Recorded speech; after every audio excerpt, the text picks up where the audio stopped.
Good morning, welcome to the 2023 National Youth Championships here live from the Sunshine Coast, and we are here for our first match of the morning. The Queensland Secondary Schools team taking on New South Wales Combined Independent Schools. Scott McAllister and Carly Banks with you. A very good morning to you, Carly. Yeah, great to be here, Scott. How good is this tournament? 121 teams, the best youth tournament in the country.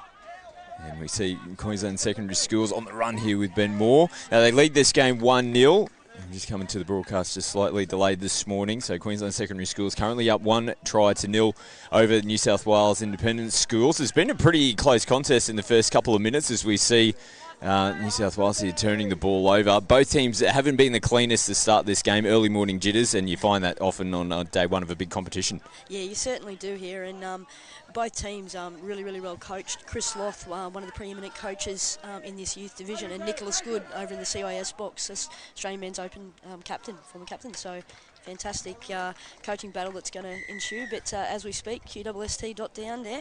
Nice little punish play on the 7-metre line and takes him out to a 2-0 lead, Scotty. Yeah, nice try from Kalis Brown, the young man on screen. A play to watch throughout this year's DoorDash National Youth Championships. It was a lovely setup as we take a look at the replay. A couple of key players in this team that have come off some high representative duties earlier on in the year for Australia. Yeah, definitely. Canada's something like 11 national representatives out there in the QSST colours. So the work is in front of CIS, but they're actually competing really well here, Scotty. And the game's got a long way to go yet. Oh, beautiful early ball out to the left-hand corner. Referees are going to say touch. They had to scramble. And like I said, they've had some opportunities down this end. They went really close to getting, probably the opening try, I think it might have been, of the game. And they'll finish it off in the corner here, New South Wales, and Queensland will get straight back onto the run. But yeah, they've had some promising signs, but they just haven't been able to trouble the scoreboard as of yet. Yeah, no, really nice set here from the QSST team, just going through the middle there and just going through their paces and looking to recycle the footy. They'll be looking for a really good strike dump here coming into the back end. Back inside, picked up Barnes, players retrieving. Casual coming into the line here, Queensland, not much doing, a little bit of a flick out the back, and they almost create the numbers. Well, they just took the foot off the accelerator a little bit, but still almost created an overlap down there on the right-hand side of the field. Yeah, really nice piece of defensive play there from Ryan Charlwood, the number 7. Nice and composed there. I've been impressed so far with the CIS defence in terms of them being able to, handle their spacings quite well. So, good signs for them early on in this game. Fifth and final touch for them now. That link ball just dips away out in front of the wing, Lachlan Hales. Yeah, really nice right to left long ball there from number 14, Logan Tui. He's a player to keep our eye on here, Scotty. He's a very good young player, so interesting to see what he can do as this game ensues. You see Queensland come out of their end of the field. They've thrown a couple of little variations. They're a little bit disjointed now as the players make their way on, the replacement players onto the field. We've seen them go away from the interchange box already in the early stages of this game as Moore plays it out the back, but they're well covered defensively here from CIS. Last touch now as Matters plays it back on the inside and punching through a nice hole. He's probably had a little bit too much sauce on it, the ball there, but there was a nice little hole through the middle for Queensland. Yeah, they're just sort of just finding their groove here, aren't they, Scotty? Just working through their sets and getting down the other end, and this is what we need. I mean, this tournament's got 4 days to play, so you're just building in, and you're trying to get all your little 1%ers right as early as you can, in the opening stages of the tournament. CIS turn it over just over the halfway line, so good field position here for Queensland. It's Clancy Hone. Ball in one hand, getting away from the first defender. McDonald casually will take it up. They'll play it just outside their 7-metre line. Matters plays it on the run. Hone again, puts the ball in 2 hands. It throws the dummy. And third try on the board. Nice little setup, but pretty casual finish there from Clancy Hone. Yeah, nice little setup there. Little chicken out ball there from the QSST team.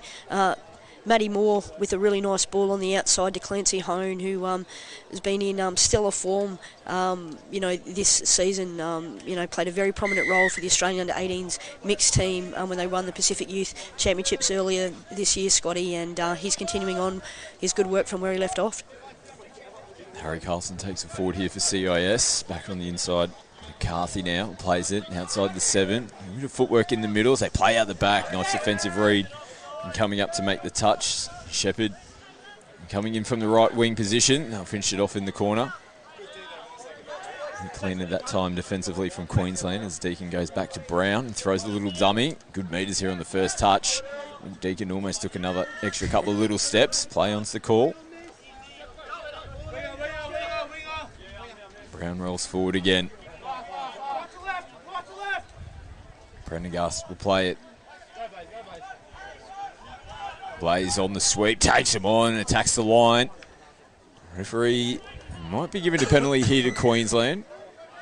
Yeah, really, really good piece of refereeing there. He'd called the player offside, but the CIS defender came in and saved his mate. But definitely right decision there, and we'll see what Queensland can do with this repeat, Scotty. Deakin comes out to the left-hand side of the field. Nice work, knocking the ball down. Did get hands on it. Liam Bissett defending on the right wing for CIS. Yeah, and he's a very, very promising young winger too, Scotty. Got good pedigree. The Bissett boys are very, very good wingers. They don't say much, but they're definitely very good at their craft. Another good touch, this time out on their left-hand side. Lachlan Hales making the touch, but they do give away another penalty here, CIS. Nice read. They're coming up and putting pressure on early stages. Tui making the touch this time. Just a dangerous combination in the middle for Queensland. Here they go, Deakin and Prendergast. Tui makes another good touch on his line. Yeah, he's been super impressive, hasn't he, Scotty? Both in attack and defence. He's been the main man for CIS. Black plays it and step short of the 7-metre line. They go out the back and they've come up. Great defensive or back-to-back defensive efforts there from the combined independent schools team from New South Wales. They'd be pretty happy with that. Yeah, that'd give them a lot of confidence because there's so much strike power in this QSST team, and they're usually very good at their sequences. But as soon as we speak, the mock started already, Scotty. Yeah, it didn't take long, did it? In game 1, Prendergast goes to the tap. Tries to attack the line. Queensland still making changes. Yeah, good decision, and that's the mindfulness of Australian under-18 captain Blaze Prendergast. Was on the spot to take the tap quickly. Players hadn't retreated and made the line, and he puts his team out by another try.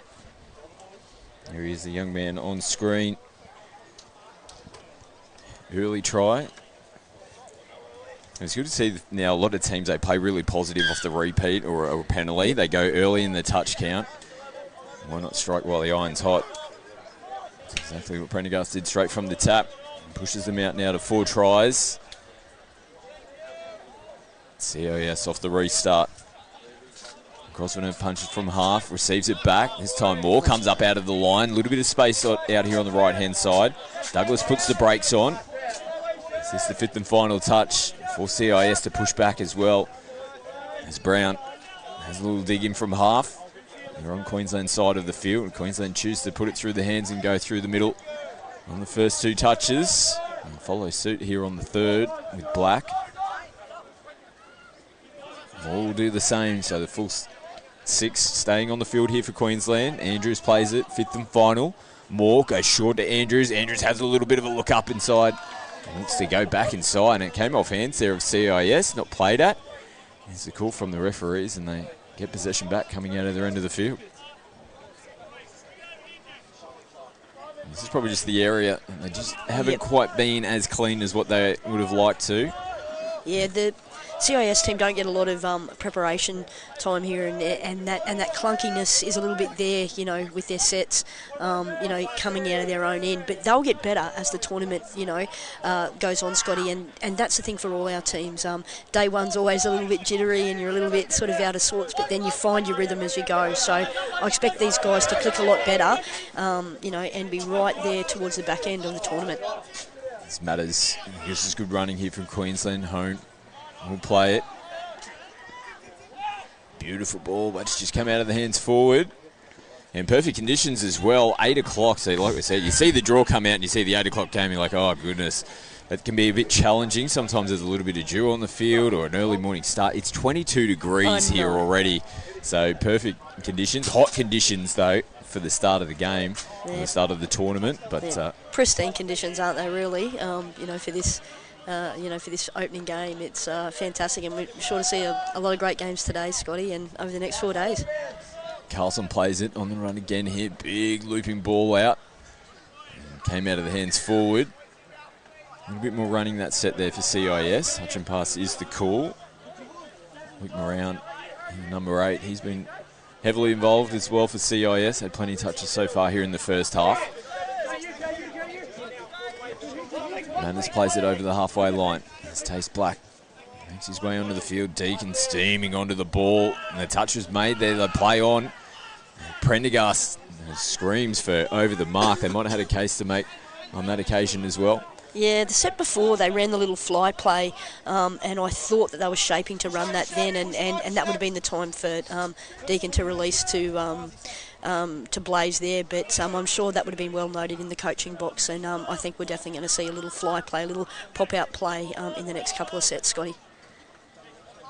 So they've rolled downfield a little bit better this time around. They played on Queensland's 10-metre line.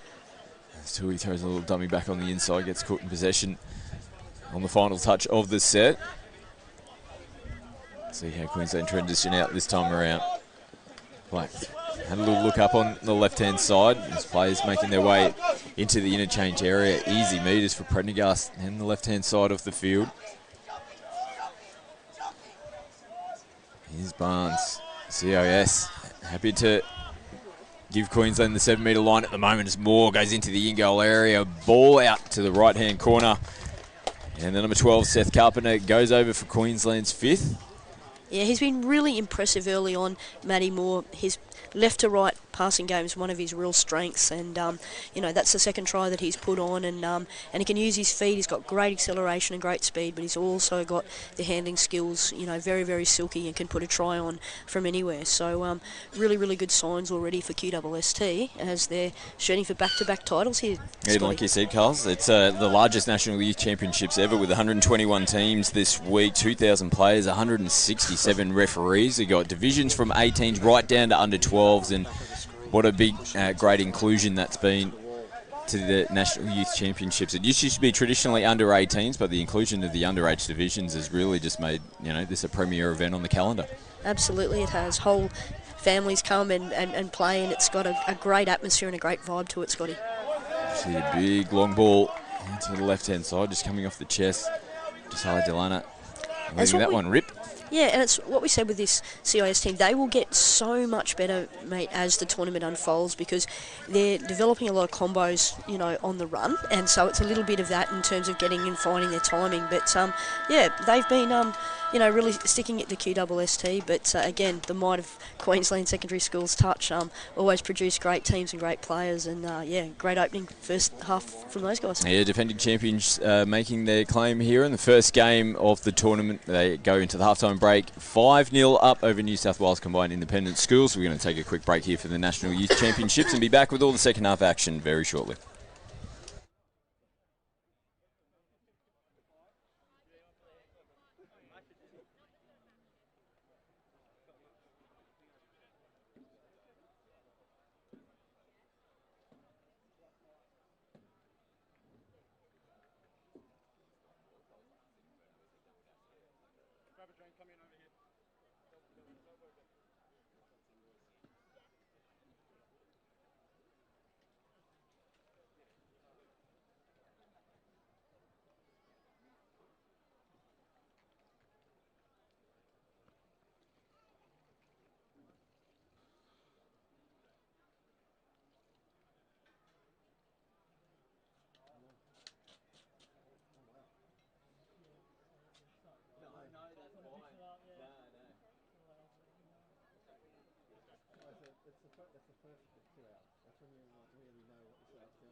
2 minutes, players and referees, 2 minutes.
Seconds, players and referees, please take the field.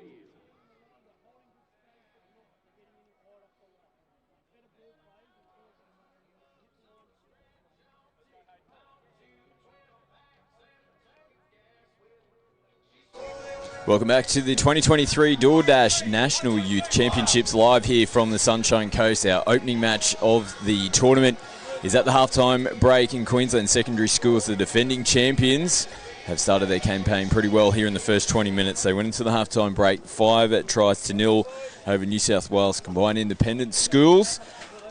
Decent start. It was a sluggish start though for them, wasn't it, Carly? But they started to get into their groove a little bit more towards the back end of the first half. Yeah, definitely. And this opening 5 minutes will be really important of this second half for CIS just to stay in contact with the juggernaut that is QSST.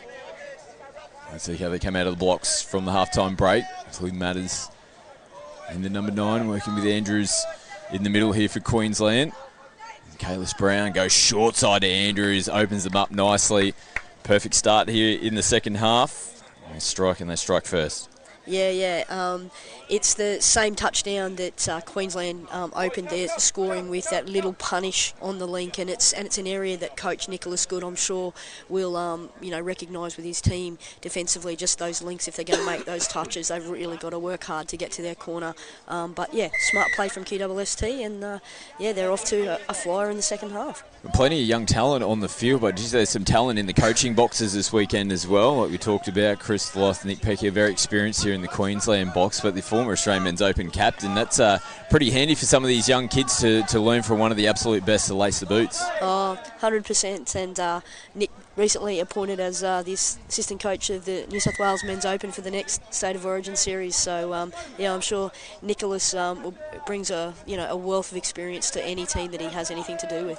Fairly handy appointment as head coach, I'm hearing as well. Congratulations to yourself for being the New South Wales Men's Open coach. That just sets up a mouth-watering State of Origin series next year.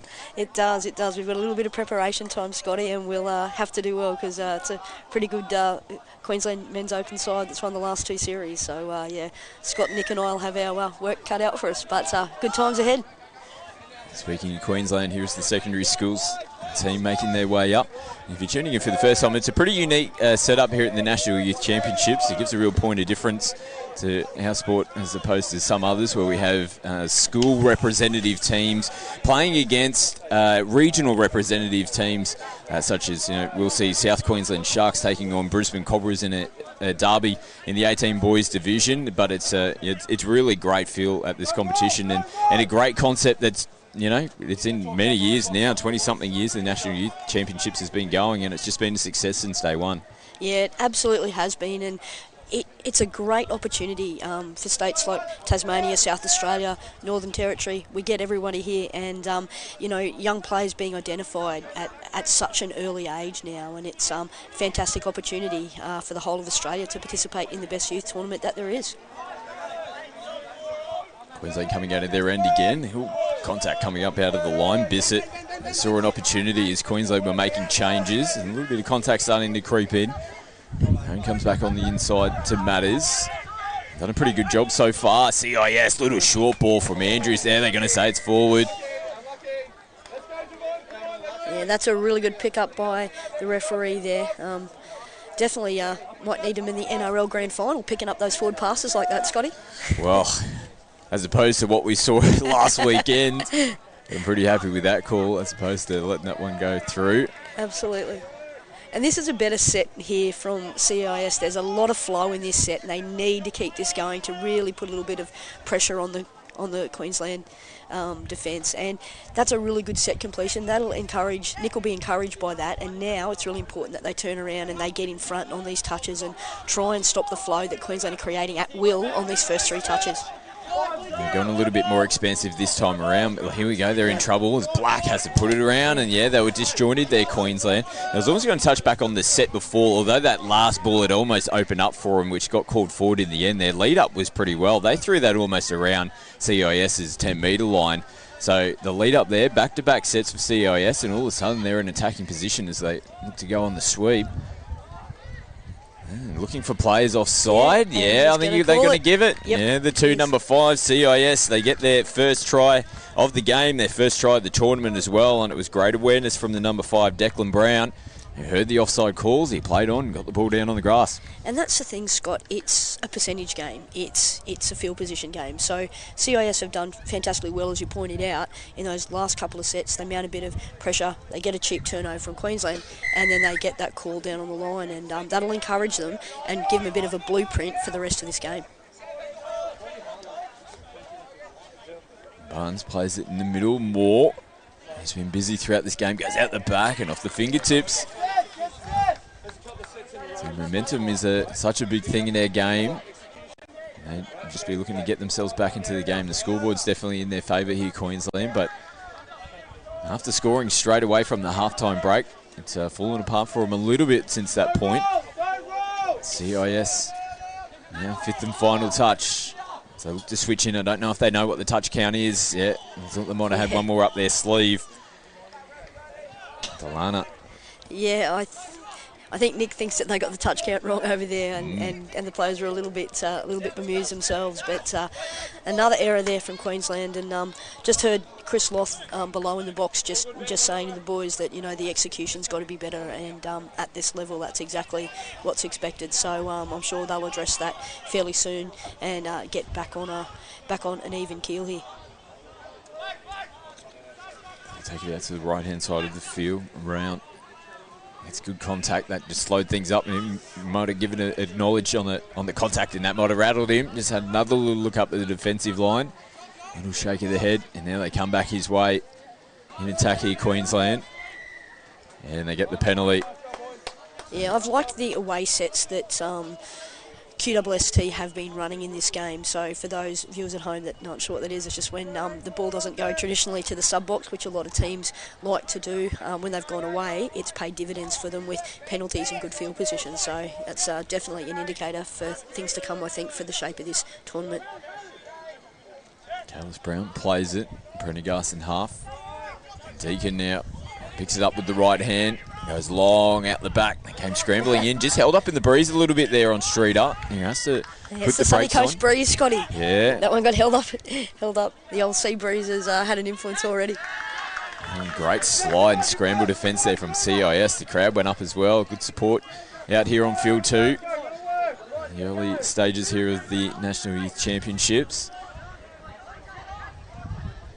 They're rolling downfield. Solid contact as well coming in on the play of the ball. As Tui makes his way out onto the field. Yeah, he'll be dangerous here on this 5th touch. Here he goes. Props. Just rose it up. Oh, it was almost there. Lachlan Hale's coming in. Winger out here for Queensland. Might have just got lost sight of where the ball was. Might have been having a look at the ball instead of the player, and all of a sudden, again, it just held up in the breeze a little bit. Punching onto that, Lachlan Hales. Queensland going to get the penalty.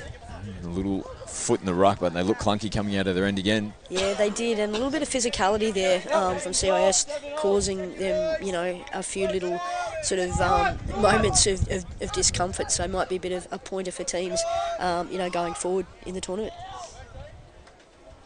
Matters offloads. McDonald sweeping around the back, gets it from Matters. Matters comes back. Beautiful read coming up out of the line. Ryan Charwood. Yeah, he's been impressive defensively. I mean, he had one little moment when he got beaten on a punish play, but his reads in general have been really, really good, Scotty, and he's made a couple of really nice sniper plays there in that link position. Bissett came up out of the line, took the intercept, but players called offside or potentially short of the line from CIS. And it's that man, Matt Moore, shaping dangerously out of half. Oh, a little bit clunky there with Matters. He's just hovering around, gets into half again. Matters comes off the left foot. Good contact, good touch in the middle. Definitely put their bodies on the line. CIS defensively. Definitely. If they can get out past the 8, this would be the challenge for them, because Queensland are pretty good on the 7. And Clancy Home, wow. Stop it. He's definitely got a great pair of heels. He played earlier this year for the CQ Men's Open team in the side that won the NTL, and he's just grown exponentially from that point in time. He's a clever young player. He's got great footy IQ and great hands and even better feet. Well, that was pretty sharp there from Clancy. Had space to work with that on the right-hand side.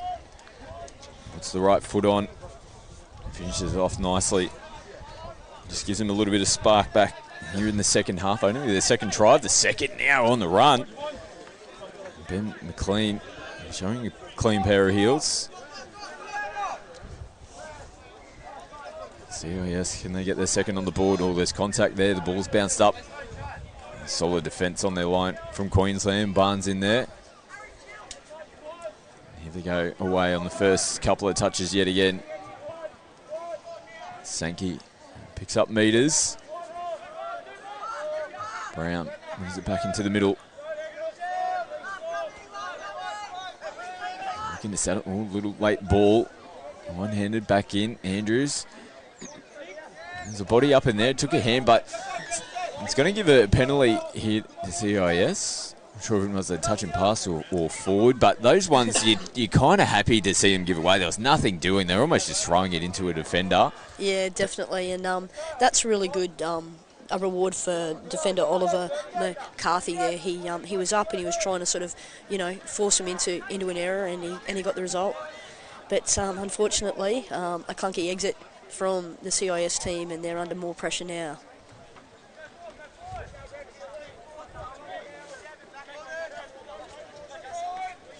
Andrews rolls forward, casually working in the middle with Sankey. Sankey shows it to him, tries to get it back on the inside. Good defence. Yeah, caught from half. Tim Davidson was there to make the touch. Yeah, QWST won't be happy with that use. The ball was only the second touch, and Sankey probably needed to be a little bit more, frugal with the use of the football in that time, and a bit more patient. But now here's CS on the roll. Running into the line, nice. Oh, beautiful little dummy from Tui, slices them through. And Darby Crowley was there to answer the call, and you've made mention of him throughout this game. That young man, Logan Tui, just all of a sudden, little dummy, and he was gone. Yeah, he's a player who's been identified in New South Wales for a number of years now, made a couple of merit teams at the New South Wales Regional Championships. He's a tremendous young player with great footy IQ. We've got a few of them out there, but yeah, he's been prominent and he really deserves to put that try on. He's really troubled the QWST defence. Prendergast, skipping and dancing his way on the outside, managing to attracting defenders there, looking a bit bamboozled there, the players, the referees. How did he get on the outside there, Blaze Prendergast? Yeah, we can't say enough nice things about Blaze Prendergast. As we mentioned earlier, Australian 18 years boys co-captain with Bailey Deacon. He always comes up with the big play at the right time for his team. Always Mr. Composure. Always weighs in where he needs to, and just leads his team around the park extremely well.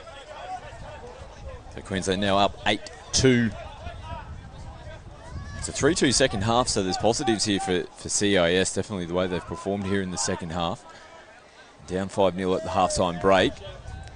Yeah, they've run that little echo play that we call a few times now, and it'd just be really good to see, like, the person who's running onto the ball just to sort of direct their line a little bit, sort of, to dig into the line a little bit more before releasing that long ball. And I think if they do, they're going to be able to trouble teams with that particular play. Donald going forward, Matters in the hone, picks up, breaks, loses his feet. Nice defence again from CIS. Much doing off the back end of it. A little bit clunky coming to their box again, Queensland.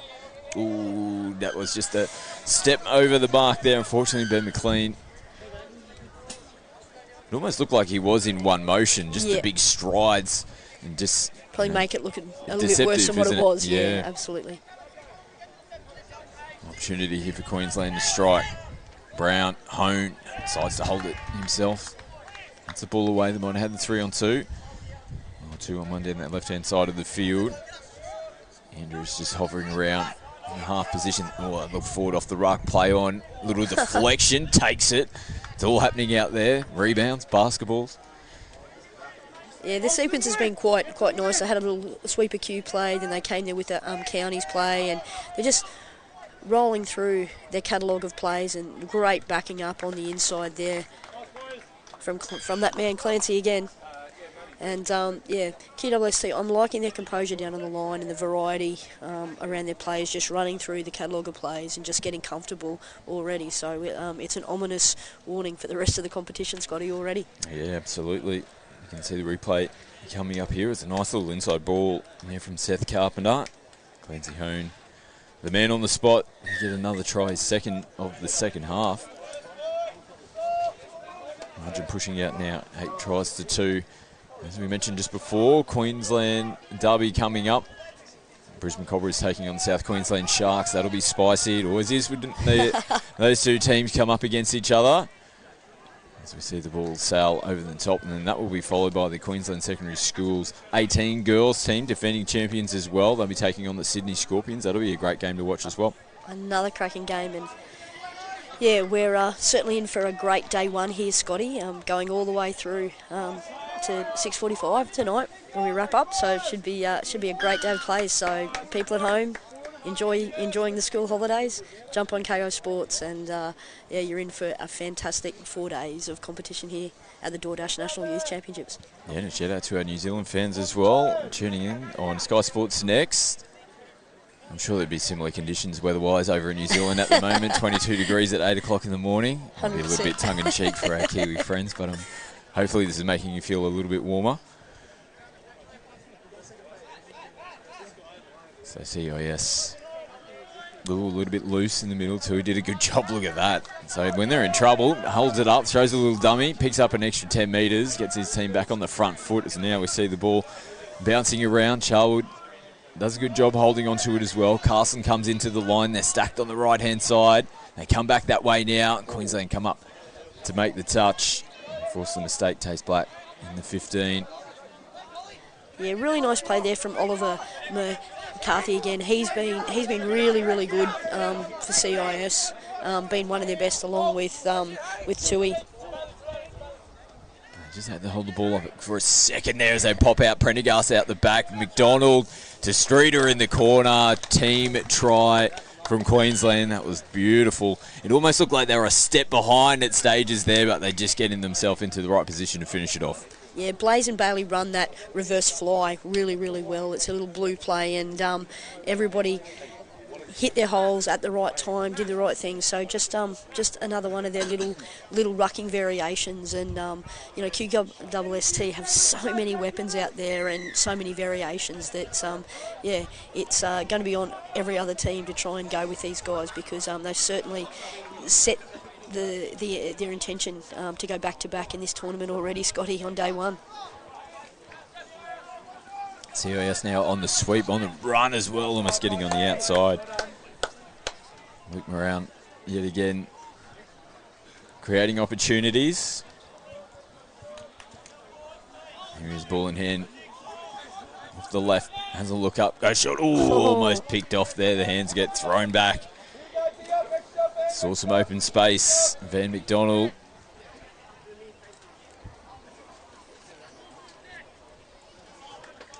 Full set of 6 to work with.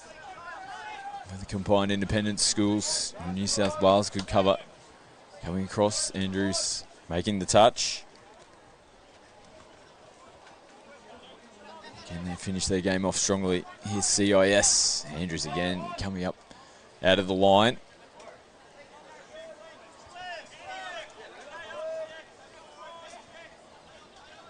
Back on the inside, Davidson plays it. Not much doing. This is the last touch for them as well. They look to skip on the outside and they'll finish it on their side of the field. And they'll get marched upfield, just not returning the ball back in the sportsman-like fashion. So Queensland will tap as the second half starts to wind down. Andrews, they're on the run. Space out here on the right-hand side. Streeter, he's going to streak away down the right-hand sideline. Positive footy there from Queensland. You got the scoreline in your favour. It's a handy margin. You see space, take it. Yeah, nice little eyes up footy there, coming off their own line, looking at an exit set and eyes up. Noticed that the winger had come in to try to put some pressure, you know, on the link, and a little nice release, and Streeter did the rest. There he is. Clean pair of heels down the right-hand sideline. Brings it around the post. Help for the 2 points.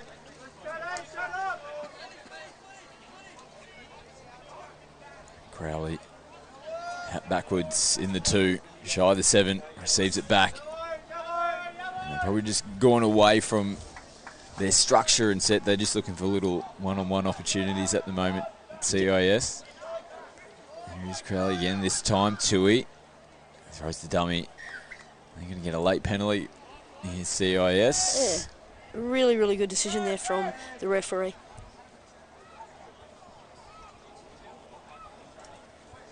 We'll see what CS can do with this repeat set. See if they can be patient on the early counts. Clean, dancing, getting dragged back out. They don't want to get touched in there. The hooter sounds in the background. Oh, little dummy. Moore comes up and makes the touch.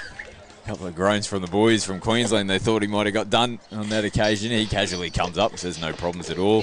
A strong performance from the defending champions. 12-2 the final score. They've kick-started their campaign well. Oh, they certainly have, Scotty. They've got away to a fly here in game one. I mean, there's areas there that obviously Chris Loth and Nick Pachia will have a look at and want the boys to be better in, but fair enough, opening game from the QSST, and Nicholas Good won't be throwing the baby out with the Hearthwater there. I think CS will get better as this tournament goes on, and I expect them to be there prominently on the last day. Yeah, like I said, local derby coming up. Brisbane Cobras taking on the South Queensland Sharks in the 18 boys. Stay with us. We'll be back with more live action here from the DoorDash National Youth Championships.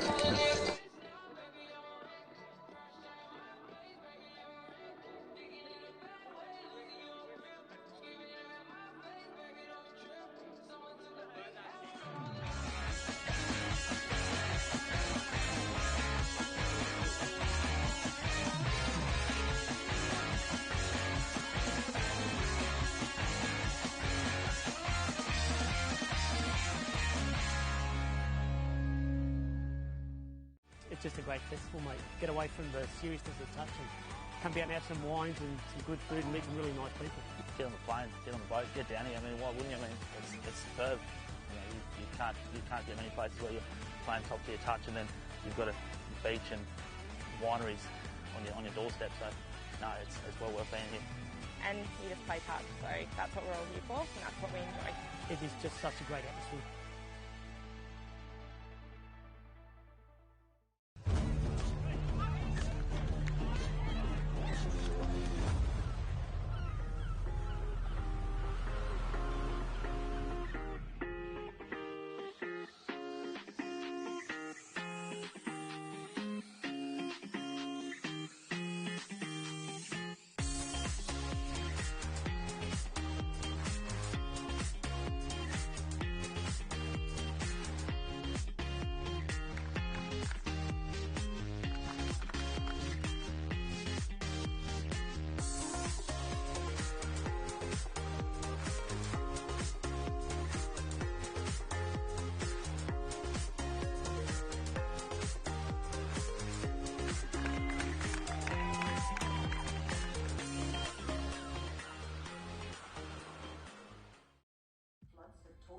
When can I play again?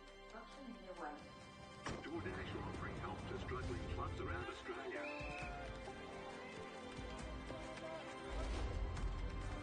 There you go. Some footies for you guys. That's like good practice, yeah. Good luck out there. It's go time, mate. Back in there.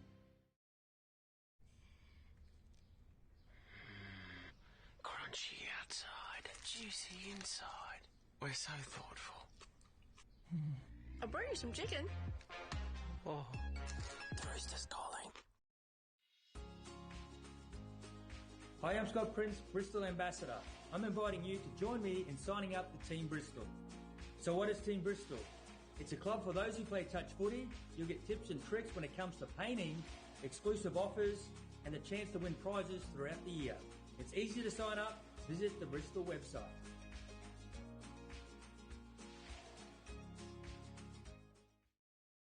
Athlete, powered by Pain Away, Australia's #1 topical pain relief brand containing arnica and naturally derived active ingredients. We greatly encourage consumers to always read the label as ingredient concentration levels vary between different brands. Athlete Joint and Muscle Pain Relief Gel contains more than 50% total active ingredient levels than Physio Cream Solu Gel. Athlete Joint and Muscle Pain Relief Gel. Available at all Chemist Warehouse and leading pharmacies across Australia. Train, perform, recover with Athlete.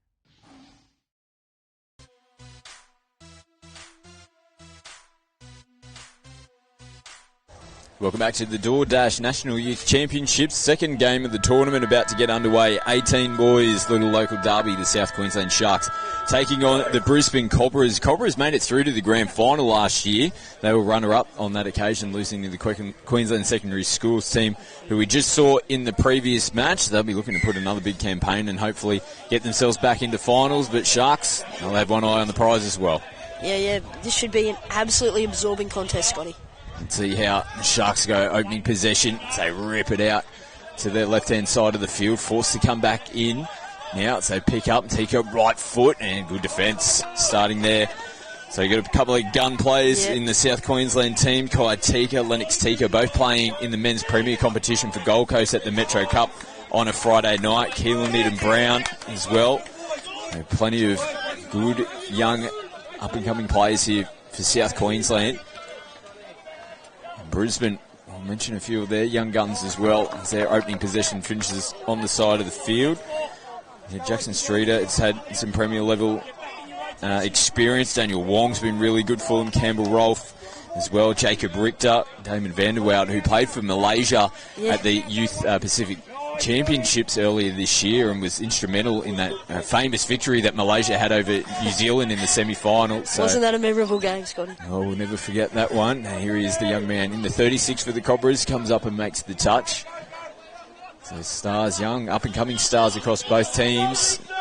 So it's going to be an intriguing contest between them to opening their campaign. As they come now infield, Brisbane. And They might get a repeat set. Yes, they do. Kyron Ford getting hands on the football there. Kai Smith being very active in the middle here for Brisbane. Here he is, Smith. Feeds it from half. Brody Campbell, one of these young gun players to watch for in this tournament. Here he is, comes short side. Oh, it's almost there. Might have just had a little bit of a look up, Kai Smith at the defensive line, but there was some space. It was a nice little short side option for them. Yeah, but that was a well-handled defensive set there from the South Queensland Sharks. Didn't look in too much trouble there. The Redlands middle there of Levi Arnold and Kyron Ford handled themselves really, really well in that set. Oh, just losing footing. It was Tika, couldn't get back up. There's a little look up at the referee. The referee says the players are all onside here from Brisbane. There's the Cobras now, space on the right-hand side. Good calm head as well from Schaefer to get the ball down on the deck. On the run, in a good attacking position. They're in the 7. Oh, they'll put the brakes on, the little dipsy doodle. They come back out. They're outside the 7 now. Oh, they were looking to go short. Ball hits the deck. Positive set though, wasn't it for them? They transitioned nicely and it all started with just getting some space down here on the right-hand side of the field.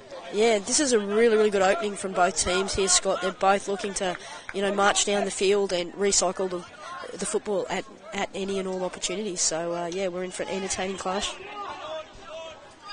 Sharks out of the box with the deep switch coming into the 5th and final touch. The running just didn't come out of the hands cleanly. Ball hits the deck. And we talked about the coaches at the National Youth Championships. We've got some fantastic coaches again here in this game. We've got Chris Ross down here with the Cobras, who's been very, very successful over the last few years for sort of Cobras, both in the youth and the men's open space, and Dave Marr in the South Queensland box over there. And he's an inspirational leader, and the boys are very lucky to have Dave on board. Good opportunity here for South Queensland.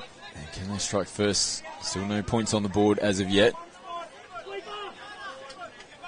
As Needham Brown plays it on the 7. Kai Tika. That might even be the 5. Yeah, it is Kaya wearing the 5. Yeah, really good decision from referee Ant Smith. It was a touch and go one, but Ant got it right again. There's Kaya again, nothing doing. Falls in the hands of Campbell. They get straight back onto the footy. And from half. When you get a penalty here, Brisbane, you can probably hear the calls from the referee coming through and the effects. Yeah, referee Alex Clark was talking to the players the whole time. Great comms and did everything he could to not blow the whistle, but at the end of the day did the right thing, and Cobra's here with this set on the line. As Brisbane looked to set up, Smith open side just behind Delaney. Comes back in field. Delaney from half, flat, attacking. Sharks players on the retrieve, and it almost opened up there for Noah Eakett down the right-hand side, and that was a nice little play. Yeah, Ronan Delaney's a great addition to this Cobras side. Normally plays for the Swans, a Toowoomba boy who's got some really, really good ability, and he's value-adding already to this Cobras team. Oh, loose here from the Sharks. So looking now, Brisbane, they've got some space on the right. They'll keep a calm head. Campbell, right foot. Oh, it's there. Has the touch been made? Yes, it has. It was a good touch. Still May had to make it. That ball comes out. One extra pass. They're over Brisbane for the opening try. They're still on the run. Little dummy this time around. Again, good defence on the inside. Corey Connolly making the touch on Delaney. Here is from half again. Delaney comes back in. They're going to get another repeat set. Yeah, more pressure to come here from the Sharks. They've been resolute up to this point, but eventually, I think the dam might burst, mate. There's Campbell. Came out the right-hand side again. Another extra pass, and they roll over. The Sharks' defence continues to hold on. Make it from half, sends it back in field. Smith throws the dummy to Campbell. Nothing doing. Jordan O'Kane's made his way onto the field. Here he is, just shy of the 7 metre line. Now Delaney, jinx. tries to slide in underneath. The Sharks, they're still holding on. They've only got one more touch to make. Yeah, they've done really, really well here. And they will get caught in possession. So mission now is for the Sharks to get over the other side of the field, get some fresh players on. They don't want to be as loose as what they were the last time they had ball in possession. Yep. Get over there in 3 touches, not bad. All the ball, they went without it. Yeah, and that's probably the product, Scotty, of the defensive efforts that they've made there. You're bringing the ball to the box, you're getting a little bit tired, and eventually it catches up with you somewhere. So, Sharks have got to be good. They've got a full complement out here again, though, fresh players. So these guys need to show the same sort of, determination that the side that was on before defensively had shown. Brisbane, they've just got to keep cool heads now. Teacup pulled out, just looking for a no touch on the line. They'll come back now for a penalty to the Sharks. Yeah, and if I'm Dave Maher over in that box, I'm saying we get down the other end and we complete no matter what. Arnold takes the tap, throws it from half. Teacup, they go direct on the first couple of touches. This is crucial part of the set here for the Sharks. Again, really punching forward out of the box, but they've still got the ball in hand coming into the 5th and final touch. Switch flick ball back on the inside, but again Brisbane, although the Sharks almost completed their full set of 6, Brisbane still start their set here on their own 10-metre line. It's a flat ball from half. Yeah, very handy field position here for the Cobras, and we'll see what they can do with this back end. Naked just losing his footing. And they haven't really punched forward too much out of their box as well. This is better. Now from Gilbert Marino. Campbell has a little juggle, throws the dummy. And finish it up on the 7-metre line. Yeah, we're just ebbing and flowing, either end of the field with these two teams as they search for this early ascendancy, Scotty. And it's just about being patient. It's who's going to complete their sets, that's going to get their team in front of you. Taker just decides to pick it up with the right hand, put some footwork on, sends it out the back. Slips out of the fingertips there of Butler. Meters on the first touch. Now Sharks. They can feel the pressure. They're trying to put some decent contact on. Dylan May giving the penalty away. It was a lovely start there. Adam Gilbert Marino getting his team on the front foot. And now trying to get the back end of the rewards. And Cobras have had the lion's share of possession here, Scott, and they just need to be patient here. And, that first try is going to come. They just need to be really patient and, do what they need to do. But as I say it, the mock struck again. It's really interesting, this age division, Scotty, because, they're sort of playing with the maturity that you expect with some men's open players, but then there's those little sort of schoolboy errors that sort of, creep into it, because that's exactly what they are. So it's really important that there's some really good, strong advice from the coaching staff in terms of the direction that you want, and then these guys will settle in and play a lot better as this game goes on. They're going to get a penalty here, the Sharks. Yeah, great reffing again. Ant Smith played the advantage. There wasn't any, took it back, and they've got the penalty. They've got a full set here. So let's see if Sharks can be really patient with the footy here. Yeah, and these young players are very fortunate. We've got 167 referees here this weekend, but a lot of very experienced referees. Again, they're putting their hand up and volunteering now as the Sharks. They're going to roll over for the first try. Dylan May gets it done. I was just going to make a point a little earlier that for Brisbane, who've had all the field position and they've been attacking their line, you can get frustrated when you don't come up with points, and you often see that. Sharks just need a good clean ball, a full set of 6 to work with. They go down the other end and they're the first ones to score. Yeah, definitely, and fantastic right to left long ball from Kaiatika. He and his brother, as you said, have been starring for the Gold Coast in the Metro Cup on a Friday night, and they've been lighting it up there, and they're continuing that form on coming into this tournament. So it's the Sharks who strike first here in this local derby, round 1 in the 18 boys, the DoorDash National Youth Championships. Yeah, nice little M2 variation there from Cobras, and we'll see what they can work with a strike dump to come. They come out to Vanillata on the right-hand side of the field. Oop. Just getting a little tangled up as they're returning the ball back to the mark. Sharks come through the middle. Looping ball out to the right-hand side.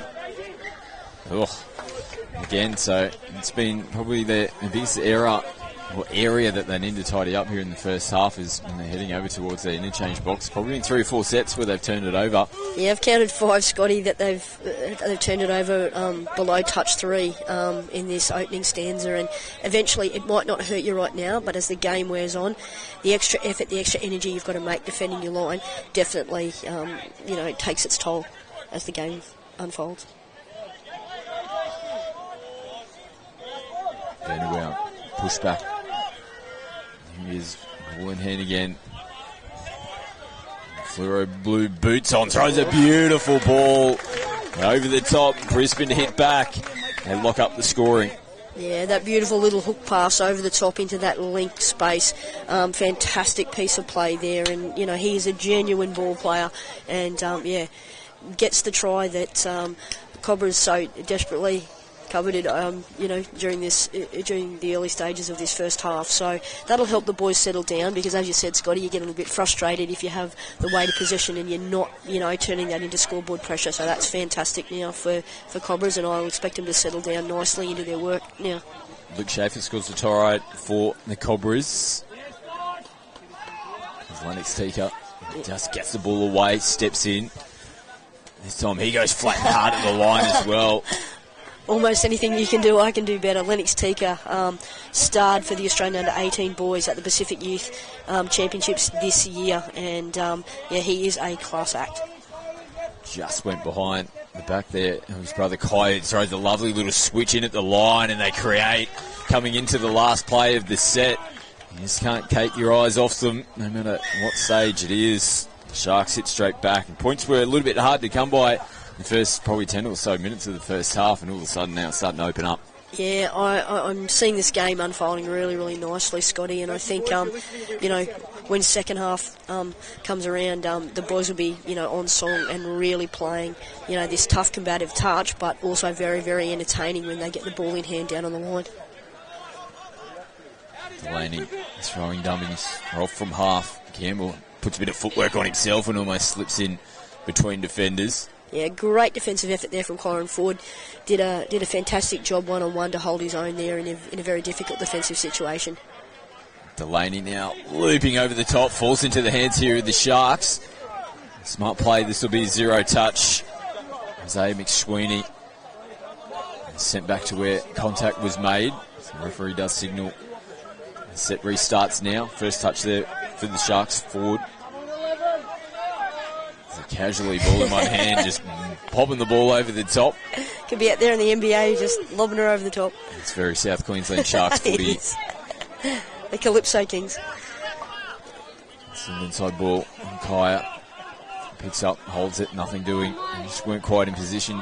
Didn't have the right shape there, the Sharks. It's Kaya Tika now. Takes him on himself. Well, they held off. He was looking to go long, and that's just the threat that these young fellas have, the Tika boys. They can go long, they can go short. They have a look up at the defensive line and go, I'll just take that myself. And that's a very, very smart play. Like earlier in the half off that Counties play, he ripped long right to left, and this time he goes to the line, Tika, and he stretches out, and, you're live. The great thing about a Counties play is that you're live and you're a threat to score. The Brisbane defence overread, and he stretched out and put his team up. 3-1 now, South Queensland. The biggest margin of the game, 2 tries. As Brisbane come back in, and loose ball back over the top, and lucky to hold on to that. Referee just holds things up. Someone's going to get called out. A little bit of contact potentially. Coming in from the side, gets a forced substitution. Yeah, and that's a really smart play again from Ant Smith as the referee. It's really important that he didn't leave the team a player down, but just sort of, taking care of that physicality early before it becomes an issue. And, that's a nice little piece of play. Caught him napping there, and, great try there from Campbell to get us back to 3-2 here, Scotty. Yeah, again, similar to down the other end, just caught napping on the line. Let's have a look. Might be Richter in the number 1, I think. Is it? Sorry. We might have a player number change. I think we had Jacob down in 43, but he looks like he might be in the number 1. Another gun player for Brisbane gets the second try. Director. So 3-2. Sharks still in front. Nice little hit back from Brisbane. Seeker again. There he goes. Space galore. Held on the right-hand side. That was Lennox. Put that one on a platter. And the Sharks get their fourth. Yeah, we're trading touchdowns here at the moment, and I think if I'm in either of the coaching boxes, I'm just trying to say to the boys that, it's all well and good to score the try, but let's not celebrate till we actually defend, the next set. So, these are these lessons that we really want our young players to learn early, that, attack sells tickets, but defence wins titles, Scotty. Yeah, turn the ball over. They're looking to run into the Sharks line. Opening first touch there. Kieran Ford, who dishes from half. And a little overstep, or it's just an incorrect play the ball. He's just doing enough to disrupt them in Brisbane. Yeah, just as well Dave Maher's got a bit of hair, because, I'd be losing it if I'm him over there with the amount of turnovers they've had before 3 in this first half. And we'll check to see how he's going by the end of the day. Not that I can give him too much advice on that. Yeah, keep that hat on, Scotty. I'll definitely keep the hat on today. Brisbane now running short ball. Ella looking for Fazo as the last touch. So how do the Sharks handle this set of 6? And I think their issue, Scotty, is off that very first touch, they're a little bit sideways. And I think if they were a bit more direct, got on the transition a bit quicker, and were very firm with that first play of the ball, they'd open up a little bit more time and a bit more space for the second and the third touch, and they'd get out of there a lot more cleanly. Again, Kai just throwing the ball almost straight into the Brisbane defence. Looking to try to manage the clock towards the back end of this first half. Tika on the sweep. And Kai shows it to... goes short, and it comes off the chest of Campbell Hartley. It was there. Oh, that's a case of soft drink, I'm thinking, Scotty. Oh, yeah. Fanners all around for the boys this afternoon. We've still got the margin on the scoreboard, though. 2 tries in favour of South Queensland. As Delaney gets him over the halfway line. Smith receives it back. Gets him going forward. They're running nicely. Delaney just puts the brakes on. They come out to the left-hand side. Gives the Sharks an opportunity to come back. Oh, beautiful ball. And Smith throws it in. They won't get a repeat set. Did come off the bread basket. Gee whiz, that was a lovely ball. It almost opened them up. Yeah, bringing the crowds back. And ball down, I think again, referees. No, they're going to say stand up and play it. Yeah, fortuitous there for the Sharks, but again, their security and their ability to punch forward off that first touch really has to improve this second half. And a nice little attempt for the little sneaky down the sideline there, but they came with that play with no momentum, Scott. With a bit of momentum, they could probably catch the Cobras out a little bit later on in this game. Not much doing there on the back end. Hooter sounds in the background. Penalty here to Brisbane. A quick tap and go. And look to throw the footy now. It's come off hands, and the Sharks. Well, that just sums up how the first half has gone. A little bit of everything there. Brisbane almost, on South Queensland, I said, almost picking the intercept off and going down the other end as the Hooters sounded in the background. Got quite a game on our hands here in the 18 boys opening match between South Queensland Sharks and Brisbane. It's the Sharks who go into the halftime break up by 2 tries.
In Year 12, I completed my vocational education and training course for hospitality, and I also have my certificate for youth work, because that was something that I saw myself doing and something that I thought that I would be good at.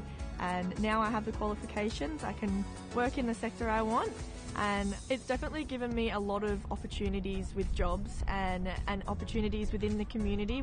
My advice to young people would be, it's okay not to know what you're doing at the end of Year 12.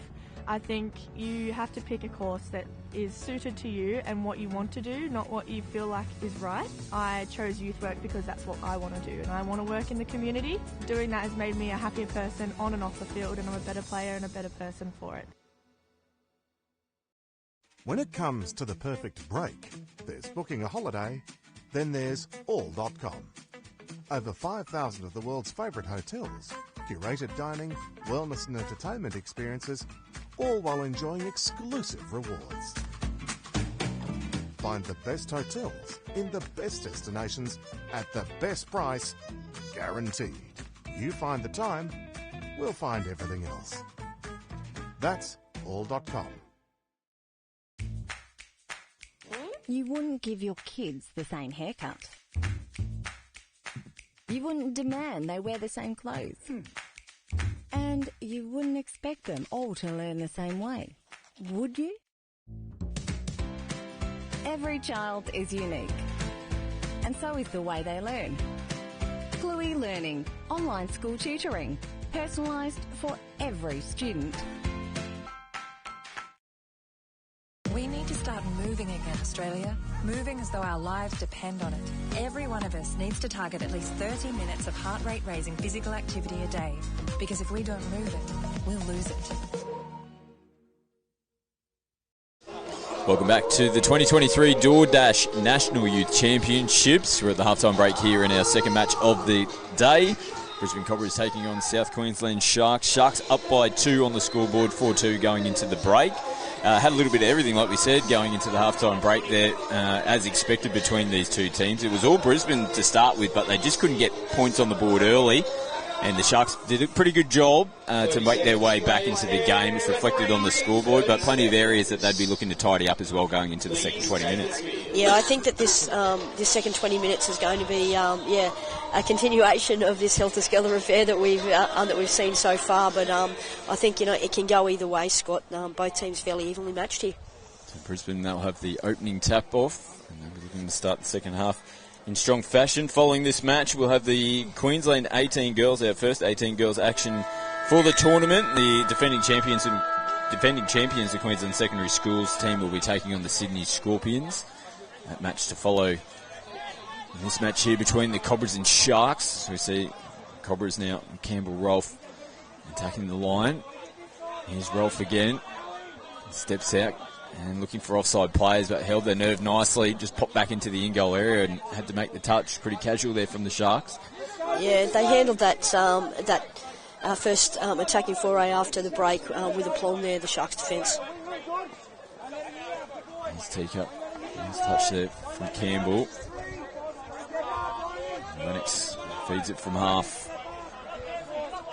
Needham Brown. They'll finish it. The touch there out on the left-hand side. Murray plays it on the 7. Looked like the ball took a little bit of a bobble in the play the ball, and it did. A few referees picked that one up. They played on the 10-metre line.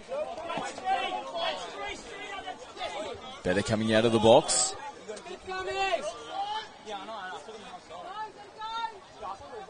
Oh, Rika puts it back on the inside. Kaya, they're going to try and put the chase in here. Coming up, I think he might get there in the end. Big dive. I think he's got the touch.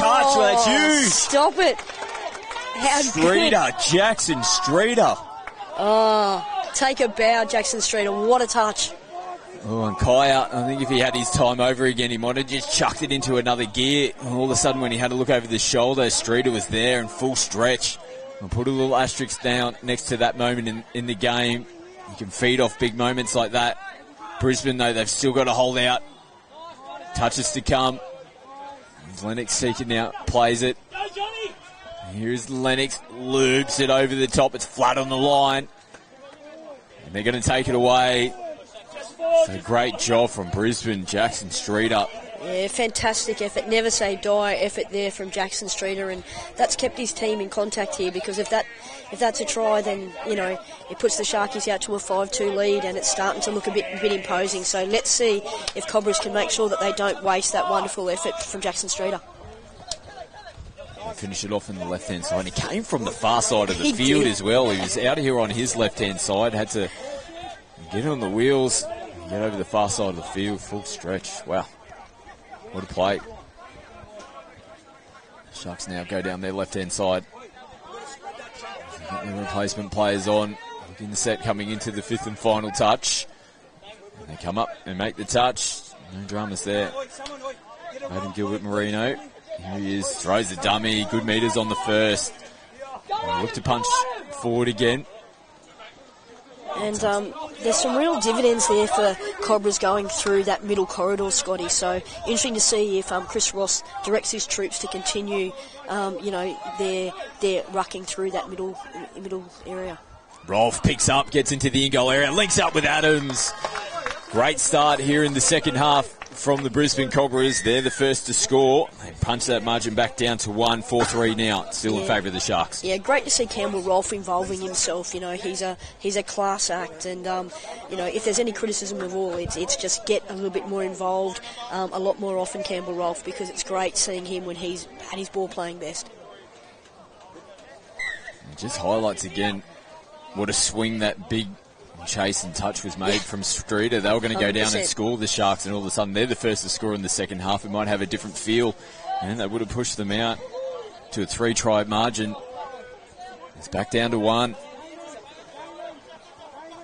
And the challenge here for Cobras will be to contain Lennox Tika. You know, he's been the dominant player on the field, you know, in the first half, and he's just got that ability to turn a game very quickly. Just almost like that, but again, Brisbane get across. Again, nothing doing there for the Sharks. But a beautiful ball right to left. Hits the money. And just created space. Vanderwelt picks up good meters again. They've been good coming out of their end here in the second half. Yeah, Cobras have really doubled down on their exit and their transition, and they're just winning that area, you know, in spades at the moment. And yeah, they keep going this way. It's going to be very difficult for Sharks. He plays it. Has ripped up. Looping ball over the top, might have been able to, if he could get clean hands on that Delaney. I think Delaney would have liked that one back again and just, you know, had the normal catch and pass. It's very easy from up here, isn't it, Scotty? But, you know, still promising signs here for Cobras, and I can hear Cobras assistant coach Jason Campbell down there saying, stay in it, boys, and he's exactly right. This is a little battle of attrition right now, and if they stick with the Sharks, anything can happen. And here we go, a little mistake at the halfway line from South Queensland. Brisbane come out of the gates here in the second half. Eekett puts the ball through the hands to Delaney, back on the inside.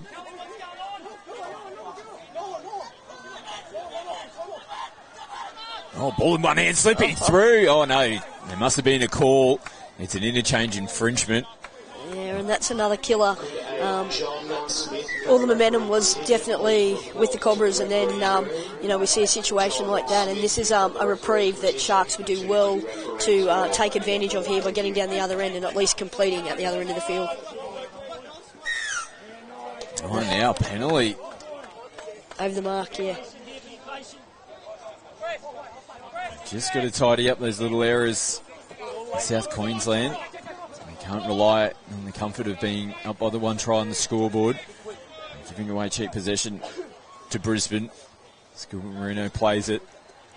Kane comes out to the left-hand side of the field.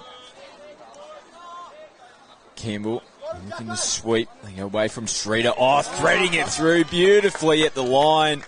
Hayden Gilbert Marino sets that up perfectly. Took it right to the death. Brisbane go back-to-back and the scores are locked up. Yeah, Gilbert Marino's been really, really impressive, hasn't he, Scotty, for Cobras? He got some really, really good footy IQ there, and he just, you know, picked the right option, and the Cobras, we're back with a level ball game here, Scott. There's a lovely late little double pump at the line. He's attracted the Sharks defender. I think it might have been Lennox Tika out of the line and then just threaded the ball behind his back. Sharks need a response.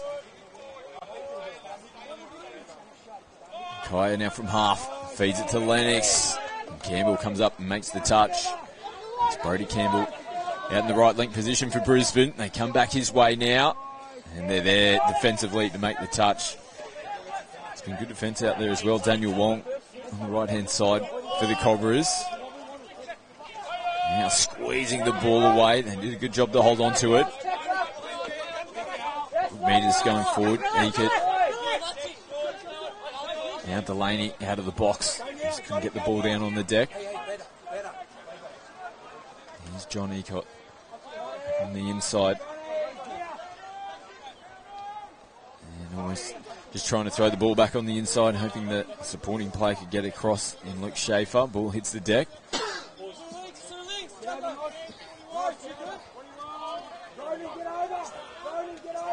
Sharks down their side of the field. Hartley.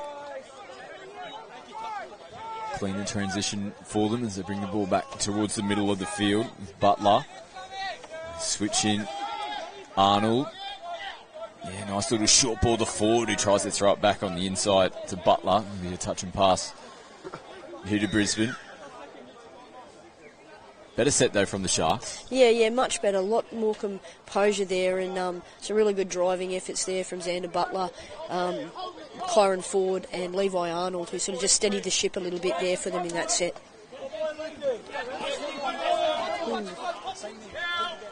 Looking downfield, Jackson Streeter. Here's Streeter again, plays out the back, doesn't hit a target. Yeah, really nice defence there on that far wing from Dylan May. The winger made a good read off the back of that passive play out the back, and yeah, he's been impressive in this game as well. Ford just having to reach for the ball. Oh, now losing footing in the air. Came out of his hands. Keelan Needham Brown, that is number 11. There's space out here on the left-hand side of the field as they put it through the hands. Streeter, we know how quick he is. They recover nicely. Sharks winger was out here as well to make the touch if need be. Full set of 6 to work with here for Brisbane. Can they take the lead? Gilbert Marino plays, still retrieving here for the Sharks. Shows it inside, shows it outside.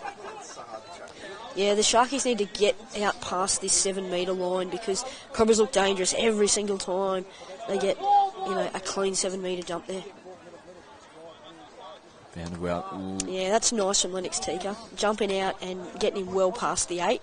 It gives his team a chance to, to mount the pressure on that last touch. And there's a nothing play on the last, and that's credit to Tika for, his defence on the touch before.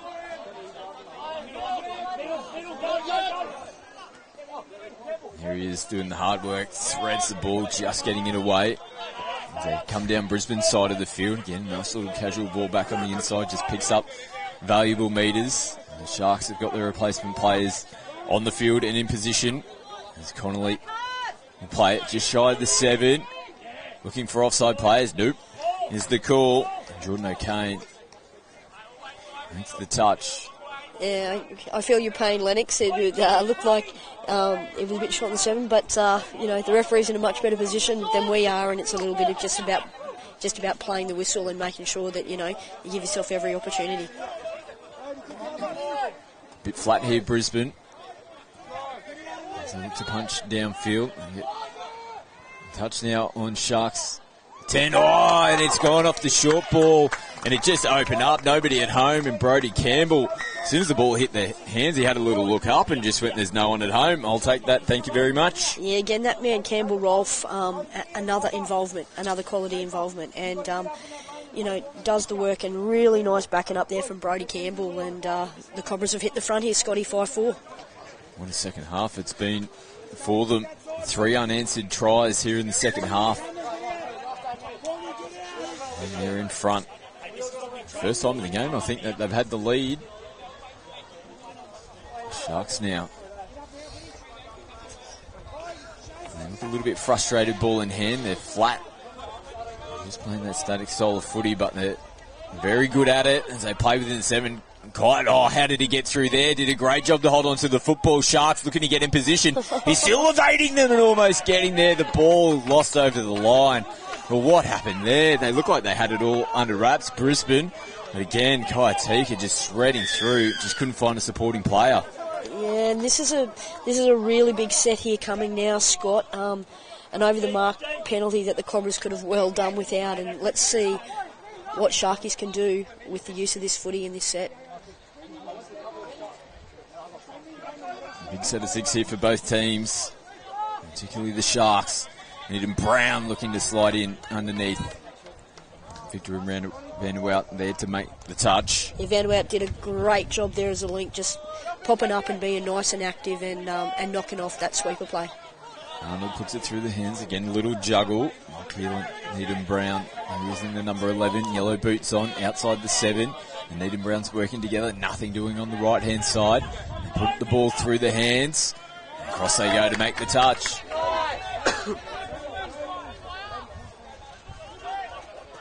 Here's Richter putting it through. Geez, they're flat-footed through here in the middle. Vanderwout puts a foot down. Can he go the whole way? Yes, he can. Wow, straight from the restart in possession. And there's been a couple of occasions for South Queensland. They're just hands on the hip defensively through the middle, and Brisbane took full advantage. Yeah, they were looking quite tired in the attacking set before that, Scotty, and not much doing. And, Cobra's transitions in the second half have been fantastic. They've gone 2 or 3 passes. If Sharks haven't turned around and responded at the transition, Brisbane have chewed the metres, and on that occasion they just went through their hands, and Vanderwout found some space through the middle, and that's worrying signs there for the Sharks box over there. Ooh, there's a little bobble in the play of the ball. The referee says play on. They continue. Murray plays it. Lennox can't get through. Caught from half. Yeah, he's getting a little bit frustrated with what he appears to be like a short 7 metres, but he can't let that overtake, what he needs to do. Once the referee's made his decision, he's not going to change his mind, is he, Scotty? So it's very important to just knuckle down and play good footy. Streeter out of the box. There's Kai Smith. Goes off the hip. Rolf again picking up pretty easy metres coming into the last. Not much doing here for Brisbane. They'll finish it off in the corner.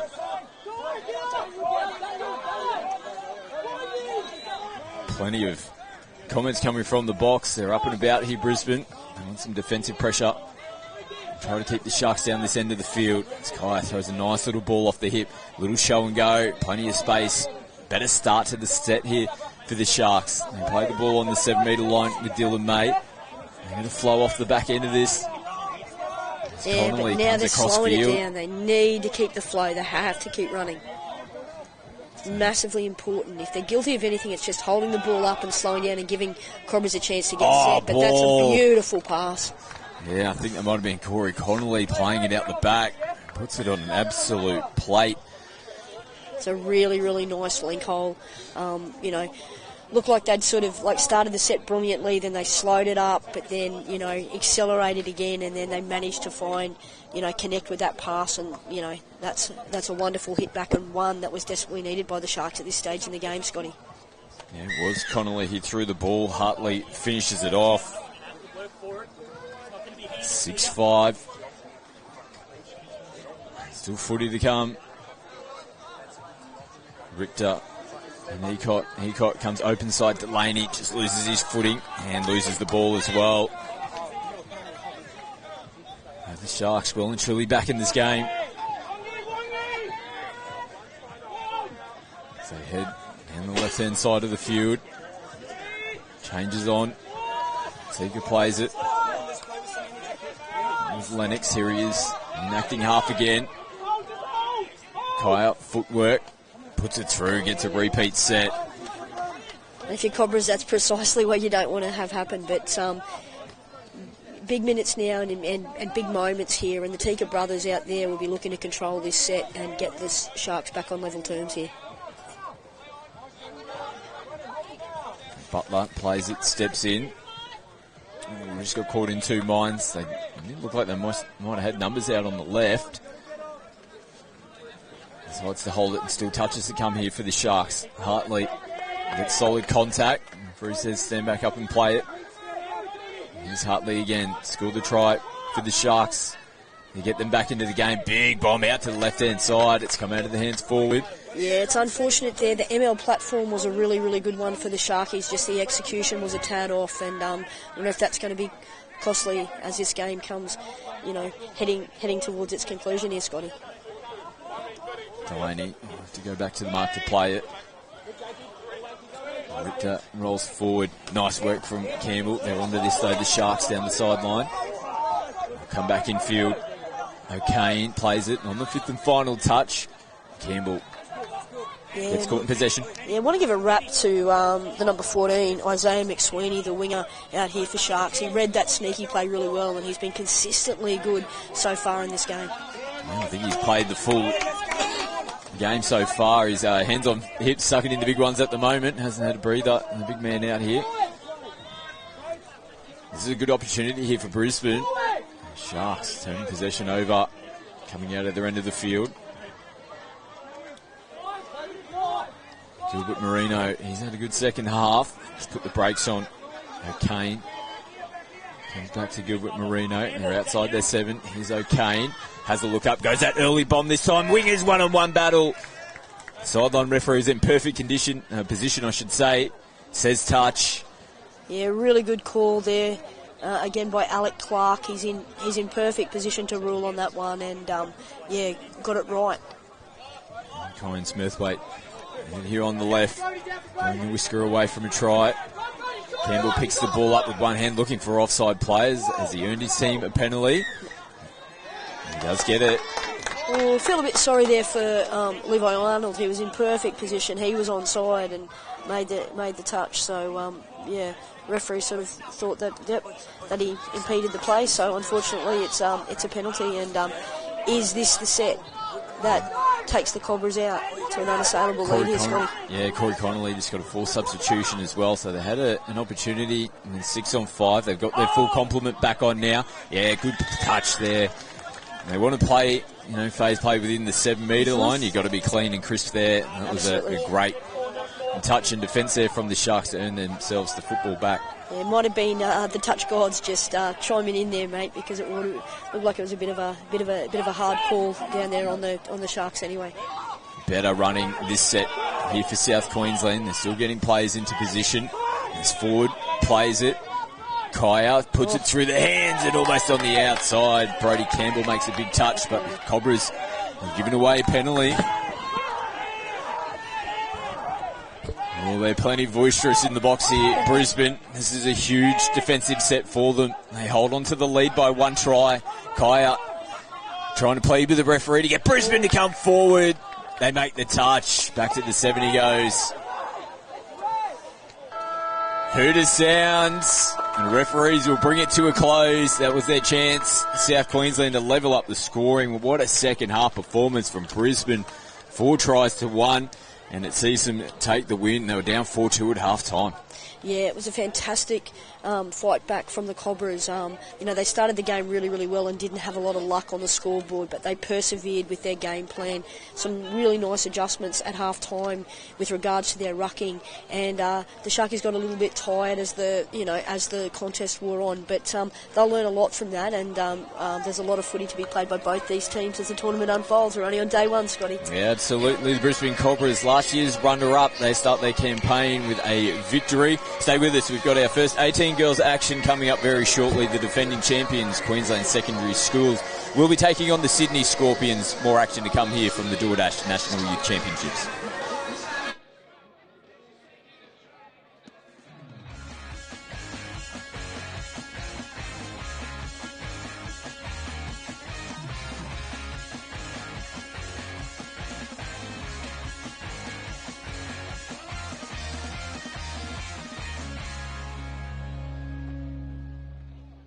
Just a great festival, mate. Get away from the seriousness of touch and come down and have some wines and some good food and meet some really nice people. Get on the plane, get on the boat, get down here. I mean, why wouldn't you? I mean, it's superb. You can't get many places where you're playing top tier touch and then you've got a beach and wineries on your doorstep. So no, it's well worth being here. And you just play touch, so that's what we're all here for, and that's what we enjoy. It is just such a great atmosphere.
on the Sunshine Coast, you'll find sunshine makes the sea sparkle.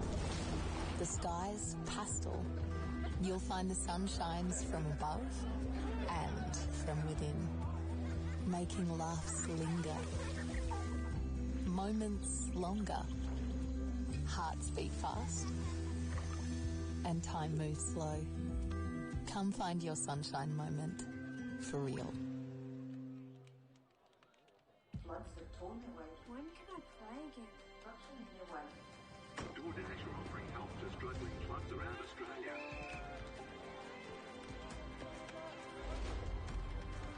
There you go. Some footies for you guys. That's like good practice, yeah? The clean-up is about the residency use. Good luck out there. It's go time, mate.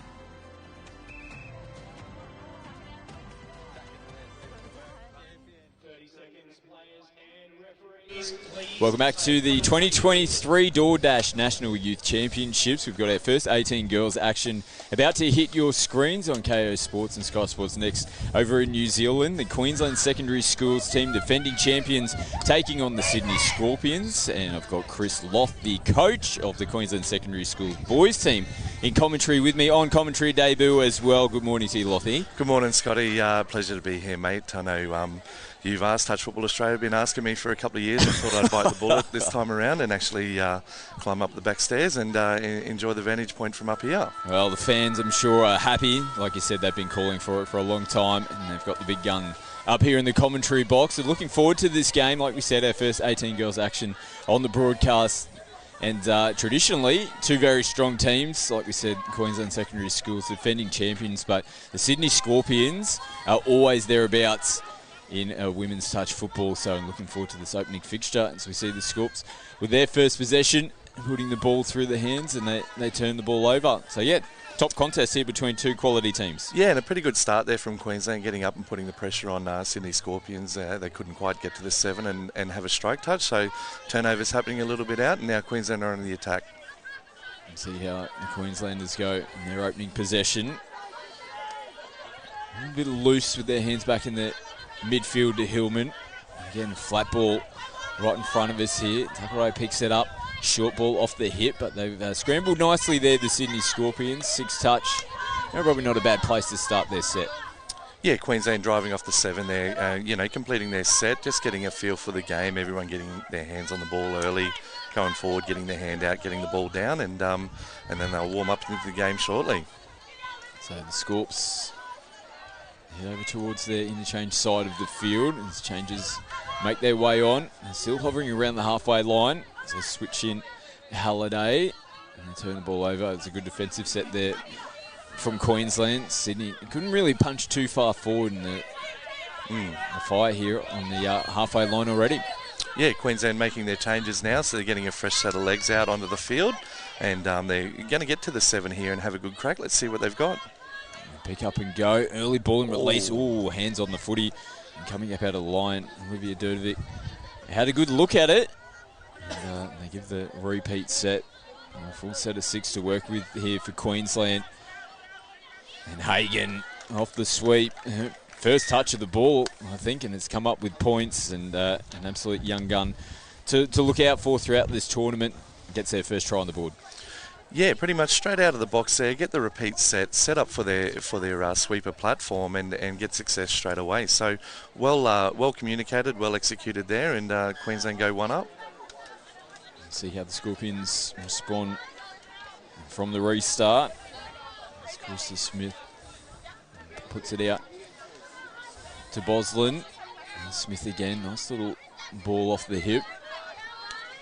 Plenty of running in the legs early in the Scorps. Bit of footwork from Boslin, wearing the number 13 for the Scorpions. Here's Boslin just getting the ball away. They might say it was the touch and pass. Turnover anyway. It was the last touch anyway. So Queensland on their ball and on the attack again, looking like they're coming to the box again. And footwork from Hagan off the left foot just picks up an extra couple of valuable metres for Queensland. As now they go back to the mark. Atkins from half.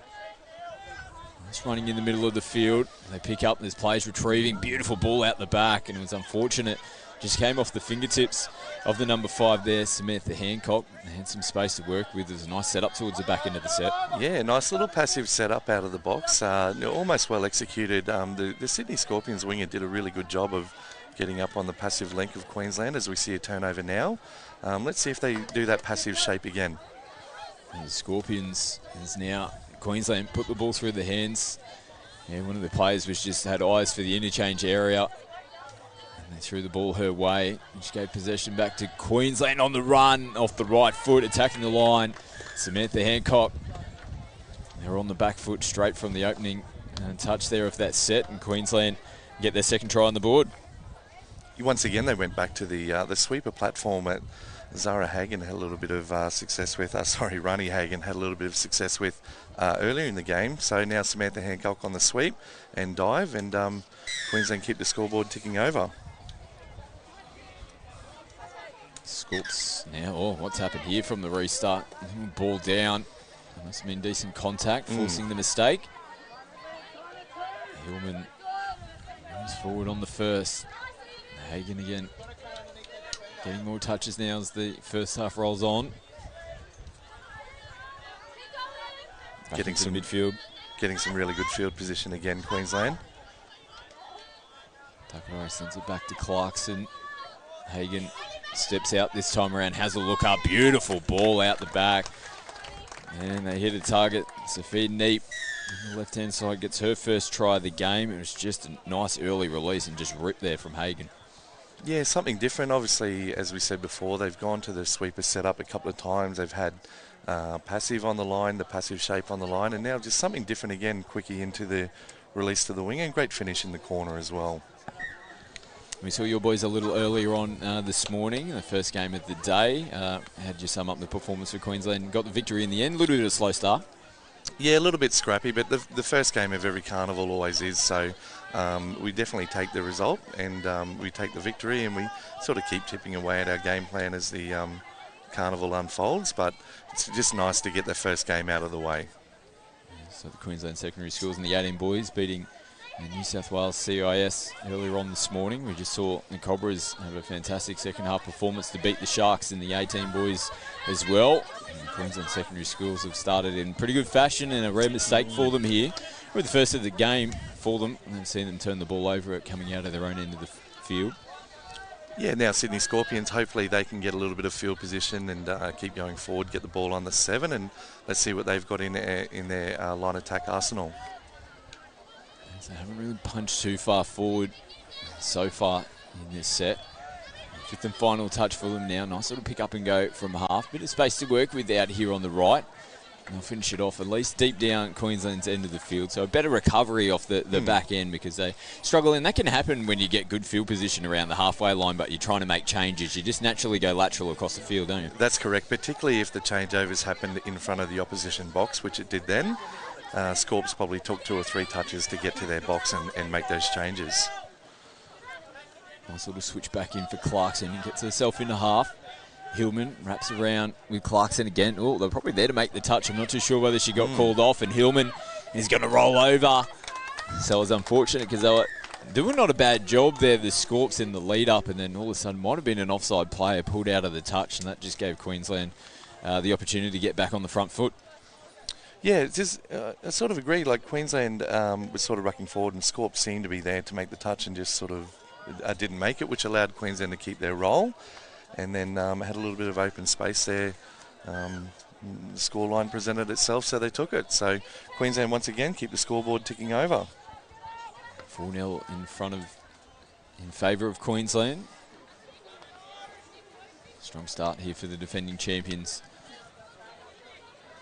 We've won 11 of the last 20 National Youth Championships. The same in the boys. Queensland secondary schools are always there when the cracks are whipping in this competition. They've started this year's comp 2023 in pretty strong fashion so far. Plenty of footy to come in this game and throughout the competition. As Hillman comes down the left-hand side, Takarai picks up nice meters. They get their changes onto the field. Similar shape again as those switch players coming back in. Tanamu, great running coming into the line, gets into the 7 metre and maybe just a step too far where they wanted, and the outside supporting players were just caught a little bit behind the ball. It was nice flow coming out of the box there for Queensland. Yeah, it looked really good. Obviously, they've got Scorps on the back foot early in the set, and the fresh legs coming on keep Scorps on the back foot. And they got the overlap probably a little too easily there, but just couldn't execute. So still working their way into the game, Queensland, despite the scoreline. This is better coming out of the box here for the Scorps. Nice clean pick up from Halliday. Always skipping through. She's one of the players to watch for the Sydney Scorpions team, representing the Australian Emus at the recent Asia Pacific Youth Championships. And you see she finished off a great set there for the Scorps. The turnover was on the 7. They got pretty good field position off the back of that. And now they're forcing Queensland to work hard to get back out of their half. Ellen puts the ball through the hands. It comes back into Kate now, who picks up. She looked to get herself in acting half, which she does. So it's a nice ball to Hagan, but great defence coming from outside in. Sophie Bishop read that perfectly, comes up and makes a touch, a huge touch that needed to be made. Yeah, great read from the winger there. Perfect positioning, up off the line, held their space, and then when the long ball came to the length, they were able to read it and get in, make a great touch. Scorps now with players flying on around the back. They just roll over the halfway line now. And an incorrect play the ball, which is unfortunate. Just Queensland a little bit stronger in the roll ball there. So they put the ball through the hands, out in front. Did a good job to hold on to that. Sophia Neep. She dishes from half. Again, as they switch Clarkson in, coming out of the interchange area. Clarkson back in field to Hillman, who links up with her now. They're on the run. They've got the numbers, just ball out in front. Of Marie Tucker-Wright couldn't reel it in, but they had the numbers in the space on the right. Good read once again from the winger there, putting the pressure on the link and forcing the mistake. Yeah, unfortunate from Brooke Boslin, turning the ball back over here to Queensland. Clarkson working with Hillman. They'll put the brakes on momentarily. Queensland on the sweep again. Tucker-Wright takes him on herself. Just gets the ball down before the defence comes across, and they might have just been caught a little bit flat-footed on their line there. The Scorps, 5th try on the board here for Queensland. Yeah, just a little bit unfortunate there by the Scorps. Queensland going back to the sweeper platform. The defender had good shape and got back to the line, and just a little bit short there, unfortunately, for Scorps, and Queensland were able to dive at the offside player there. We were talking a little bit earlier, might have been through the Queensland Secondary Schools boys match, just how fantastic this tournament is, and it gives an opportunity. It's pretty unique that you have a representative schools teams and teams from New South Wales as well, mixing it up with some of our regional teams. It's just a fantastic comp to be a part of, isn't it? Mate, I'm fortunate enough to go to a fair few carnivals, not just across Australia but across the world as well. And NYC is definitely my favourite tournament.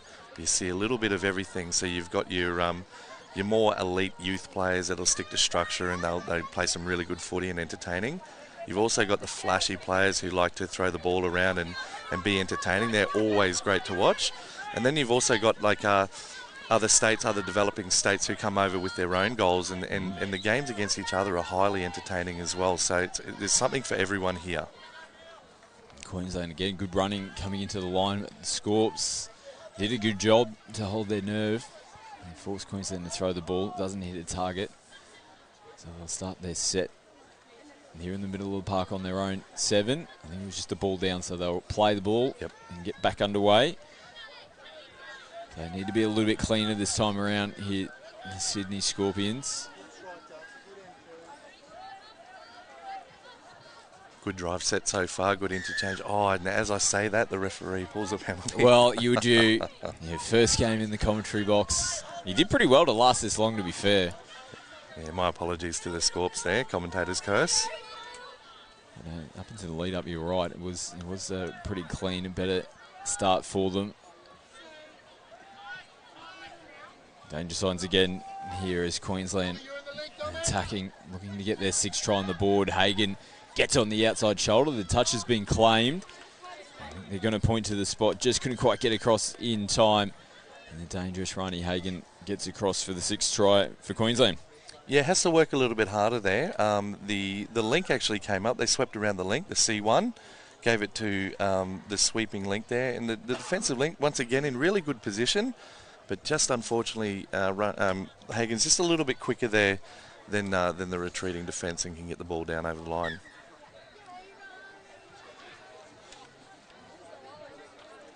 Queensland Secondary Schools looking comfortable so far here in the first half. Logan Lemesu working in the middle here with Tasman Patterson. Here's Lemesu. He comes off the left foot, right foot. Would have been a flat ball or forward pass from half. And referees, they don't miss many of those, particularly with our 3-referee system. And all 3 referees, punching through the middle. Nice bit of footwork as well and through the ball. Kate Ellum.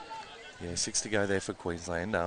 They sort of found a little bit of a gap in the middle, had Scorps and a little bit of 6s and 7s, but the wing is good enough to scramble there and then slow the play down for Queensland, even though they do get 6 to go. So just momentarily had to go back to the mark. Kate was thinking it was a penalty, tapped it. It was a roll ball, went back from the repeat set. As Clarkson comes across field. And here's Ellum yet again with Hillman, who's been busy throughout the first half. Ellum takes it right through to the defensive line. Good footwork right at the line. Did she manage to hold her body in the field of play here and get the ball down? Yes, she did. Wow. Finish. Well done. That is impressive. We'll have a look at the replay here. Didn't look like she had any room to work with. Let's have a look at the replay. It was nice work from Ellen, wasn't it? Took it right to the line. Just that late footwork, ball in the right hand. And Olivia Atkins gets it down for the Queensland Secondary Schools team. Yeah, great finish there. She would have only had 30 centimetres to work with there and got the ball down right in the corner. Just beat the winger there in the dive in the corner.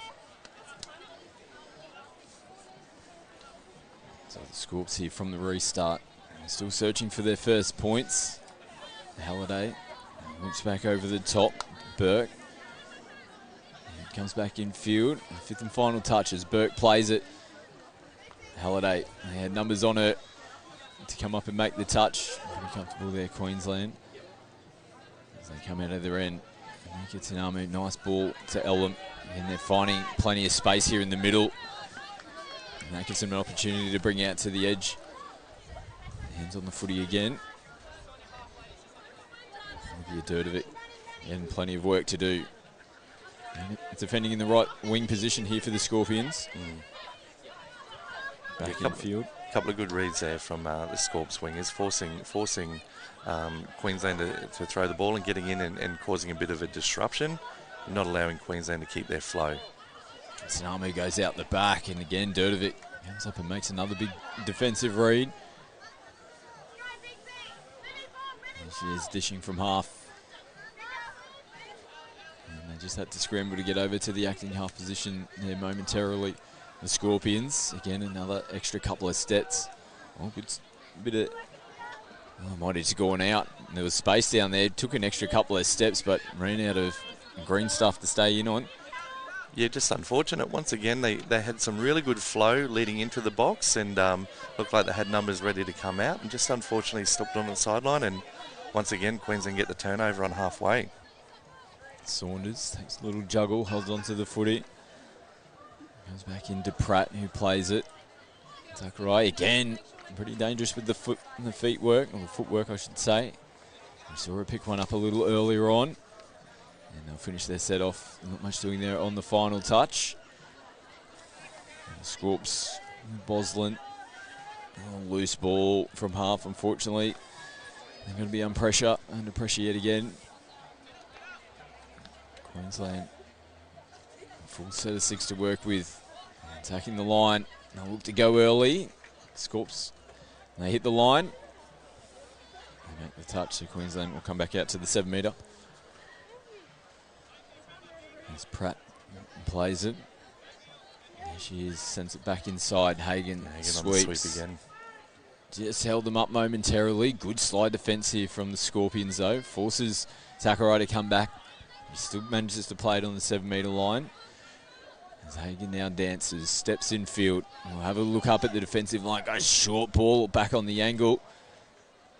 And Durdovic, I think, may have made the touch, but the sideline referee was calling a short of the line. It's really good footy there, Scotty, from both Queensland and Sydney Scorpions. You see Queensland set up, and Hagen once again with a great long ball to the ling. But the Scorps winger up to the challenge, up off the line, and making a really good read in defence. Just over a minute to go. We see Darkrai again, left foot, almost slicing in. Good cover defence back in the middle from the Scorpions this time around.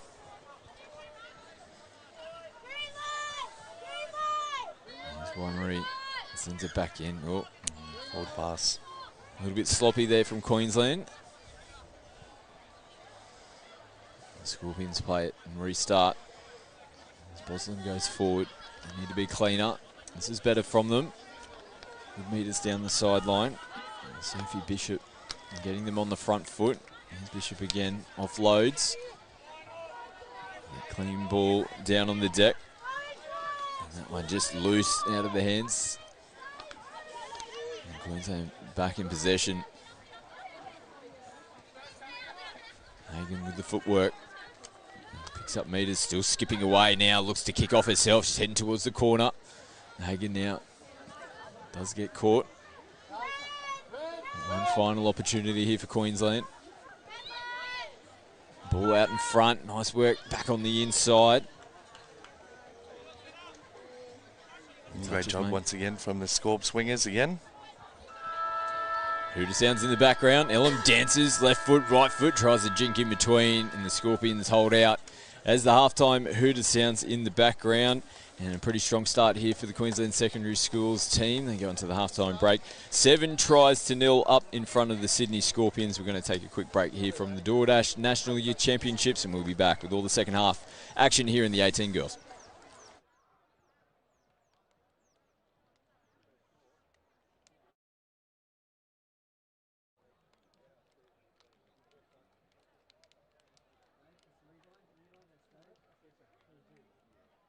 My Sports Tape are the official sports strapping tape partner of Touch Football Australia.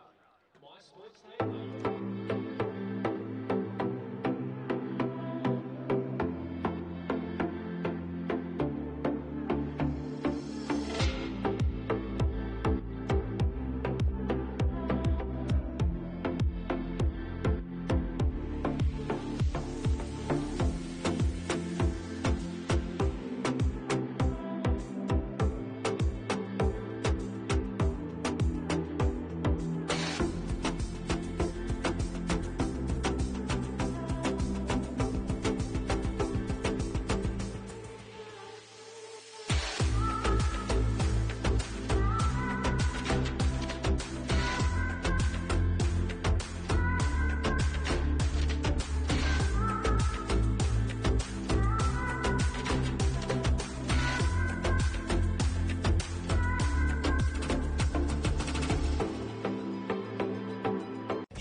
In Year 12, I completed my vocational education and training course for hospitality, and I also have my certificate for youth work because that was something that I saw myself doing and something that I thought that I would be good at. And now I have the qualifications, I can work in the sector I want, and it's definitely given me a lot of opportunities with jobs and opportunities within the community. My advice to young people would be, it's okay not to know what you're doing at the end of Year 12. I think you have to pick a course that is suited to you and what you want to do, not what you feel like is right. I chose youth work because that's what I want to do, and I want to work in the community. Doing that has made me a happier person on and off the field, and I'm a better player and a better person for it. When it comes to the perfect break, there's booking a holiday, then there's all.com. Over 5,000 of the world's favourite hotels, curated dining, wellness and entertainment experiences, all while enjoying exclusive rewards. Find the best hotels in the best destinations at the best price, guaranteed. You find the time, we'll find everything else. That's all.com. You wouldn't give your kids the same haircut. You wouldn't demand they wear the same clothes. And you wouldn't expect them all to learn the same way, would you? Every child is unique, and so is the way they learn. Fluey Learning, online school tutoring, personalised for every student.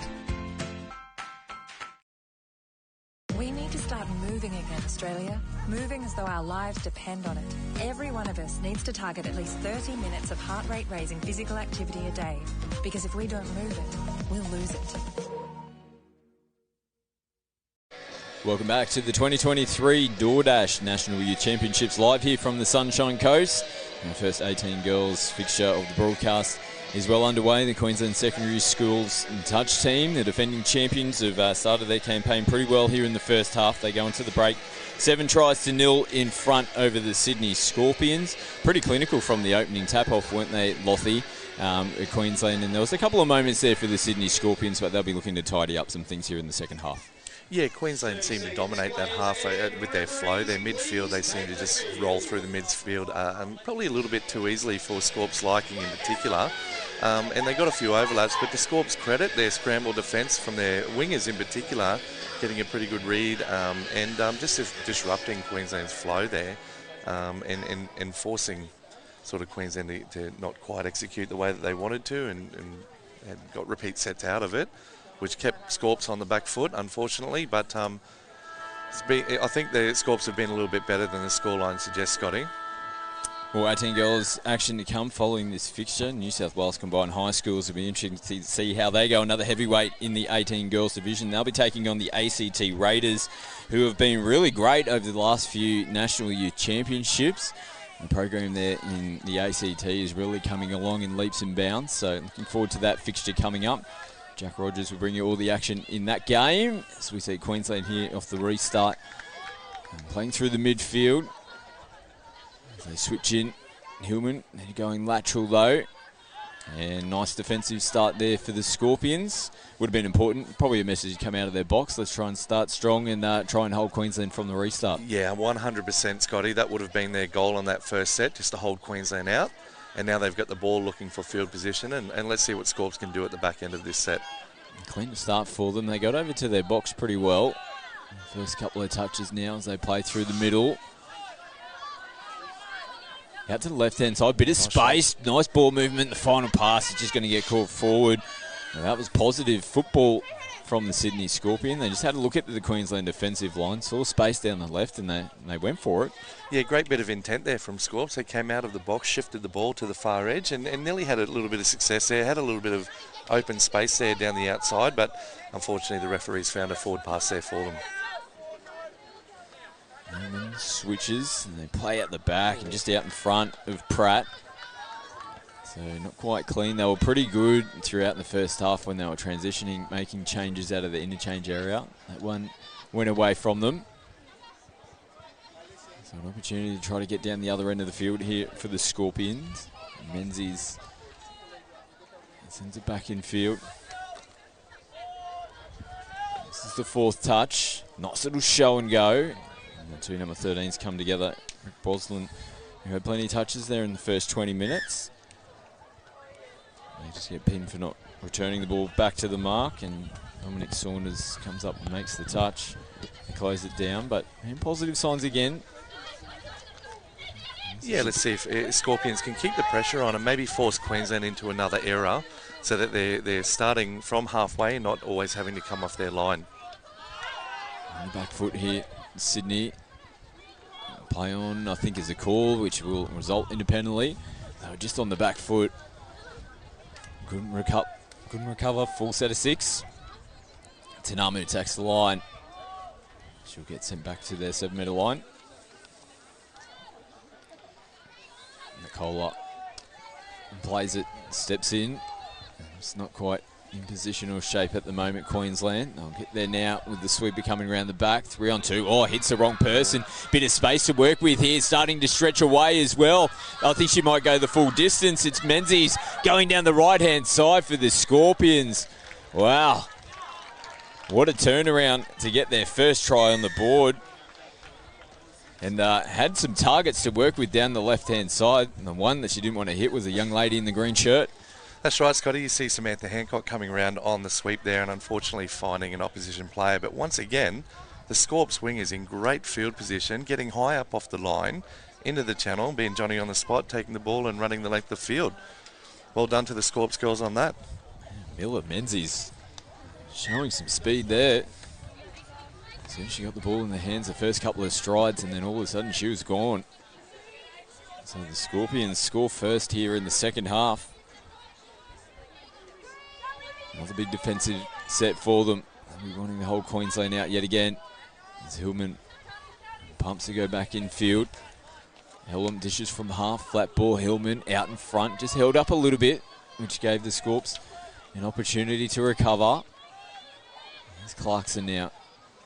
Players down on the deck, but they end up coming back that direction. Ooh, almost getting there. 11, Sophie Bishop, always had a little snatch at the footy. I thought she might have got her hands on it. But the ball gets away from them. They're back in possession. They hold on. Scorpions now. Patterson. They switch at the back. Halliday. Players running in all directions at the moment. Here's Halliday. Getting through. Players offside. Halliday looking for support. Sends a bomb out to the left-hand side of the field. And it's unfortunate. It was good awareness. The players caught offside there for Queensland. And then the final pass, just dipping away on the back end of it. And I think they might have had cover defence there to make the touch if the ball went to hand. Now we see Queensland go down the right-hand side of the field. The ball looked like it just hit a bit of the paint. And the sideline referee has called it. They've just gone away. Yeah, so she was there making the call, but getting the communication to the on-field referee can be a bit difficult at times, particularly the on-field is central, right in the middle of the park. And unfortunately, Queensland, they're going to get away with one there. Yeah, very lucky from Queensland. I thought Scorps last set, they had really good flow into and out of the box. The half got through. Queensland being a little bit lazy to, be offside and let the half through.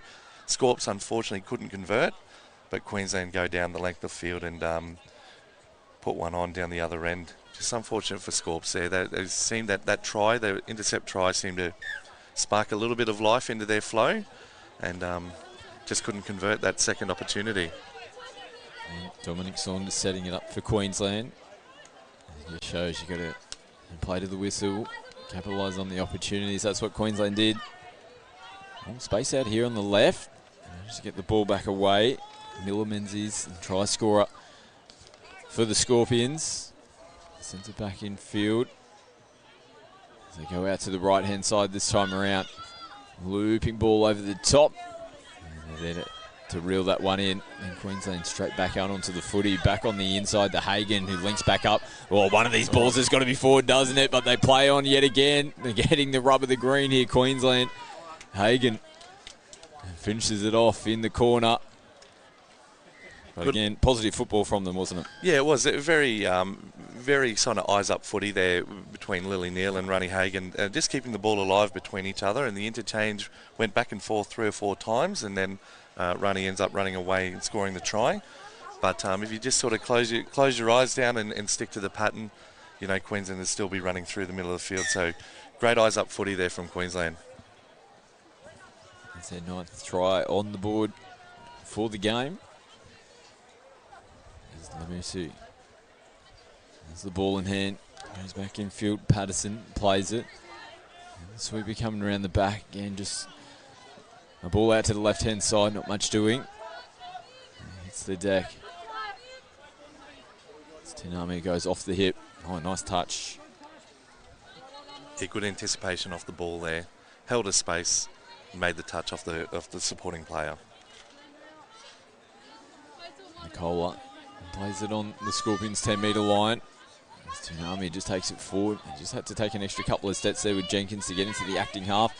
Nice, cool composure from Queensland, though. They find the space and the numbers on the right, and the points continue to flow. Great catch and release there from Kate Ellum. Anticipated the winger shutting, so held her space, held nice and still, if we see on the replay here. Catches it on the standstill and then releases straight out to the winger for a great try in the corner. So double digits now for Queensland. 10-1 on the scoreboard as the Scorpions restart with Halliday in the middle working here with Tasha White. And White from half again. Play it inside the 7. Halliday attacks the line herself.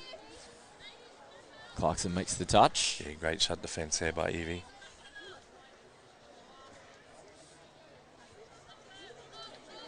Scorps now pick up and go from half.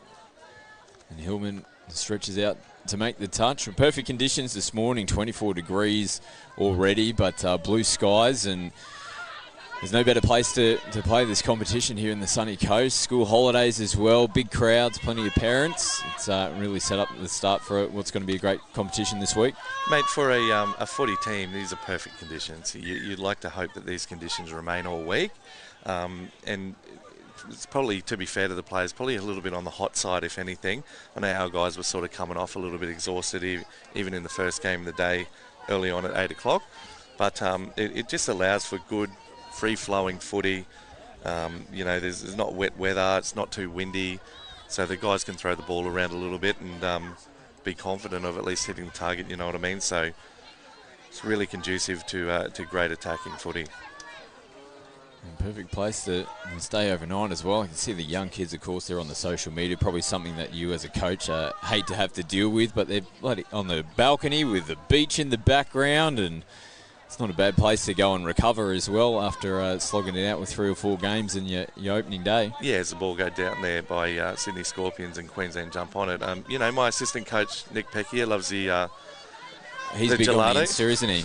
Oh, he's a gelato He man, loves is the he? gelato, mate. So he drags me out every night. Like, I don't want to do it, but obviously it's a team thing. And yeah. Oh, here we go down the sideline. Tuck right, the little dummy back on the inside. Great Good recovery, once dude. again, yeah.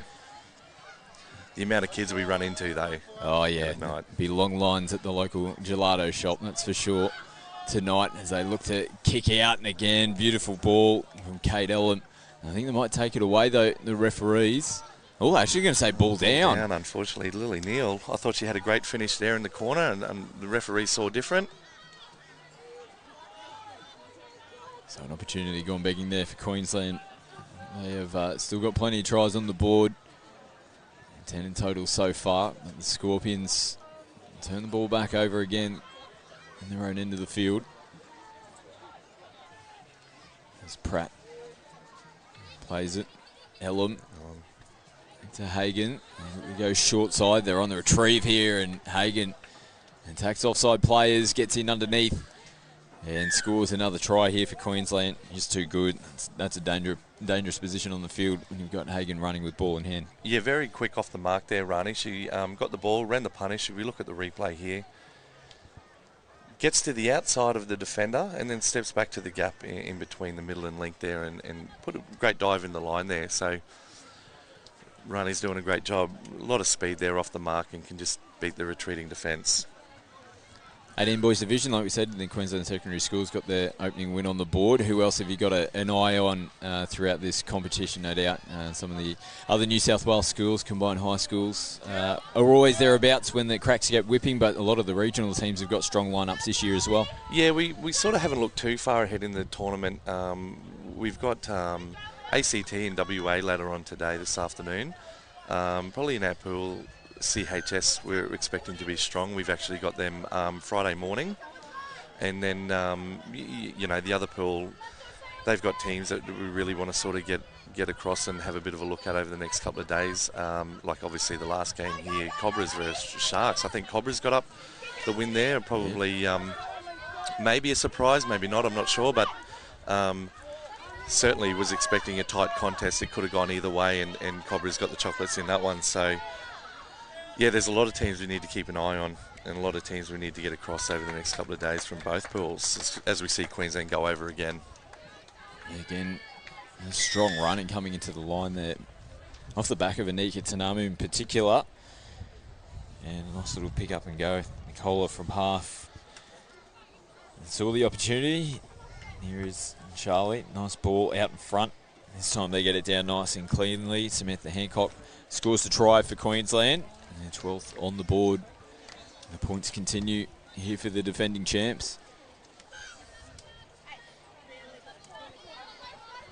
And the Scorps from the restart. Actually looking to finish off in positive fashion. Take some momentum going into their next round fixture. This is Burke. He plays it. Better running here from the Scorpions. They get a penalty. Plays offside here for Queensland.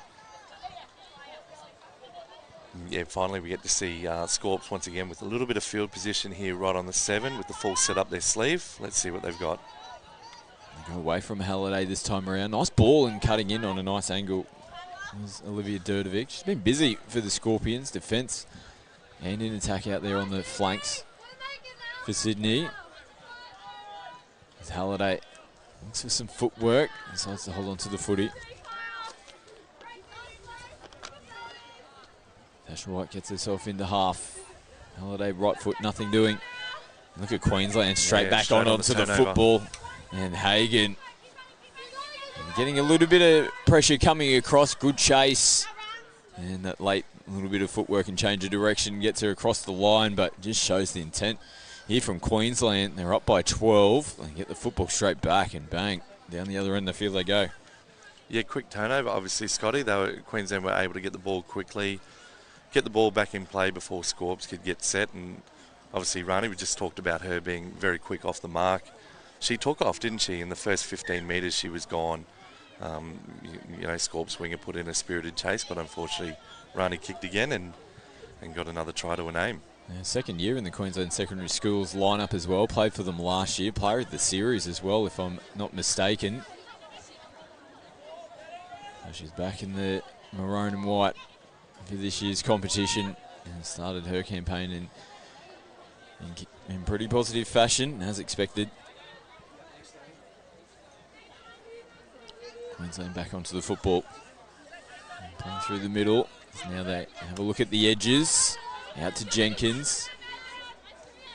Cool head there from Ellum. Oh, little rare mistake.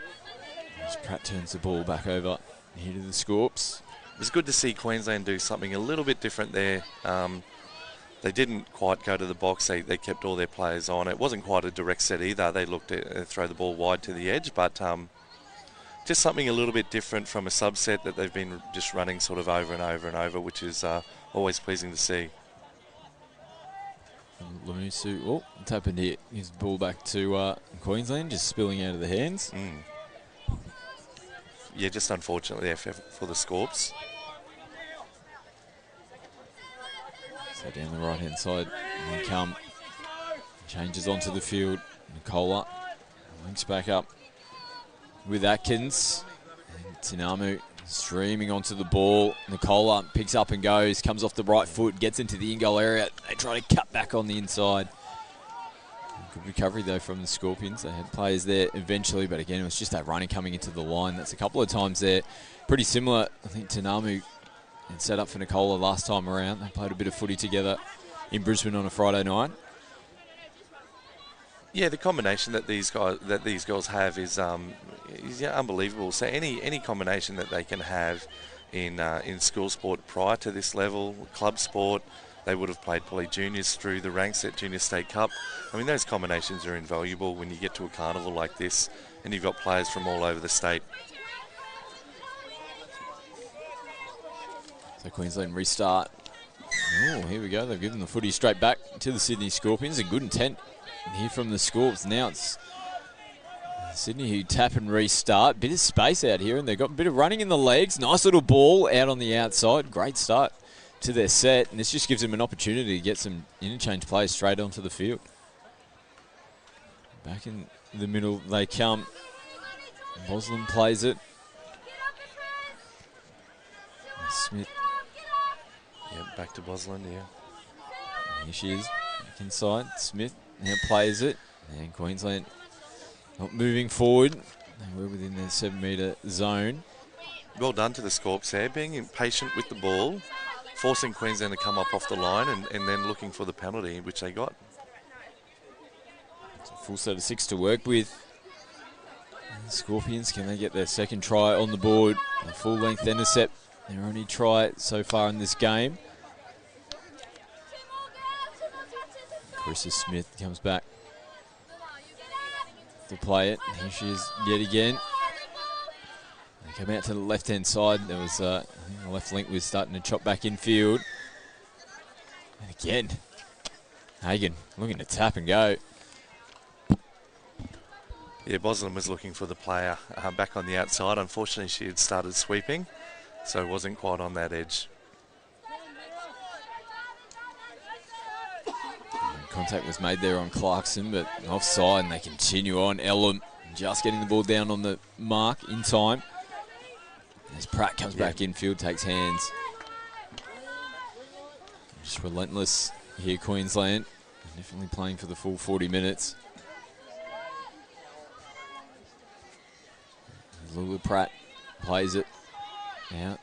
More players called offside. Unfortunately here, Riley Lynch trying to come up out of the line and put some pressure on, just a step or two short. And Queensland stroll over again for more points. It's just unfortunately there for Riley. She read that long ball really well and popped up on the middle attacker for Queensland as she caught it. That sniping defence, excellent. Just unfortunately just got called offside there. But I like the intent there from the Scorps outside defenders there and putting a bit of pressure on the Queensland attackers.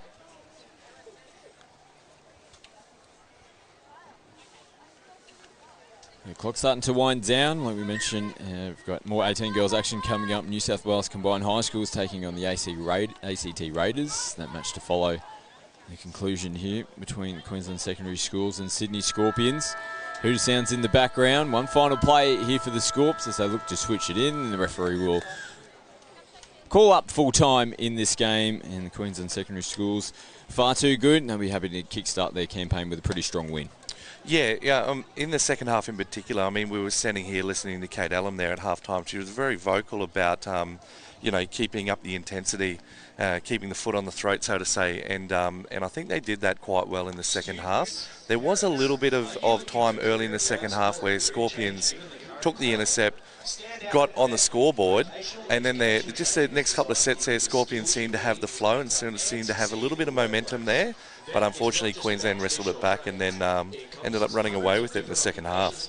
Well, stay with us here at the DoorDash National Youth Championships. More 18 girls action to come up. New South Wales Combined High Schools, ACT Raiders. We're going to take a quick break and be back with more live action very shortly. Sports insurance partner of NRL Touch Football. Approaching 4 decades of partnership, sports...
In Year 12, I completed my vocational education and training course for hospitality, and I also have my certificate for youth work because that was something that I saw myself doing and something that I thought that I would be good at. and now I have the qualifications. I can work in the sector I want, and it's definitely given me a lot of opportunities with jobs and opportunities within the community. My advice to young people would be it's okay not to know what you're doing at the end of Year 12. I think you have to pick a course that is suited to you and what you want to do, not what you feel like is right. I chose youth work because that's what I want to do, and I want to work in the community. Doing that has made me a happier person on and off the field, and I'm a better player and a better person for it. When it comes to the perfect break, there's booking a holiday, then there's all.com. Over 5,000 of the world's favourite hotels, curated dining, wellness and entertainment experiences, all while enjoying exclusive rewards. Find the best hotels in the best destinations at the best price, guaranteed. You find the time, we'll find everything else. That's all.com. You wouldn't give your kids the same haircut. You wouldn't demand they wear the same clothes. And you wouldn't expect them all to learn the same way, would you? Every child is unique, and so is the way they learn. Fluey Learning, online school tutoring, personalised for every student. We need to start moving again, Australia. Moving as though our lives depend on it. Every one of us needs to target at least 30 minutes of heart rate raising physical activity a day. Because if we don't move it, we'll lose it. Welcome back to Sunshine Coast Stadium here at the DoorDash National Youth Championships. My name is Jack Rogers and I'm joined in the commentary box by Dave Maher, Australian representative and Sharks coach this weekend for the Under-18s division. Well, Dave, we've got a pretty cool fixture coming your way. It's the Under-18 girls, New South Wales CHS and ACT Raiders. You must be pretty excited for this one. Yeah, obviously New South Wales CHS, it's good to see them back. The last 2 years, obviously COVID hit and the schools are back, but Canberra been going pretty good in the women's division at NTLs at least. I'd say there's a lot of good talent coming through, so it's good to see them here as well. Well, we had an early chance there for McCarthy, the number one for CHS, but it's been brought back there by the Raiders. They'll play the ball about 9 metres out from the touchline. Yeah, as you mentioned, it's good to have schools back here at the National Youth Championships as we see an early turnover. So the first run of play here is going to go in favour of CHS. Let's see what they can cook up here. Of course, coached by the very experienced Mel Mitchell. Touch made there. 7 metres out early in the tackle count. And they're looking for the sweep play out on the left here, and they got space, and they're playing through. The ref has called ball down. It's McCarthy for CHS first on the board. That's 1-0. Yeah, it's a nice little sweeper play. A lot of people call it a halo, but well set up by McCarthy there. She swept off the tap-off, and it was a great touch, but, you know, off the error repeat set. It's a nice warm day here at the sunny coast first thing this morning, so good start for the CHS girls. There's a beautiful breeze just rolling through at the moment here at Sunshine Coast Stadium. It's a beautiful place to play touch. Of course, the Youth Championships has taken place here for a number of years now. ACT Raiders on the attack. Let's see what they can do. Some space has opened up on the right, but they choose to bounce back to the left here. Running a little bit of a sweep play again there. Back on the inside, and that's 6 touches. So the CHS defence up to the task there. They're nice and compressed, Dave. It's a good start. Yeah, they're dictating with their defence early, getting off the line and making sure ACT aren't getting the crucial roll ball on the 7-metre line. And they did a fantastic job, CHS, and they've run a direct set, which is really good to see. So it's good to see teams not always subsetting. So they're doing a good job here. There should be 1 touch left and good hand scooping. Look for some options here and a good result, killing it in the corner there. So the Raiders with looking to get fresh legs on here, but they're going to need to get the ball through hands if they want to do that without taking up too much of the touch count. Yeah, they're looking for that box, and good pressure there by CHS. Bouncing up and out of the line was the number 2. It's Berryman for CHS, just getting in the way of the play there. Yeah, that's twice they've made an error coming off their line. I think the CHS shooting pattern's a bit scary, so they're trying to go around it instead of just sort of pinching one forward and then getting them on the next one. But hopefully the coaching staff with Gabriel Hodges can have a chat to him to fix that. Putting their feelers out here, both teams. It's a good touch, a hard touch made by the Link. It's always good to see the Link coming up and making that touch, but numbers on the left-hand side couldn't quite get the ball out there. The number 5, Smith, was looking for the winger, and she's bamboozled the defence there, and the ball is away. It looks like they're going to call touch pass, but it was a close call there for CHS, almost over the line. Yeah, great scoop on the short side by Masters. Created an opportunity, just real good defence again from ACT to make a great touch pass and get him out of trouble. But see, that's touch 2 off their subset, so if they can complete it, they can go with them. It just need just a little fall there, but a bit slippery in the middle there by the look of it. But you know, they're playing a little good style here, ACT. It's just hopefully they can go with CHS. They're such a good side, the New South Wales teams and the school system. So it's good to see early that they're really defending well and rucking well. So far, they are certainly right in it. The Raiders, only 1 try on the board so far, so they're really matching it here with CHS. And as you mentioned, getting that rucking set really going, making sure they're completing well. Through the hands here, though, this left-hand side, they've been dangerous out here so far. Can't quite find the space. A great touch by the winger, basically marking 2 players out there. But they dip back on the left-hand side. The dummy half is through, but the touch is made. So hero shot for the winger there in defence, 2 touches in a row, and saves the Raiders, saves her team. Yeah, I think McCarthy could have thrown the dummy and went herself. They ran a nice little fly out of the box, and I think they had her. She just should have pumped it and went herself, and she passed early, and the winger did a fantastic job. I just can't see what number she is, and I want to give her a rap. So I think it is Lily Pickering. Did a fantastic job, 2 touches in a row. And as I said, this is their 4th set off their line, and they've made 3 errors. So it's crucial to complete your sets coming off your line. The defence has been good for the Raiders, and they'll be tested again here. Let's see what CHS can cook up. Passing late as the sweeper comes around. On the right-hand side, diving for the line, and it's McCarthy diving. She's been touched. She's been busy so far, McCarthy. That's a name to watch clearly.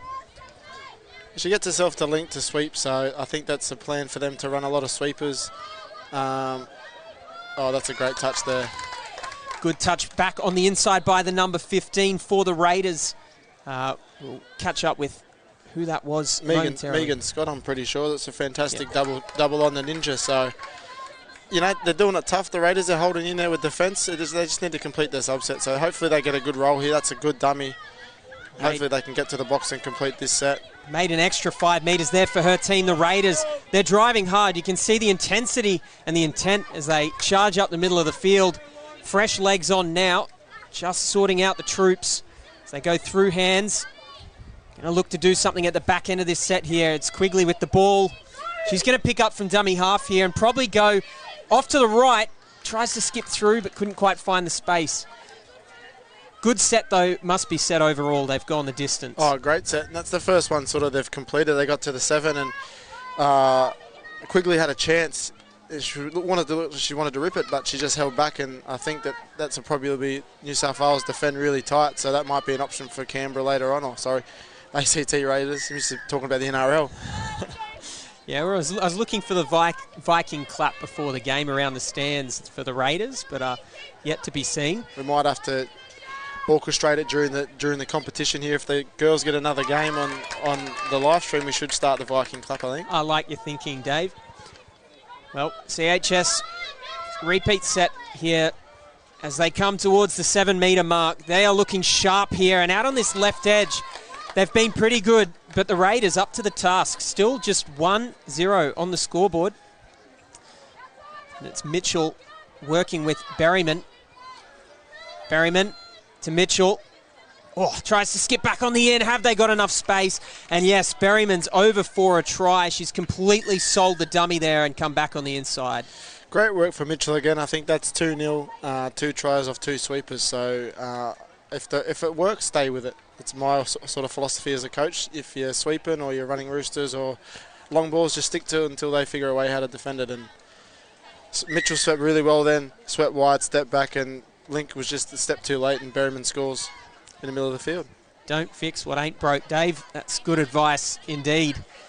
And the Raiders will need to come up with a solution to that, but possibly more importantly is coming up with some points here early on for morale's sake. Let's see what they can do at the back end of this set. They've certainly got field position. Scooping now is the 23 for the Raiders.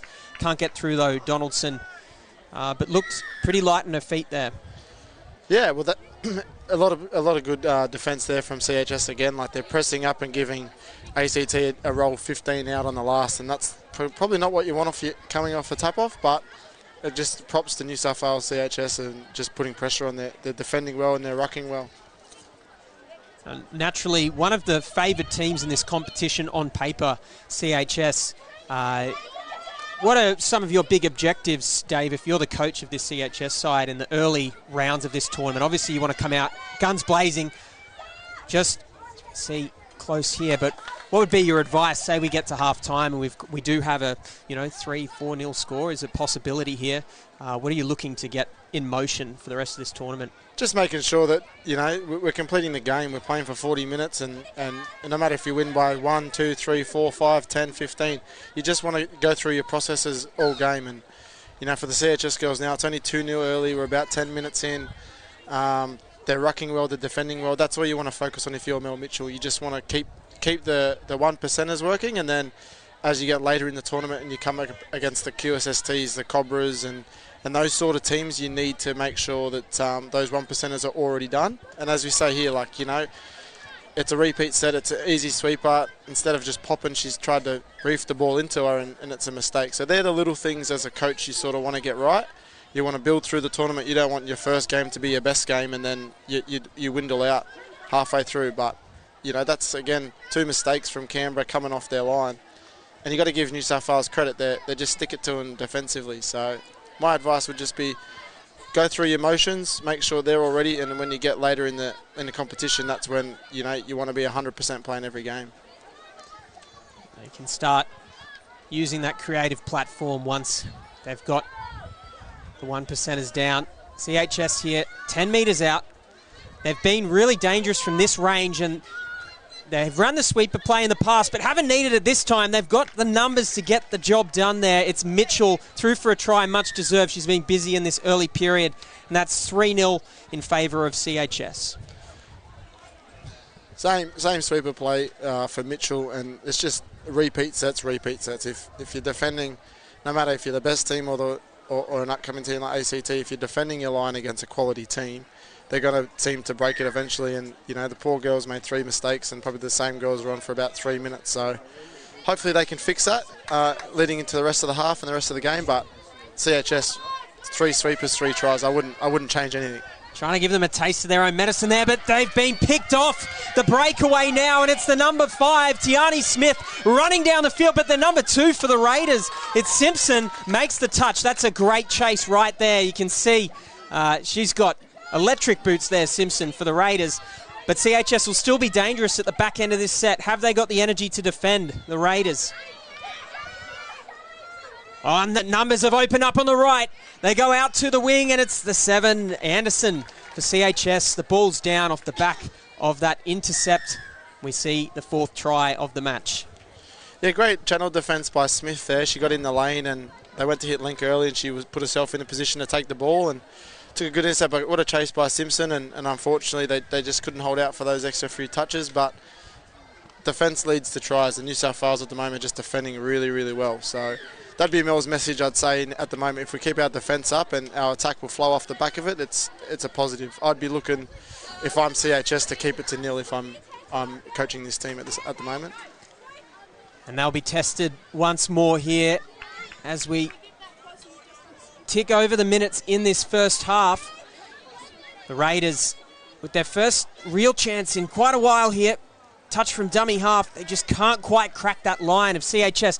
You can see how compressed they are. They might have to start looking for the longer option, which of course is a challenge in itself, Dave. 100%. It's not an easy ball to throw and under a bit of pressure, but as you said, New South Wales are compressed really well. They're showing the wing. So, if ACT get a repeat set and get a good straight dump on the last, I think your long pass is definitely on. And as you can see now, they're looking to run a fly, and they've got the overlap 2-on-1. Running away here. Don't think she'll be caught. Oh, almost touched there. It's a good dive, but the touch wasn't quite made. Yeah, I think that's Pickering again. She did it before. She held again really well, but this time Mitchell threw the dummy, and She nearly made a great touch again, but unfortunately they run a nice little fly out of the box, which creates a 3-on-2 to a 2-on-1. So Mel's got the girls running really well at the moment, and hopefully they can just continue it for the rest of the half and throughout the tournament. And that was certainly not the first massive defensive effort from Lily Pickering. Worth shouting her out once more. That was a great diving attempt. It was closer than it should have been, I think, and thanks to the athleticism there. So Raiders back on the attack. Good shooting defence from CHS, and the ball's just taken a bobble. And that's one part of our game which I think is second to none in any sport. Like, you got honesty. So from where we are in the commentary box, I thought she made the touch, and I think I said great touch, and then honesty, she's missed her, and that's the best thing about our sport is if you get a fingernail on a shirt, you just got to trust the people, and that's what makes our sport so special, I think.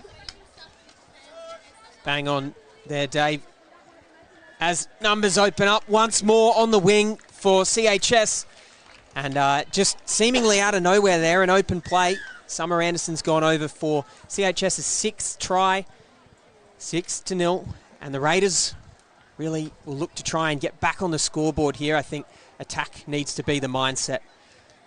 Yeah, the midfield D's really well. They're just probably a couple off one step at a time. So the middles go and the links one step off, so's the wing. So, you know, if they stay united like they did for the first 5 to 10 minutes, I don't think it would be 6-0. So, you know, they're playing really well, the Raiders. They just got to stay united and linked as defensive. You just can't send one person up because everyone else will be a step behind. So that's where they've sort of just gone off at the moment. So if Gabriel just has a chat to them about working together, getting onside, working as one, they seem to hold New South Wales back really well. Well, they've lost control of the ball there, about 20 metres out. It was a tight call, but we've seen similar there again. The referee saying that the ball was not played straight, so it will be a penalty in favour of the Raiders.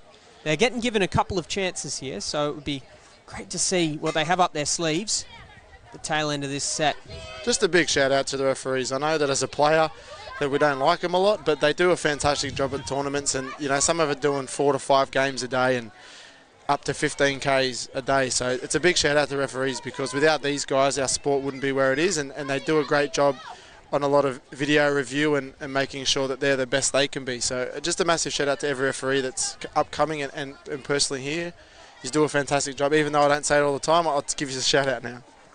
As a former referee myself many, many moons ago, I must say the amount of running backwards that the referees do in the match is unmatched. There's only 3 of them out on the field. They don't necessarily get subs. They're running the entire time. And the fitness required to be a referee at this level as well is extreme. So, again, reiterating that shout out to the referees. We got 6 again called there, so CHS will get another set with the ball in hands. Masters to play the ball. She'll be working with the ever-dangerous Mitchell. Looks like they're going to settle for a few touches here and probably concoct another sweeper play, would be my guess. They come back on the short side here, running through from dummy half, got all the space in the world to work with, and lo and behold, it's Mitchell once more who gets the ball down over the line. I think that's 3 for Mitchell, maybe 4. Yeah, hat-trick.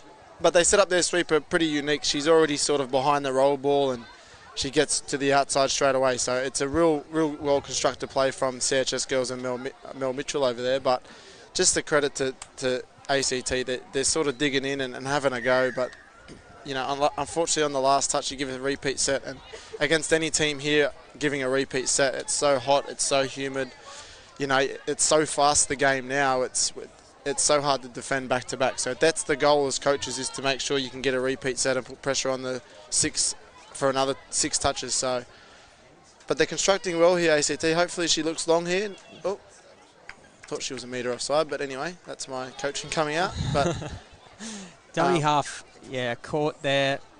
According to our match referees, seemed like one of the closer chances for the Raiders there, though. The space was opening up in the middle.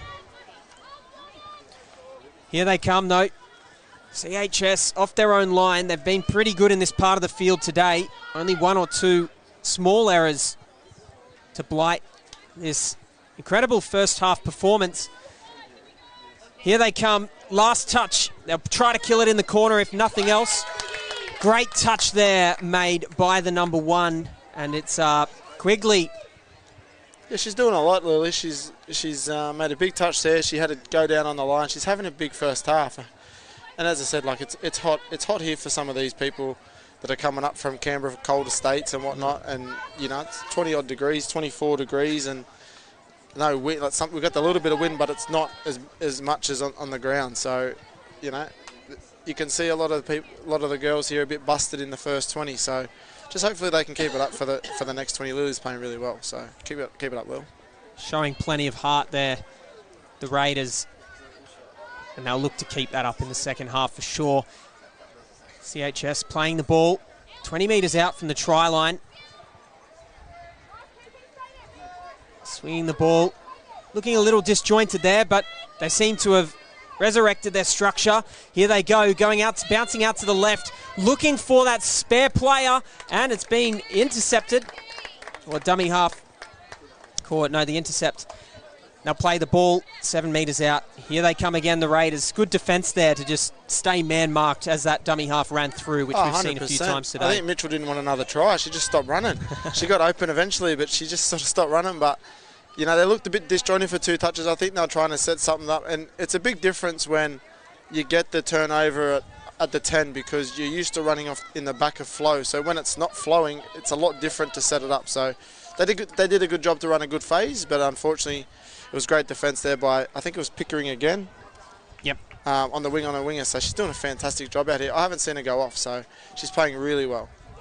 Yeah, certainly one of the standouts in this first half across the board, and mostly defensively for Pickering. CHS playing the ball close to the line there, right to long rip, and it's been intercepted once more. 6 more is the call. They'll bring it out to the 7 and play the ball. So really well done to just get up in the passage of play. And I noticed just the shape there of the winger, Pickering, just making sure that she's still sort of facing outwards, ready to run out if need be. Yeah, great wing defence. She was on the link and chased that really well. But as we said before, I think it's 7-0. They've scored probably off 4 or 5 sweepers. So maybe a runaway here. Close back on the inside, but I think touch pass will be the call. So we are going to see one more touch here at the end of this first half. The buzzer has gone. The score, of course, is 7-0, so CHS are likely to settle here. And that's exactly what we'll see. Which brings us to the end of our first half here. Under 18 girls division, New South Wales CHS are leading the ACT Raiders 7-0. Pretty good half, Dave, overall. Yeah, great half by both sides. CHS, the scoreline probably doesn't suit the game, but it's a great first half from both sides. I'd like to see CHS stick to what's worked in the first half, and I'd like to see ACT probably complete more sets and keep scooping on the last because they're looking really good. Well, we'll be back shortly with plenty more action here at the National Youth Championships at Sunshine Coast Stadium. Stay tuned, live on KO and Sky Sport Next. When can I play again? DoorDash are offering help to struggling clubs around Australia.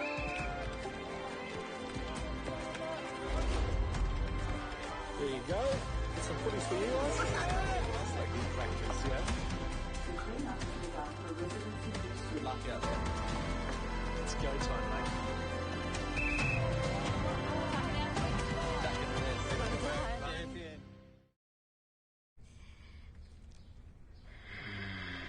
Crunchy outside, juicy inside.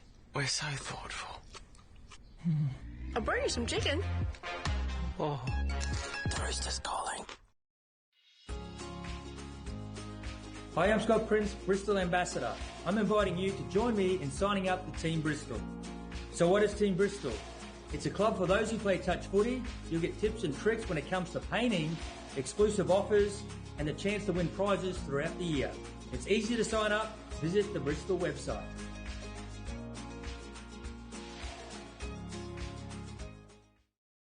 Athlete, powered by Pain Away, Australia's #1 topical pain relief brand containing arnica and naturally derived active ingredients. We greatly encourage consumers to always read the label as ingredient concentration levels vary between different brands. Athlete Joint and Muscle Pain Relief Gel contains more than 50% total active ingredient levels than Physio Cream Solu Gel. Athlete Joint and Muscle Pain Relief Gel. Available at all Chemist Warehouse and leading pharmacies across Australia. Train, perform, recover with Athlete.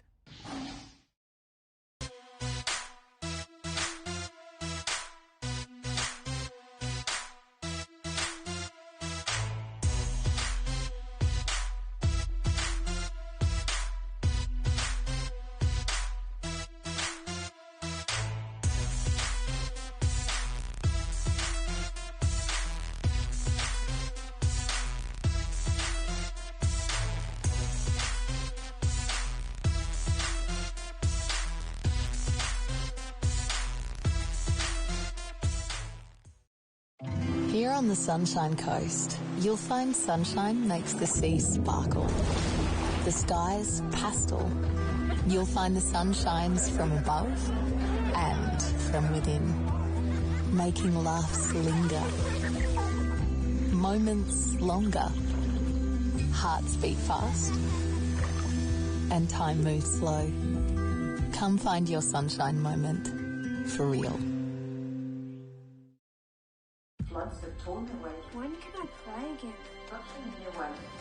DoorDash are offering help to struggling clubs around Australia.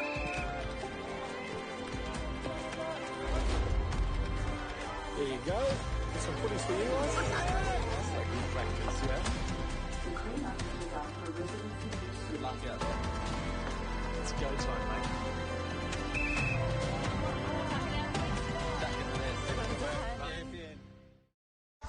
Welcome back here to Sunshine Coast National Stadium.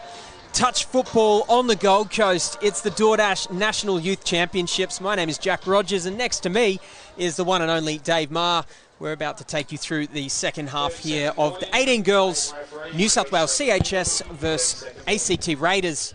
CHS leading 7-0 at this point, but the Raiders, they'll look to bounce back in this second half. Yeah, hopefully we can see another great brand of touch from the girls. Like, the girls' game has evolved a lot in the last 4 or 5 years, and opportunity for some of these girls that might play rugby league or rugby union as well to put their name forward for those NRL premierships and Australian squads for union moving forward. I know Rani Hagan playing for the QSST girls is a Aussie Sevens player for the. Pretty sure she won gold over at the Commonwealth Games. So, you know, this sport gives girls an opportunity and boys an opportunity to represent. To be a professional rugby league or rugby union player, so it's good to see that they're all here having a go. Immense talent on display. The Raiders, well, they'll tap off there. And speaking of talent, Quigley plays the ball. She had a good first half. She'll look to get involved once more.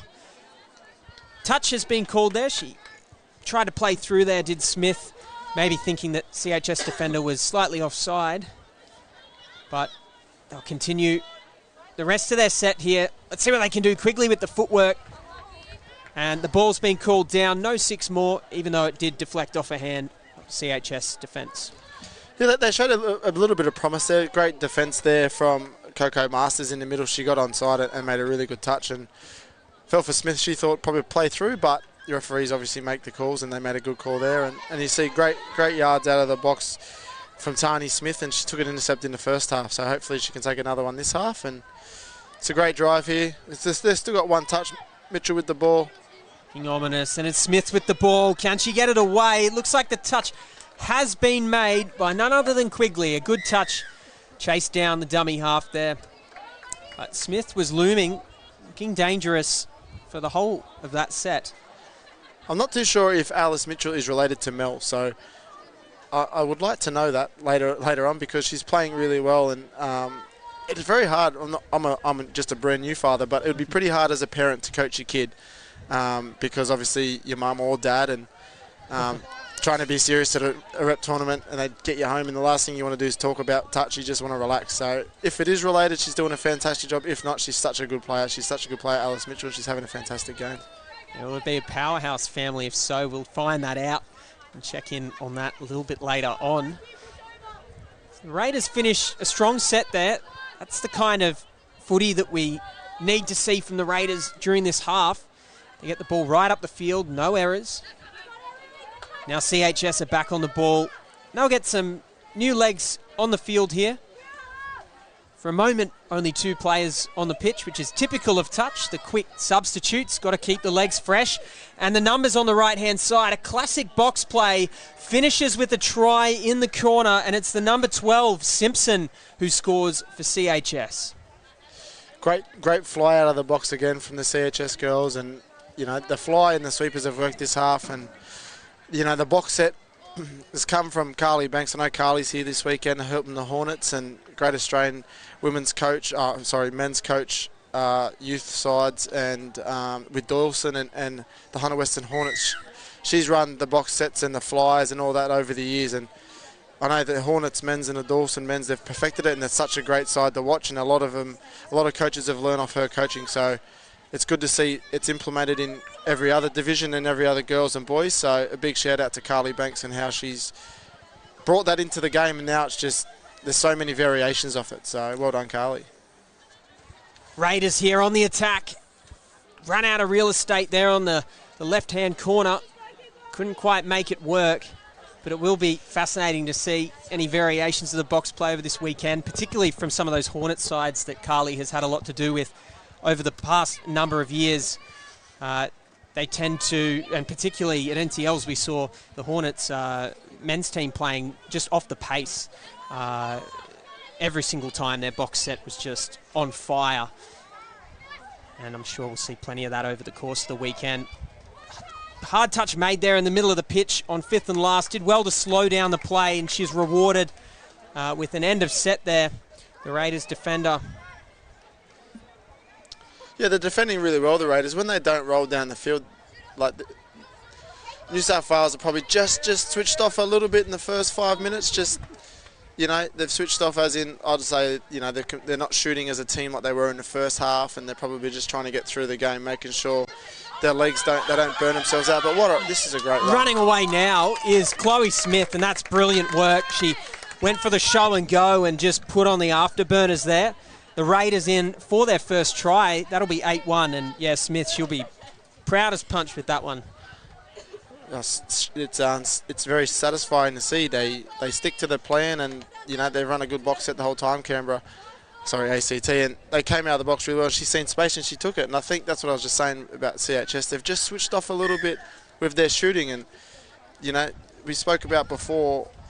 What do you do when you're up 8 or 9-0 and things like that? You've got to stay to your 1%ers, because that's what's going to get you through the tough times and the tough games. So hopefully they'll have a big chat now to fix it, and no more soft tries from New South Wales.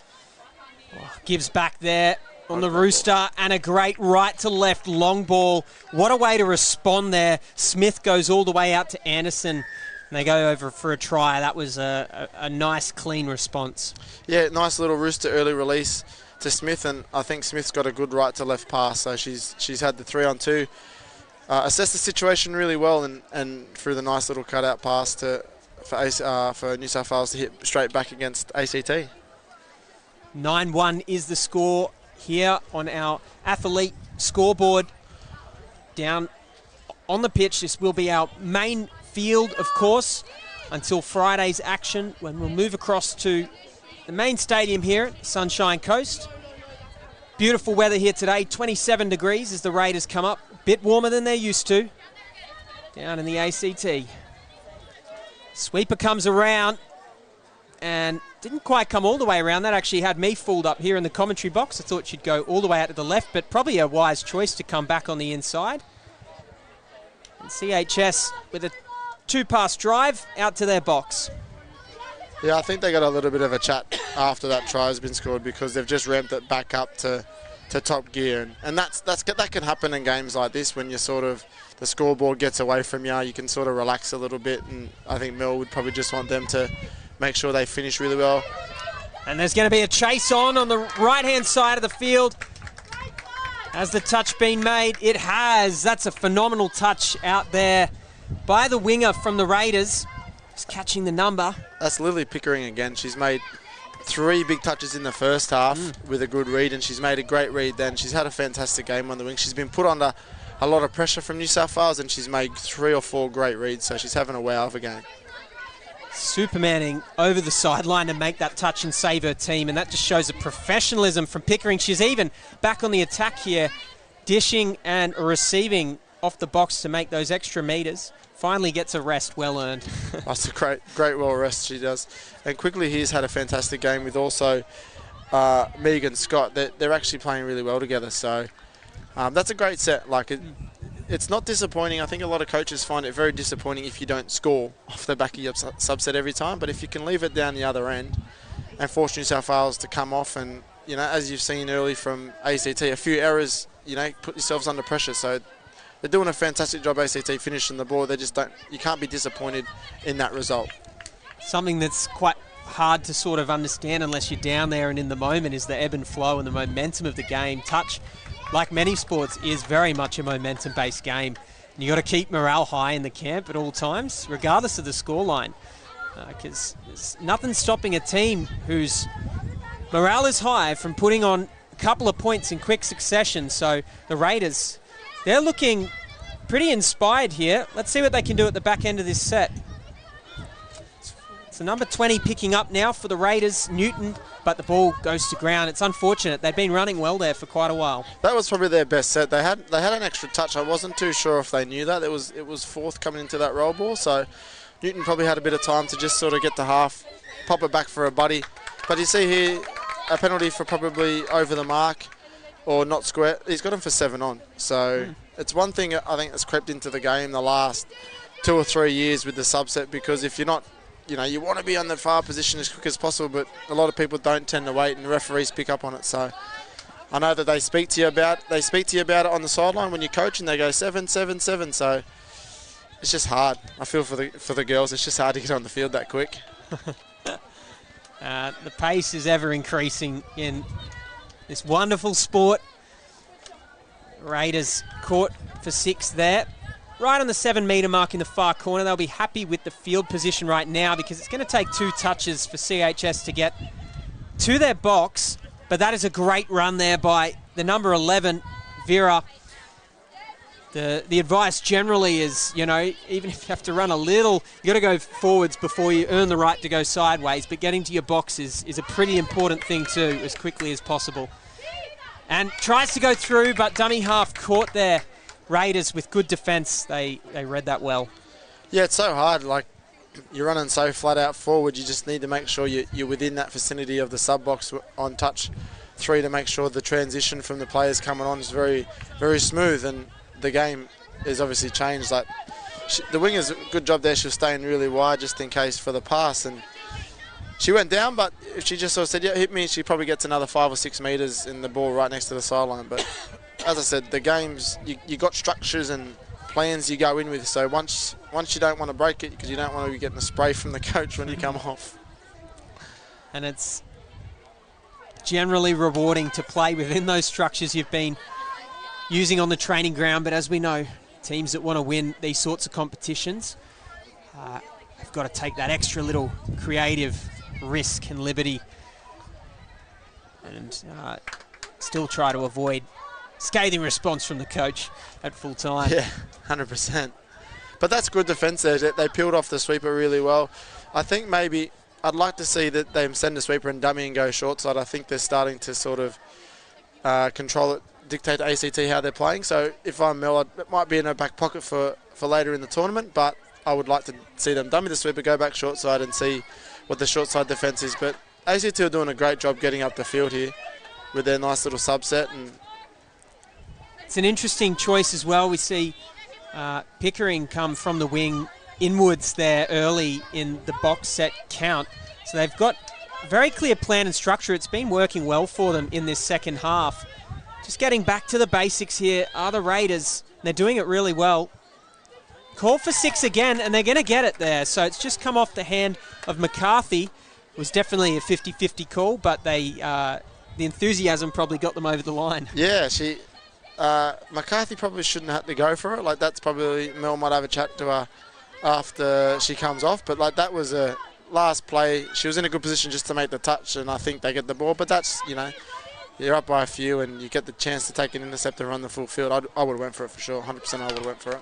Touch pass called as the Raiders dive over the ball there for the try, or attempt rather.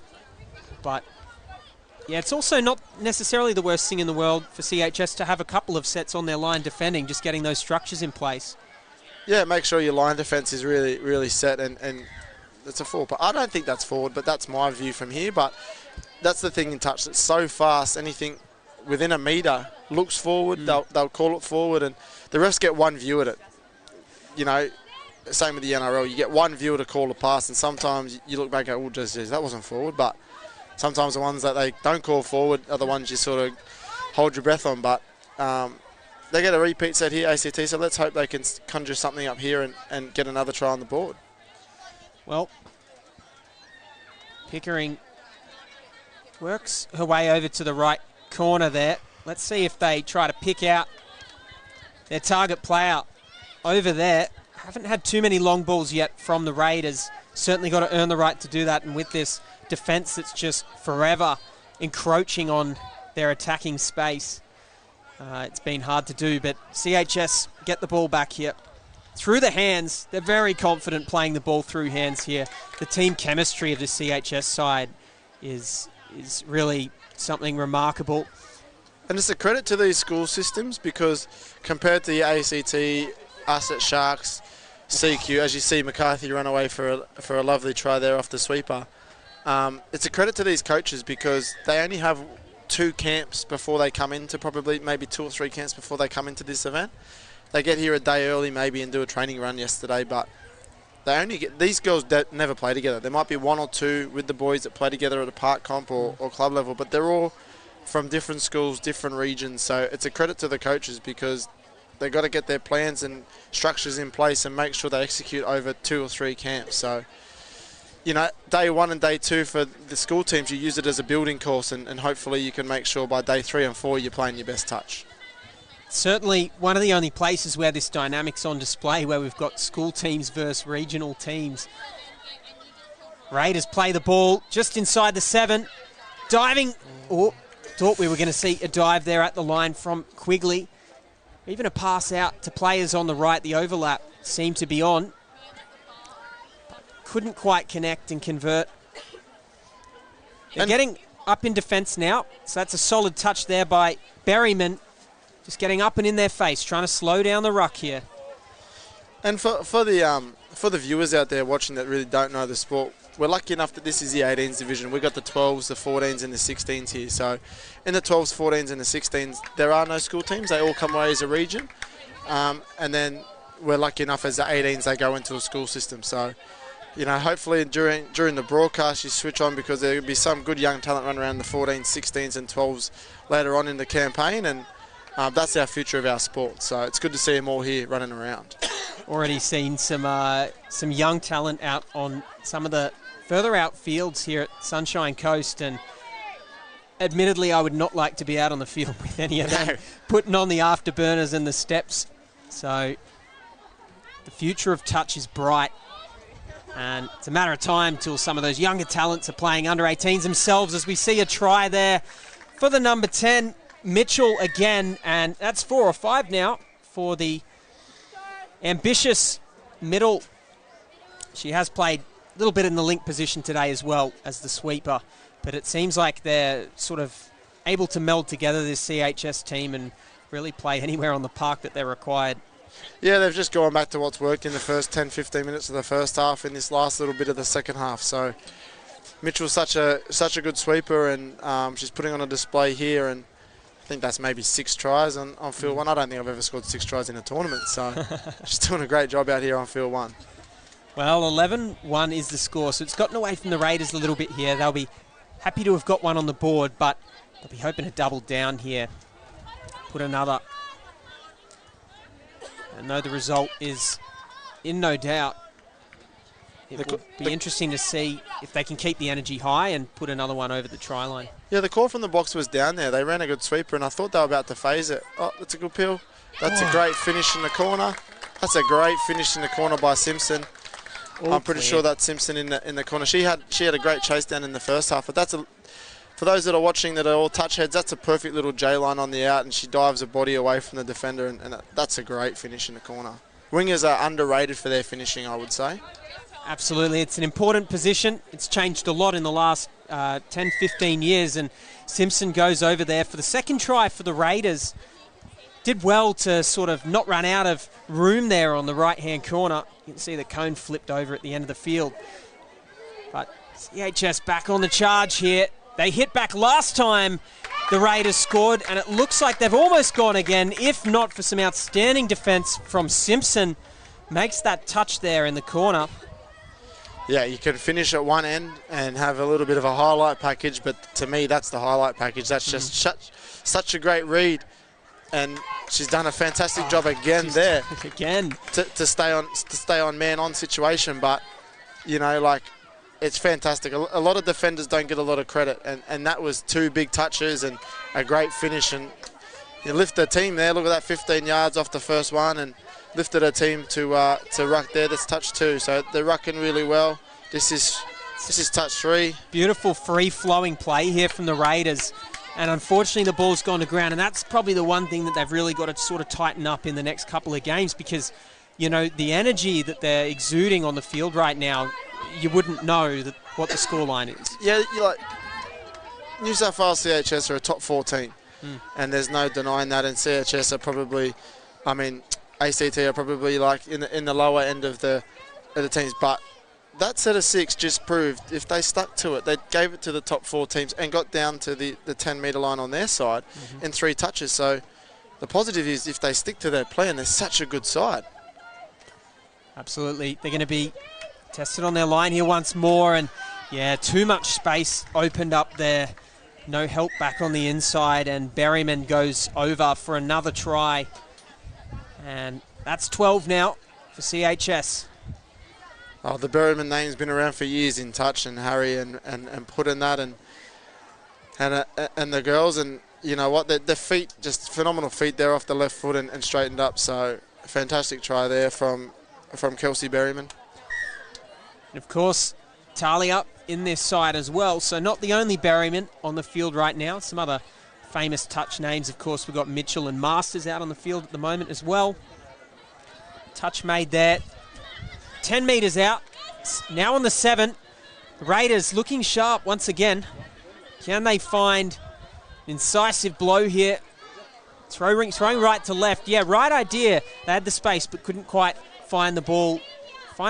Couldn't quite get the ball all the way out to the wing. Tough pass into the wind too. It was straight into the wind, so. And full time is called here at Sunshine Coast Stadium. It is 12-2, the final score between New South Wales CHS and the ACT Raiders in the girls 18 division. A hard-fought game. The scoreline probably didn't reflect the enthusiasm and energy from both teams, who will look to expand on that in their next games in the competition. Dave, what do you think of that one? Yeah, CHS put a great performance in. You can tell why they're probably top 4 side here, and ACT, big shout out to them. They never gave up. They scored 2 good tries in the end of the day, and it was good to see them put on a solid performance. And just a quick shout out to all coaches and players here for the week. Hope you all play well, coach well. It's good to see some of our elite players give back to the sport. Like we've got Nick Good here in front of us on field 1, and I'm pretty sure he's playing against one of his great mates in Scott Buckley. So stay tuned for this game, because it'll be one of the best over the weekend here. Well, a huge rivalry coming up shortly. And the DoorDash National Youth Championships will be back soon, live on KO and Sky Sport Next, so don't go anywhere.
In Year 12, I completed my vocational education and training course for hospitality, and I also have my certificate for youth work because that was something that I saw myself doing and something that I thought that I would be good at. And now I have the qualifications, I can work in the sector I want, and it's definitely given me a lot of opportunities with jobs and opportunities within the community. My advice to young people would be, it's okay not to know what you're doing at the end of Year 12. I think you have to pick a course that is suited to you and what you want to do, not what you feel like is right. I chose youth work because that's what I want to do, and I want to work in the community. Doing that has made me a happier person on and off the field, and I'm a better player and a better person for it. When it comes to the perfect break, there's booking a holiday, then there's all.com. Over 5,000 of the world's favourite hotels, curated dining, wellness and entertainment experiences, all while enjoying exclusive rewards. Find the best hotels in the best destinations at the best price, guaranteed. You find the time, we'll find everything else. That's all.com. You wouldn't give your kids the same haircut. You wouldn't demand they wear the same clothes. And you wouldn't expect them all to learn the same way, would you? Every child is unique, and so is the way they learn. Cluey Learning, online school tutoring, personalised for every student. We need to start moving again, Australia. Moving as though our lives depend on it. Every one of us needs to target at least 30 minutes of heart rate raising physical activity a day. Because if we don't move it, we'll lose it. Welcome back here to Sunshine Coast Stadium for the DoorDash National Youth Championships. My name is Jack Rogers and I'm here with Des Fogarty. Up here from Tassie to commentate some great touch with us. We've got the New South Wales CHS 18 boys taking on New South Wales CIS. It's a battle of two teams from New South Wales. Des, give us a bit of a pep talk for this one. Yeah, this is going to be a cracker. This game is always a cracker. So the CHS is the combined high schools. These are the public schools from across New South Wales, and then you've got the independent schools. So it's a little bit of class warfare going on the field. We've also got the battle of the coaches here. Scott Buckley coaching the combined high schools, and Nick Good, two veterans, legends of the sport, particularly for New South Wales, coaching these two teams here today. It should be exciting as we see a scoop through early on here for CHS, and looks like the ball is down. It is indeed, and that's an early try there for CHS. They'll be pretty happy with that. Just trying to see a number there. I'm pretty sure that was Blake Wardrobe that flew through from half. And then gets the ball away to walk it in there. So lovely stuff to actually find a player free because it looked like they were pretty well marked there. Yeah, really good stuff. Charlie Walkerton, one of the experienced players in this team. There's a lot of experienced players. If you caught any of the international series that we ran earlier in the year, you'll recognise quite a few of the players here, particularly from the combined high schools team. You've got Max Masters out there making the tag now, who had an absolute cracking tournament in the mixed division at the Youth Cup, the Asia Pacific Youth Cup that we ran earlier this year. But CIS looking at a little dummy and almost snuck through there, but the winger for combined high schools, Elijah Cooper. Certainly a little bit cheeky there, Des, and CHS coming off their own line now. They'll just look to settle here. One try to the good, but excuse the pun, but they're not. But they're not going to slow down here. The pace is already electric, and they're away here early. But I think touch pass might be the call there. That was beautiful work there. Josh Curl with a little shimmy to get himself through after getting the ball there from Tamana Ehlers, who is one of the stars of this team as well. There's a lot of big names here, a lot of experience for an under-18s division. A lot of really class players. That's Ehlers making the touch there now. Positive signs as well for CIS. Logan Tui made that touch on before the ball could get out to the winger, so they didn't give up there whatsoever. And they're storming back pretty quickly here. See what they can do at the back end of this set. It's a risky ball, but it might pay off. Gone behind some players there. They've still got hands on the ball. Yeah, they need to. They've run into a dead end there, but it was actually interesting. Ryan Charlwood, who caught the ball, he had to reach a long way up. he was very flat up into the line, which meant that because he had to reach that little bit behind him to get the ball, he lost all the momentum. If he'd been 2 steps further back and then caught that ball out in front, there was some real opportunity on the right-hand side there for the independent schools. It's charging away there, and it's the number 11. He ball. spins the ball out there. That's beautiful work. Blake Wardrobe, that's a name that we're going to be hearing all week. Gets the ball out the back there. It looked like a classic NRL play, actually, and they score on the wing there. CHS, their second try of the match. Yeah, beautiful ball out the back, just the single player cut out, and then relay pass from the link out to the wing to finish for Elijah Cooper, but really nicely done, that ball from Wardrobe. Really well timed. The execution on it was perfect. CIS back on the prowl here and trying to dive for the try line. It's not a bad attempt early in the tackle count. Must admit, I don't mind seeing these sort of safer options early in the count rather than playing the long, but they do rip it. As I say that, it was a beautiful ball, but the defence was up to the task there. Good shutdown defence from Elijah Cooper to come all the way back across. And it had a long way to go, that ball too, like in the long way to travel, because the roll ball was a long way over from the middle of the field. And so far, ticking a lot of boxes, both teams here, it must be said. Although CHS have been slightly better on the attack. Is that a no-look pass from the number 4? Yeah, Masters has just sort of dropped one, just a little bit of a flick ball. And Josh Curl, that was Ellers that's thrown that one, and Josh Curl not able to hold on. CIS. Oh, that'll be a pen. Oh, okie dokie, no worries, ref. Tough call there. There might have been a foot in the ruck, but some of these 50-50s can certainly fall either way. That's all right. Cliche police are in early on this call there, Jack, so we're all right. Yes, we did have a positional advantage being right over the top of the play right there. But CHS now, they've been blessed there with a penalty on halfway, and they're going to be dangerous from this sort of distance. Curl picks up from half. He goes back to Easters, and we got Ellis, and we got a flick pass. That was gorgeous stuff, but the touch has been called. Great touch. Almost wanted to see a try there just for the highlight, but the touch itself is also a good highlight. And this is what I love about watching at this tournament in particular. You see a lot of people there's high-risk play all over the shop. Coaches are prepared to, if they're prepared to give their, as there's a bit of an obstruction, I think, maybe. But players are prepared to take risks, and Kyle McDermott with the tap on there out for the winger, the no-look tap on to where the winger should be. That's really bold, and it's what we love to see. Exciting stuff. Zach Jenrick there calling an obstruction, hence why we got the penalty. And right to left, long ball, plenty of space to work with. That's gorgeous stuff. Heads up footy early in the tackle count. Yeah, beautiful long ball from Ellers. The winger for the independent schools got caught a little bit. I think he's taken off early, so the ball's gone. You can see him watching the ball there in the background as the camera pans across there. That's Jaden Douglas, who I think he's gone early, and then hang on, am I actually going? Like he's had a second thought about whether I should actually have stayed at the link, and then by that stage the ball's gone, and he's in no man's land. Moments of hesitation might have cost it there, and I think he was beaten no matter what. Yeah, might have had his shoulders slightly turned in too, but the ball was good. And CIS, their main thing to focus on here is what they're going to do back. So they wanted to run a set play there, which might have involved a sweeper, but a bit of a miscommunication, so the ball's been changed over.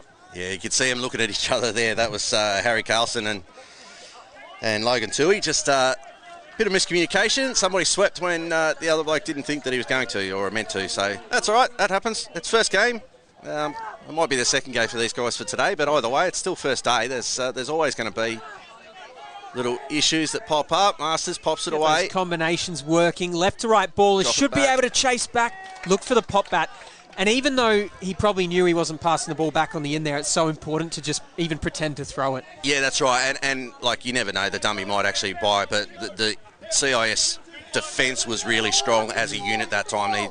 The whole team was coming across as one unit. That's shut down the option on the outside and meant that it was just a simple touch for the winger. That ball's going to float down. This is where they're breaking down here at the moment. That last third, They're attacking third. They haven't quite got their combinations together. The defence is not too bad. They're getting beaten. You know, they're down 3 tries to nil, but it's they're getting beaten by just faster, crisper play. It's not through defensive errors per se. It's just they're being beaten at that stage, but their attack needs to really sort of arc up, as we see the combination again between Ellers and Curl. That's just coming together really nicely. You mentioned it's day one. To see that sort of chemistry on day one, these guys have played with each other before, and we're going to be seeing plenty of that over the next 4 days. Beautiful stuff. Well, Buckley will have be pretty happy with the team performance so far. Nick Good, of course, he's got a coach rivalry on the line too going on here, a second battle, so probably a calmer presence on the sideline, I think, Nick, but he'll have plenty of words to say with his team. Certainly one to stay optimistic, I'm sure. Yeah, absolutely. And it's, yeah, you're always going into tournaments, that's a nice dive for the line, and that is going to be paid. That's a really nice try there by Luke Maroon with the slide at the line, got down nice and low, really timed that well, and it's good to see CIS on the board. Yeah, he's dived from 3 or 4 metres out there. That was really nice stuff. He's got long arms as well, which helps. But Maroon... Now we'll see the replay. Now we got it.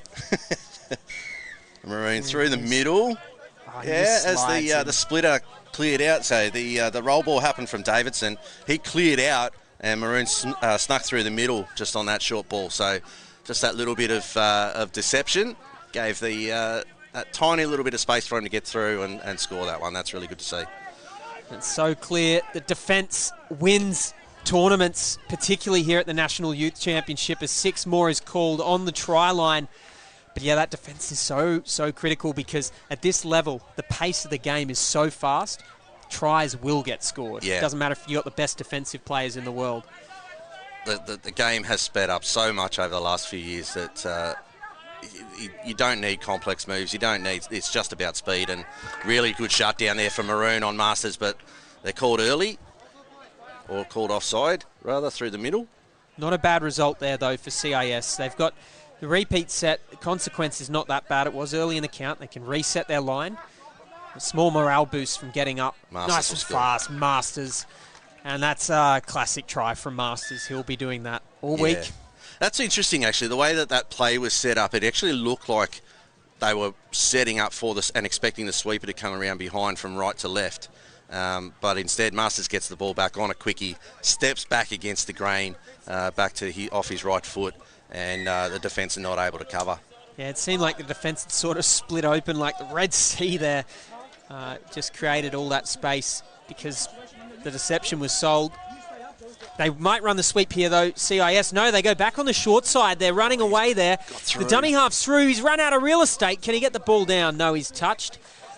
They will get to continue the set here, so that was quite clever from the dummy half for CIS there. Yeah, intelligent play all around there. That was McCarthy that got through and got that little bit of space. It was really well defended out this side by Walkerton, and I think that's Cooper. Sorry, no, it's not. That's Riley Jones. It's really well defended to hold off on those two attacking support players. That's a good long ball out, running into acres of space there for the combined high schools. And Reg Nichols, that's a good player to find too. He's got plenty of pace on him. And they're running away now. CHS, he tries to skip the legs up. Great Elijah tag by Cooper. Tui. And yeah, Tui, he's made a couple of good touches so far in this first half. Long ball, long. It's going all the way, and that done. is gorgeous. Now, that's Exhibit A on how to be a winger. You stay deep, you run onto the ball, diving over the line. Gorgeous try. Yeah, really, really nice. And you can see, this is perfect. You can see the drive in drags all the CIS players to right a screen. The pick up, the long ball, you can see they're all having to turn around and to chase back against the grain. And a magnificent diving catch and finish there from Elijah Cooper. Well, Elijah Cooper, he's been on fire, but that's pretty much got to top it off. That's already on the highlight reel for the day. Catch that on TFA social media fairly shortly, I'm sure. Well, our score is 6-1, so the scoreline's running away a little bit here, but CIS are a dangerous team. They can put points on the board quickly if CHS relax. Could be 6 again. It is, because he's in the passage of play there. Yeah, even though he didn't necessarily intentionally play at the ball. Yeah. The call came from the sideline from Nick Good there for the penalty for offside, but 6 again. The result's the same either way. The only difference there that if you prefer the penalty there than the 6 again, because never know, they might get 2 more penalties and then somebody gets dropped off. But CIS working well through the middle. Sweeper, Maroon comes back, drops it back across. Good hands again, but CHS, Combined High Schools, in good position. There is a forward pass in through that sequence, but well defended by Blue. CHS off their own line now, carving up the metres. They've looked clinical in this part of the field. No issues so far. I can't actually recall a single drop ball in their own half so far in the game. So they're going to look to keep that working. We had Dave Maher earlier in the commentary box here. He's talking about getting those 1%ers right on day one and trying to keep a clean sheet, which they won't be able to do here, given that CIS already have 1 on the scoreboard. But from this point onwards, you can pretend it's 0-0 from here on out. And the thing is, like, when you're coaching these games and these sort of teams, what you're wanting to look at, not the result of what the scoreline is. You want the performance, because the result will flow from that. And I'm saying it as a cliche because it is, and you can call the cliche police on me on this one. But it's about performance, not results. And the more that you can get the work on the performances and get all of your 1%ers and all your fundamentals right, it will bear fruit over the course of the week. No matter whether you're these teams that are competing for CHS, they'll be competing for the title this year. Or if you're one of the teams that similar to what my teams are going to be bringing this week, where you're looking not so much about winning games. We're looking at trying to get to a particular level and play a particular style of footy. The cliche police are probably what most teams want in their camp, actually, Des. They want to keep it simple, so you'd want to be the cliche police headquarters if you can help it. Yeah, they're cliches because they're true. Like, that's the thing. Like, I'll mock you for the commentary cliches, but they're cliches because we all see it, we all say it. CIS over the halfway line. They've been rewarded with a penalty there off the back of their box set.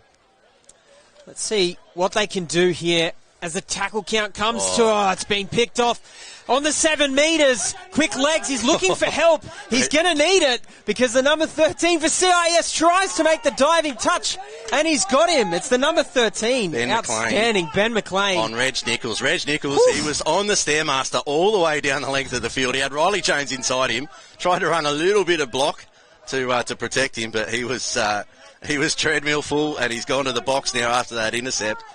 He's run 68 metres. He needed 2 more, bro. And CIS there should be happy with their defence, and it looks like they might have made that on the line. Down? No, tag. Touch has been made, yeah. One of the sideline refs was calling that down, but of course the on-field referee in the best position to see says touch correctly, so here we go again. This one will be a try. And straight in there is Ellers. He's been dangerous no matter whether he's been the half or the receiver. Yeah, Harry Carlson's looking around there, but he's clearly about a metre short of that one, diving to get his feet to the line and make the tag at the same time. And the ball's down before, like it's just beating him. He's at the disadvantage right from the start, and that's really simple play. It's good play. It's disappointing for him, but he'll work on that one in his defence next time around. But good play from Combined High Schools and from Tamara Ellers there. Well, that brings up 7 for CHS as we get towards the halfway point here. CIS close to the line. They've only gone over once. Probably deserve 1 or 2 more, but in this part of the field, they've just sort of struggled to crack that CHS compressed defence left to right. Beautiful. Paul Maroon again. And that was probably his non-dominant hand. In touch football, you've got to be able to throw both ways. And there for CIS, it's the number 3, Bissett, that goes over. And Maroon, he's on fire for CIS. Clearly the leader of this side in attack there, Luke Maroon. He's done well there. I was looking at the play before that one. Number 2, Darby Crowley, was shaping that ball back inside. He was running back right to left and he was shaping the whole way that he was going to give that pass. He was always looking for it. Makes it really easy to defend in that sense. It's easy to read that that's where the ball's going to go back. I'd like to see him actually just run hard on that right to left and then be able to pop that ball back against his body. Ooh, penalty called for a little bit hard for Maroon. Yeah, a little bit hard on the side. He's come in just to slow down. It's an accidentally on purpose penalty. You're not too fussed if you give that one away, because if you don't, you're going to get scored on. Oh, there's good certainly play. no malice in it. It's just showing the intensity of the game. Tap there. Straight Sort of away. a short 10 metres there on the replay, but CIS won't mind too much because they got a good roll on here. Good shooting defence from CHS. He calls for the switch. Oh, he fakes away there, and that's nice work, but unfortunately takes a stumble there. Does the number 14, but he runs through anyway. Logan Tui. And ref might have been a little bit in the way, but they're still going to get the ball down. That's the try. Everything seemed to be going against them there for a second for CIS, but Delana gets the ball down for their third. Well, they're coming back here. It's now 7-3, so we've got a game on our hands. Yeah, no, that's really good play and really encouraging to see. And Logan Tui, there was not much space there, and he's just arched his back just at the right moment as the defenders tried to reach through to get him, and he's just cut away. And then he's had an age in the end goal. He could have stopped and given him 20 push-ups or something in between, but while he was finding somebody open, eventually it gets through. But that's really encouraging here for CIS. There's a little complex play, and Ehlers gets the ball, throws it right to left long, but it has gone forward. I think it's actually off the roll ball that's gone forward, not Ehlers' ball. There's a chance here for them to make it 3 in a row. So CHS have been kept out for a little while here. Let's see what damage they can do in the final minutes of this half. Yeah, we've only got about 20 seconds left here. So CHS will get the last laugh, or at least the last play here. Let's see what they can do before that buzzer goes. And there it is, the last play out the back. Have we got a runaway? Oh, no. It's tipped. It was tipped by one of the CIS players, and that makes it a forward pass, which is unlucky. But so CHS will hold the ball. Will play the penalty. But so tough love there for CIS, but they probably weren't expecting a try after hearing the buzzer on that play. Ball goes to ground, and both teams are pretty happy with that. CHS started beautifully. They kicked out to a strong lead, and Scott Buckley, of course, will be quite happy with that. But it must be said that CIS has rallied, and they're on a comeback. They really built some momentum, certainly in the last sort of 6 or 7 minutes of CIS to come back at them. CHS, it's not so much that they took their foot off the gas, but I think it just took independent schools a little long to settle. But we'll see how they can fight back in this second half, and I'll poke my head over the top here and see what Nick's got to say, and look forward to the second half. Well, we'll have a short break here at Sunshine Coast Stadium. The DoorDash National Youth Championships, plenty more action coming your way. We'll see you soon here on KO and Sky Sport Next.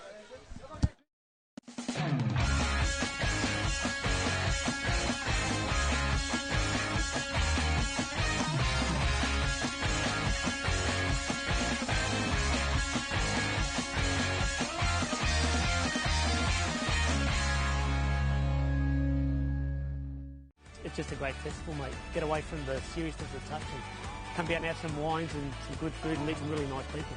Get on the plane, get on the boat, get down here. I mean, why wouldn't you? I mean, it's superb. You know, you can't get many places where you're playing top to your touch, and then you've got a beach and wineries on your doorstep. So, no, it's well worth being here.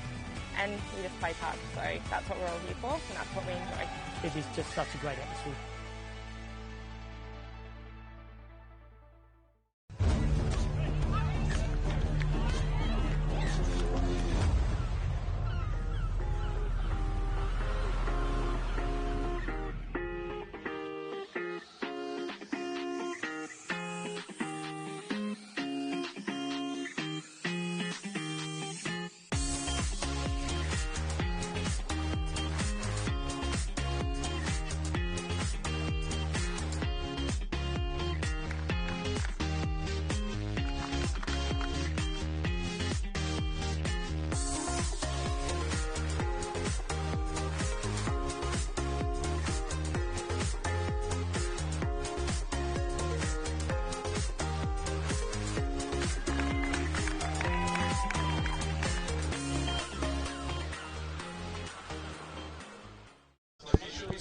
Welcome back here on KO Sports and Sky Sport Next. It's the DoorDash National Youth Championships here on the beautiful Sunshine Coast. Under 18 boys action. New South Wales CHS are leading the New South Wales CIS in the battle between two New South Wales teams. The score is 7-3. My name is Jack Rogers, and I'm joined in the commentary box by Des Fogarty, who's been enjoying this halftime break before some action coming up. He's been trying to enjoy the break, but he's having to do some tour leader stuff as one of my managers hasn't crossed out names on a game. But as I just sent through my last little bit of amendment through to tournament control, I really enjoyed that first half.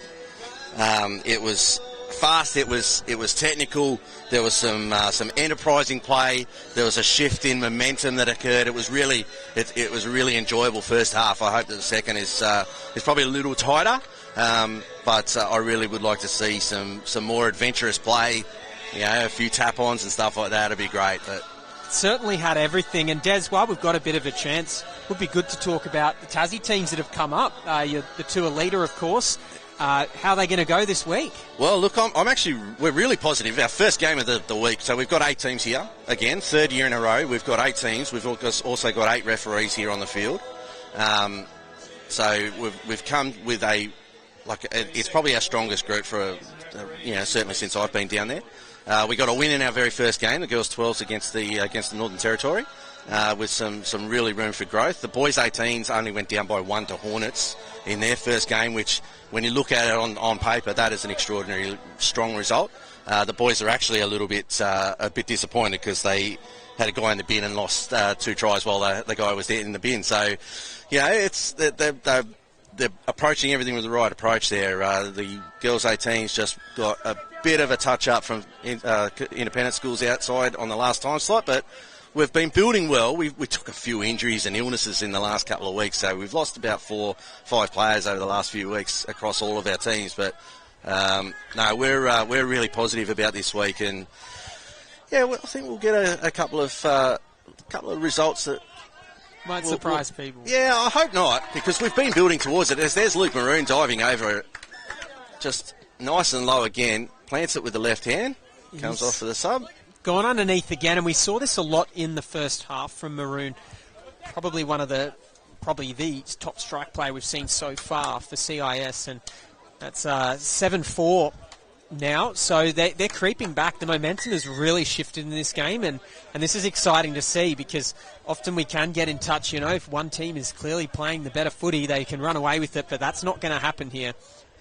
And momentum's a funny thing, eh? Like, you can get to this point if CHS, don't score here. There's a long ball. Oh, the back on the inside. That's a nice try. That ball from Ethan Semple, left to right. That's classy stuff, and the finish for Walkerton to stay alive in the play as well, back in the link position. It's probably the hardest thing in touch to defend, because that's a double shutdown effectively. Exactly right. Like, you've got to shut all the way in, and then it's like, I've got to go hard all the way back out across. But the ball from Semple is what set that one up. Really good to see. But I was just in the middle of saying, momentum's a funny thing. Like, if the independent schools could actually get CHS to hold out, not score on that set, then come down, score again, who knows what demons lie in the hearts of men, or young men in this case. Like, what's just hiding away in the mind that says, yep, we can hear the footsteps. Well, the change over there, and they're up 5 metres. You might have thought there was a penalty being called there for a minute, and that was Harry Carlson there for CIS. But CHS, they've come off their line here, a little bit discombobulated there around the halfway mark. Maybe a few flat balls as they figured out where everyone belongs, but Master's going to come and settle the ship here, you expect. Yeah, he'll pick up from half and he'll run through. Is he away? Oh. Almost got the ball all the way out to the wing. That was 4 passes in quick succession. Support players too flat. The middle and link on the right-hand side, they were too close to the line as Masters is going through, so there's no depth, nowhere to run to. Great touch from CHS to slow the rucking there. The number 9, Riley Burke, gets up and in the line. And they're doing a good job messing with this play, and that's what happens. They're exerting a lot of defensive pressure. I just noticed something, Des, when Maxwell Masters ran out onto the field, that just seemed to be the moment that it all calmed down for this CHS team. And not sure if he generally has this impact, because he's normally a flair player, but it's interesting if he's taking perhaps a bit of a leadership role in this team. Well, the psychology of how you put your team together, and you're always going to have somebody who's like, okay, this person is in charge, and if they're on the field and they're in charge at that moment, it will have that calming effect. That ball's gone a little bit loose, but I'm happier with that setup than I was on the previous set. They were a little bit deeper. It gives them space to run into as Maroon dummies inside, and that's a smart play. Semple's going to shoot up hard here. He's going to get beaten by the pass. If they can get one more, it was going to look really, really good. But recovery from CHS has been really good in this set. This is a good driving set by CIS. They are charging up odds and evens here. Yeah, the CHS in defence really putting on pressure. CIS responding well to it, but they can't get past the 10 metres into the CHS end of the field. So reward for the defensive effort. You can see they've really locked horns here early on in the second half. We've got a bit of a wrestling match going on out in the middle of the park for every single play of the ball. And it's just great to see these mini battles. The right-hand side as well. So they've had space a couple of times there, but maybe not enough on this occasion. They just run out of real estate there. And CIS get the ball back. They're going to... Good hands again. Going well. And they might look to dish back on the end. They do indeed, but number 10 there for CHS was ready for it, the winger, Reg Nichols. Charging out now, Carlson. And they want to work hard here, but they're probably going to have to kill it in the corner. Yeah, that's the last touch. They thought they had one more, but they were calling one more from the sideline, but they were already at fifth. But... yeah, you could see as the CIS guys were coming off the field that time, they were a lot more aware that of the potential of a pass coming back to them. It's a real temptation when you've got a particular pattern for your boxes set that you go, okay, well, I've done my job, I'm just going to run to the box now. There's some good movement, but that pass is not quite in the right spot. Almost through. Masters calls for the 6 more. And Burke was working with him in the centre as well. Some flashy boots out there, so he's easily recognisable. And throws the dummy, makes that extra metres. I like that he's just throwing the defence off balance there. And some big touches in the middle of the park. They're still trying to slow down that rucking. Tries to thread the needle there, but doesn't quite work out. A lot of risk-taking. Yeah, that's right. There's a lot of risk-taking. CHS are doing really well in defence in ensuring that on fifth touch, they've still got somebody who is back onside, ready to shoot up. And that is really taking all that might be forward. Yeah, it is. It's really taking all the opportunities, the attacking opportunities, out of the hands of the CIS guys. So their fifth touch, you expect to pick up and have a couple of steps and assess what's in front of you, and that's being taken away by the defensive pressure from CHS, and it's really hard to do. It's certainly going to put more pressure on CIS to throw the ball around a bit more early in the tackle count. And yeah, a little bit of frustration out there for CIS. They really want the sweet plays on. Right to left ball. That's going long. It's high and looped, but they get the ball down in the end. It's the number 10, Lachlan Hales. Beautiful ball from the middle. Just calling the shots out there as well. Yeah, Luke Maroon again. I called it forward live. The roll ball, it looked like it went forward. They've let it go. Play on and or on wrong. And then Luke Maroon's thrown a beautiful ball out to the wing for Hales to dot down. So CIS gets some reward. They're back to within 3.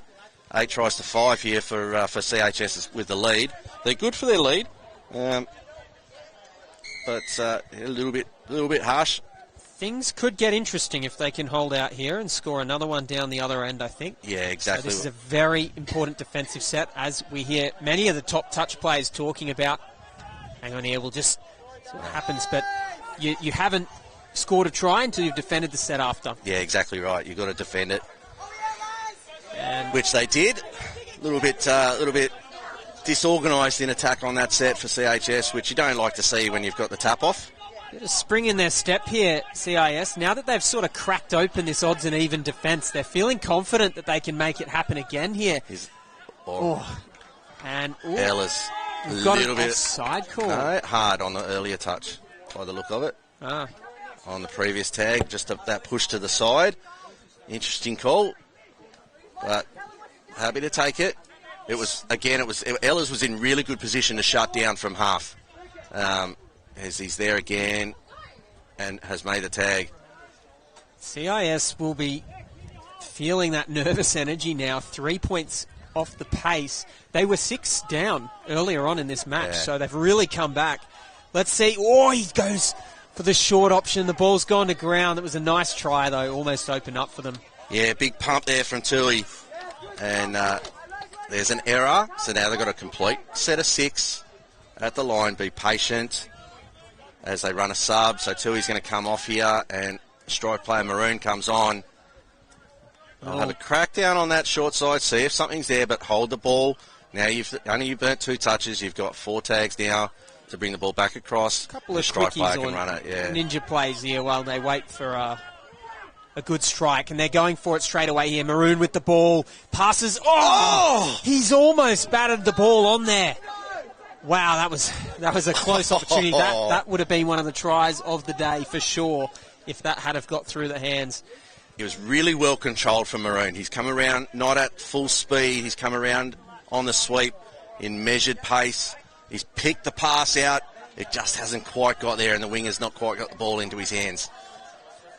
And certainly looking dangerous on every attacking set, despite the excellent defence from CHS. CHS really need to get back here, and the ball's batted down in the middle there. Masters tries to get it away. And they're going to get 6 more touches. So can they flip the momentum? They really need to at this point. Yeah, they really do. You'd be looking to score one just to ice it and just to calm everybody's nerves, because the longer they go now without scoring. Okay, there it is. Good work there from Masters. Masters draws in about 3 players with 1 step of his foot. And Riley Burke is able to just catch and fall over for the try. So that'll ice their nerves a little bit more. It'll go close to icing the game. It's not over, but certainly they'll feel a lot more comfortable now. They can just back their defence. Well, clutch stuff there for CHS. They really sensed the importance of that occasion and get over for a fairly risk-free try, which is probably what the words from Scott Buckley are at the moment. Just, play what you'd practiced on the training ground. And tries to go through again there, Maroon. He just, every single time he gets the ball, 2 players need to keep an eye on him. Plays the ball now, gets the ball back, potentially offside. No, they've shot up well there. Must have been perfectly timed there, They're really timing that shoot really, really well. That saving middle is in position to shut everything down just at the right times every time, and Masters is perfectly placed there to cut them down, and they've just got no time in attack to do anything off the back of it. So they have to approach it in a different way and try and get something live. Wardrobe to Semple. Semple goes short to Davies. Ball to ground, and it's glanced off the hand there of the defender. He's done well to defend that. Yeah, Liam Bissett out on that far wing. He's got his hand into the passing lane and knocked that ball down. So it's that's controlled it. Saved the try. Well, CHS, they may have escaped a little scare here in this game because time's starting to run away. We won't speak too soon, but certainly have been resilient after the lapse in the middle part of the game. Looking for the sweep play. They like this one, coming back on the inside, and it is the 11. It's Wardrobe who scores for CHS, and that'll pretty much be the cherry on top. 10-5. Yeah, a little sweeper coming around into the short side. Semple gets the ball down, gets it back, and then pops it back across for Wardrobe to score. But nice play, controlled there. Ethan Semple just in control of the attack, measured, and now we're back out. It's was it 10 tries to 5? I think 10 is the to score. 5. Yeah. So it's been interesting seeing. Good ball. Before I say anything, yeah, nice. There's a big try right there. And out in the middle there, we have that nice cutout ball right to left. And CIS, they're still thinking that they're in this, and they may well be.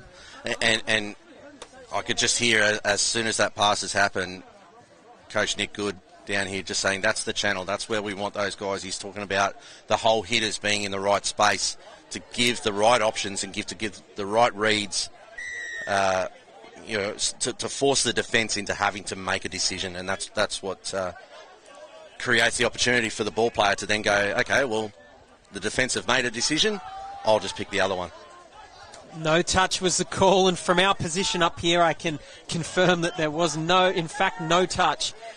Good touch, that's fine. Will be called. Fine. Get down, yep. And that's good call, just that one. Bit of incidental contact there, caught him at an odd angle. CHS are coming out to the left, the touch is made. That's fifth and last. Not enough time there. Great touch from the winger. Jaden Douglas did well. And CHS have played quite differently in the second half in their attack. Actually, they're not going long as often. Yeah. They're sort of playing these inside short balls. Not sure if that's a response to CIS's defensive changes or if space is just opening up on the middle, but it's an interesting change. Oh, little dummy. And opens up a bit more space. That's all right. Still very positive here. The CIS. Bit of a soft penalty for hard touch there on Tamana Ellis. Yeah, I'm not overly impressed with that as a penalty call, but, oh well. And he did end up on the ground. Maroon taps the ball. He'll be working with Carlson in this set. And as well in the middle there is McCarthy. But Maroon... Ellis has got him. Yeah, they're starting to shut him down quite nicely. They really have had to keep him in check. Well, it'd be nice if he could roll the ball straight. There it is. There's the call too. There you go. So Des... He was already facing towards us. Playing sideline referee.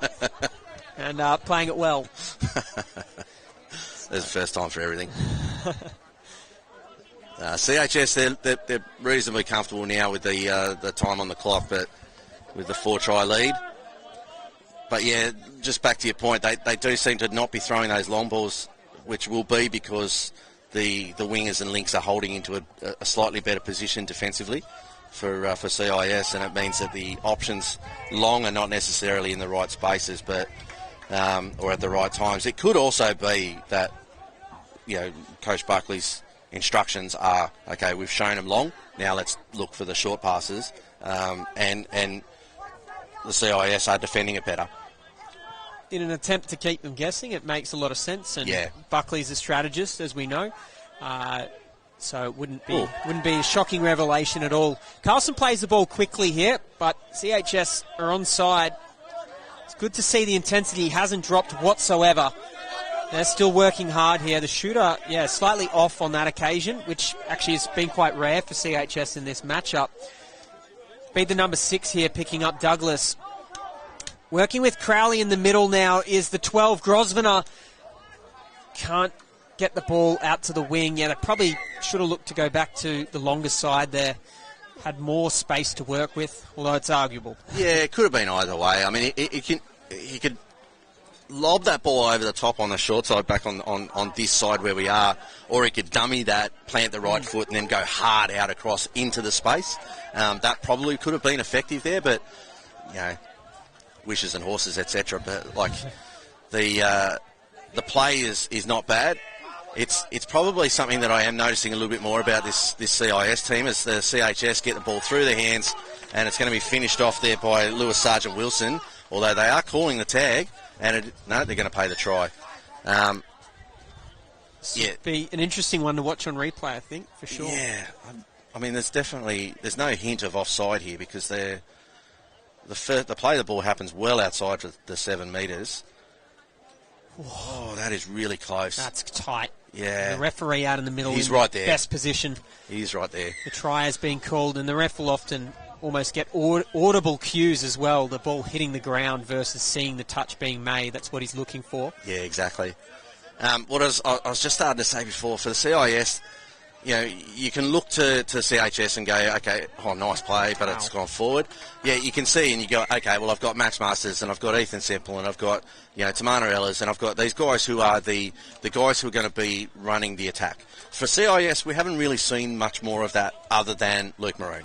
And that I'm not going to call it one-dimensional because it's not. There's more to them than that, but it gives it. If you've only got that one real key focal strike player, it does make it very difficult for the rest of the team to build. Like the rest of the team have to be able to execute a lot of the same sort of things, and if they're not executing at the same level, it makes it really tough for you to score.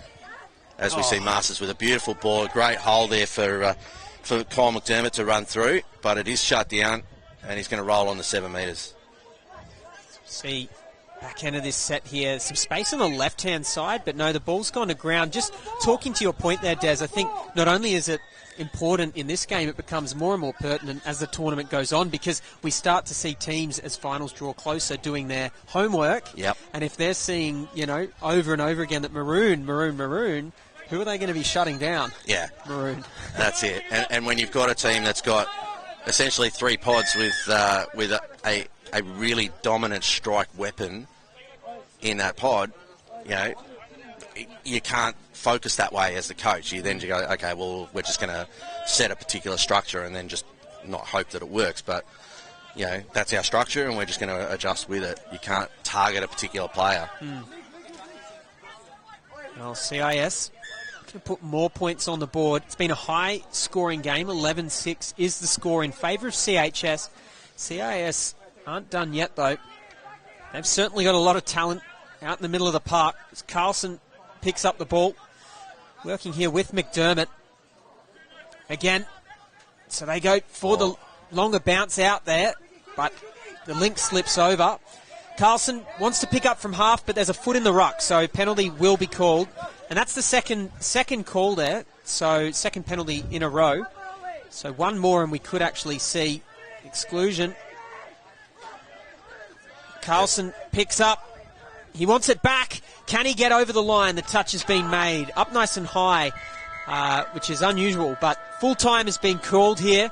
CHS get over the line with an 11-6 score ahead of CIS. The battle of the coaches, Buckley and Good, has ended in favour of Scott Buckley, but no love lost. So it was quite a cracking match, Des. It was a really good game, and I think when it was 6-0, 6-1 early on, from that point on it's been even all the way through, and that's pretty well reflected in the way that we saw. But really entertaining game.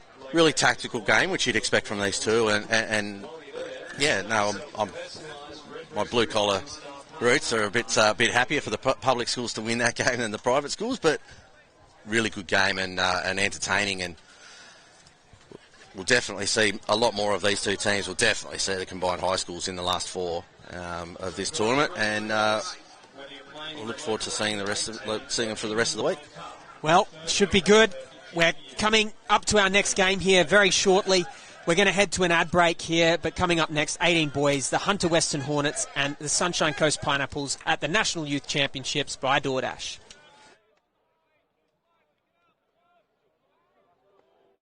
Floods have torn their way. When can I play again? Rushing their way. DoorDash are offering help to struggling clubs around Australia.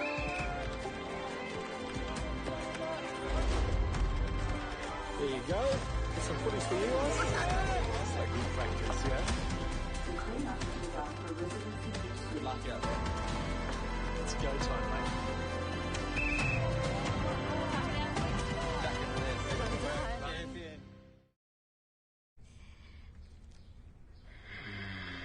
Crunchy outside, juicy inside. We're so thoughtful. I'll bring you some chicken. Oh, the rooster's calling. Hi, I'm Scott Prince, Bristol Ambassador. I'm inviting you to join me in signing up for Team Bristol. So what is Team Bristol? It's a club for those who play touch footy. You'll get tips and tricks when it comes to painting, exclusive offers, and the chance to win prizes throughout the year. It's easy to sign up. Visit the Bristol website.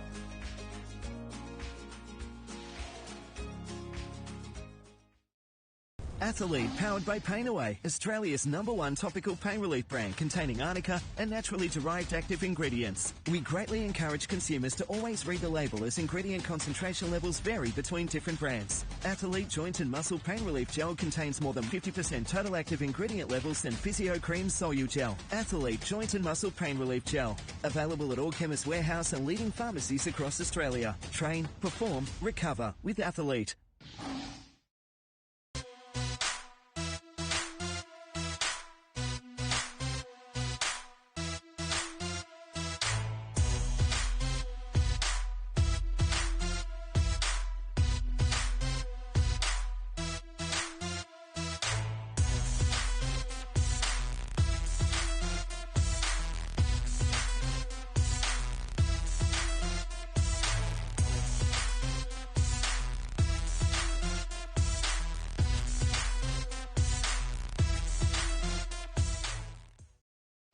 Here on the Sunshine Coast, you'll find sunshine makes the sea sparkle.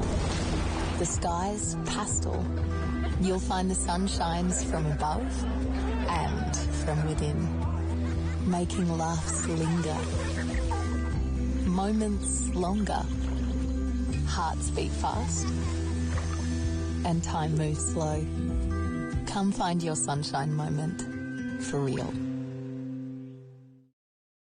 Floods have torn their way. When can I play again? Destruction in their way. DoorDash are offering help to struggling clubs around Australia.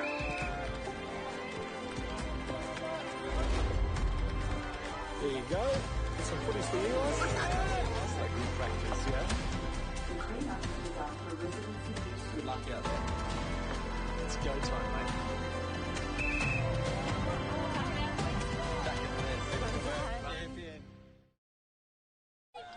Welcome back to the DoorDash National Youth Championships here at the Sunshine Coast. My name is Jack Rogers. I'm joined by Des Fogarty for some more 18 boys action. It's the Hunter Western Hornets taking on the Sunshine Coast Pineapples in a bit of a state of origin clash in some respects. It should be an interesting one. Yeah, this will be a good game. These two teams are in the same pool as the Tasmania side. I mentioned earlier on the Tasmania boys only just went down to the Hornets earlier on this morning, down by 1 try with just that sin bin and 2 tries while they were a player short that probably cost them in the end. But this will be a good game. The Hornets will be wanting to bounce back pretty hard and try to be dominant in this game, I would expect. But we'll see how they go. Well, the future of touch is here. It's the now. Some of our rising stars of the game will be on display in this matchup. Hornets, good defensive set early on there. As they're spending no time sort of feeling each other out. There looks like the Sunshine Coast have already announced that they'll be playing a physical game here, and it's already worked in their favour. So trying to slow down the ruck of the Hornets' success so far. Yeah, those first couple of touches, very strong, very physical. Not quite over the line. The referee's happy to let those ones go. The brand of touch that's been coming out of the Hornets the last couple of years, we were talking with Dave earlier about actually Carly Banks' influence. It's been a lot. Oh, he's almost snuck underneath there. Very close, but the touch. Yeah, he's got it. Oh, he's got it down. The Pineapples are in early here, and they've snuck underneath the defence of the Hornets. Beautiful try. It's a really nice dive. He's extended. He's a tall guy here. That's... who's going to get this ball there?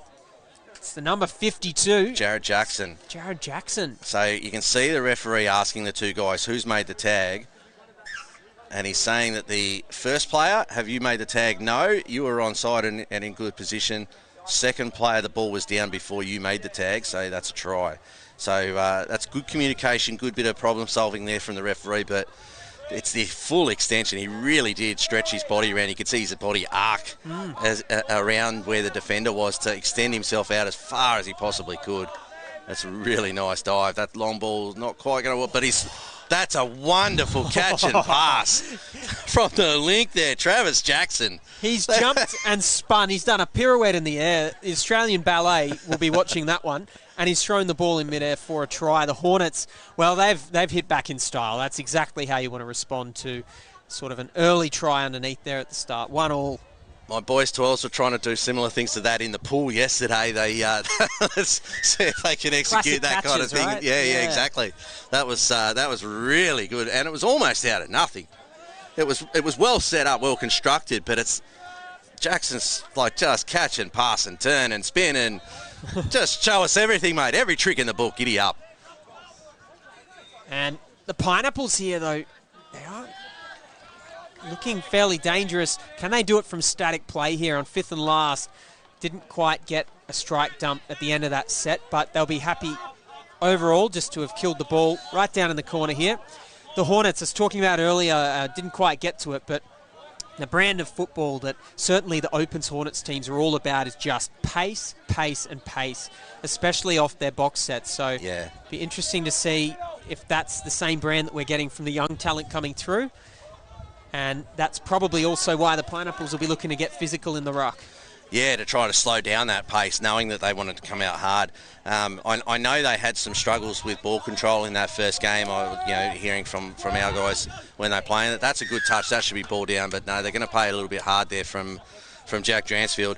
I've called that before as Jared Jackson. He's actually 52 for the Pineapples, 52 for the Hornets. I think it must be Jonah Wright, unless he's playing in a. It's one of the other guys playing in a jersey for, a blood rule or a replacement jersey for a tier or something like that, but it's not listed on the team sheet. Well, coming up here, the Pineapples. They're still got a couple of touches to work with, and there it is, 5th and last. They're going to go right to left. Oh! Sinker. And the sinker pass has gotten away. I thought he's going long, had me sold for all money. That's a beautiful ball. He really wound up there. Wow.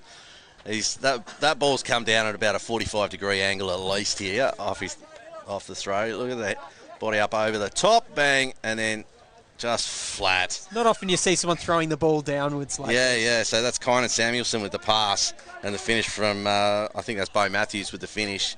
But, really nice ball just to get it over the top of the defender and to slot into where the support player is. But Pineapples, as I look over at the scoreboard, that still says 11-6 from the previous game.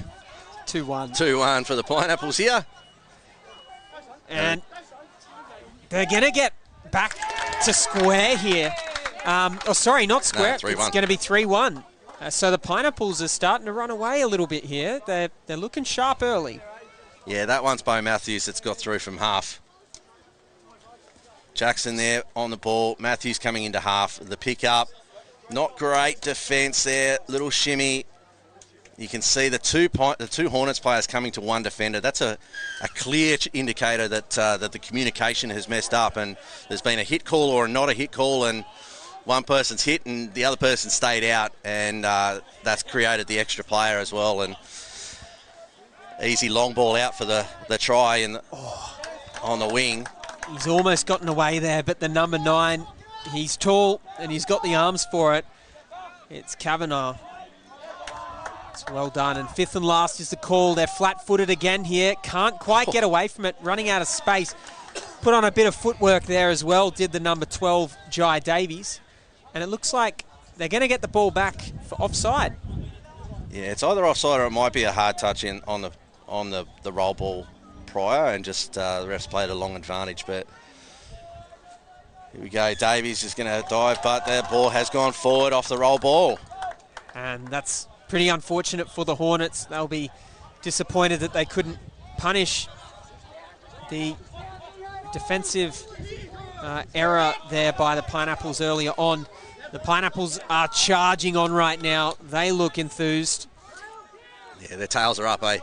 They are going at full speed. Beautiful switchback. They've got the 3-on-2. The ball's gone to ground. That's disappointing for them, but that is penetrating pace and enthusiasm that's really created something, and that really looked the way that the Hornets have played at times. It's the kind of play that, even though they haven't scored, the feedback from the box from Coach Jai Malcolm, he's going to be saying, yeah, keep doing that. Yeah. That will transpose itself into points. So they've got the ball back here on the halfway for off the mark. So a little bit sloppy there from the Hornets. They haven't quite been on their game yet, and it is only day one of this tournament, but you mentioned the result against Tasmania this morning, which might have shaken them up a little bit. Well, it shouldn't. The Tassie guys are better than the reputation would suggest, but there's a nice tag made there on McDermott. Sorry, the touch is made on Samuelson, but here we go. We're through again. Oh, and that's Hornets try are just time. being outplayed here. So And that is going to be a try, yeah. Try in the corner. They only had a metre or two of space to work with, but great job there from the winger to just keep his width, keep his depth, and the Hornets players just couldn't quite stick with him there. So picking up from dummy half there is the number 21, Jordan Bell. Gets the ball around, and on the out to the number 6, Nathan Roderick, for his first try of the match. Yeah, good work there, good finish. The referee's going to call back the tap from halfway. Just didn't release the ball on the tap. In the old days, that would be a turnover, but no, just go back. Do it properly, please. And Hornets will come down. They have been blown away really early. That's a good touch on the arm, though. That's on the arm that's got the ball. You can happy with that one, but the referee's pinged the player next to him for not moving forward. So that's a clever bit of refereeing there, especially on a 50-50 call. Yeah, and that one's not controlled in the roll ball, and you can see frustrations, throwing the ball to the ground. Hornets are not happy here. You can see their body language is not positive. They've got heads down, they're throwing the ball away. After the previous attacking set, there was a bit of head down, that sort of stuff. The challenge now for Coach Lindsay Brain is to really get these guys lifted, to get enthused. 6 has come pretty quickly there, though, Des, Yeah, it did, didn't it? And that's only 5-6 metres over the halfway line. So while they've got fresh legs on, the Hornets will get another opportunity here. They've gone straight to their box. Would have been interesting to see them go even quite direct, given their field position, but they're trusting their processes here. Whoa, he's almost thrown the ball out the back. That was pretty close, and they are going to get offside called. Fair enough, too. They were storming in towards the line there. Let's see what they can do with an extra set of 6. Looking to just settle for the first few and try some risk-free plays before going for the long one. Good tag. Jackson in good position. Good short side defence there. Sort of pulls his corner well, but he's also somewhat prepared to make that touch back on the inside if needed. Oh, he might be on here. Just a little hesitation in the roll ball there. You could see the Pineapples, Harry Kavanagh, number 9. He made the tag and kind of just his first step off the mark wasn't great. And Davies almost took full advantage through the middle, skipping away out to that right-hand side. He's done that a couple of times now, so they'll be starting to read that play. The Pineapples, sweepers coming on. Samuelson playing the ball. Number 30, Jesse Byrne. And that ball's gone to ground. So, yeah, sort of a back and forth, bit of sloppy passage of play that we've seen over the last couple of sets. So there's definitely an opportunity for either team to take control here of this part of the game as we come towards the halfway mark. good play there from Hornets coming off. They've had to hold up. They've lost a little bit of momentum, though, with their players coming on from the sideline, but they were able to charge down towards the 7 metres and player offside. Ball and he's is going to play down. the touch. So play the try. Called Samuelson offside there. He's beckoning to the referee saying, well, I was back. But no, the refs have ruled that he didn't quite make it back to 7. And they play through that for their second try of the match. Much needed there. The number 15 for the Hornets, Xavier Stewart, getting the ball down. 4-2 is the score. And that, to be honest, that flatters the Hornets at the moment, and they'll actually be looking forward to half-time here, which we're still about another 8 minutes away, I think, if my maths is right.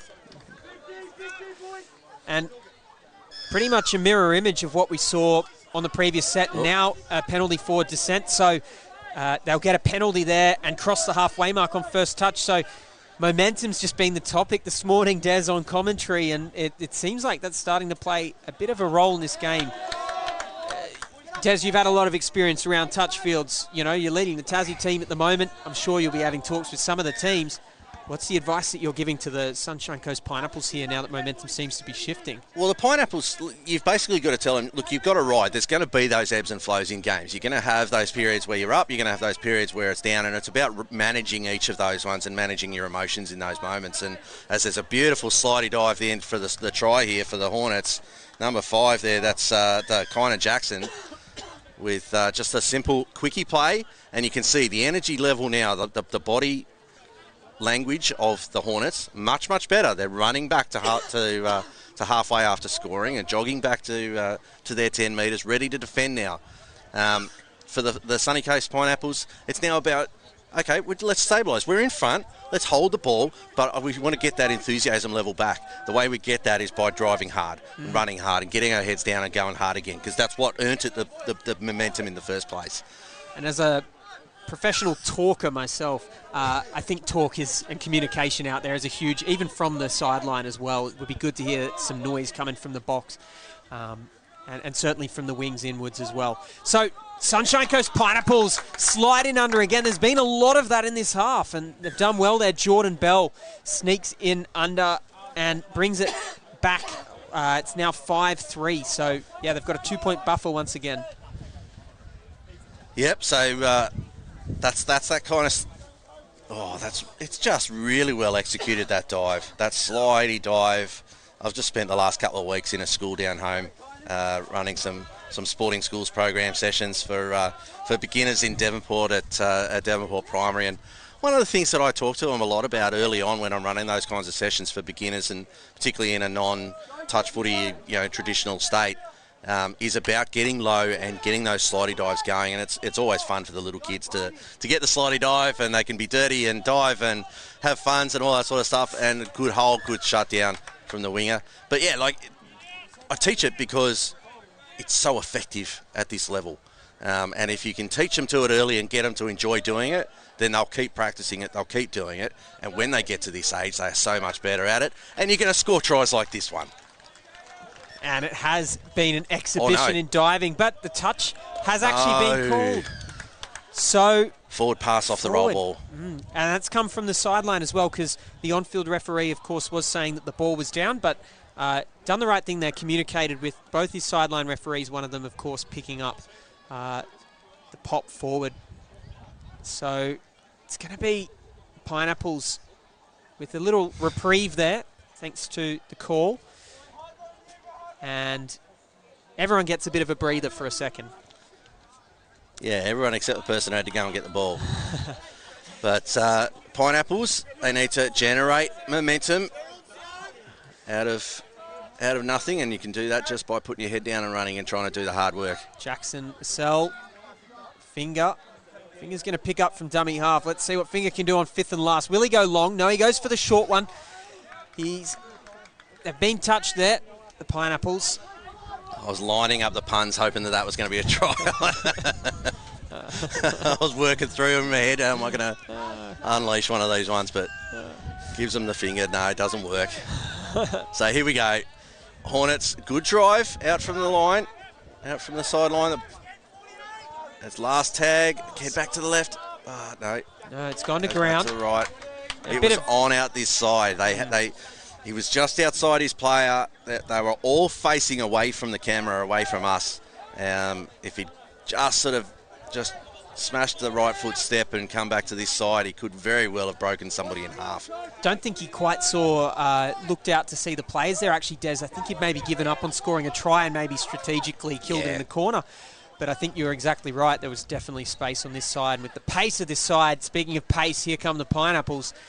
Sixth and last. Well defended. Thrown the ball away. That could be picked up by the referees. No, he's just going to give him a warning. Oh, hang on. Yeah. There we go. He's going to call it. There it is. So it has been called eventually. The other benefit of having three referees is that when one's running back, the other can be watching for cheeky tactics, and it's a bit of gamesmanship that we saw there, but they haven't gotten away with it. So the Hornets coming down the field now, still only 2 points in this match, so it's going to go down to the wire, at least at the end of this first half. That's forward. get called back if they'd scored there. But Hornets need to, they're not hitting the holes there now. So the momentum, because the Pineapples have steadied and pushed back at them, the Hornets have lost that momentum, and some of their outside players, the support players, not just hitting their holes. Seems to be shifting again. And looking for a backwards pass there. It seemed like he was going to get caught out from dummy half. And that's a risky ball. That's fatigue setting in at the end of this first half. It is hot out there, about 27 degrees. The wind is helping us a little bit up here, but down on the field, there's not really any assistance one way or the other. The breeze isn't strong enough to affect the game in that sense, but it's it is giving a little bit of relief from the warmth. It is beautiful conditions up here. I'm sweating. I've got my Tassie skin, well and truly covered up, but we're enjoying the conditions immensely at the moment.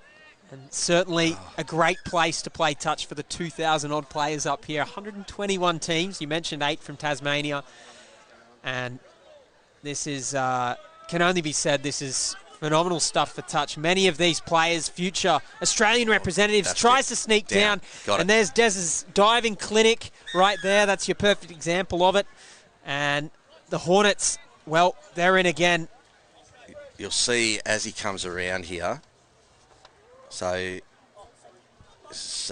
Jai Davies at half. We'll pop it up there for Travis Jackson.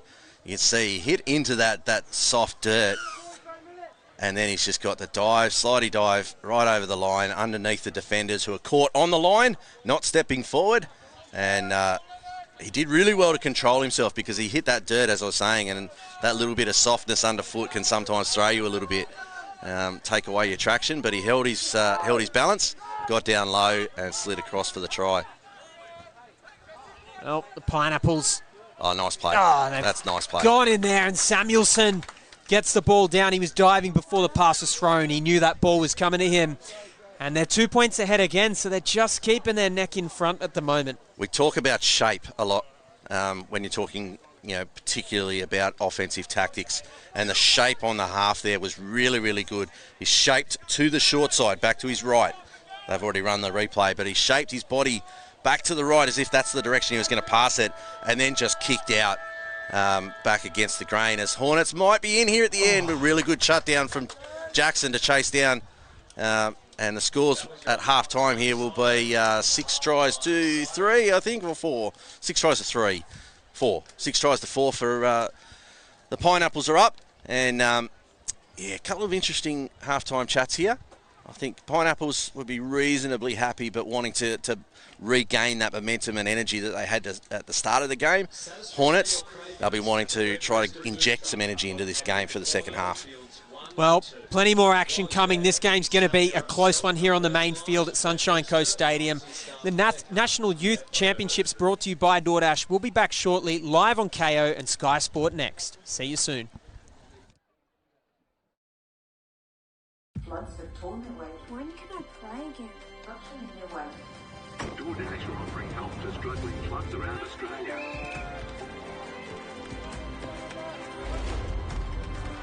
There you go. Get some footies for you guys. That's like good practice, yeah? The clean up is designed for residents in Brisbane. Good luck out there. It's go time, mate.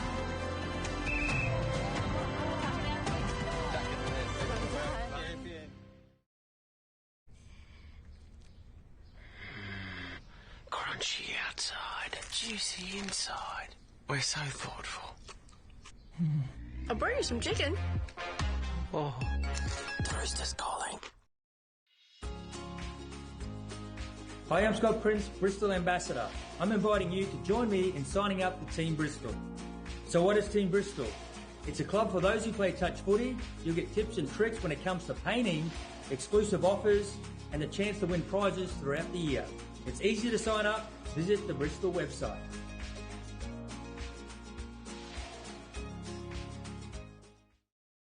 Athlete, powered by Pain Away, Australia's #1 topical pain relief brand containing arnica and naturally derived active ingredients. We greatly encourage consumers to always read the label as ingredient concentration levels vary between different brands. Athlete Joint and Muscle Pain Relief Gel contains more than 50% total active ingredient levels than Physio Cream Solu Gel. Athlete Joint and Muscle Pain Relief Gel. Available at all Chemist Warehouse and leading pharmacies across Australia. Train, perform, recover with Athlete.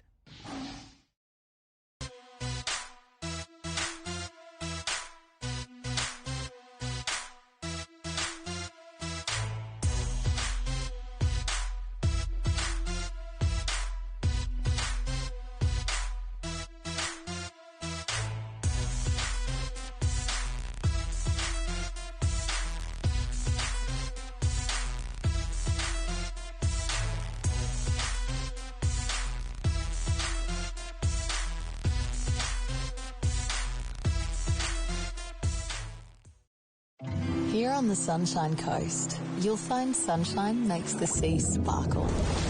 The skies pastel. You'll find the sun shines from above and from within, making laughs linger, moments longer, hearts beat fast, and time moves slow. Come find your sunshine moment for real. Floods have torn their way. When can I play again? Destruction in their way. DoorDash are offering help to struggling clubs around Australia.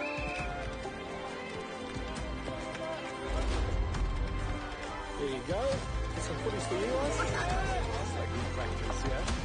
The clean-up is after residency use. Good luck out there.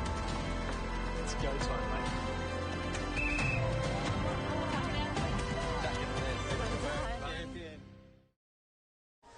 2,000 players, 121 teams here at the Sunshine Coast Stadium. It's the DoorDash National Youth Championships, and we are watching the Hunter Western Hornets take on the Sunshine Coast Pineapples. The Pineapples leading 6-4. My name's Jack Rogers, and I'm here in the commentary box with Des Fogarty. We've got plenty of fast-paced football coming up. Yeah, we'd like to see a lot. Actually, I'd like to see it a bit faster than what we've seen in the first half. I think if that's the Hornets' traditional strength, and that's what I think if they can get into that really fast-paced play, that will really start to inject some energy into them and get some enthusiasm out of them, which they've been lacking at times in that first half, and why they got behind a little bit there for most of that first half. For the Pineapples, really good energy, really good vibes. They've got some tall players with long reaches. They need to keep playing the way they have been playing and just try not to get into those little troughs and ebbs of energy through the half. They need to put in a consistent 20-minute performance here. Well, the Pineapples have that 2-point berth, which we can see on our athlete scoreboard. Here come the Hornets. Early, though. Has he got that ball down? It looks mighty close. Touch.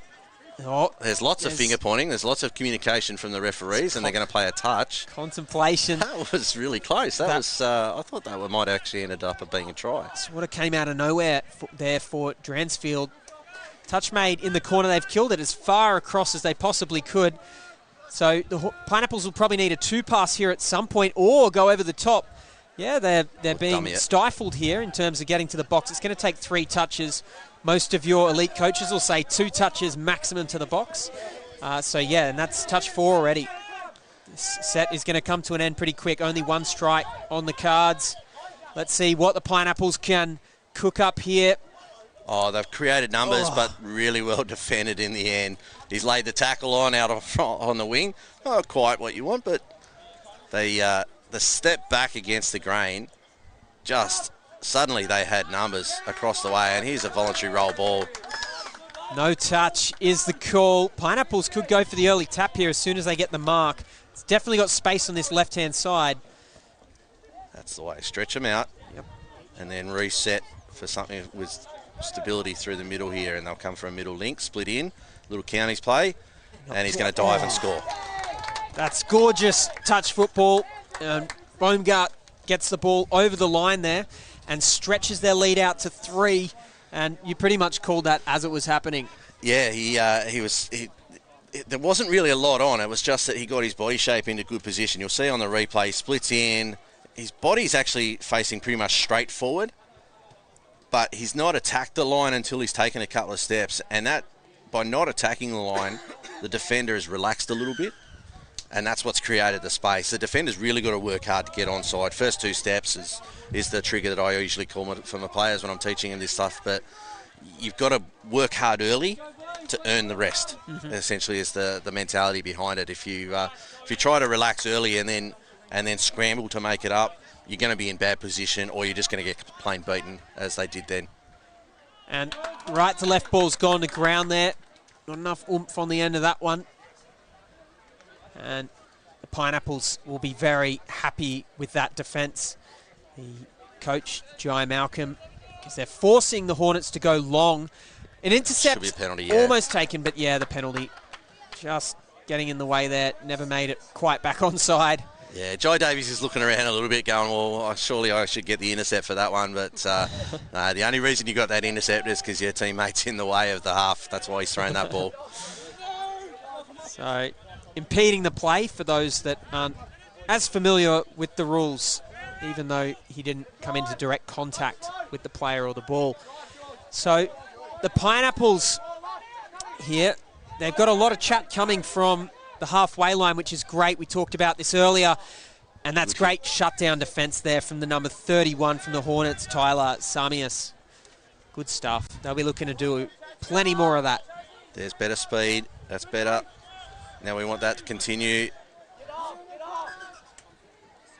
And too many players on the field is the Corbo sideline referee overruling our ref in the centre. It's happening more and more in the game.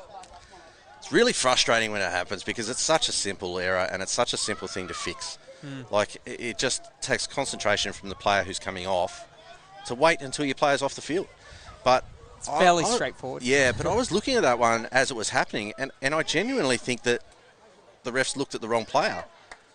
I think because they're not counting the whole time and going, yes, they've got 6 on, now they've got 5, now they've got 6. They're not doing that kind of stuff. They're looking to see a player go off and when a player comes on. And I think he might have just misread who was coming off the field there. Yeah, because there was one player overran the ruck and was supposed to get it and then stepped off as the other player stepped onto the field. Meanwhile, another player had already gone off the box and off into the box. So I think that might actually have been just a misread or something, but I'm probably wrong.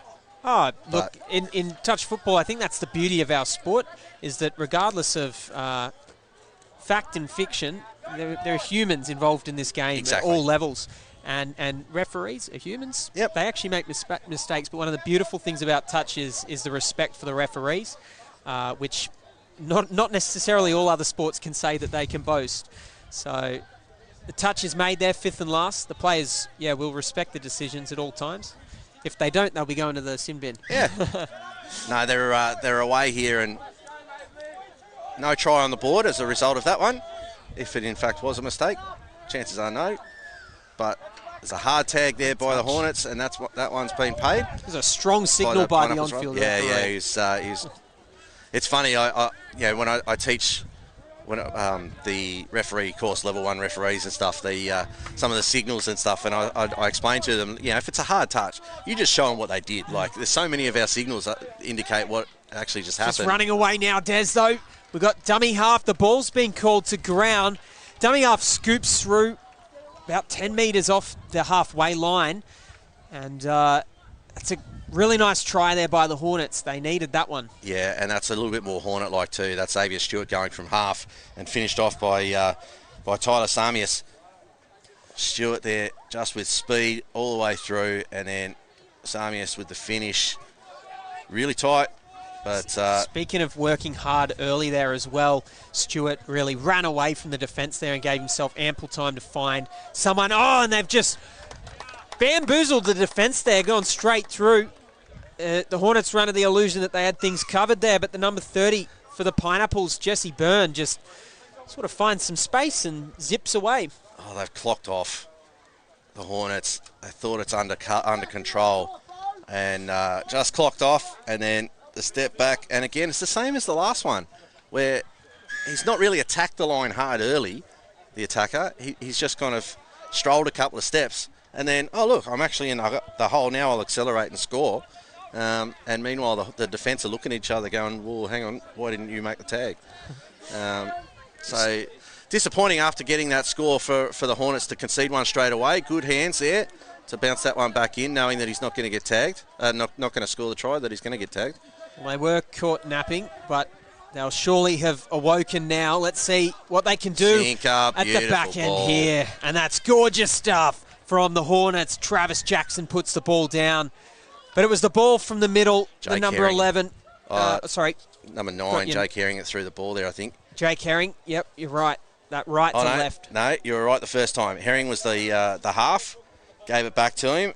And, yeah, right, so it was number 11, Kaheem Hunt, who's thrown that ball.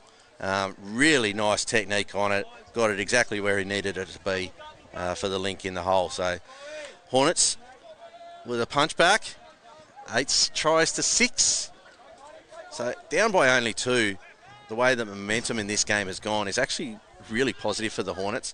They, if they can just keep a full concentration in defence and then get some run into their game, they could very well snatch this game. Well, the Pineapples, they'd like to finish it here. And he's just toppled the ball. That was not the intended target. We can safely say that. Samuelson was not looking for his left middle there. He's just picked it out of the ball like a bird out of the sky. It's just gone to ground, though. Couldn't quite get the ball down. It's so very, very hard to catch a rocket, and that's what it was. He's just, the ball's like straight at him, and he's tried to grab it. Had about 4 goes at it, and then it's he's spilled as he's on his way down. But there's the break that the Hornets would hope for. Well, some extra metres through the middle. They're going to get a quick play the ball, almost a quick play the ball there. 2 players taking a tumble in the touch. And they're very careful to make sure that they've only got 6 on there at any given point in time. Very careful substitutes there. The refs are looking for it.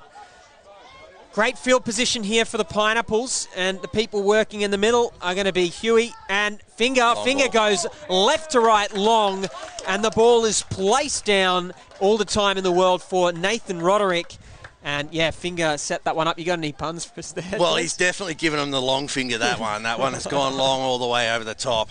And you've had all game to come up with that one. That's well, I kind of clocked off myself. I do need to give myself an uppercut on that one, but no, that's a beautiful long pass left to right for the corner, and a nice steadying try for the Pineapples. So they're back out to 3 again. Put the measuring tape out on that one and say that was about 15 metres, that long ball. It was beautiful, and left to right as well. Yeah. We don't know if that's the dominant arm, but it matters very little at this level of touch football.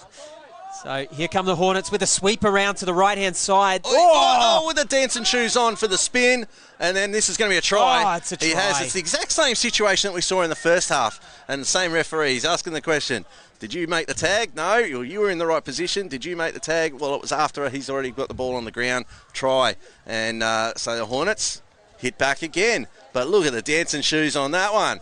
And the slidey dive back in underneath. Beautiful spin and turn and dive there. Travis Jackson, that's wonderful work. Multiple tries now for Jackson, and that might be the finest of the lot. He's tap danced around the defence there. And the Pineapples, they've scored a couple of phenomenal tries, but they're going to need some more to stay ahead of this Hornets outfit. The touch is made, but there is an offside call as well. So 2 plays in that touch, 1 offside, 1's made the touch. And they're going to get a little bit of a breather here. Pineapples don't mind this. Yeah, they've pegged the ball back to halfway. In fact, it's gone all the way back to the 10 metres past halfway. Yeah, I've been in this situation as a coach in the position of the Hornets team where a player has thought they've scored, pegged the ball back, it's late in the game, you're down by only a couple, and I was blowing up at the referee because it's a bit of a professional foul for time wasting. They might be in trouble here though. No, it's going to be a penalty for offside. An interesting response to that, Des, could be in that situation, rather than giving a penalty flip, even just sending the player that did it for an auto sub and leaving them with 5 players for a little while. So here come the Pineapples, close to the line. Got it. And the ball's straight down. They've made that look easy. And, yeah, they're just not getting down low enough in defence there, are the Hornets. So the Pineapples get on the board again. Yeah, their issue is actually, it's not so much about their height and their elevation. It's about their lateral movement, their forward and back movement. Look at he's standing on the line. Yeah, and that's what's happening. So the slidey dive has started, but not had to extend. But because the defender is standing on the line, not stepping forward off it, the attacker's got all the advantage. He can just slide forward and get the ball to the line. As soon as it touches the line, that's the try.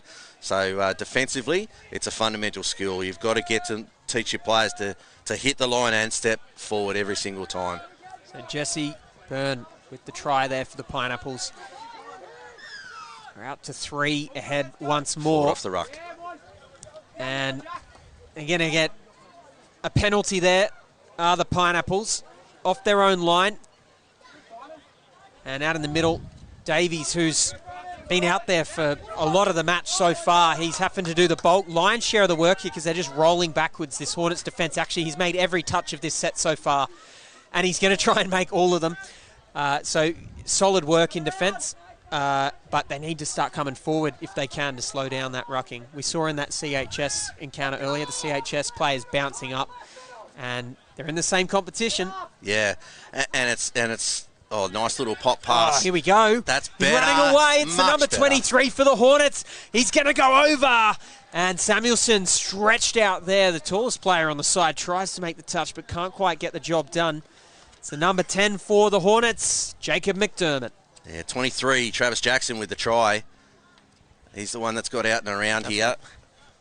He snuck himself around, but it's a little bit of the pop pass that happens here in the middle. It's that one that we've just came onto, and then Jackson's got the ball now in the hands and goes hard down to the side, into the corner, and the little mini Superman dive at the end just beats the despairing dive from the defender. And again, we're back to 2 tries, and this is where it's been for a fairly significant part of the game, and neither side can really kick away, and neither side can really claw that gap. Like the Hornets can't claw that gap back, and the Pineapples can't quite kick away from them. It's just in that same sort of zone the whole way through. If they want to win the match, this defensive set is very important for the Hornets. So it's ball to ground. Hornets with an important one. They're going to need to hit back here soon if they have ambitions of winning this match, because time's getting away from them. That's not what you want to see. Needed a clean rucking set there. Ooh, it's only a roll ball. Yeah. No penalty. So Pineapples will get another shot at the line here, and they're going to go straight in. Unless that's a forward pass, the referees give it the all clear. Thomas Cassell gets the ball over. Just found numbers on that left edge, and perhaps the Hornets there hadn't really set their line after the earlier error. So skips away. He's outside his defender, which means that Jackson has to hold infield, which means that pass can pop out, and now he's beaten. Now Jackson's beaten on his short side. But the issue is actually the middle defender, who is not moved laterally to cover, and he's late moving, and that means that the body language, the signal that he sends to or the non-verbal communication that he's giving is there's a nice little sweep and dive for the line that might be given. No, it's going to be a tag. Yeah, the non-verbal communication means that the outside, the link is having to hold because he's not sure, and then now I'm too late and I'm beaten. It's a really important point you made there about that body language, Des, because not only is the opposition reading it, the players next to you are, and you've got to trust the person on your inside, but if their body language is saying, I don't got it, then you're probably going to trust that too. Yeah, exactly right. And it's they've got the ball on the outside, but run down. Nicely chased down there by Connor Jackson. Bo Matthews trying to run away there for the Pineapples. So they've got this 3-point buffer now, but they're still not in the clear.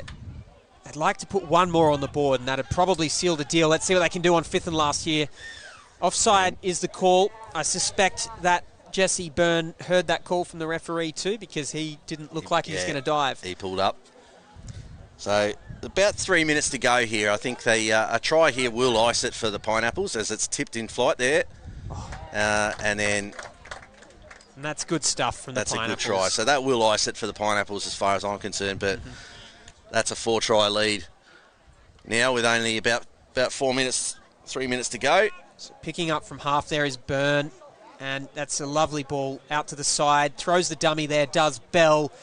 He was looking for Torin Huey, but I think he always knew he had that space on the inside after the dummy, and gets over for yet another try. So at 12-8, they've probably secured victory in this matchup, but they're going to want to stay switched on here in defence. No slacking off now. They've got to set the precedent for the remainder of the tournament. Hornets, on the other hand, well, you tend to feel optimistic right until the last whistle, so I'm sure they'll be looking for more. That long ball didn't have enough on it. It is going to come back for an offside. And he's just come off his line a little bit early there. He was away for all money. You can actually see 4 of the Hornets players were ready for that chase, and they probably weren't going to catch him, but the enthusiasm, the intent is what counts there. Yeah, absolutely. Great step, and then he's lost his footing. That's unlucky. He stepped him completely, sent him on skates, and then put the skates on himself. So they're going to go out to the left edge again. He doesn't have enough space. Winger doing a good job there from the Pineapples to sort of shepherd both players. And good tag. He probably lost the ball almost anyway there, but touch is made. Baumgart there has made the tag, and the difference between what Baumgart's done there for defence for the Pineapples to what the Hornets have been doing down the other end is clearly Baumgart's clear. He's up off the line and making the tag 1 metre and 2 metres out in front, rather than being stuck on the line and then having to put it to a decision for the referee to make as to whether the ball's down first or not. So that's what you want in your defender in that situation, and it's a clear point of difference between the two teams. It's really positive, and it may well actually be one of the big reasons why they've got this 4-point advantage right now. Pineapples, he's looked for that extra pass on the inside, but the sweepers haven't come on quite quickly enough there. They'll look to settle things down here and maybe just look for a strike at the end of this set or kill it in the corner. Here they go. Strike dump. Look who it is again. It's Byrne with the ball in hands. Can he find a player? I think the touch has been made. Well covered by Jackson. Well done by Jackson, indeed. Might have even called the touch slightly early, but it's going to be allowed there. Hornets with the ball. Yeah, I'd be disappointed, though, if I'm the Hornets coach, because Davies got stepped and the half has got away from him. Davies didn't chase him. He stopped in the middle of the field. That would really irritate me if I'm the coach there. If the Hornets were only down by 4, we're in a game that we've got certain standards that you wanted to maintain and execute. That one would really get my back up a little bit. You want 100% effort all the way through to the final siren and just past it. You don't want to be pulling up in those kind of situations. Absolutely, Des. Well, thank you so much for joining me in the commentary box. This has been some electric footy that we've seen over the last couple of games here. 18 boys action, of course. The Sunshine Coast Pineapples happy to get up 12-8 over the Hunter Western Hornets. We'll be back shortly here, live on KO and Sky Sport Next, so make sure you don't go anywhere.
In Year 12, I completed my vocational education and training course for hospitality, and I also have my certificate for youth work because that was something that I saw myself doing and something that I thought that I would be good at. And now I have the qualifications, I can work in the sector I want, and it's definitely given me a lot of opportunities with jobs and opportunities within the community. My advice to young people would be it's okay not to know what you're doing at the end of Year 12. I think you have to pick a course that is suited to you and what you want to do, not what you feel like is right. I chose youth work because that's what I want to do and I want to work in the community. Doing that has made me a happier person on and off the field, and I'm a better player and a better person for it. When it comes to the perfect break, there's booking a holiday, then there's all.com. Over 5,000 of the world's favourite hotels, curated dining, wellness and entertainment experiences, all while enjoying exclusive rewards. Find the best hotels in the best destinations at the best price, guaranteed. You find the time, we'll find everything else. That's all.com. You wouldn't give your kids the same haircut. You wouldn't demand they wear the same clothes. And you wouldn't expect them all to learn the same way, would you? Every child is unique, and so is the way they learn. Cluey Learning, online school tutoring, personalised for every student. We need to start moving again, Australia. Moving as though our lives depend on it. Every one of us needs to target at least 30 minutes of heart rate raising physical activity a day. Because if we don't move it, we'll lose it. Welcome back to the 2023 DoorDash National Youth Championships. We've got 18 girls action coming up very shortly. Another local derby here. Brisbane Cobras taking on the South Queensland Sharks. Chris Loth is back for game 2 of the day, come from the backfields as well. It's a bit of a hike from out there. It is, mate, it is absolutely. Just let me get my breath back, please, Scotty.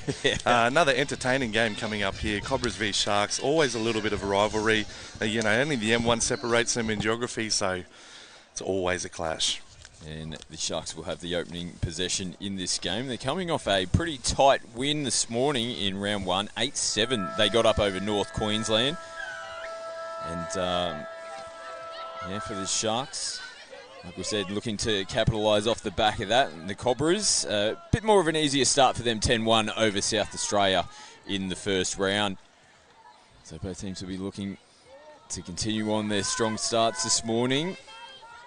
Round 2 fixture here in the 18 girls. This is Sharks now trying to squeeze through and can't get through on their first possession. Brisbane now will come out of their end of the field for their first touch of the footy. Yeah, good start there from Sharks, getting it down, running their play. You can see that they obviously communicated before they stepped on. They had a tap move up their sleeve. Execution wasn't quite there. They didn't get the result they were after, but kept Cobras on their toes straight off the bat. They've gone nice and direct through the middle here, but this is the last touch for Brisbane. I don't know if they are aware of the touch count. And they thought they might have had one more up their sleeve, so the Sharks hold out. And they will restart their set. Strong contact. There's a couple of players, one Brisbane player down on the deck. There's another one that's hit the deck as well, and they take full advantage. Now the Sharks have put the brakes on themselves. There's smiles, and now there's a mistake. It's all happening. A little bit of everything there in that set. Kate Hammond a little bit slow to get back into the line there. Subbing off now, so hopefully it's nothing too serious and she'll be back on shortly. Yeah, one of the gun players for Brisbane is Hammond. Good meters there on the first touch for the Cobras. And kicking out there, Jasmine Gin looking pretty elusive as well. This is good attacking position here for Brisbane. They played on the 7-metre line, pick up right foot, and nice touch. Did a good job just to hold the line and nerve. Got back to the try line, came up and made the touch. That was Alex Halloran in the number 9 for the Sharks. Yeah, good defence there from the Sharks. They obviously turned the ball over in the midfield there, so Cobras were always going to get the field position on the line, but Sharks were good enough to hold them out. Down the right-hand side they come. Nice little inside ball. This helps to get them back on the front foot. Rolling downfield nicely here, South Queensland. They'll be looking for a clean play the ball. They're coming into their last touch of the set. Isabel Locke gets herself into half, comes off the left foot, tries to slice in between two Cobras defence. Natalie Elias makes the touch. And she's going forward. Links up the passing as Brisbane. Good little show and go to pick up an extra couple of metres. Jin does the same as the changes now come on the field for Brisbane. Yep, driving. Oh, just losing a little bit of momentum there into the strike touch. Not the greatest finish there for the Cobras, unfortunately. Good field position here for the Sharks to start their set. Ball out in front of Isabel Fish. Good job to hold on to that as changes come onto the park, and now we can see a ball down. Call from John Hamstra. Experienced referees on field. Yeah, a couple of really good refs here in this game, so hopefully they'll keep it all under control. Brisbane getting changes on as Jasmine Smart offloads from the acting half position. Kate Hammond back on, setting up for Kate going from half here. There she goes. They look a little bit short in the middle. Oh, lost over the line. Sienni Pidiatau just losing it over the line. Now Cobras on the attack with their defence, you could say. Having a couple of very good shoots here, making it very difficult for Sharks to get to their box. Nice little ball that helps to pick up some extra metres. Now they're going to have to come back to the mark. That's unfortunate because they were under pressure, like you said, Lottie, and they did a good job, that extra little ball. A good clean play the ball there. They're right up on the front foot and heading downfield. Last touch for them now. Pick up and go from half, and Hammond comes across to make the touch. Yeah, Isabel Fish having a go there, picking up from half. Hammond covering it pretty comfortably in the end.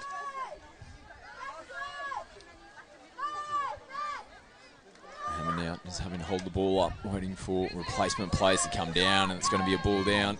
Unfortunately, didn't look too comfortable in the play the ball there. Jasmine McDonald turning possession back over to South Queensland. We're in the middle of the park as well. It's been a back and forth battle between the two teams to start this contest. No one really able to get on top at the moment. And there's a forward pass from half.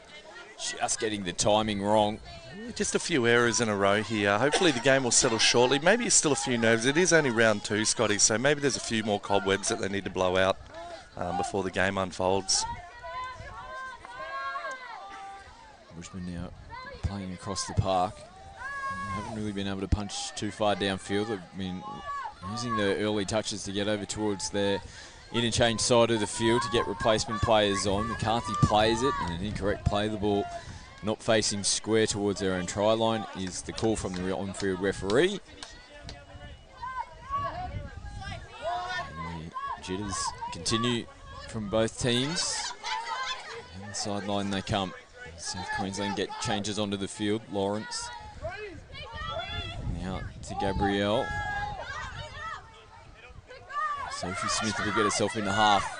It's a little short ball, and there to make the touch, Caitlin Teakle. So Brisbane pretty comfortable in defence. As they again head down the right-hand side of the field. Pressure coming up out of the line from Sophie Smith. As Brisbane played on the halfway line, and a loose ball juggled out the back there from Brooklyn Schmidt. Couldn't reel it in. Now it's Brisbane giving possession back to the Sharks here on the halfway line. Yeah, and the mistakes continue again, Scotty. It's not so much necessarily the attacking team making the mistakes. It's the defensive team putting a lot of pressure on. Both teams here have really structured shoot defence, and that's clear to see for those of you watching a live stream at home. It's really good to watch, and you can see how the pressure makes a difference. Penalty here to South Queensland. It's nice work from Madeline Doring in at half. Just a little bit of footwork attacking the line. Caught Brisbane players offside. Good officiating as well to play the advantage, as now we see Michaela Eisdale have a dive at the line. It's probably half a metre short. Yeah, just a little bit short there. Now they go the sweep option. Again, attacking the line. Fish on the line, covered there And it's going to be another penalty here to South Queensland. Players offside, so I think contact might have been made on the touch, but actually short of the line. Back-to-back sets for the Sharks. Short side they go. Yeah, it looked like Cobras were covering that comfortably, but unfortunately didn't make the line and gave away the repeat set to the Sharks. Let's see what they can manage to unfold here. Isdale out to Doring. And touch is made from Abby Blewett. Back into the middle of the field they come. The sweeper comes around. Brisbane again, defence is looking pretty good. And there was just a little incidental hand there that knocked that ball forward.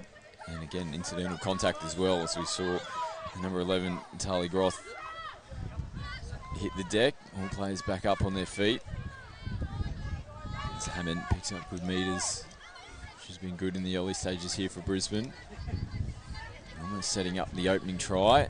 She sends the ball out the back to players making their way onto the field. This is better punch coming in forward out of the fifth and final. Sharks on the back foot. Now it's pick up and go from up. Oh, snipe it there. Gee whiz, keep an eye on the players. The Sharks players is a little bit slow to get to her feet. I think it might be Madeline Doring, but it's just a bit of a weird collision of bodies there. Before you know it, both players were down on the deck pretty hard. Yeah, Caitlin Teakle took off from half there, and I'm not exactly sure what happened, but just seemed to get tangled up with the Sharks defender. They're both on their feet, so hopefully nothing too major there. Brisbane got to be careful here. Referees are calling them back on side. They've done a good job to recover nicely. Last touch for them now as the Sharks pick up and try to go from half, and Halloran caught in possession. A couple of good sets there. The last one from Cobras having an actual crack from half on the last, and then Sharks replicating here. So 2 sets in a row where both teams are trying to get that momentum. Now Cobras have got the penalty here, so they're tapping off on around halfway. So they should be able to get to the 7 here and have something up their sleeve. Let's see what they got. Good field position. A full set of 6 to work with for Brisbane. To pop out. Come back midfield. McCarthy plays it. Plays on the right. They come back inside to Jasmine Gin, who play it here on their 7-metre line. Gin links up with McCarthy. Sweeper coming around the back. Sharks, they make the line. Good defence. 2 Sharks players up there to make the touch. They're doing a good job defensively. And they'll restart their set here on their 7-metre line coming out of their end of the field. Good metres there by the Sharks, right up the sideline. Now they're on a roll here. Let's see if Cobras can contain the momentum that Sharks have just picked up. The Sharks now, they've got to continue on. After that strong start to their set. A little bit wayward on the following touches. Space down here on the left-hand side of the field. Looping ball back over the top. Good recovery from the Sharks. Holly Groth plays it and receives the football back.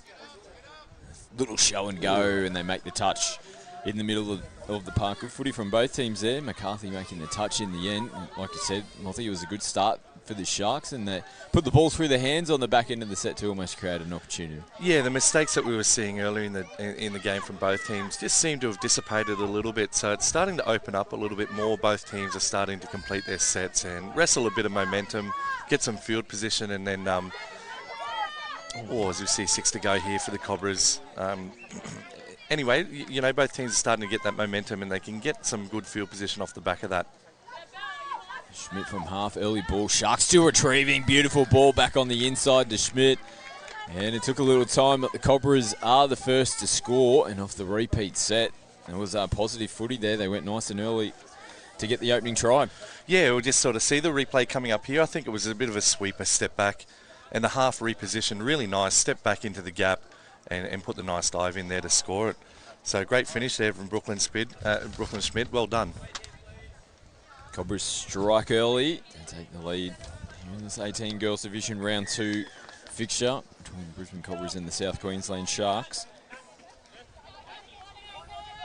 Can the Sharks respond? They've had some opportunities here in the first half. Haven't been able to trouble the scoreboard as of yet. Little show and go, and caught in possession from half. Yeah, changeover right on the 7 again though. So Cobras once again obviously coming off their line and having to go the full length of the field. before they can have a crack at Sharks. So if Sharks can keep that momentum up and finish the majority of their sets down on the 7, they're going to get good field position. They're going to have more opportunities at the line, and they'll open their account sooner rather than later, Scotty. Last touch for Brisbane. Ooh, almost skipping away. Full stretch dive. McCarthy was looking dangerous there at half. Yeah, she had that little shimmy there, Lydia, and almost got through. I thought from here she was through for a second. And Cobras, maybe could have doubled their scoreline there, but some great defence there from Sharks, putting the dive in and containing the situation. Looking a little bit clunky as they were making changes. 2 players, both in the acting half position. They managed to recover. Isabel Locke now earning her team a penalty. Brisbane probably smelled a little bit of blood in the water, pardon the pun, against the Sharks team, but they were clunky there around their interchange area, so they were trying to get up and force their pressure, but just caught a little bit short defensively, and they give the penalty away. South Queensland, they've got to capitalise on this good field position. Another penalty for them. Yeah, it's good attack from the Sharks. The link popped up from Cobras, and Sharks were able to get in behind her and make the touch, and then they were able to get the penalty for Cobras not moving forward. Sophie Smith receives it back, attacks the line. Oh, referee's going to point to the spot here. Can only imagine Lydia McCarthy might have been short of the line. It looked like she was in position to make the touch, but nevertheless, that's a good response for the Sharks to lock up the scores. Yeah, the roll ball's right on the 7 there, Scotty. So obviously you can see Lydia on the replay there, just about a foot off the line. So the referees deemed her to be offside, unfortunately for the Cobras, but great sustained pressure from the Sharks. They've taken a while, but they've finally got the scoreboard open. Ooh, little juggle. Did a good job there, Brooklyn Schmidt, the try scorer for Brisbane. They hold on to the footy. They go away from it here. Hammond tries to get into the in-goal. Nice touch. Tali Groth. Yeah, it was well held, Tali, in the link there. So Kate picked up, ran a sweeper short side, ran back to the short side from half. And Tali just held a space there in the link and made the touch on Kate as she was running through. Great defence. Good bulwark here from South Queensland. This time, though, holding on to the footy just takes a little bit of sting out. Drysdale has to go back to play the ball. They're making changes still in their own end of the field. Nice little show and go from Isabel Locke. That's them going forward again. Right, Brisbane, they're going to be pretty happy with where they start their set. Hammond straight onto the football here for the Cobras. Yep. There's an opportunity to get their replacement players on the second touch. Here we go, latching again. In, driving it in. They've got an opportunity now to set up. It's like Charlotte Greeny setting up to go from half. Taking off to the short side. Oh, it was almost there. Timed her pass perfectly. It was just the execution at the end. Got into the in-goal area and released it pretty much straight away once she was in there. But there was space down that right-hand sideline for them. Just the pass just going out in front of the Cobras winger on that occasion. But positive footy there from the Brisbane team. Yeah, it looked like Charlotte was trying to go from half there, the touch earlier, and half a touch earlier, and then her teammate just pulled out of the touch and they just reset. Charlotte still picked up, went from half, saw the short side, and as you said, yeah, the execution just wasn't quite there in the end. Decent contacts, just slows things up again for South Queensland. And Sophie Smith hence down the right-hand side of the field, nothing doing on the back end. And Isabel Fish turns possession back over to Brisbane. We've got to go back to the mark here, Brisbane. They're trying to pick up a couple of sneaky metres. Henshaw sends them back to where the mark is. Jin goes across, and trying to get the footy again over to the right-hand side of the field. They're going quite lateral there, Brisbane, that this will help them get out of trouble. A penalty. Just a bit unfortunate there from the Sharks. I feel like their far edge defence has probably been allowing Cobras to get to their box a little too easily. And just on that touch, they got back set and then they got up and put a lot of pressure on. Unfortunately, the referee called them offside. Probably a little bit too keen and went a little bit too early. Griffin goes back to McCartney. Not much doing here for Brisbane so far. This is the last touch. And they lost their way towards the back end of that set. Amy Blewett caught in possession. So not the finish to their set that they would have been looking for. Good drive there from the Sharks. Got Cobras on the back foot. Space opens up. Oh, and almost squeezing through. There hasn't been a touch made as of yet. Running away, Isdale flirting with the sideline. I think she's just put a foot on the sideline. She has. Oh, that's unlucky. That's unlucky there from the Sharks. What a great break. What a great run down the sideline. Great chase there from the Cobras, and just unfortunately just put a back of a foot on the sideline. It just stemmed off the first touch there for the Sharks. How they picked up good meters, and on the back of it now, Brisbane again. Oh, they're going to get a real relieving penalty. They're probably lucky to hold on to possession. Nothing doing for them, struggling to go forward. South Queensland again looking to put some defensive pressure on and give the penalty away. So Brisbane now well over the halfway. Hammond, who's one of the more likely players here to spark this Brisbane attack, is working out in the middle of the field. And Brooklyn Schmidt, another player who's been good for them. Solid contact there on Hammond. And looking for the inside ball, good cover defence. Alex Halloran comes up to make the touch. Yeah, repeat of their successful play from before. Unfortunately, Sharks were up for it and defended Cobras nicely. And Hammond just throwing a big looping right to left. Not really in a good enough position to punch through a hole there for Brisbane. Yeah, just a little over the top of Caitlin Tinkle there. I think she was covered anyway, even if she caught it. But just maybe trying to get something from nothing there for the Cobras. Over the mark penalty. It was good contact on the first couple of touches there for Brisbane. Just did enough to disrupt South Queensland. It can probably be a little bit more physical in return. So the clock's starting to wind down here in the first half. This is a good opportunity. Scores in favour of Brisbane. And they score again here.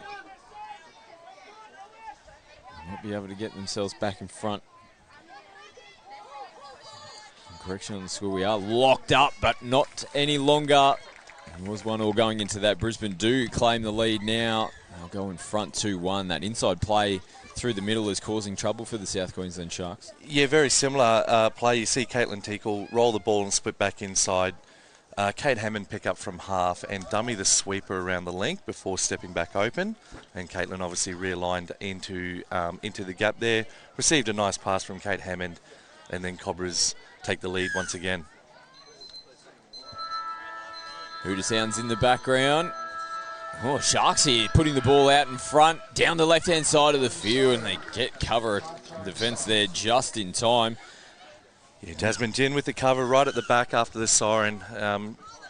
Sharks had the opportunity there to level up the score right at the death of half-time, but Cobras good enough to scramble their defence into the corner. So the Cobras go into the half-time break with the slight advantage. That try right before half-time sees them go into the break 2-1 up over the South Queensland Sharks. We're going to take a quick break here from the DoorDash National Youth Championships. Second half action coming up shortly.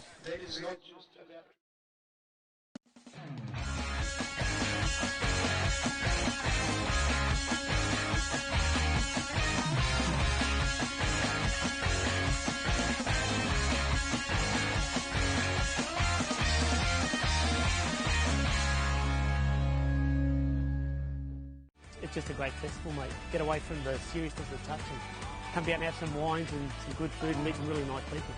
Get on the plane, get on the boat, get down here. I mean, why wouldn't you? I mean, it's superb.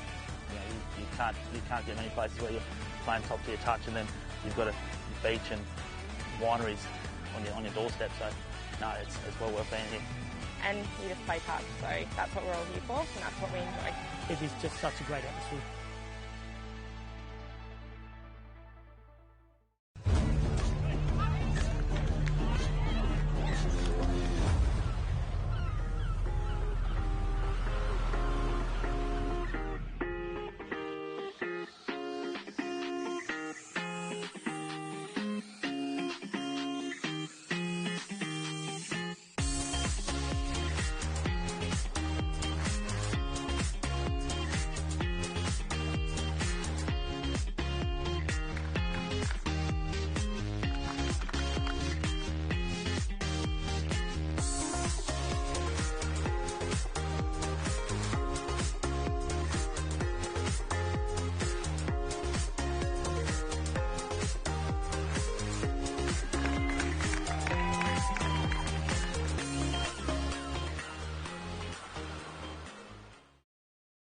Lots of tournament weight. When can I play again?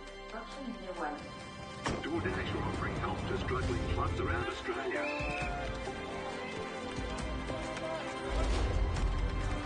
There you go. Get some footies for you guys. That's like good practice, yeah.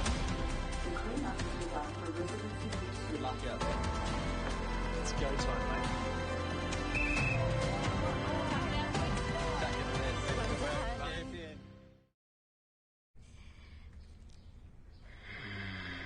Crunchy outside, juicy inside. We're so thoughtful. I'll bring you some chicken. Oh, the rooster's calling. Hi, I'm Scott Prince, Bristol Ambassador. I'm inviting you to join me in signing up for Team Bristol. So what is Team Bristol? It's a club for those who play touch footy. You'll get tips and tricks when it comes to painting, exclusive offers, and the chance to win prizes throughout the year. It's easy to sign up. Visit the Bristol website.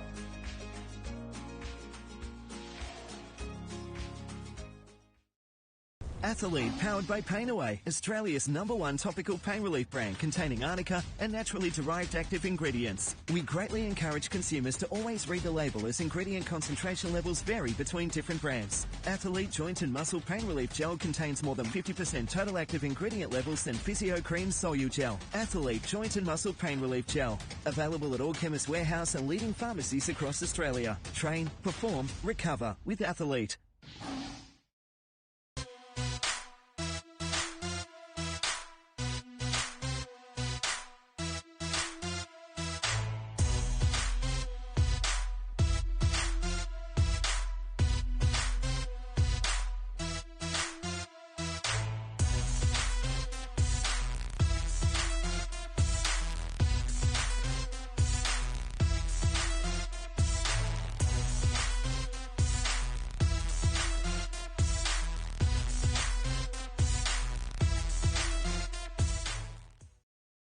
Here on the Sunshine Coast, you'll find sunshine makes the sea sparkle. The skies pastel. You'll find the sun shines from above and from within, making laughs linger, moments longer, hearts beat. Both teams are starting to make their way back out onto the field here for the second half of this round 2 fixture in the 18 girls division here at the DoorDash National Youth Championships. And Brisbane Cobras slightly in front 2-1 in what was a pretty close first 20 minutes between these two teams. There's Brisbane who have the opening possession here in the second half. Hammond just squeezing it away. Schmidt now, that hits the target. There was a little bit of space down that left-hand side to work with. Pretty positive start there. Happy to throw the footy around Brisbane. Now Sharks with the mistake. Wow. Just unfortunate there for Sharks after they forced the error from Cobras. Now they're turning it over and giving Cobras great field position early in the second half. Hammond brings it out to the right-hand side of the field. T-Cool having a little look up. Whoa! This is another unfortunate. We've got one of the Sharks players down. I think it might be Shalise Lawrence. And Teakle just losing her footing and unfortunately taking Teakle out. Lawrence, my apologies, at the same time. She's just popped back up to her feet, which is good to see. Looks a little bit ginger, maybe on an ankle. And you can see her grabbing that right ankle as we speak, but she's going to hold her position in the defensive line. Seen it's a couple of occasions now that players have just hit the deck. Looks like they're on ice out there at times. Hammond will get on the outside. Perfect start. Like you said, they came out with plenty of energy from the break. And off that mistake there from the Sharks, the Cobras, they make them pay. Back to the sweeper platform, Scotty. They've scored their tries off the sweeper platform, but this time they give it to the actual sweeper and then they just gas it to the short side. And Kate's got a bit too much speed for the Sharks' defence. 3-1 Cobras extend that lead up to 2.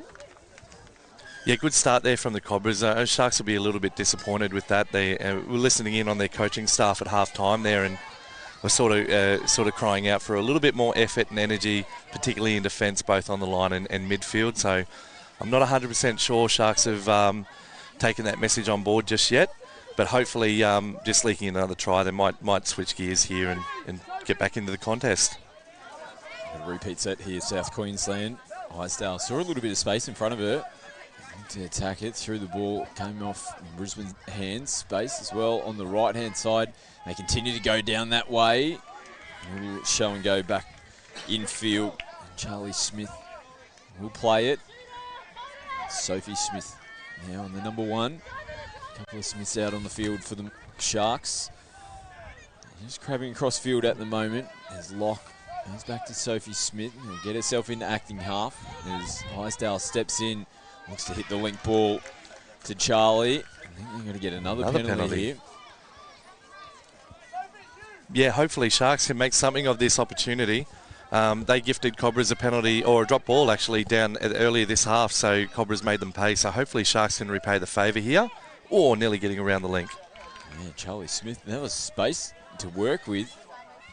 Cobras link defender there, I think, just came on a straight line back to the try line, just left herself a little bit exposed. A good recovery though to get across and make the touch. We've got to capitalise here on this opportunity as Isdale throws it out, and just a loose ball there. Isabel Locke couldn't reel it in. Yeah, unfortunately, again for the Sharks, they make a mistake and turn over possession to the Cobras. And now Cobras are on the front foot. 3 touches, they're almost up to halfway over to their box, and they can get some fresh legs on here. Yeah, Lyons gets it across field. Flat ball back on the inside. They're working towards the back end of their set now. Griffin plays it, 5th and final touch. Brisbane now picking it up. McCarthy almost slicing through. Got herself in towards the in-goal area where Sharks recover to get possession back. Brisbane continuing on. Here, this positive start here in the second half. Yeah, great set there from Cobras after giving away a couple of penalties on the line against Sharks. As another turnover happens and Cobras continue being on the front foot. Got an overlap here, through the hands, out to the corner. And they'll finish it off. Really good football there from Brisbane. The Sharks were still making changes as they turned the football over. And on the first touch, just smart football straight through the hands. They finish it off in the corner.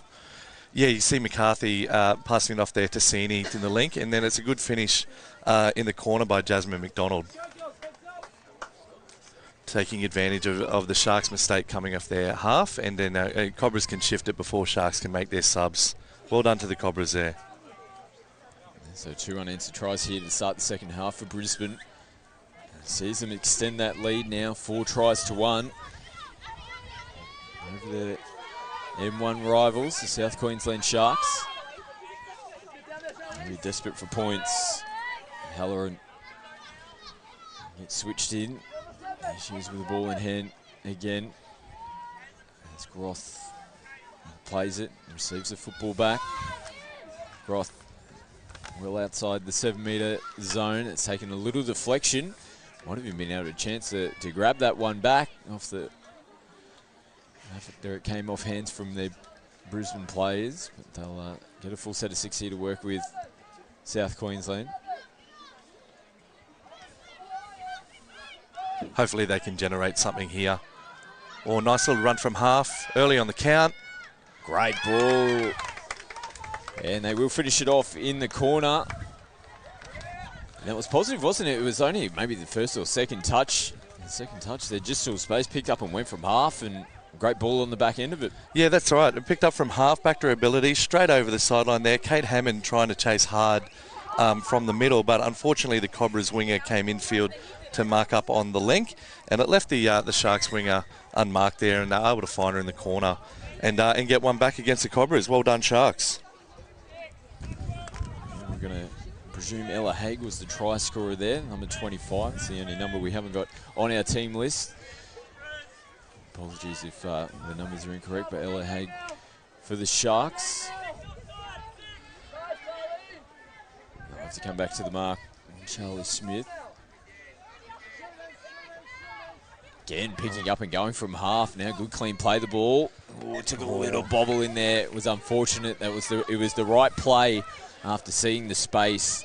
And it just attracted the Cobras defence to come back in. They could have got some advantage off the back end of that, but the ball bobbling around in the play the ball didn't help. Yeah, they forced the error off Cobras before that, and then they jumped straight on it. They had 2 pretty good rucks and then sort of got held up over the mark.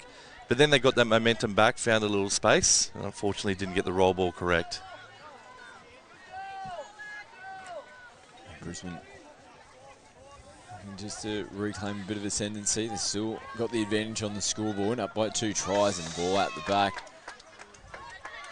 Hits the grass. Yeah, back to the sweeper platform there, Brisbane. And unfortunately just missed the target there on the quarterback. The execution wasn't quite there. Oh, another one that's going to go away from them. Yeah, ball down. Just trying to slam the ball down now. Brisbane straight from the restart again, down that left-hand side of the field. See a bit of space. Jasmine Smart goes the sensible route and comes back infield and takes the touch. Greening links up down the short side. They take it right to the line. And the touch is made before contact. Georges Moore plays it. Back to Greenie. Go just outside the 7. This is the last touch for them now. Gin, nice little wraparound play. Good slide defence there from South Queensland. Didn't penetrate too far into the defensive line. They're the Cobras. Weisdale plays the ball. Oh no. On 0 touch as well, unfortunately. Sharks won't be happy with that. So make another mistake. And Cobras once again get a turnover right on the 7 in great attacking field position. Oh, under pressure there. Brisbane, as there was 3 replacement players making their way out onto the park. Hammond, she's one of them. Ball in hand will just burn a touch here as they look to get themselves set. Looks like sweeper coming again. Tickle round the back. Hammond picks up, late switch at the line. Schmidt, they will get a penalty. Moving forward off the line, the Sharks. More pressure coming their way. Right link for the Sharks. Screaming up out of the line as Hammond attacks the line. A touch has been made. And a forward pass. Bit of relief there for the Sharks. Forward pass. So they're getting the ball back. Well defended there by Sharks in the end. The Cobras went back to their sweeper platform, which they had a bit of success on in the first half. Sharks were able to hold them out in that set. Doing the hard yards here, South Queensland. There was a little reach for the footy on that occasion. They were under a bit of pressure. Brisbane doing a good job defensively. And again, the field possession is in their favour at the moment. Hammond steps out. They've got a one-on-one battle coming off the left foot. Good recovery and inside defence and cover from South Queensland. Isabel Locke coming across from the left link position to help. Hammond takes her time to come back out to the 7 metre line. Working with Brooklyn Schmidt. Another sweeper. Let's see if they get that play off to the short side out to the winger. Georges Moore again. And then the turnover for Sharks. Let's see if the Sharks can complete this set. Oh, shoulders in the touch there. Possibly could have gone either way. Both players bracing themselves for the contact. Penalty goes to the Sharks. Ebony Gabriel earning her team a penalty. Better. Oh, throwing a ball and just held on to it. Oh, back on the inside. Oh, it's all happening out here for South Queensland. There's plenty of smiles at the moment. And they just lost their way. There was a couple, probably 2 or 3 occasions that someone just needed to put the ball down on the ground. Yeah, look, I actually love it when teams throw the ball around, Scotty. They did create a bit of space there, had a bit of momentum, but unfortunately, just off the back of a few mistakes in the last few sets, probably wasn't the time for Sharks to throw the ball around there. And unfortunately, they've come up with another mistake. Cobras get the ball, the turnover on halfway, and here they are rolling into the line again. There's much better running here from Brisbane. They give the ball back to South Queensland. They need to be cleaner this set, the Sharks.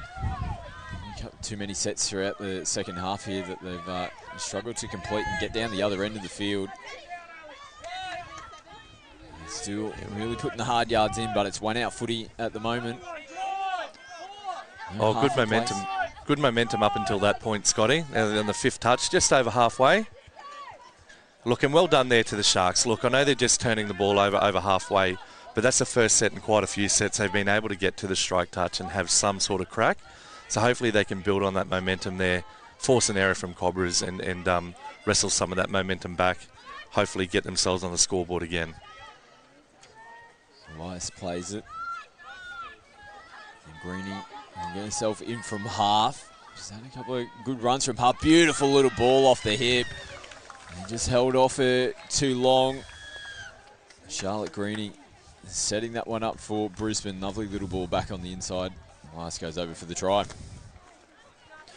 Mate, yeah, on the replay here, you see the half taking off to the short side, stepping back into the collapsing defence. The middle comes across from Sharks, but unfortunately the link wasn't in the back pocket. Opened up the space there for the Cobras support player. Scoring there, and then Brisbane take the lead now, continue taking the lead 5-2. Penalty for South Queensland. Cobras called a bit short in defence. Halloran takes the touch. There she is, ball in hand again, linking up with Sophie Smith. They put the ball through the hands, play the ball from Groth. They'll reset yet again here, South Queensland. Taking down the left-hand side of the field. Nice touch from Greeny, who set that last try up for Brisbane. Halloran back to Sophie Smith. Just shy of the 7-metre line. Halloran shows it to Smith. Oh, there's players down on the deck. Ball just holds up a little bit in the breeze. Just gives Brisbane cover defence an opportunity to get across to make the touch, but that was positive. The signs there from the Sharks. Just a nice flat ball at the line there. I think they might go over for points. That was a really good set there from the Sharks. They tried a few things. They tried a little bounce out on the far edge there. Cobras, to their credit, they pressed up. They were really proactive in their defence. And then later on that set, you saw the half go back to the short side. Caught Cobras out. They were probably a little bit too keen, and then gifted the half front of the short side. Pass to the wing and got caught up in the wind. So I'd like to see if Sharks get another repeat set down on the line. I'd love to see them go back against the grain again. More 18 girls action to follow in this fixture between the Sharks and the Cobras. The South West Queensland Swans will be taking on the Victoria Storm. That much to follow the conclusion of this round 2 fixture. And caught in possession there, acting half, Charlize Lawrence. Good to see that she's moving freely out there after helping the knock to her ankle a little bit earlier in the second half. Clean the first couple of touches here for Brisbane as Hammond. They switch out the back, again just snatching at the footy. The wind started to pick up a little bit as well this afternoon. Doesn't look like it's causing too much havoc for the players out there, but you can probably see the flags and the trees in the background. Starting to move around a little bit more. And players will have to adjust. Unlucky. The ball back in, there was pressure. Cobras players right up in the face there. Just held on to it a fraction too long there, Scotty. Looking for the inside ball, but I think McCarthy, it was the Cobras player, getting up, putting some pressure on and making the touch before the pass. Oh, again, and it might just be a bit of frustration after the last play. Charlize Lawrence is coming in, making a little bit too much contact there on that touch. Yeah, Jasmine Ginn rucking it forward there for Cobras. She's pretty tough. She wouldn't have, he wouldn't let that get to her. Brisbane, Massini looking to go down the short side. Ball back on the inside. Just a bit loose. He's not quite in position. The Sharks restart their set. Direct on the first touch. This Brisbane defence continues to put pressure on. Ball out in front.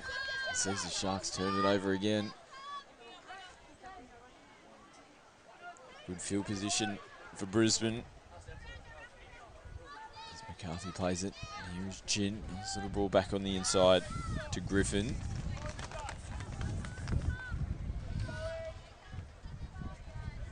Griffin plays it.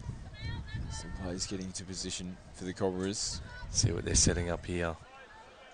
Back to the open side. And the big bomb out into the corners. A little bit of space there. She might have been able to take extra couple of steps and just punch into the in-goal area with the early release. They look pretty comfortable defending their line on that occasion, the Sharks. Let's see if they can get a clean set of 6 this time around. Yeah, under the face of good pressure, good shoot defence here from Cobras. You can see them getting up off the line. Their line speed's pretty good, putting some pressure on the Sharks, but they're up to the challenge at the moment, Sharks. This set looks pretty promising. Yeah, nice work coming into the line. Sophie Smith now gets away from defenders. They're on the back foot coming into the last touch. They've got all their numbers out here on the left-hand side. Oh, a little show and go from Isabel Locke. Yeah, great bite, but it was good play, wasn't it? Good set. Yeah, great set there from the Sharks. Finally being able to hang on to the ball for the full set and getting some great field position. Now it's them on the attack with their defence and putting some real pressure on the Cobras, making it difficult for them to get to and into out of their box. Still working their way towards the halfway line. This should be the last touch coming up for them now. It is. Elias plays it. They take off.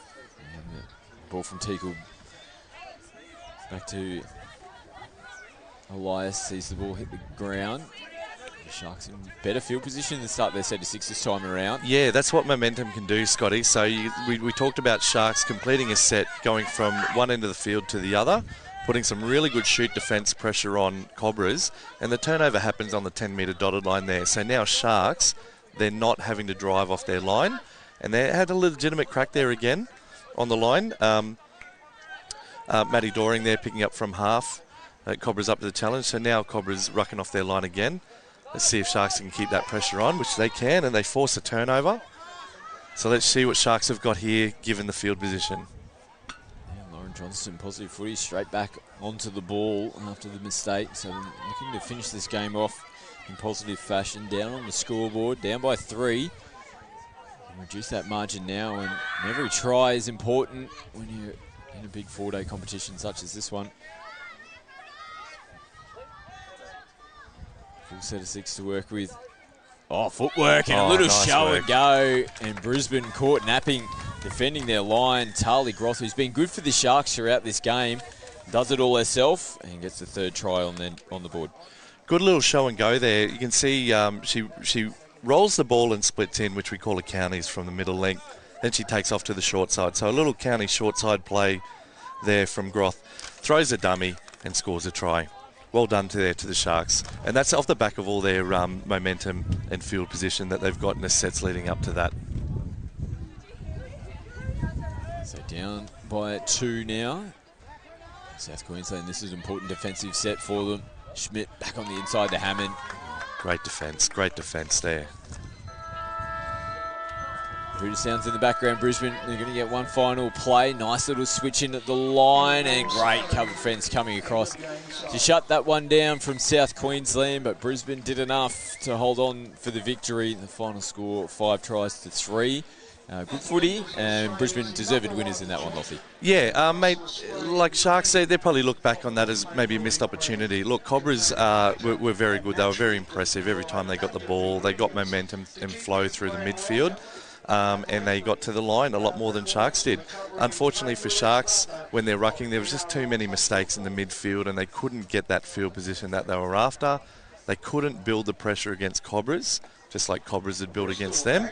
And unfortunately, just Cobras, too many opportunities on the line and took advantage of that. So well done to both teams. Still a lot of positives to take out for Sharks. It's really impressive to see when they can string it together. They're a very good team, but Cobras just too strong on this occasion. And more 18 girls action coming up your way. Southwest Queensland Swans taking on the Victoria Storm. We'll take a quick break here from the DoorDash National Youth Championships. Stay with us.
Bronco. She won't get there. Campbell will. The Broncos haven't given up yet. In Year 12, I completed my vocational education and training course for hospitality, and I also have my certificate for youth work because that was something that I saw myself doing and something that I thought that I would be good at. And now I have the qualifications, I can work in the sector I want, and it's definitely given me a lot of opportunities with jobs and opportunities within the community. My advice to young people would be it's okay not to know what you're doing at the end of Year 12. I think you have to pick a course that is suited to you and what you want to do, not what you feel like is right. I chose youth work because that's what I want to do and I want to work in the community. Doing that has made me a happier person on and off the field, and I'm a better player and a better person for it. When it comes to the perfect break, there's booking a holiday, then there's all.com. Over 5,000 of the world's favourite hotels, curated dining, wellness and entertainment experiences, all while enjoying exclusive rewards. Find the best hotels in the best destinations at the best price, guaranteed. You find the time, we'll find everything else. That's all.com. You wouldn't give your kids the same haircut. You wouldn't demand they wear the same clothes. And you wouldn't expect them all to learn the same way, would you? Every child is unique, and so is the way they learn. Cluey Learning, online school tutoring, personalised for every student. We need to start moving again, Australia. Moving as though our lives depend on it. Every one of us needs to target at least 30 minutes of heart rate raising physical activity. Welcome back to the DoorDash National Youth Championships. More 18 girls action coming up on your screens right now. The Southwest Queensland Swans taking on the Victoria Storm. Des Fogarty is with me in commentary for this one. Good afternoon, Des. Hello, Scotty. It's good to see you back in the box. Mate, it's always good. We're back together. Storm on the attack here, opening possession. And acting half is caught in possession, so the Swannies will have their first touch of the footy as they come out of their end, and nice work as well. First touch down the left-hand side of the field, picking up big metres. Yeah, there's a bit of tiptoe in there going on, and hasn't quite kept it in field. That's the risk when you're that close to the sideline, but you could see straight away it took 4 tags for the Storm to get down to the line. It took the Swans 1 tag to get to the 10 metres.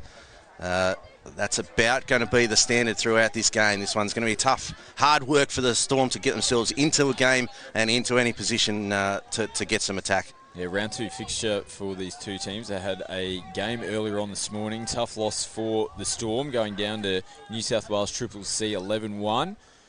Oh, a little short ball there and almost a little bit of space. And the Swannies a nice victory 13-2 over Western Australia. Let's see how the Swans go in their second set of 6. A little bit more direct on the first couple of touches. Now they come out to the left-hand side of the field. They'll be well in field from the sideline this time around. Yeah, that's much better. Nice, smooth flow to it. This is what we expect to see from Swans. They have a very strong, across all of their teams, real strong personality to the way that they play, and they're traditionally they like to flow strongly from the box. They're fast runners, like to move the ball and laterally left and right, and then drop the ball back in field, and that's what we've seen over that first set there from the Swans. Oh, metres. This is good footy here from the Storm. Good drive.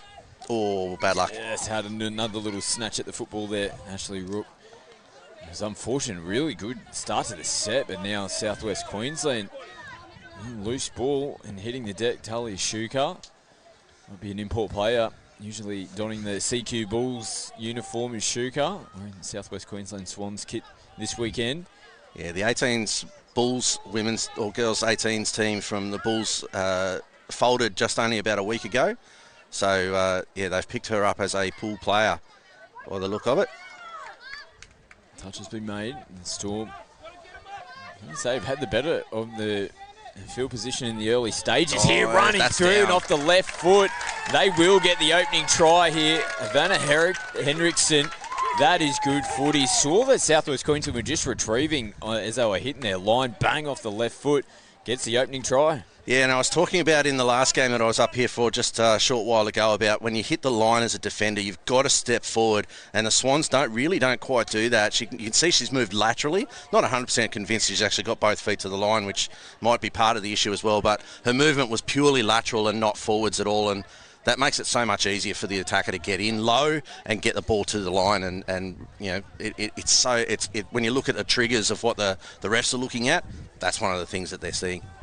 Great start here for the Storm. They strike first and early in Southwest Queensland. They turn the ball back over again. Let's see how Victoria came out of their end this time around. Their last set deep down the end of the field was pretty good, and it's just the ball work that's doing the job for them at the moment. Just that extra pass onto a player running onto the footy is getting them on the front foot. We'll try and get another clean play, the ball moving forward now as they come into the fifth and final touch and put the ball through the hands. They took it right to the defensive line. The touch was made before the pass was thrown. The penalty goes to the Swans. They tap and restart. Notley dancing down the sideline. Good technique, getting the head down, getting out of the way, clearing the space out for the roll ball so that you're not being held up. Waters now, a little show and go into the in-goal area and finds the unmarked player out in the right-hand side in the wing. Number 15 there, Josephine Bakiri, scores for the Swans. Better response from them, but it was a better lead up to the set. They're running on. The interchange players flowed out of the box nicely. Yeah, much better smooth run, and just a little dummy freezes the defender. Everybody's rolling through, and the wing is wide open, and it's the little dummy there just enough to hold up the saving middle, and by the time that she realises that she's in trouble, it's too late. School's locked up. Oh, good hit. Well, that's a little bit too much, though, for a touch game. Strong two-handed touch, put her straight onto her backside, and to her credit, pops straight back up to the feet. And Bridham tough down and Vic. There she is again. Linking back up as the sweeper comes around.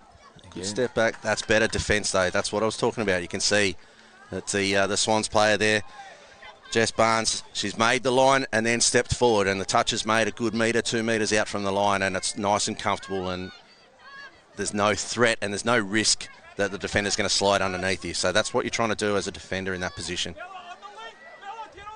And the Swans coming out of their end of the field. Good dummy. Smart football. And now throws the extra ball down the sideline. They go. That's good second touch. Smart play too to get it down, knowing that they've beaten the defence, have earned the yards that they're going to get, not try to push their luck and try to step somebody that was probably going to get them. Just take the touch, get it down, reset, and now they've got it out, and they're going to earn the penalty and have a full set of 6 in attack at the line. Let's see how many it takes for them. Good football from the Swans.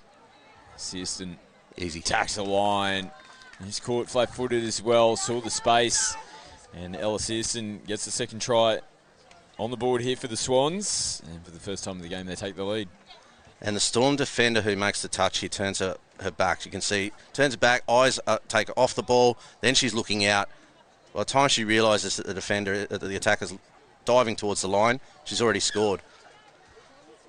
Just something little basic to work on, but it's an easy fix, and this is where I talked about this sort of stuff a fair bit in the past in these kind of games for coaches, and particularly for the coaches of the developing states. Those kind of technique errors are easy fixes. You can say to them, like, this is what you've got to do differently, and then if they execute that, you don't make the same mistake again. So the Storm, off the restart, they also got the penalty for an in the ruck infringement from Southwest Queensland. Playing nice and tight in the middle here, the Storm. Probably need about one more step in depth there for the ball player, just to give that extra little bit of time for the ball to pop up. So they're going to sweep around here, go back to the right. They're going to earn the penalty without the advantage. A little quick on the whistle there. Full set of 6. Oh, again, strong contact. Notley coming up and making the touch. They go to Reckes. Footwork coming in off the left foot, trying to burrow in underneath the Swans defence. Reckes again shows it. So set up for the sweep. Who gets it this time around? Nice little inside ball. Good defence. Shuka making the touch. Last touch, they're just going to bring it out to the side. Force the Swans to go the full distance across the field before they can run any subs. But the Swans are a little isolated. They're trying to show some dummies. It's good defence from the Storm. Just taking their space away from them, but able to break out open that time. But again, isolated, no half in position. Storm defence doing well here now. It's a good recovery. The incorrect play ball was the call from the on-field referee, so not facing square, but that's now unlucky. And the ball hitting the grass. Head back over to where the ball was turned over, and restart here for the Swans. So luckily they got away with one there. Turning the ball back over to the Storm. The Storm return serve and give the football back to the Swans. Still a couple of touches to go. They'll give them an opportunity to set up toward the back end of their touch count. Coming down the right-hand side, Notley. Nice ball on the outside. Just straighten up her point of attack a little bit to get the retrieving Storm defence in one direction. Nice little out ball. Not much room to move, but they get the job done. Yeah, and the Storm really kind of got caught flat-footed here in defence. You can see it as they're in good shape here. And as the ball comes across, now they're a little bit flat. So the tagger makes the touch and pulls corner, but the wing is held too tight infield. So, like, she's not trusting enough of her link to make that touch and recover and get onside. And it's just a simple pass outside to beat her. But just a little flat-footed meant that the middle didn't make the tag and the link had to. And then she was kind of isolated a little bit. Molly Van Heerden scoring the try for the Swans. Victoria now promising football. Again, their inside passing has been pretty impressive so far in the game. Yeah, fifth touch, not much on, static start, always tough. There's a 6 again in there as the ball's touched in flight. I don't know that they're going to need the full set. No, they are going to steady up, get control of the set, take the yards, get their subs on, and run a controlled attacking option at the end of their set, or they're just going to run it through the hands and they're going to score in the corner. Yeah. Made it a little interesting with the handling there on the wing. But, yeah, the right option just to beat that player and then run the ball through the hands, and Bakiri is the beneficiary with the finish out on this side. It was good footy from the Swans because, like you said, it looked like they were just starting to set up and get the ball down on the deck, but they could see that the Storm were retrieving in defence, put the ball through the hands and finish it off in the corner. You'd be pretty happy as a coach to allow your team to have that sort of free-flowing footy in their back pocket to just say, if you can see it, go for it. Yeah, exactly, and that's what I certainly recognise within Swans teams. That's what I've seen a lot of over the last 5-6 years. At this kind of level, that's how they play, and they'll play a little bit more structured at times, and they'll set some stuff up that's a little bit different. But that's that running, free flowing off the box through the hands kind of drive. That's very much in Swans DNA. 6 touch, Southwest Queensland back on the football. So put through the hands, Shuka. Plays it, Searston gets him over the halfway line. Good meters again. She was instrumental in getting that last try started for the Swans. Notley to Murphy. There it is back again. To oh, Notley. Didn't give it that time. End up holding on to it coming into the last play. Murphy just picks it up, takes it right to the line. Touch and pass penalty is the call. They held that nicely there, the Storm. Yeah, they just they created what they wanted to create and what they did the last time that they came through. And instead of giving the pass that time, it was Notley that kind of held up onto it. and just kind of threw a dummy and then held it when they had the numbers outside. But good pressing defence. Got to get the ball down there. Side ball. Reckes now and a half. Has a little go from half as well. Showed a good turn of speed. This Reckes in the 3 and may have called Ivana Henriksen. Oof, good tag. Had the 2 and the 3 the wrong way around previously. Tiona Reckes wearing number 3 for the Storm. I think she's played at a couple of National Youth Championships. I think I recall her from the Storm team last time around. Shuka plays it. Now they pick it up and they're retrieving into the in-goal area. Nice early release. Beautiful ball out of the hands. Finished off nicely in the corner for the Southwest Queensland Swans. They're really starting to find their groove now. Yeah, they're back into the end of their rhythm. But I was talking in my last, the break between the 2 games that I was away. I was talking with one of my 18 girls players about the difference between what happens with the more advanced or the more experienced teams about winning the contest of the roll ball, and then that giving you a head start in that race towards the line. And you could see it in that roll ball there in that from that half run. The Storm player in poor position, not quite in the right spot, beaten for the roll ball, and then it becomes a foot race, but you're already behind the line because you're behind the player that's the half that's picked up. You've got to go the full 7 metres, and by that stage, the acceleration and the advantage is with the half. A minute repeat set. Here the Victoria Storm coming off the hands of Bridget Doherty. She just threw it straight into her, but did get hands onto the football. Referees say another full set of 6 to work with here for Victoria. Henriksen back on the inside. There it is. Down. Yeah. Great response, Lucy Bott. That's been their play, hasn't it? Little short side back on the inside. And it's coming up trumps for them. Looks like a carbon copy of their first try. And it's working for them, so why not go back to the well?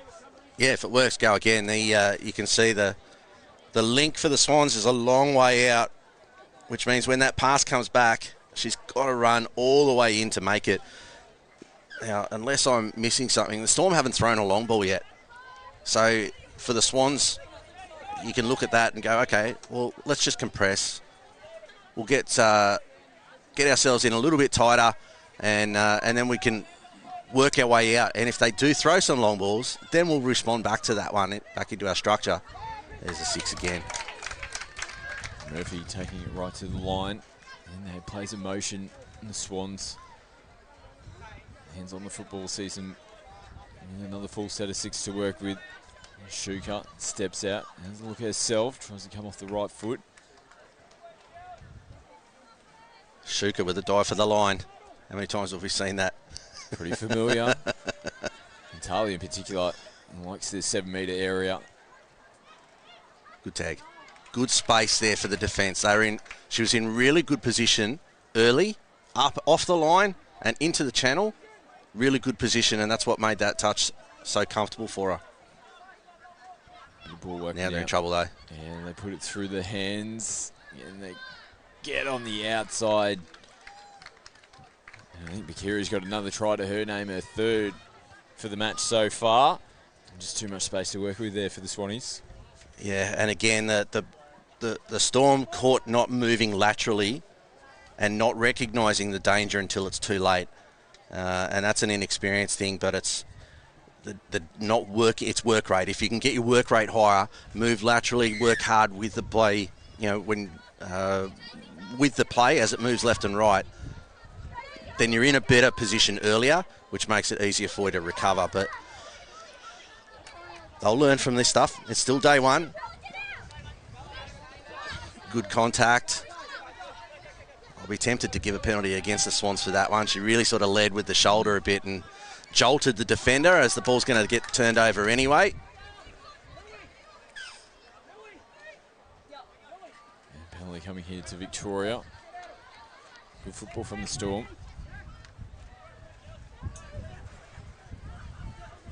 Can they get themselves downfield and have another crack before the halftime break.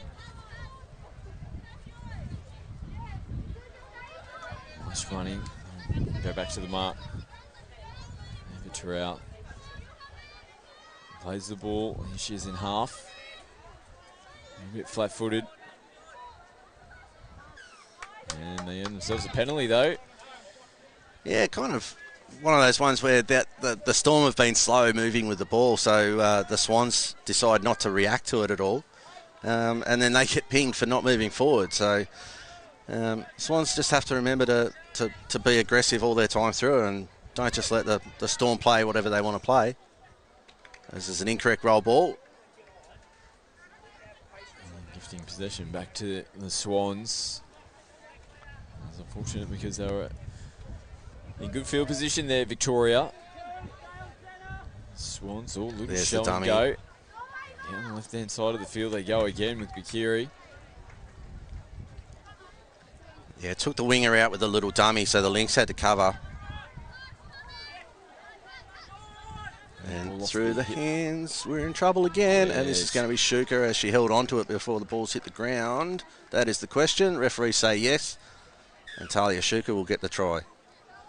Referees had a little bo peep at each other there. It was, it's one of those ones that probably looks a lot worse than what it is when you see the footy spew away. But Shuka very confident to get that ball down.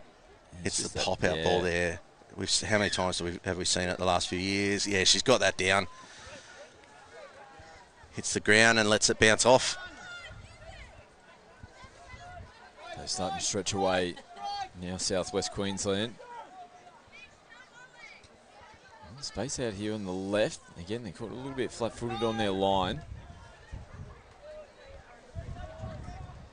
Good acceleration. And the siren's going, so loopy pass over the top. More a hope than anything structured, and half-time. Yeah, and after a bit of a slow start for the Swans, they work their way back into the game nicely. They'll go into the half-time break with the lead. Positive signs there in the first 20 minutes. A little bit of work to do now for the Victoria Storm. We're going to take a break as the players head over to their interchange areas as well. We'll be back with the second half action here in the 18 girls. Southwest Queensland Swans in front over the Victoria Storm.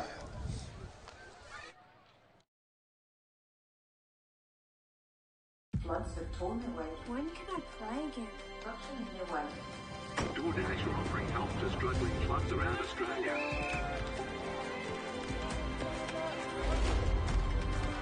There you go. Get some footies for you guys. That's like good practice, yeah? The clean-up is after a residency. Good luck out there. It's go time, mate.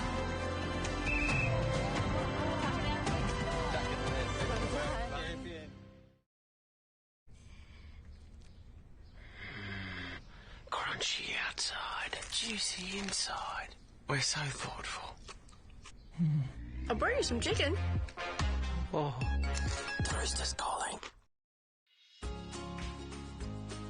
Hi, I'm Scott Prince, Bristol Ambassador. I'm inviting you to join me in signing up for Team Bristol. So what is Team Bristol?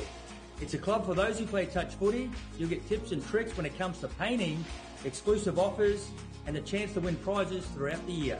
It's easy to sign up. Visit the Bristol website.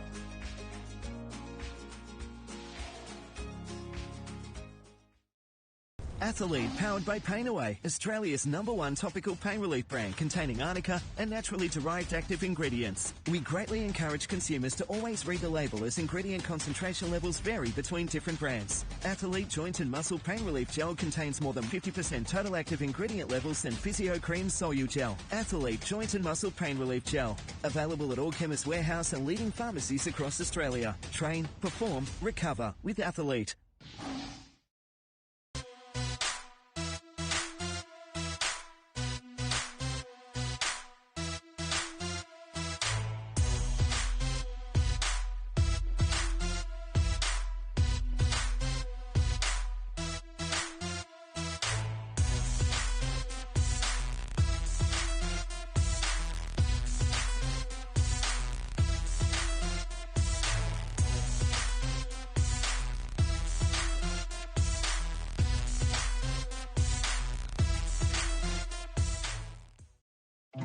Here on the Sunshine Coast, you'll find sunshine makes the sea sparkle. The skies pastel. You'll find the sun shines from above and from within, making laughs linger, moments longer, hearts beat fast, and time moves slow. Come find your sunshine moment for real. Floods have torn their way. When can I play again? Destruction in their way. DoorDash are offering help to struggling clubs around Australia.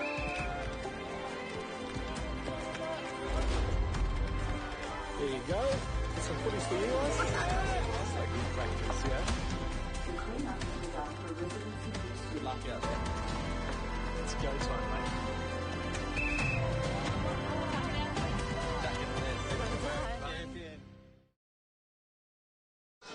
Welcome back to the DoorDash National Youth Championships, live here from the Sunshine Coast. We're at the halftime in round 2 of this 18 girls fixture. Southwest Queensland Swans currently leading over the Victoria Storm. It was, like we made mention going into the halftime break, it was a great start from the Storm. They were the first team to score. They came out of the box full of energy, but the Swans just slowly started to make their way into the game. And once they started to get points on the board, they started to get a bit more momentum into this fixture. Yeah, and it's a two-way thing, that momentum. It's one of those things that, you know, for the developing states, that when we come up against some of the stronger teams from New South Wales and Queensland, you expect to go into a game and not necessarily get the result. So when you start well and start positive, everything's fine. But as soon as the team starts to assert dominance, you can start to go, oh, okay, here we go again kind of feeling. And the challenge is to try to get over the top of that and focus on the things that you can control rather than what the other team are doing. But I mean, I'd looking at the Storm here, I'd certainly be looking at a couple of two real fundamental issues for them from that first half. In defence, goal line defence, they've got to get up off the line and move laterally as well. But they're in attack, they've got to make sure they're driving forward with purpose, particularly on 4th and 5th touch, to give themselves a platform to build from for their halves and for their strike players. 18 boys to follow this match. As we'll just see how Southwest Queensland Swans open up here from the restart. Notley looking to hover around the back. Shuka gets a clean play, the ball down on the deck. Notley shows it, takes him on. Good defence though to start the second half here for the Storm. Yeah, Central Queensland Bulls taking on New South Wales combined high schools in the 18 boys. That'll be a great game. One that we had asterisks next to when we saw the draw come out, round 1, on day 1, I should say. Bulls taking on CHS coming up next. Swans in control here, 7-2. Half-time score just getting onside. Yeah, there was only 1 centimetre in that bad boy. That was close. Shuka then just getting caught. Might have been able to throw the ball wisely. Decided to hold on to it. Now it's Notley. Links up down the right-hand side of the field. Wally Van Heerden got caught and played the ball. The Swans now with plays coming on. Now they attack down that right-hand side of the field. Nice little set piece. And it's coming into the last. Oh, just looking to see if they've clocked off, and she kind of did, but not quite enough. And then the tag's made. And Chloe Pallister looking elusive there, and we're doing a full 360 turn. Coming back in the Victoria Storm defence. And the Swans getting up Waters. Bit of body contact, smile on the face though. Yeah, I'm comfortable with that one. That's one of those ones where there's no intent to drive the ball, the shoulder through the defender. It's just the defender's right in the spot. You've caught and put it down without knowing where she was. But comes to nothing, and Swans will take over. There's Palliser going forward on the first. Waters follows suit. As Barnes shows he goes and tries to skip on the outside. The two number 6s come together. Christina Roberts, great touch. Had to be made. Full stretch dive to hold on. Storm winger there was isolated. She was in all sorts of trouble. I don't know that she was even in a position to make a decision one way or the other.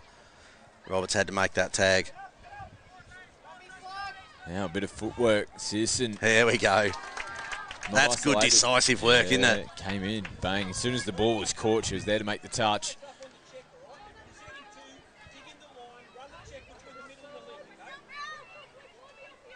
Storm now.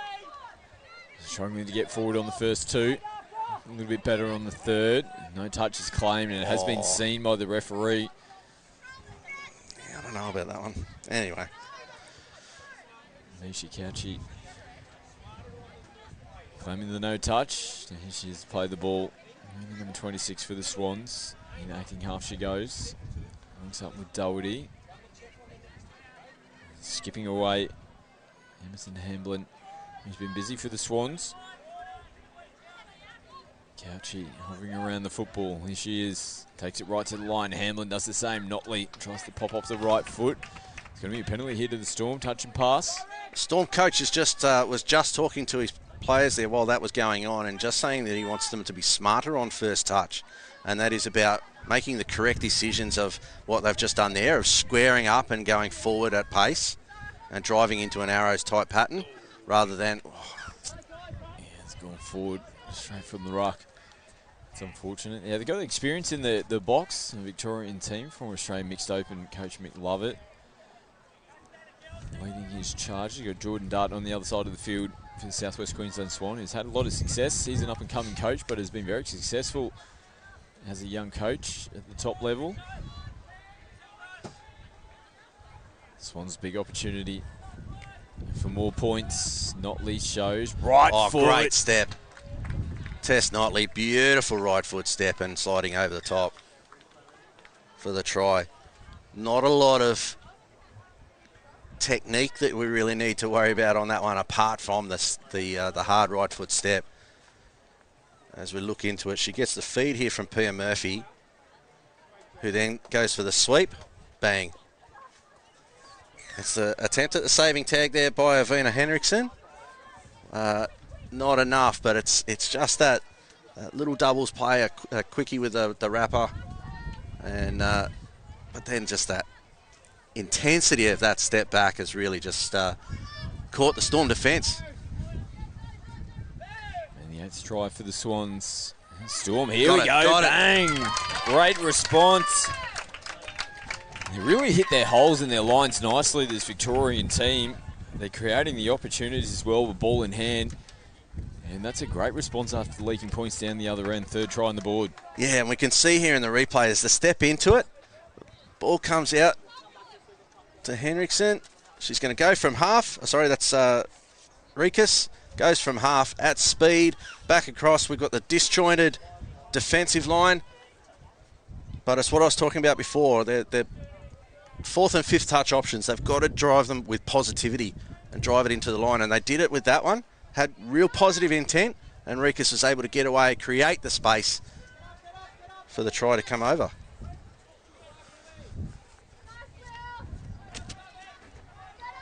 Waters having a look at the Storm defensive line. Last touch for them now. Ooh, did that take a little deflection? Yes, they will get another set of 6.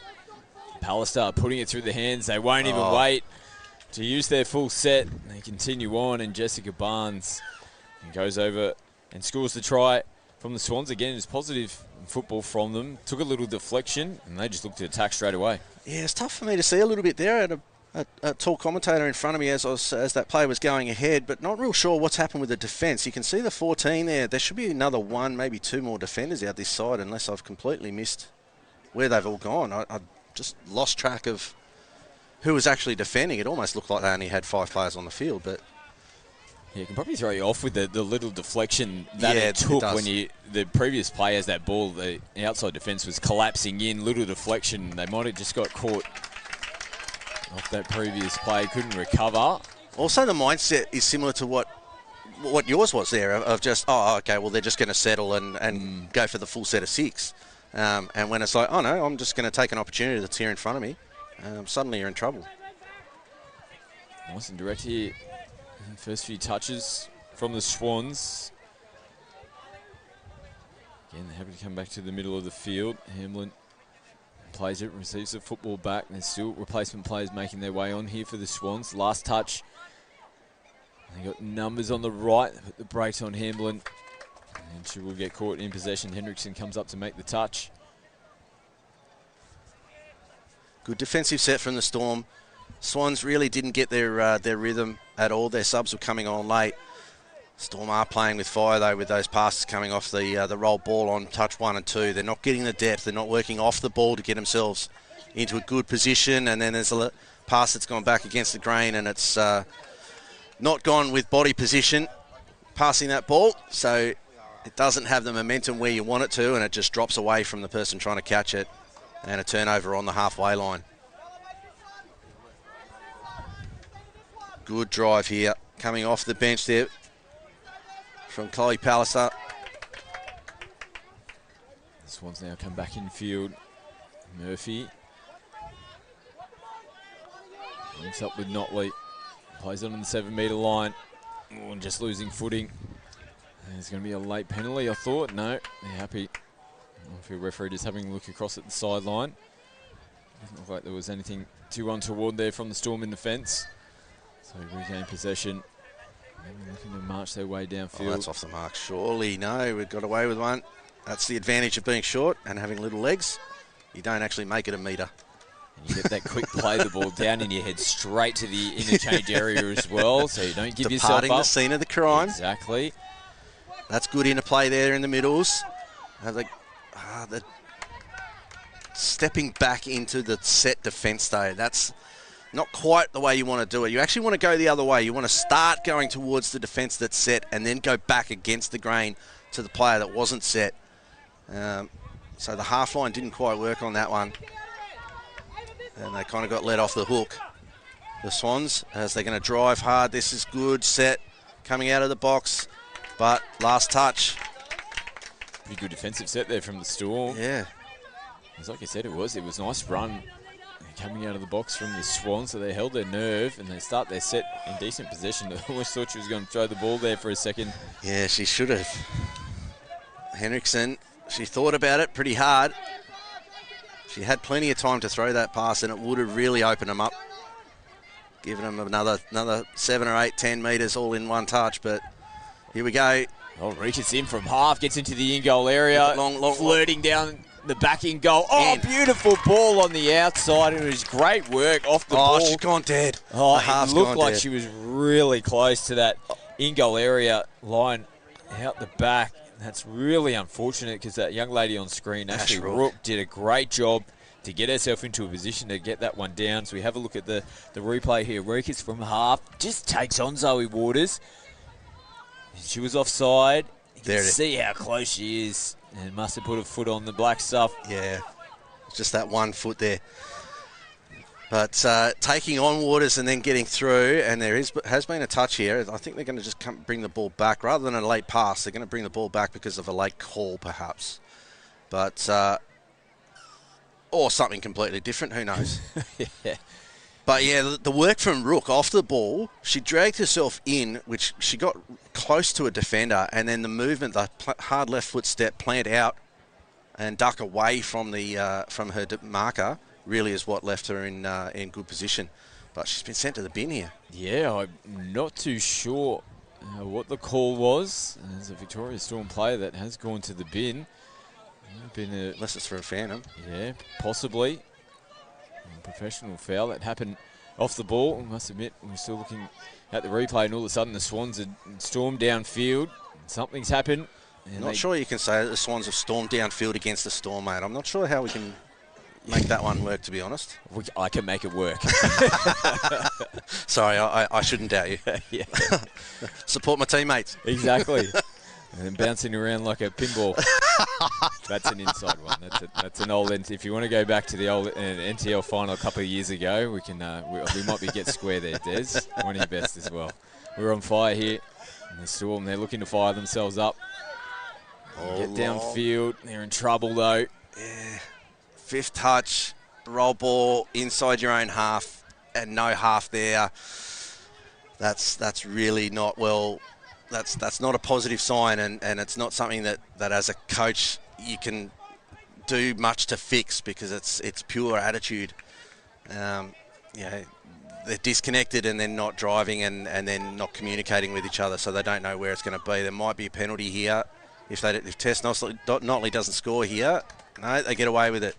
So job well done. So they've done their 2 defensive sets of the Storm now with the player down. They've just got to hold the football and just get down as far downfield as possible. Then they'll get their player who's in the sin bin back, and they'll be back to 6-on-6. So they are just, oh yeah, that hurts. They should have their replacement player coming on now, which they do. And good work from the good teamwork from the referees. Not 100% convinced. I mean, he probably did know anyway, the central referee, but the sideline referee helping him out, saying you've got to call on the extra player. But because she's standing on the other side, the far side of the field in the sin bin, she's had to make a long way to get to her own box. And now the sub is on the field. So in that meantime, the Swans have nearly scored. Still 6-on-5.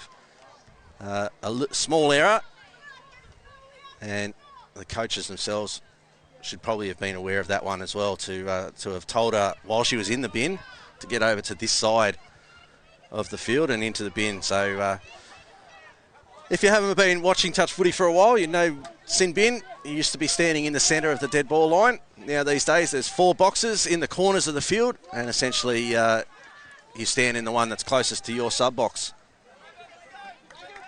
6 touch, they at least got themselves down Southwest Queensland Swans end of the field on that occasion. And the Swans definitely winning the territory battle.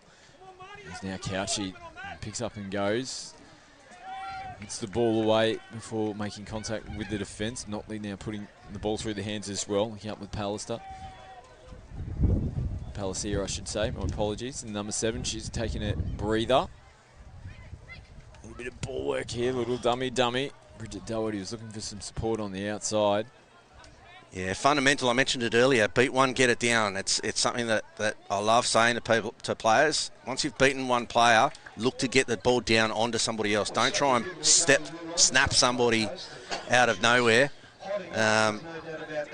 Just get the ball down and then take advantage of the fact that the defence have now got one player who has to go back more than 7 metres to get onside.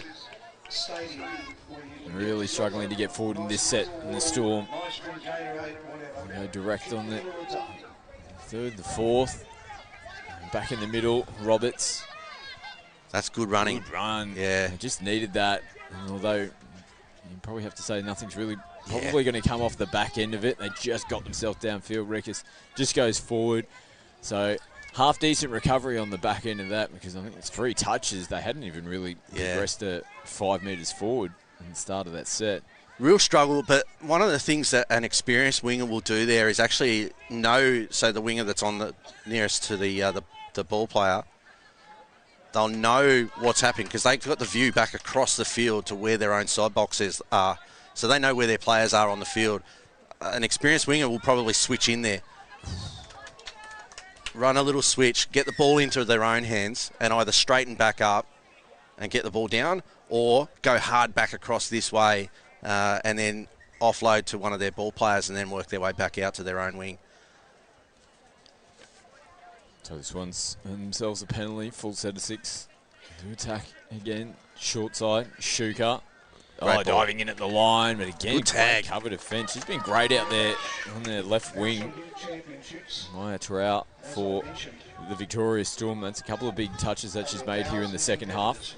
Yeah, it was good movement from Shuka as well. She really got herself into a good body position, showed that she was diving for the line and then flicked it out at the last second. But it was well read, well defended. So Storm will drive.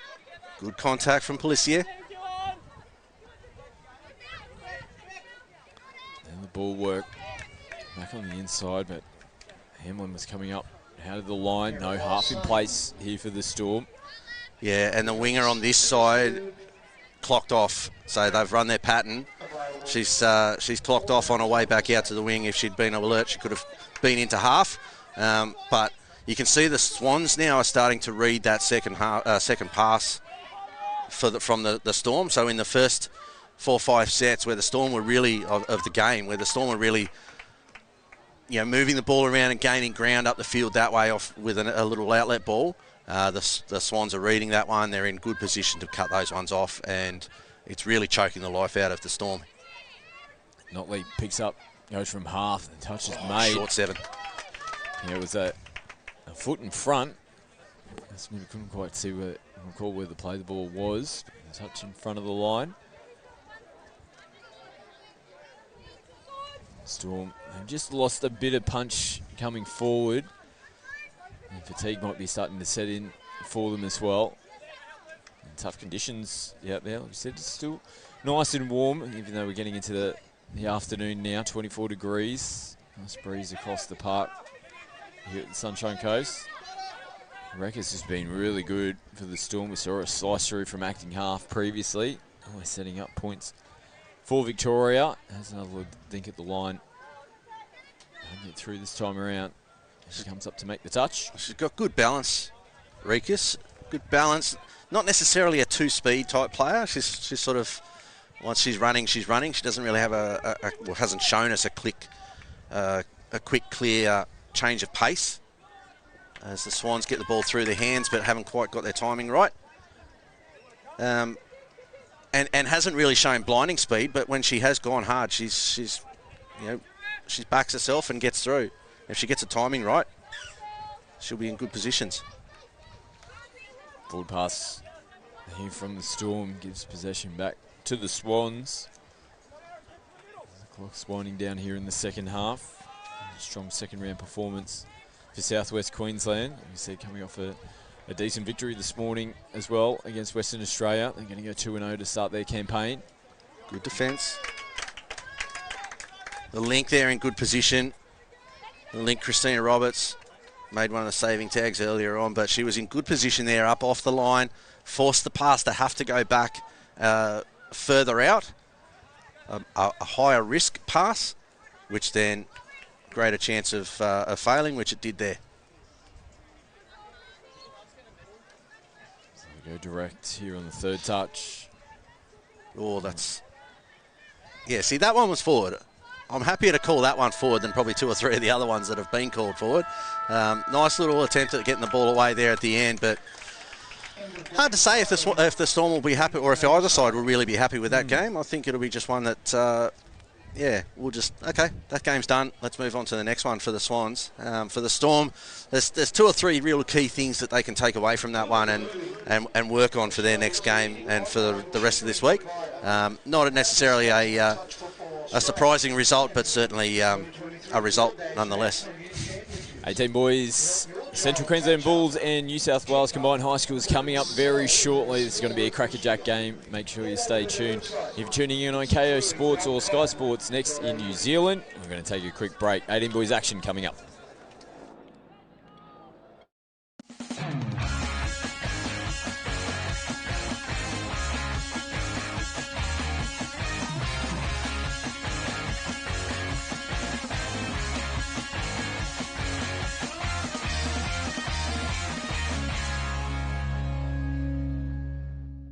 It's just a great festival, mate. Get away from the seriousness of touch and come out and have some wines and some good food and meet some really nice people. Get on the plane, get on the boat, get down here. I mean, why wouldn't you? I mean, it's superb. You know, you can't get many places where you're playing top tier touch, and then you've got a beach and wineries on your doorstep. So, no, it's well worth being here. And you just play touch, so that's what we're all here for, and that's what we enjoy. It is just such a great atmosphere.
just a great festival, mate. Get away from the seriousness of touch and come down and have some wines and some good food and meet some really nice people. Get on the plane, get on the boat, get down here. I mean, why wouldn't you? I mean, it's superb. You know, you can't get many places where you're playing top tier touch, and then you've got a beach and wineries on your doorstep. So, no, it's well worth being here. And you just play touch, so that's what we're all here for, and that's what we enjoy. It is just such a great atmosphere.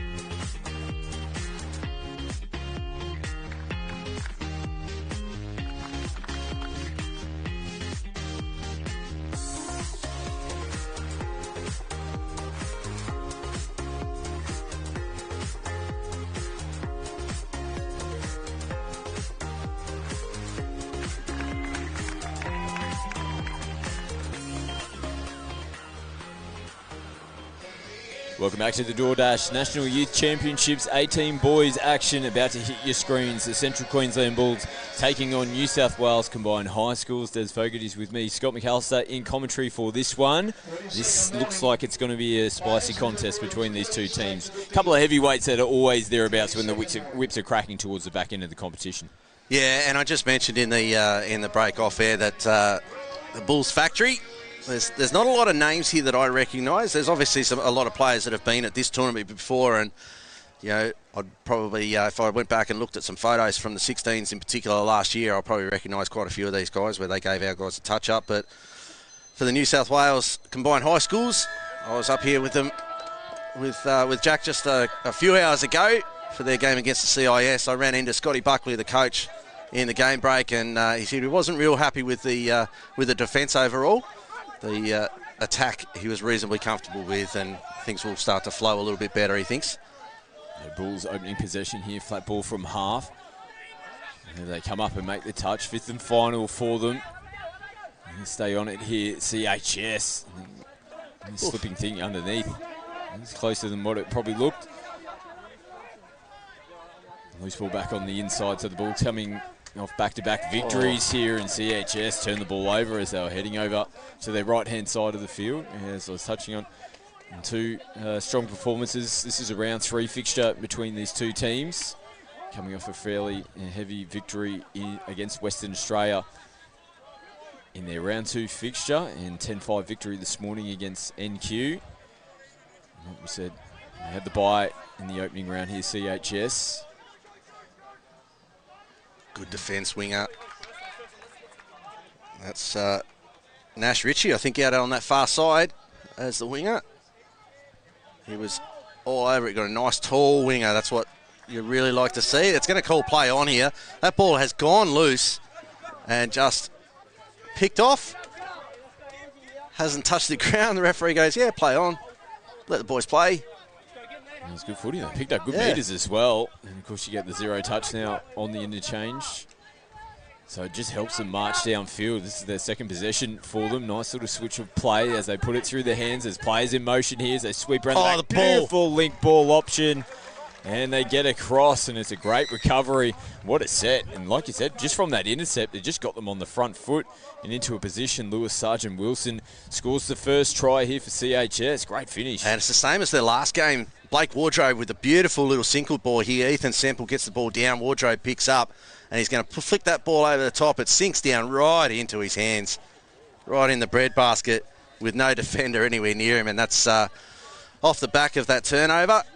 They just caught a sniff, and suddenly they were on the line, and that's really good execution. Yeah, 11-6 was the final score in their round 2 fixture against CIS later on. So they're looking to continue on. Here the combined high schools team. Bulls couldn't come up with anything. Forward pass. Zach Jenrick making the call. Yeah, easier ones to pick up for the referees where you can really see the player having to stretch out in front to pull the ball back in when you're playing a flat attacking style as well. Coming out of their end of the field, forward pass, picked up, little stutter step, almost chinking in.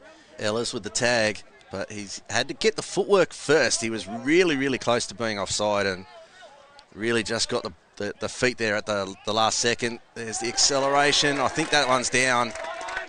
Nice ball this time.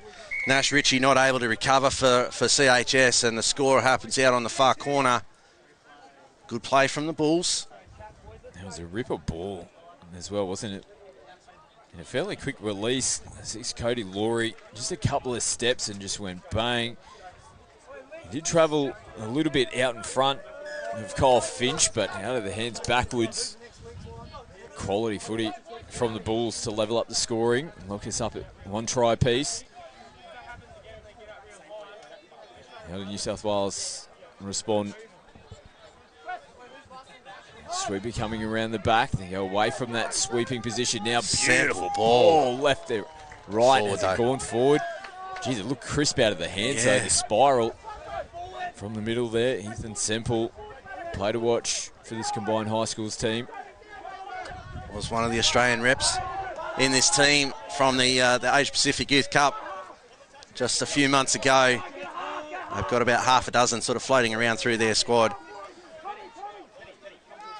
Nice run into the line here for the Bulls. 5th and final touch for them. Tommy Green puts the footwork on, has to put the brakes on there as he look to evade the New South Wales defence. No half in place for them. They do a good job to scramble and put the ball right out to the right-hand side of the field with Elijah Cooper. Sample's drive there. He's the one who made that choice to throw the ball out to the winger, bypass where the shooter was, and then really, really drove hard for the next one. That's leadership and the experience that comes from playing for Australia. Max Masters ripping long. Ball gets turned over as the Bulls come out of their end of the field. Over the halfway line they go with Tyler Ash. Replacement players on here for Central Queensland. Penrose plays it. Earnshaw from half. Penrose will look to go back on the inside. It was good cover defence coming across. Riley Burke gets across just in the nick of time to make the touch. Generally watching this Bulls team, like it's only the people that are different. The style of play, the up-tempo drive, the ball movement, the energy, everything else looks exactly like every other Bulls team that we see, whether it's here or an NTL.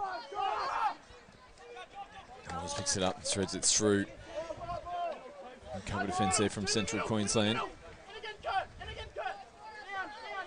Ooh, just off the shoulder. It means these 6 players are going to have to stay out on the park. They'll hold out in defence. Look like they're setting up to make some changes. Good field position here for New South Wales combined high schools. They burn a couple of touches early. Josh Curl comes back on the inside. Curl again from half. Ellis, was there. Had a good grab at it. Cody Laurie up in the line. He set the opening try up for the Bulls. And he was almost off to the races. No, it's just a roll ball. It's just a roll ball. He just goes back and rolls it again, guys. And nice work from the referees as well, communicating from the sidelines. Doesn't matter as long as you get the right call. They run the same play. This time it goes over the top. They're going to look to try to drop it back, but again, well defended by the Bulls. And Riley Jones played it. Now comes back infield with Ehlers. Here he is, ball in one hand. Curl, he's back up with Ehlers, who pops out. Just been held up here, CHS. Ehlers again, instrumental in this set. Plenty of touches out in front of Jones. And he was on the outside shoulder. He didn't have too much more to do, Riley Jones, to catch that one and slam it straight down on the green stuff. Great patience from Tamana Ehlers through this set to pick the right option. Look for the bobble here in the roll ball. I'm not 100% sure this is clean. It bounced a little bit. He's then got it back straight up. Happy with that. And then the pass out off the little counties play, basically. Popped it straight back to him and then ripped long. So good work from Ehlers, good patience, good, well-constructed sequence. Has finally broken the Bulls' defence.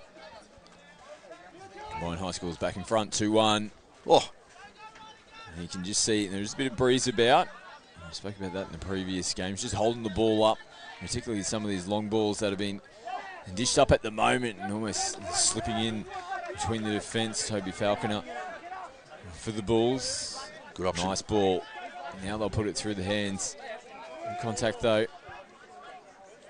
Space down the right-hand side. This is a good start to the set here for CHS. Oh. Cooper, just as I say that, they come up with a little mistake. Yeah, that one's your fault, mate.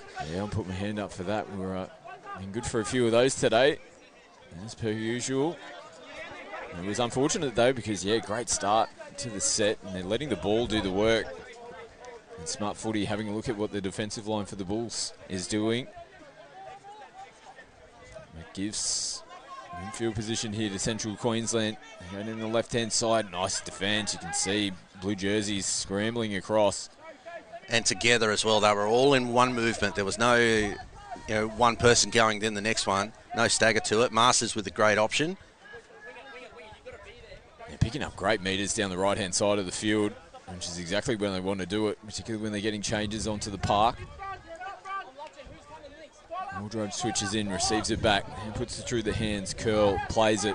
Wardrobe trying to skip in. It's a late pass though. He has been caught. That little flick switch was nicely done.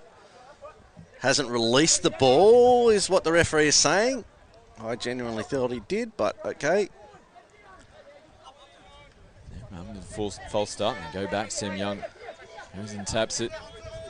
No harm, no foul. The Bulls continue on. As Penrose plays it. They've just got to get a little bit of composure on the back end of this set. Fifth and final touch. Not much doing. Penrose finish it off in the corner. Yeah, not a lot there. Couldn't really generate anything there. The combined high schools team really sort of won the battles. As I get stalled up looking at an option there, but they kind of won the battles in the roll ball each time. I'm pretty certain he was about 5 metres offside there. I don't really think that that Sam Penrose went more than about 2 metres back, but play on. And skipping across. Oh, footwork and almost getting in. Penrose on the inside. Ethan Semple turning it on. Early stages here in the first half. And there wasn't really much doing on the back end of the set. He almost created an opportunity. There's decent contact between the two players, but nothing untoward at the moment. Yeah, I could just see in the background, it really looked a little subtle, and then there's like just subtly forward, and I could just see in the back there the sideline ref who had the best view was just waiting for the on-field ref to look at him and then signalled it, which is good communication, good anticipation of what's going to happen.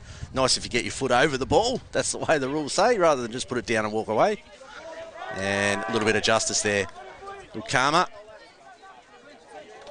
as the ball turns over for CHS. Bulls here. They'll be looking to try to set up a try here. I've lost track of what the score is. I don't really need to know what it is. It's an entertaining game. The Bulls just feel like they're a little bit behind the ball at the moment. Their energy's good, but they haven't really executed anything at the back end or given themselves opportunities down at that end of the field for a long time. So it does feel like they're behind. The CHS team need to execute a full set of 6 here from their perspective. If they want to really sort of assert some dominance, I think they need to execute, get all the way down for the full set, not fall over on fourth touch and see what they can get at the end of it. Semple plays it. Wardrobe gets into the in-goal area. Footwork and speed. He's just electric. And we saw him last time and he had a crack from half. Almost sliced them up. This time he goes straight through in the Bulls' defence. Great ball out in the corner and they finish it off. Then push up to now a 2-try lead.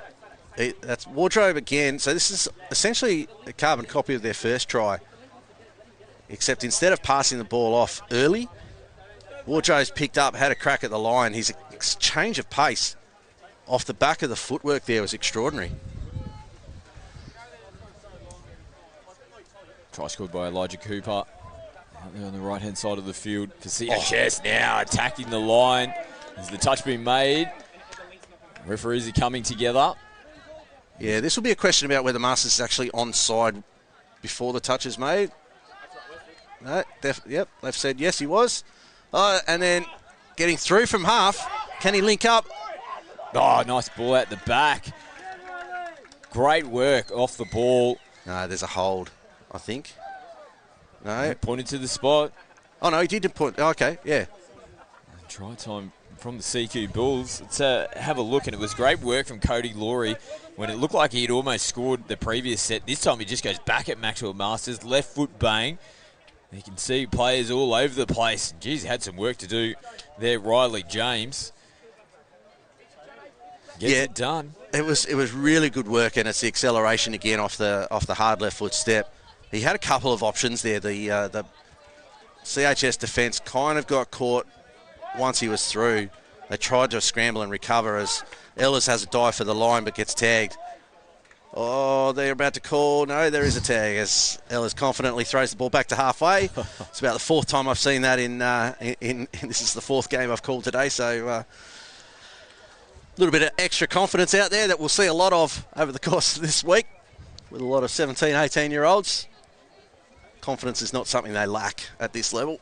No, you're 100% right there. And this young man Ellis, he's got it in spades, steps in. Ooh, just off the fingertips. He might have been thinking about the next play. Bulls hold on. They're holding on to the scoreboard as well. 3-2, still in favour of CHS. No contact there. Flirting with the sideline. As changes will make their way on for Central Queensland. Tommy Green kicking across. Heading out to the left-hand side of the field as Finch plays it. Back midfield they come on the final touch. Green sends it out to the left. It's on New South Wales' side of the field. So they'll just roll down their sideline. That's a blue foot. That's a blue foot. Oh! Right. A Ronan gold foot. I'm going to go and find a new coin to flip and figure out that one. It's a good field position here for CHS. Foot in the ruck. That's the call from the referees. Looks at a 6 to work with. They're already in the attacking zone of the field. Walker dancing around. Wardrobe, he's been electric. Semple goes away from him. Oh, and almost thread it through. Talking about being electric.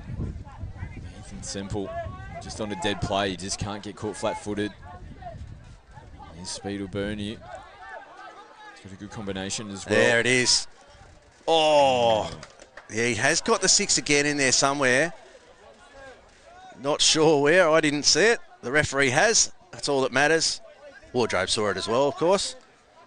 But there's a little flick from Semple to Wardrobe. The combination between those two, that was electric. Davies plays it, receives it back. Little hop, skip and a jump himself. Comes off the right foot. And Zach Jenrick's going to point to the spot, the inside defence. Tommy Green couldn't get there in time.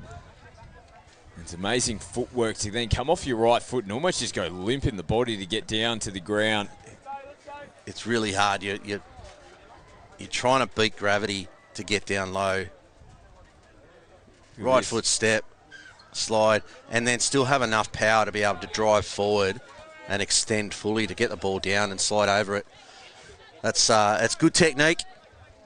It's good work from the combined high schools of New South Wales.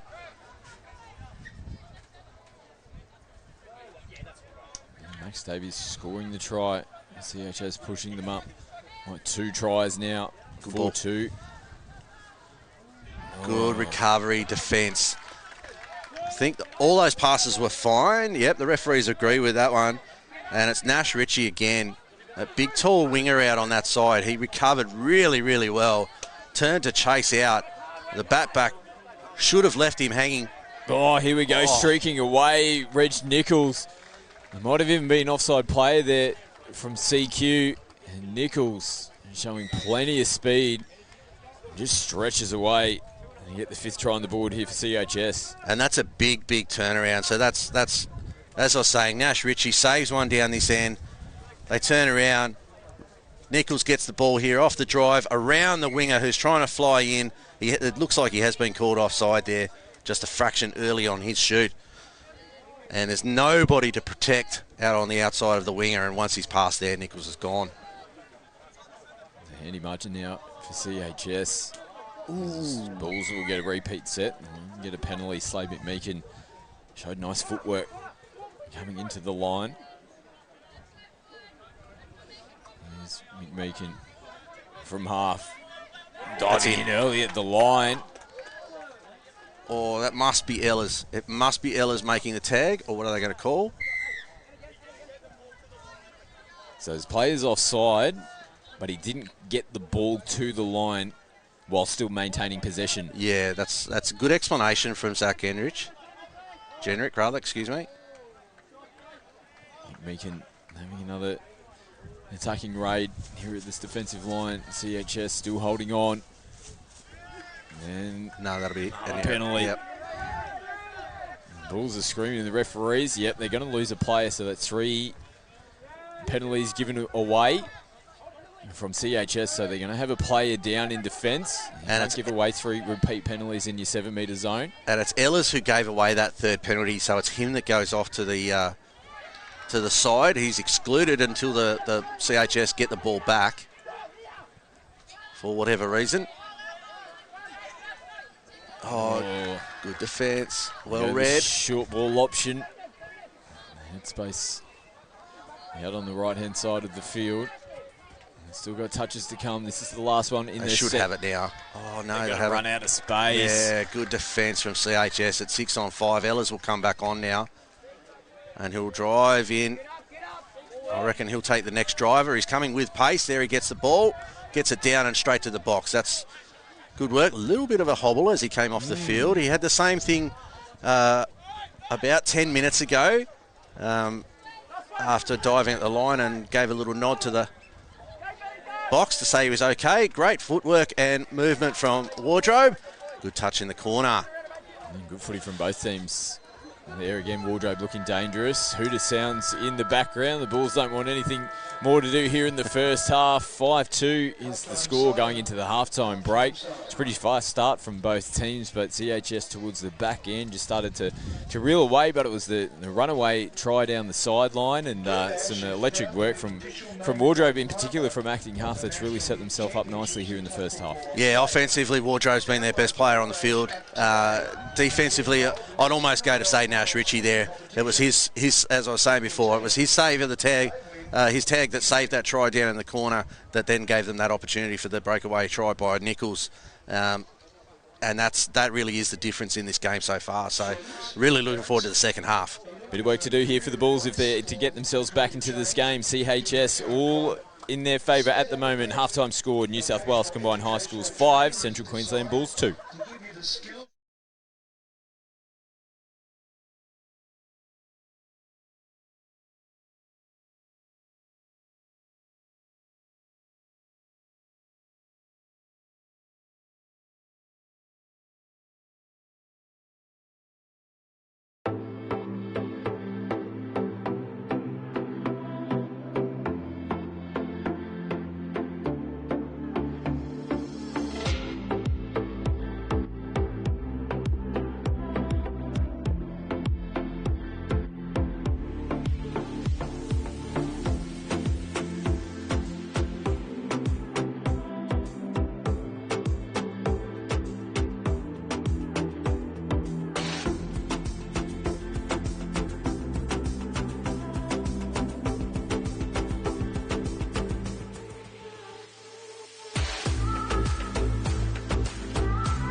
In Year 12, I completed my vocational education and training course for hospitality, and I also have my certificate for youth work because that was something that I saw myself doing and something that I thought that I would be good at. And now I have the qualifications, I can work in the sector I want, and it's definitely given me a lot of opportunities with jobs and opportunities within the community. My advice to young people would be it's okay not to know what you're doing at the end of Year 12. I think you have to pick a course that is suited to you and what you want to do, not what you feel like is right. I chose youth work because that's what I want to do, and I want to work in the community. Doing that has made me a happier person on and off the field, and I'm a better player and a better person for it. When it comes to the perfect break, there's booking a holiday, then there's all.com. Over 5,000 of the world's favourite hotels, curated dining, wellness and entertainment experiences, all while enjoying exclusive rewards. Find the best hotels in the best destinations at the best price, guaranteed. You find the time, we'll find everything else. That's all.com. You wouldn't give your kids the same haircut. You wouldn't demand they wear the same clothes. And you wouldn't expect them all to learn the same way, would you? Every child is unique, and so is the way they learn. Fluey Learning, online school tutoring, personalised for every student. We need to start moving again, Australia. Moving as though our lives depend on it. Every one of us needs to target at least 30 minutes of heart rate raising physical activity a day. Because if we don't move it, we'll lose it. Welcome back to live action here at the DoorDash National Youth Championships. Halftime score here in the 18 boys, New South Wales Combined High Schools in front 5-2 over the CQ Bulls. Fast first half there, wasn't it, Des? But a bit of work here to do for the Bulls to try and get themselves back into the game. Yeah, it's that real short, that real difficult turnaround that happens from that try. It's the third time I've talked about it, but the saving a try at one end, a length of the field score down the other, and instead of being 4-3, it's 5-2. Big difference. Let's see if the Bulls can fight their way back into it, because it's now a 3-try deficit that they have to overcome to get back into this game. And Combined High Schools all the way out in front and simple. I was about to say that. I was just going to give them a good rap about how good they were in the first half. They were pretty complete in terms of how they transitioned and polish on the back end of their set. They've got some electric players ball in hand, particularly around that 7-metre zone as well. So it's a strong start for them. Good hands. Get going. Bulls, bit of space. Looking for inside support. They're going to bring it back for a forward pass. Their hands were great, and the energy that the Bulls players had with the ball there on the field was really positive. And that was really enjoyable to watch that one. That's why I got so enthusiastic about it myself. That plus the bit of sandstorm in the break. Oh yeah, they got the fans up and going here. Bunch of Cobras boys down here just below the box. Gave it a bit of a boo when he had to tune it down to give the 30-second warning. CHS on the run again, this time deciding to kick out McDermott. He goes down the left-hand side of the field. They're still in possession here, but last touch. They don't want to take their eyes off the prize here, the Bulls. But CHS, they've conceded. They'll hand the football back here to Central Queensland. Direct on the second touch. And they'll put the ball through the hands as they'll get changes out onto the paddock. Syrup plays out the back. Nice ball from McMeekin. Let's clean play the ball and link back up with McMeekin, who's on the run. CHS, they slide nicely and pretty comfortably make the touch. Cole McDermott, who had a heavy hand in the previous attacking set on the back end, comes across and makes the defensive touch to get possession back for his team. And they comfortably make it out to the left-hand side. Replacement players come onto the field. Masters puts it through the hands. Pretty good defensive effort so far here for the Bulls. Fifth touch. And they're just making it. And just looking for someone to switch around the back there. Masters, a little flick ball out the back. But, like I was touching on that, I think they'd be pretty happy with that set. Fifth touch, and they made it around the halfway line. Yeah, Bulls will be happy here. They've started well for this second half. Defended the first couple of attacking opportunities. A couple of errors from the New South Wales team. Good hands again, though. New South Wales, they're very quick up in shut down and up and in early. But a couple of times now with ball work that the Bulls have been able to beat the shooters and get the ball around. As this is just opening up. Nichols there now. Gets it down at halfway. Yeah, huge meters to start their set. Just gives them an opportunity. There's 3 replacement players still making their way onto the field. Here they are. Blake Wardrobe.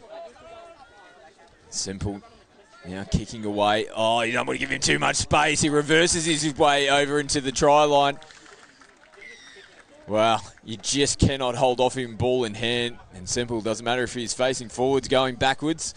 He'll get it done every day of the week. Yeah, the beeping sound in the background was him backing up over the line. He's just shifted away, a little shimmy. He's away, his acceleration's too good, and suddenly the Bulls players who are on their way back, on the back of their heels, heading back to the line, expecting the touch to have been made, get caught flat-footed, reaching for the touch, and Simple's able to stroll over. A little bit of a moonwalk there at the end. Just off the restart, you can see the Bulls just look a little bit flat. Coming in, having to reach for it, Laurie.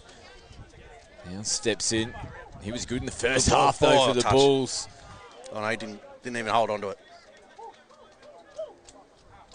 As the referees are going to have a little bit of a conference, though. Looks like the Blues might have been offside.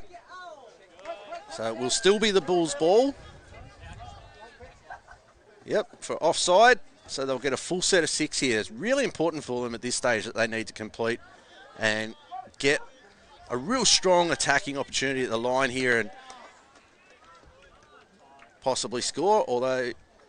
Yeah, no, he's going to play it. Yeah, I think that's what the confidence does. Yeah, good sportsmanship there from Ethan Simple, saying that the touch hadn't been made. Yep. And Cody Laurie had already kicked it back to the halfway line, so he was pretty confident. The try scorer on screen, like I was touching on before, he had a pretty impressive first half for the Bulls, and he's starting to try to kickstart them again here in the second 20. Yep. Simple just waves it off. Says, no, he's definitely got it. So that's what you need for the Bulls. That makes it 5-3. 6-3, correction. It is 6-3, yep. Let's get them back in. The defence is going to be important for them here in the second half, as I say that. It opens up for them in the middle. They can't go into a shootout with CHS. We know they've got plenty of points in them. But that handy buffer that they've got on the scoreboard here at CHS, is, it's going to be too much for the Bulls to claw back if they want to go try for try. And Young, he gets the ball down. Butcher out the back of their hands there. Tamanarella's on the spot, just with that little ninja line, and finishes it off. So 7 tries to 3. Again, the Bulls need to score, get a real sense of positive momentum for them. Nice. And they will get that this time. A beautiful long ball over the top, left to right, and a simple catch and put down for the winger. But they need to back that up with some defence now and hold out this talented New South Wales Combined High Schools team. There's a huge left to right from the middle of the field. Curtis Syrup ripping that one long and finished off nicely from Riley James. Didn't have too much work to do to get that one across the try line. It's that simple middle peel play that is really in vogue again here at the moment. Masters, good footwork, dives, full extension, off the back of the dummy and score for it. No, it's going to come back. It's going to be a forward pass off the ruck. Oh, that's lucky for the Bulls. That's the kind of luck that they're going to need if they're going to fight their way back into it. But then he just hands the ball to Max Masters, who was off the mark early. And it looked like Laurie could actually see that Masters was coming up in the line and try to get it in over the top. Yeah. But Masters springs on his boots and leapt up and snatched that one in. Here he is, early ball from half. That's great hands. That's really nice. Oh, has he got it? No, he's gone out. Nash Ritchie not able to get that one down. It's a fair effort. The big man went full stretch. Got a couple of big bits of timber out on the flanks, this Combined High Schools team. Ritchie and Elijah Cooper Doing a good job for CHS out on the flanks. There's a little bit of a thing there that wouldn't have picked up, but Max Masters got off the ball while the referees were doing an interchange between themselves. Masters is holding back a support player, and it meant that the play came down into a tunnel or a channel that they could defend really easily out on this side near the sideline. So get away with one there. A little bit of a professional foul off the ball behind the play. Oh, danger signs again, but good touch. Syrup comes across on Ethan Semple, comes back infield. Wardrobe skips, goes a little show and go switch back on the inside to the 14, Charlie Walkerton. Look, why catch it once if you can catch it 4 times? That was nicely done. And now the Bulls have got a little bit of momentum coming off the box. 2 touches up their sleeve, a dummy, a stumble, a roll. We're away, a cut out, and a drop ball. That set had everything. It had a little bit of everything there, Falconer. Off the fingertips.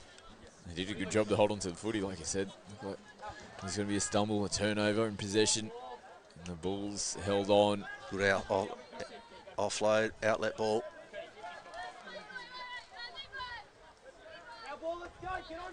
Interchange infringement here from CHS. The first one of the game. Both teams have been pretty clean. Different blade of grass, guys. Yep, they just take it one extra step to the side. No, we're going to come back probably to where we started from. No, it's a little bit more infield. Yeah. Roll the ball. Back underway. Nick Meakin goes across the face. Burning touches Ben Butcher. Syrup. Nothing doing in the early touches here for the Bulls. We've got the replacement players back out onto the park. Syrup. That was the last touch. Lost their way.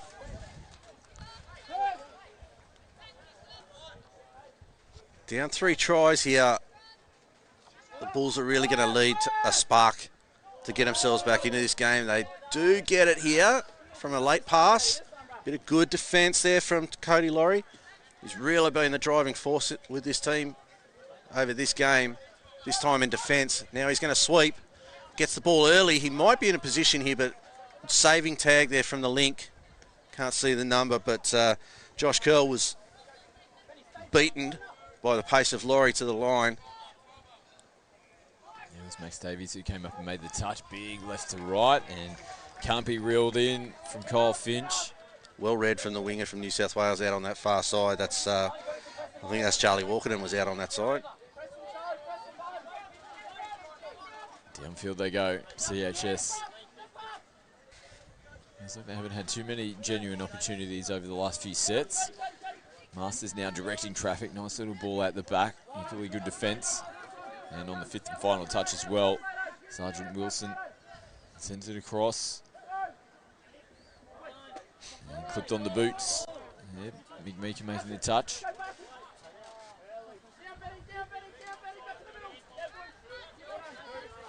First couple of touches is good intent. Get across to the box. Subs coming on, touch 4. Sweeping out, let's see what they can get. They're going to sweep around the back. Step back out over the top. Oh, just needed a little bit more depth from the winger on this side and possibly the link as well to be able to run onto that ball. But opportunity was there. Now they might be isolated. Streaking down the sideline, Jones, has he got the toe? Coming across in cover defence, they can't get there in time. Riley Earnshaw trying to get across, and that's a couple of times there off the restart. First play, they've come down the Bull side of the field, just getting the court short, napping, and space galore for them. Riley Jones goes the distance. Yeah, link and wing both coming up, but not connected.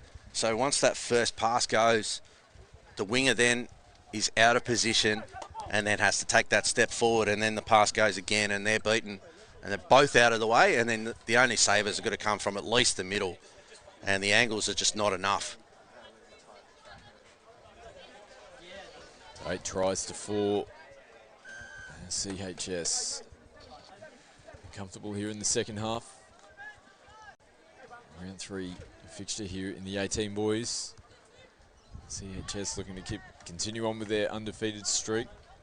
Behind the first round, victory over CIS in round 2. And they're well on the way to beating the Central Queensland Bulls here in round 3. A really good start for them on day 1. I wouldn't be surprised to see these two teams playing each other in a semi-final later in the week on Saturday morning as they finally get through the ball. Through to, again, it's Cody Laurie with the try over on the right-hand side of the field for the Bulls.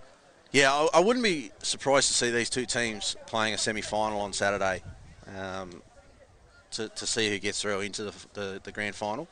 Be interesting to talk to the coaches at some point to figure out what they would do differently if we get that kind of opportunity. That'd be awesome to get, but just to see what they would do differently when they play each other again later in the week, if that's the way it works out. But a really entertaining game. I'd certainly like to see a better completion rate. I think if I was Scott Buckley, that ball's gone beautiful. Plucked down out of the heavens. And Connor Gooley just had a little look at it. You'll see in the replay there he is in the number 14 for the Bulls. And end up just sailing over his fingertips. Punches forward up out of the line. Nice space held. Max Davies gets another try to his name. Tamana Ellis with the delivery on that one. He kind of leapt, and you usually see that pass go from the attacker while they're sort of high in the air. This time it didn't. He waited till he hit the ground and then launched it. This time the Bulls have scored out again down on the right-hand side. It's a left-to-right long ball over the top of the winger for another try. But the energy seems to have gone out of this Bulls team with about 5 to go. They're only 3 tries behind. It is still available for them, but they need to lift in defence and then get these tries on the back of them. So 10-7 the score.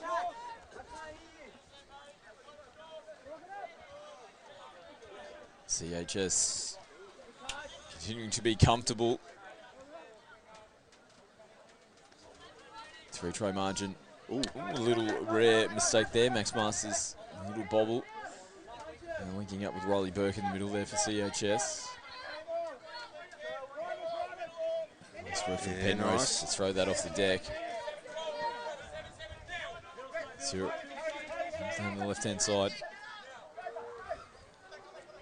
Laurie steps in. He's definitely had the hot hand for the Bulls.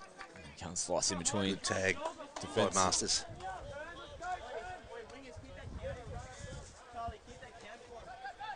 Back on the inside. Just getting the ball down on the mark.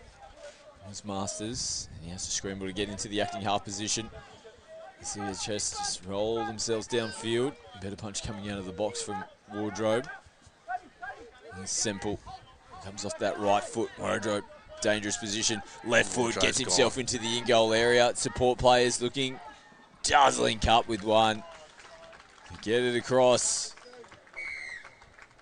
And that comes 2 touches earlier. The drive coming off the bench, getting the ball down, clean roll ball, and then again a really clean, sharp roll ball here. So you can see Sample footwork back in. Wardrobe's already ahead, and you can see the Bulls player there, Tommy Green. He's only able to cover that side. His body position is telling us loud and clear and saying to Wardrobe, he can only cover to his right. So Wardrobe just has to then put the foot down and get blast through the line and then be able to link up with somebody. But it's all pre-touch on that one. Everything happened before the tag. Oh, that was close. Nick Meakin was flying through a hole. Full stretch. Almost reeled that one in. There was groans from the CQ box right in front of us. And that was another try, and it slipped through the hands of the Central Queensland Bulls. They're going to get a bit of a reprieve and another opportunity, though, to get points on the board. The CHS come up with a mistake, and it's been a rare one for them. They've been pretty good coming out of their end of the field. There have been a few, though, and certainly more than Coach Buckley would be wanting. They want to tidy up that sort of stuff. Don't want to be giving any kind of mistakes. And again, that pass is nice, but they're going to call it forward. That's a shame. It's so pretty out of the hands, isn't it? The spiral on it's silky smooth. And it was just hanging up there. It didn't need anything more. All the work was done pre the pass, and the defence was sold, and they were all caught in field. They were never going to recover. So the pass just goes over the top. But unfortunately, it's gone forward, and they don't get a reward for it. Ooh, holding on to it. Davies. Did a good job. He'll take it forward, ball in the right hand. Ellis picks up, comes off the left foot, gets away from one, gets away from two. The speed. They just burn away from the Bulls. Too good to Mana Ellis. Pretty impressive finish. Yeah, and again, there's nothing that the Bulls can do differently in that one. They're beaten for speed here. Look at this.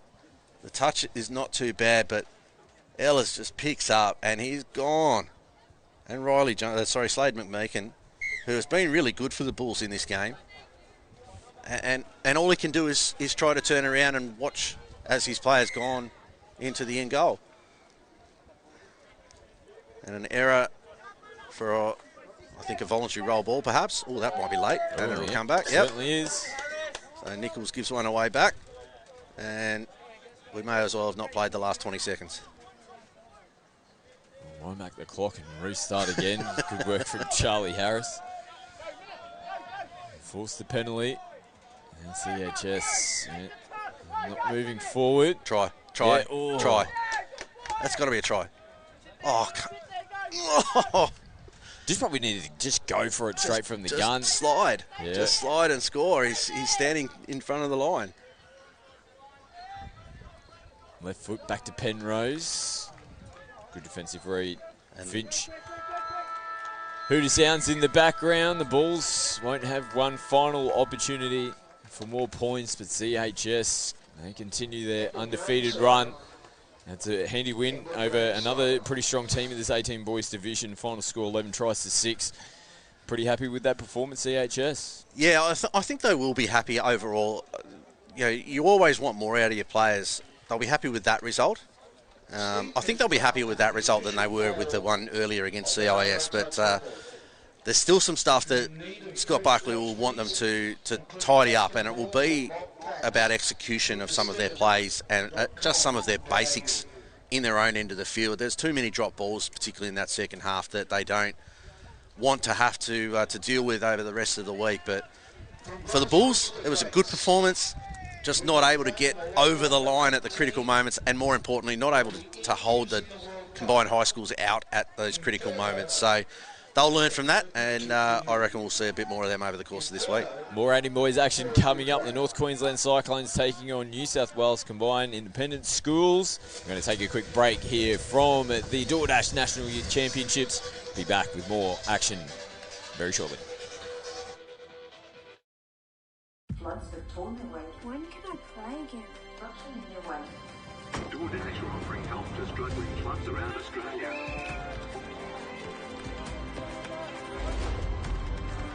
There you go. Some footies for you guys. That's like good practice, yeah? The clean-up is designed for residents and users. Good luck out there. It's go time, mate.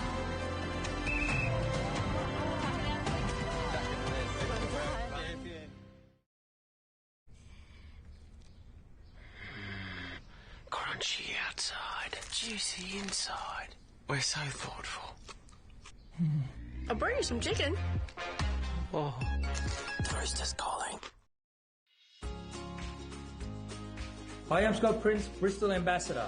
I'm inviting you to join me in signing up for Team Bristol. So what is Team Bristol? It's a club for those who play touch footy. You'll get tips and tricks when it comes to painting, exclusive offers, and the chance to win prizes throughout the year. It's easy to sign up. Visit the Bristol website.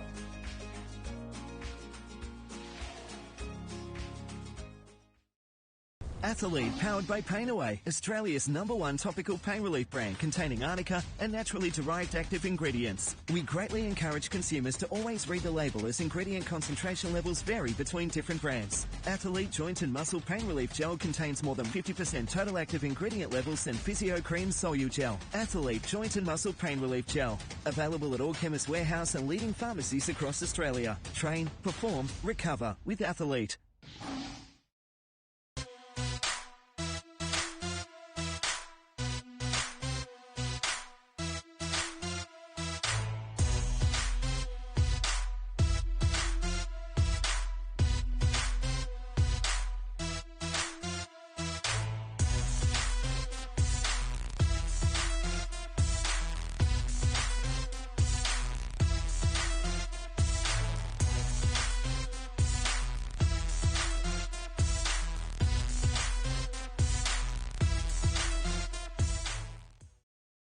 Here on the Sunshine Coast, you'll find sunshine makes the sea sparkle. The skies pastel. You'll find the sun shines from above and from within, making laughs linger, moments longer, hearts beat fast, and time moves slow. Come find your sunshine moment for real. Floods have torn their way. When can I play again? Construction in their way. DoorDash are offering help to struggling clubs around Australia.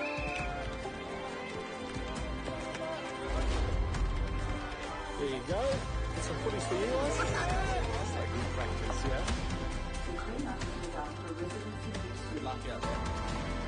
It's go time, mate.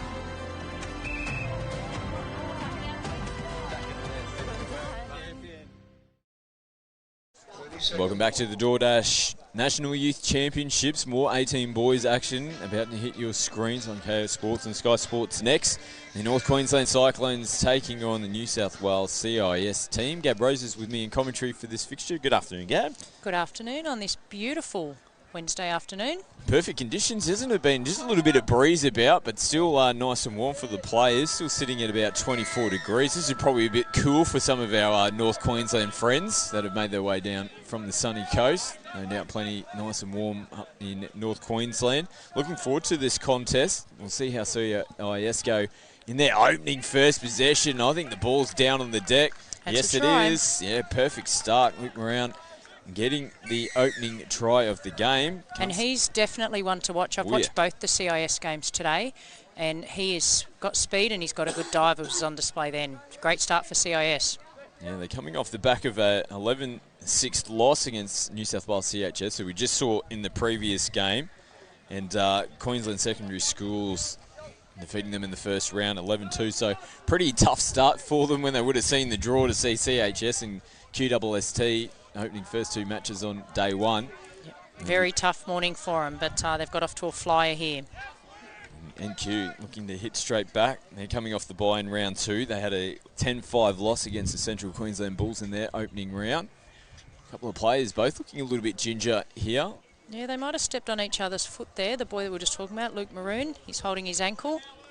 He's going to play on though.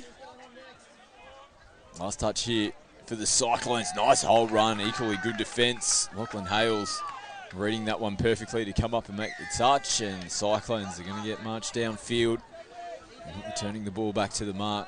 Similar colours here, Scott. Yes, it is a little bit tricky for a commentator. We've got the dual red shirts on. We'll try our best. So it is what does help us is CIS without the sleeves, rocking the singlet, and NQ, I should say. Got a little bit of a black in the shirt and the shorts as well. CIS now, nice work getting in between. Tui, finds the outside support perfectly, and Lachlan Hales. Well, you can't ask for a better start than this. 2 tries, early stages here from CIS. No, they came off, swept on beautifully there, and young Logan Tui, I need to tell everybody that's my nephew, so it's great to see him go straight through on his first play. There he goes, puts it on a dime. 2-0, CIS, an electric start. But that came then, number 10 for CIS, Luke Hales. He saved a try down in this corner and then rolled up the field and scored one at the other end. Perfect wing play. The Cyclones go in response. Orangi, ball in hand, directing traffic at the moment, switching players in. Here he is, scoops it up with the left hand, sends a bomb out, and it ends up hitting the deck. Mitchell Brown already just having a look up at the defensive line as he was looking to catch the ball at the same time. A little bit unclean this time around. They managed to hold on to the football. Yeah, they'll be getting some fresh legs on here. They've done a couple of sets of defence. Their transition's quite good, Scott. Oh, here it is. Maroon again, just coming out of the box and skipping away and slicing straight between the NQ defence. She called it perfectly, Gab. Just running onto the ball and NQ on the back foot. Gee whiz, he's quick. He decided to kick out and take on, and Luke, he was gone. Yeah, he was looking to latch, but there was nobody to latch on, so he just went straight through and ran half the length to score. So he's got it close to the line with a nice dive, but fast as well. It's just the kick away. You know, like you said, it almost looked like he was then looking to maybe get the ball down on the deck. Could just sense that North Queensland holding off him. Decided to kick, and when he kicked, he went. Cyclones now in possession. Zach Paul comes back out to the 7 to play it. Paul stepping in. As players almost running into each other here for the Cyclones. They finish it off on the right-hand side of the field with Brown again. Looks like a little bit of confusion there coming into their line attack play, but they'll be looking to number 11, Zach Paul, in their line attack. Almost overstepping the mark. So number 11 on the other side of the field, Oliver McCartney. They maintain possession. Crowley plays it. Here he is again. And they're onside this time around. 31, Jack Bauer makes the touch. Yeah, CIS have completed every set. Their coaching staff will be happy with that. They've got Nick Good, experienced player, and obviously coach. They'll be very happy with their completion rate. Better set for NQ. Coming out of the end of the field, Jacob Pugh. He plays it, last touch. They just look to pick up and go. Oh, shredding it through. Did hit the breadbasket there of Liam Bissett. And he got himself into a position to, although it didn't touch his hands, he played. You would have to say he played at the ball. It was definitely 6 to go, but other than that, that would have been a try for North Queensland. That was probably the most enterprising play we've seen from them so far. So Pugh has to come back to play the ball. Here he is again, ball in the right hand. Receives it back, right foot. Oh, has he spun his way in? Yes, he has. Wow. Well, nothing doing there, and you can just hear there must have been a call. He must have either felt that there was no touch made or whether there was players on side. All of a sudden, he just spun his way into the in-goal area. That came from nothing as we watched the replay. There was nothing on, and he just did a Houdini and came out the other side. Yeah, let's have a look. Here he goes, receives it back. Again, not much. You think the play is done and dusted right here. Spin, see you later. I think they both those defenders both thought the other one had him, I think. A little miscommunication in defence from CIS. And sees the Cyclones score their first try. There must have been a bit of contact. The play the ball has been made. Logan Tui plays it, receives it back, goes the early release this time. Oh, there was almost a little bit of space, but Delana there just having a little snatch at it, just held things up momentarily. Yeah, it was definitely half a chance. Tui directing traffic, picks up and goes, no, pumps it, and this time they're cool, and they make the touch. Yeah, I think it was Aidan Fitzpatrick possibly on that occasion, made a good touch there. Now they need a good set here, North Queensland. They come down the sideline. CIS trying to come from the middle of the park. They put pressure on NQ. It was looking good there at the start of the set, but it broke down. Let's see if they can finish it well. Short ball and probably just had a little bit of mustard on it. It was a tough one to reel in. The defence was coming across there. Gary. CIS will get some fresh legs on here. They've been transitioning very well into that mid part of the field. Nice kick out. NQ. Oh, it's a bit messy. It was unfortunate. It looked like they were scrambling a little bit there, CIS. They were. It was a lucky penalty for CIS, but he just stopped in the ruck, the North Queensland player. Full set of 6 to work with. McCarthy. Ball in hand working with Carlson. They go away from Carlson this time around. There's Maroon. Steps in, had a little pump. Probably caught in two minds there what to do with the ball in hand. Cyclones. They're going to get a relieving penalty. That definitely helps because they were going a bit laterally there. Could have been nearly picked up for a sideways play the ball, but they got the penalty instead.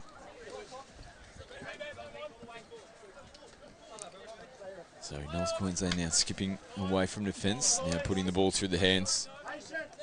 Swain from half. Jacob Pugh, the try scorer, and dishes on the run. Back to Pugh.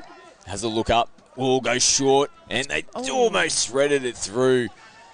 It almost looked like Pugh might have been able to go long on the Yeah, that's what I was thinking. Ball. He might have gone long first. I think they would have definitely scored. Easy from up here to see. Yeah, absolutely. Half a chance, though, from North Queensland, and now possibly a little bit of frustration. You can see that from time to time when things don't go your way down the other end. They're trying to regain possession back, a little bit over vigorous in the play of the ball. Now they're playing a little bit of smart footy. Holding off as Tui attacks the line with defence there from North Queensland. Yeah, great defence by their captain, Jacob Pugh, on that occasion. They were running the auto or the sweep play. Tui again having a look up. Gets contact, and they force a mistake. Pugh again. Yes. Skipper, like you said, showing leadership. Yeah, strong in the touch. He's obviously, we've seen his attacking skills, but he stood up to be counted there in defence. Good defence here by CIS. Yeah, at 6s and 7s a little bit North Queensland. Trying to recover. Fourth touch, and they're just getting in on the halfway line. Onarangi picks up. Flat ball and hits the grass. Not their greatest set. It was just a bit clunky for them around that transition area. And so looking to get changes onto the field. Yeah, they're definitely not as crisp as CIS are coming on and off the field. But they're still in the game, 3-1. This is not going to help them. Yeah, penalty given away from North Queensland. Full set of 6 to work with for CIS. Delana offloads. Davidson plays it on the run. Back on the inside to Delana. Nice touch. Coming in field. Caden in. They're loving the sweep and the auto play here. Trying to get them on the run with their speed. Oh, slipping through yet again. Luke Maroon. Yeah, that's his bread and butter. Luke Maroon, from what I've seen today. And just held off him, didn't they, on the line. Had a bit of a look up. Threw the dummy at the end. Yeah, they thought he was going to go long. You cannot hang off him a couple of metres from the line because he's got such a good dive. 3 tries for him already. And the 4th on the board for CIS. So Cyclones looking to hit back. Donlan loops over the top, can't hit a target. Shake of the head. Yeah, he's kind of halfway between whether he wants to hit the link or the winger. This is going to help with a drop ball on the first touch. They haven't come up with too many errors coming out of their end of the field, CIS. The odd one here or there. The first touch when they really didn't have much pressure on them. Now they're getting out a long way in their line defence, trying to pressure, take away the time from North Queensland here.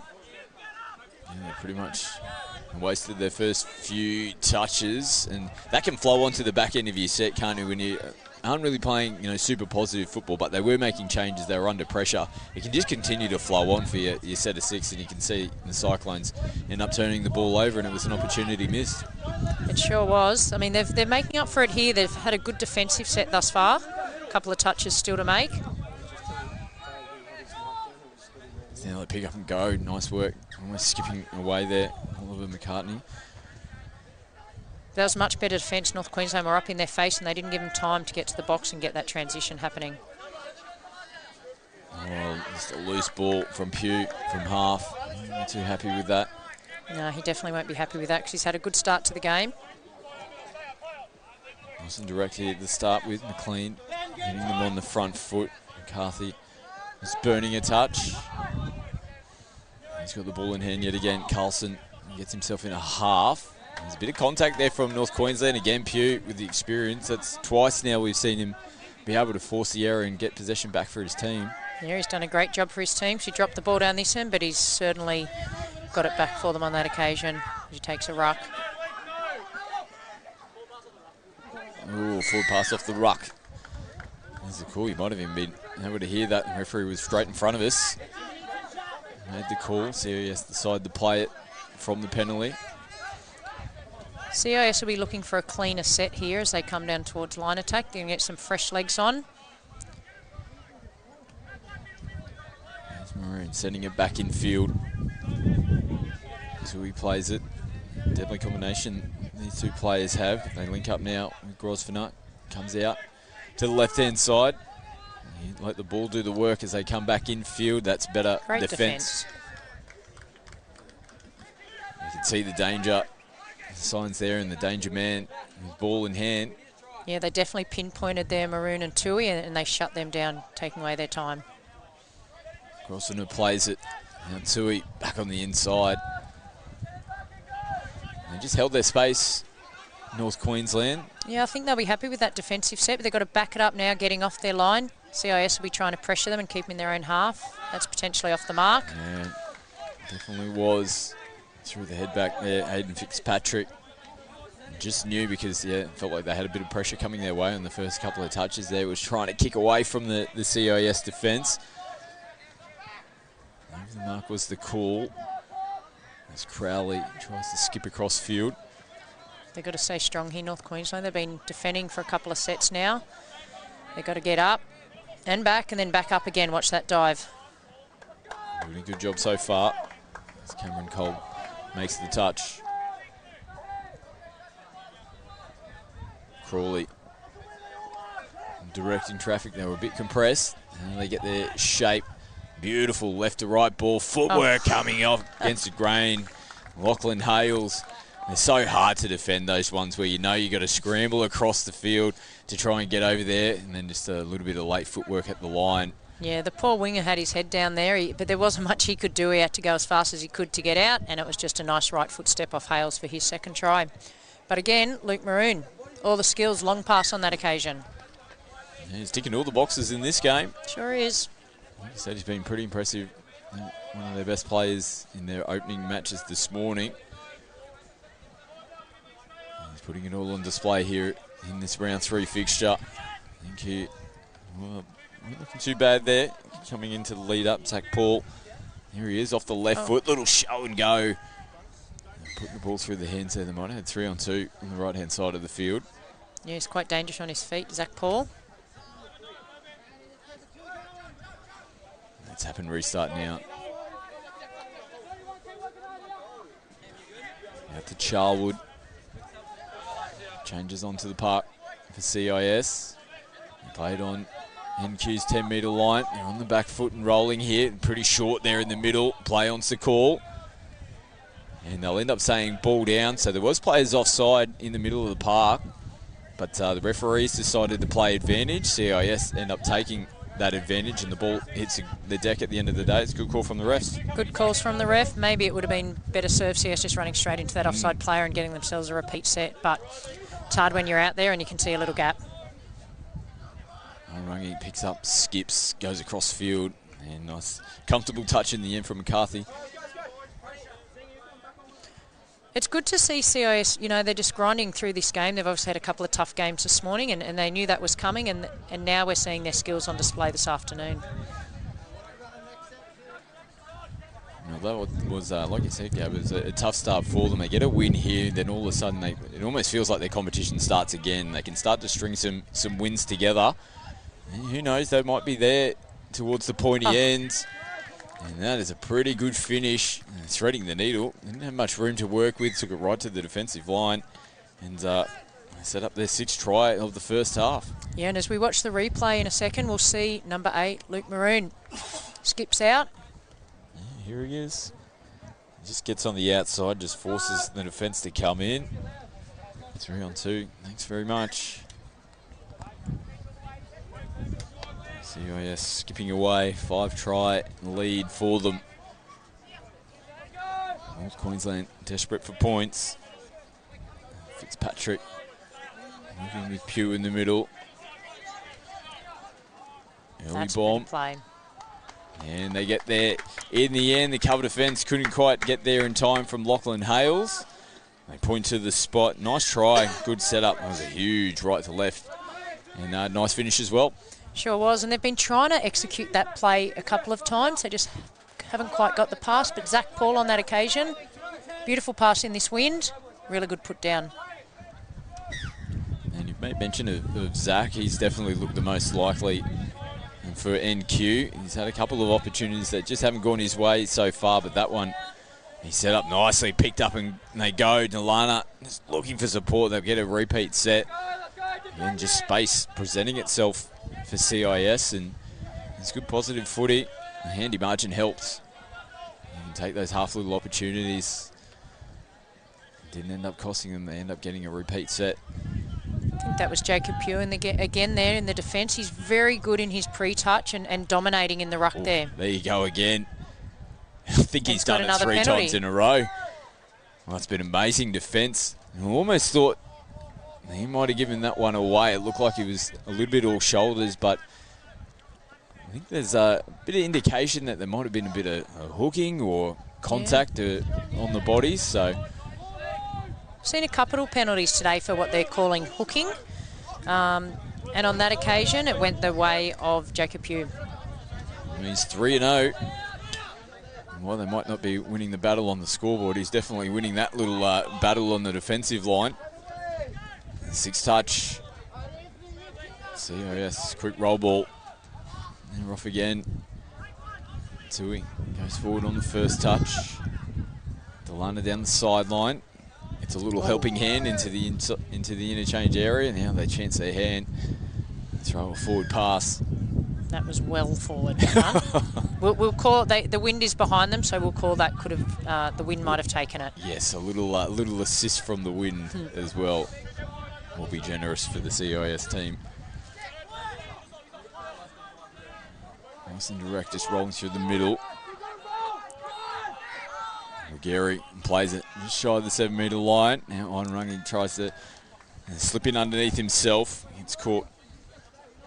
Yeah, he's definitely powerful and strong there for North Queensland and can throw a bullet past on that occasion. Tried to slip underneath them.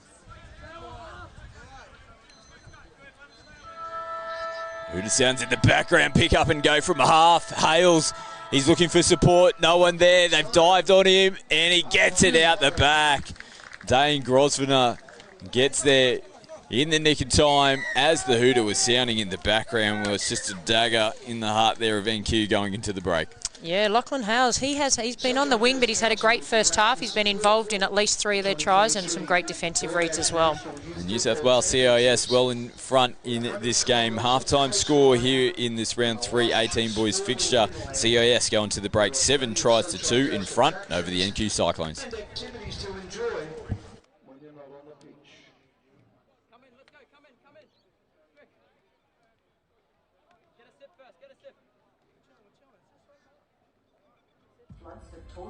When can I play again? DoorDash are offering help to struggling clubs around Australia.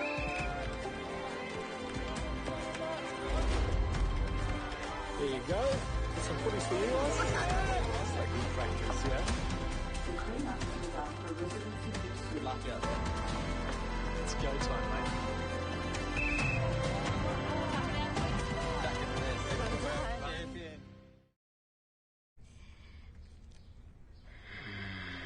Crunchy outside, juicy inside. We're so thoughtful. I'll bring you some chicken. Oh, the rooster's calling. Hi, I'm Scott Prince, Bristol Ambassador.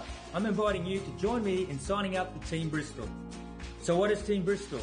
It's a club for those who play touch footy. You'll get tips and tricks when it comes to painting, exclusive offers, and the chance to win prizes throughout the year. It's easy to sign up. Visit the Bristol website.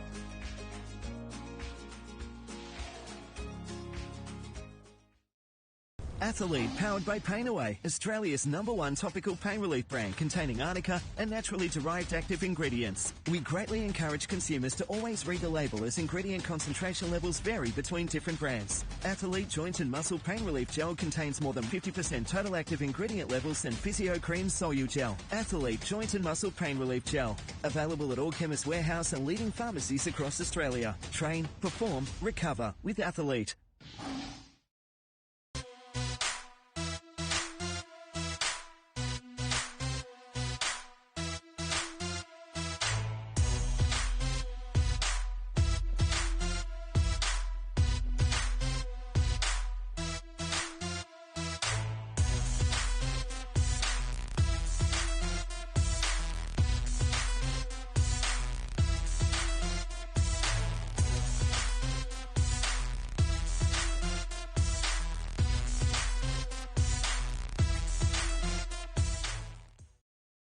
Here on the Sunshine Coast, you'll find sunshine makes the sea sparkle.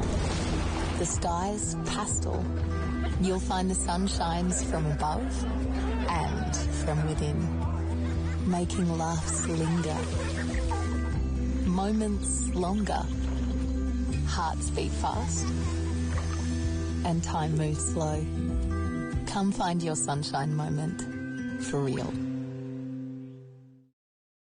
Floods have torn their way. When can I play again? Destruction in their way.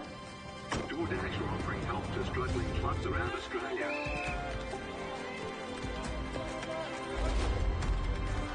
There you go. Some footies for you guys. That's a good practice, yeah. The clean-up is after a residence in Brisbane. Good luck out there. It's go time, mate.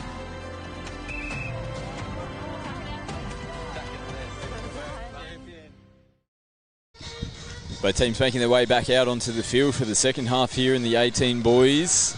New South Wales CIS looking the goods, 7 tries to 2 at the halftime break over the North Queensland Cyclones. What do you think the key messages would have been at halftime there, Gab? And CIS, a pretty comprehensive performance it was from in the first half. Like we said, it's reflected on the scoreline, 7 tries in total. NQ, they had moments, but there are a few things they need to polish on.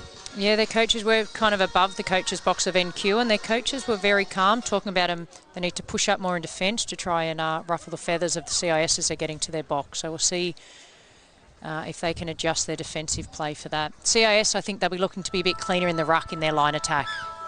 16 girls action to take place at the conclusion of this game. The Central Queensland Bulls taking on the Victoria Storm. Make sure you stay with us. False start here. We come back to the mark to play the ball. And Zach Paul, who was good for North Queensland in the first half, set up a try. He's trying to get himself involved. Here he is, ball in hand, comes off the right foot, forced to retrieve. And played on the 7-metre line now. As Pugh goes short, punching through. Yeah, didn't have much time on his hands to get that ball down on the deck, and Aiden Fitzpatrick and getting it down just in time before the cover defence comes across. Great way to start the second half. As a coach, you could not ask for a better start than that. They got it down there. They ran one of their little pet plays, Schuming and Jacob Pugh, a little trail or a boy to Aiden Fitzpatrick, who was an amazing put down there. 7-3. Yeah, first to score here in the second half, NQ. Well, that margin, it might be a tough ask for them to claw back, no doubt, as well. Another key focus for them would be hopefully to try to win the second half.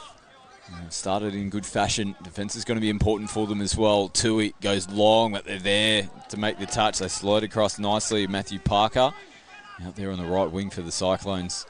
Yeah, so they followed it up with a stop, as we call it, after a try, so they'll be happy with that, North Queensland. Third part of the equation is having a good set coming off their line. Bad start for them so far. As I say that, I've almost put the mock on Bissett.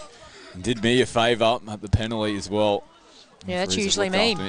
Commentator's curse. I'll leave that to you today, Scott. Yeah, I'll put my hand up for that one. We're always good for a few, that's for sure.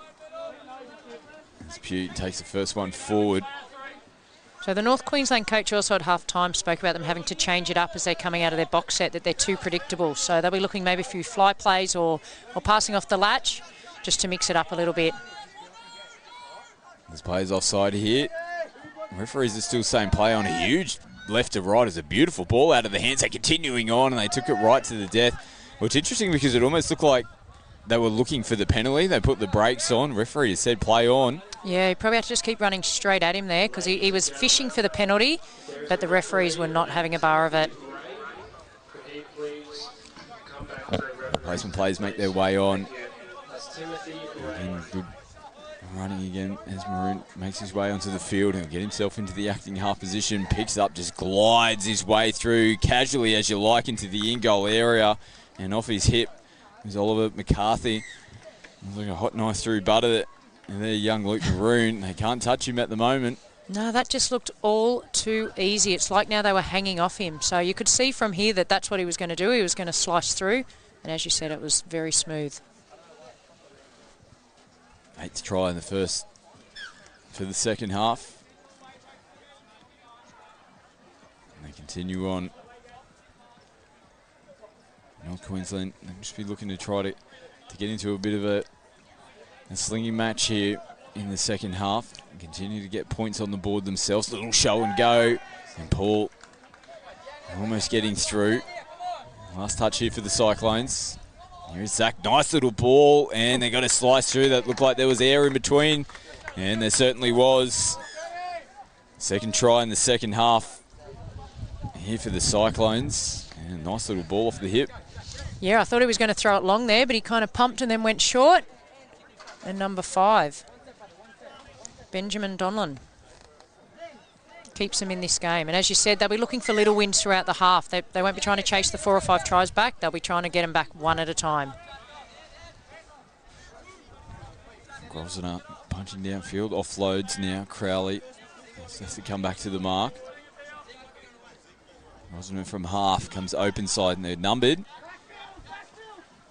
And good job. They come up and make the touch on Charlwood. Oh, a little switch into the line and just off the fingertips. Yeah, that was very good defence by the link on that occasion for North Queensland. He came up and then he held and made sure there was no gap on the outside. This is a better set from North Queensland. Made their way to the halfway line nicely.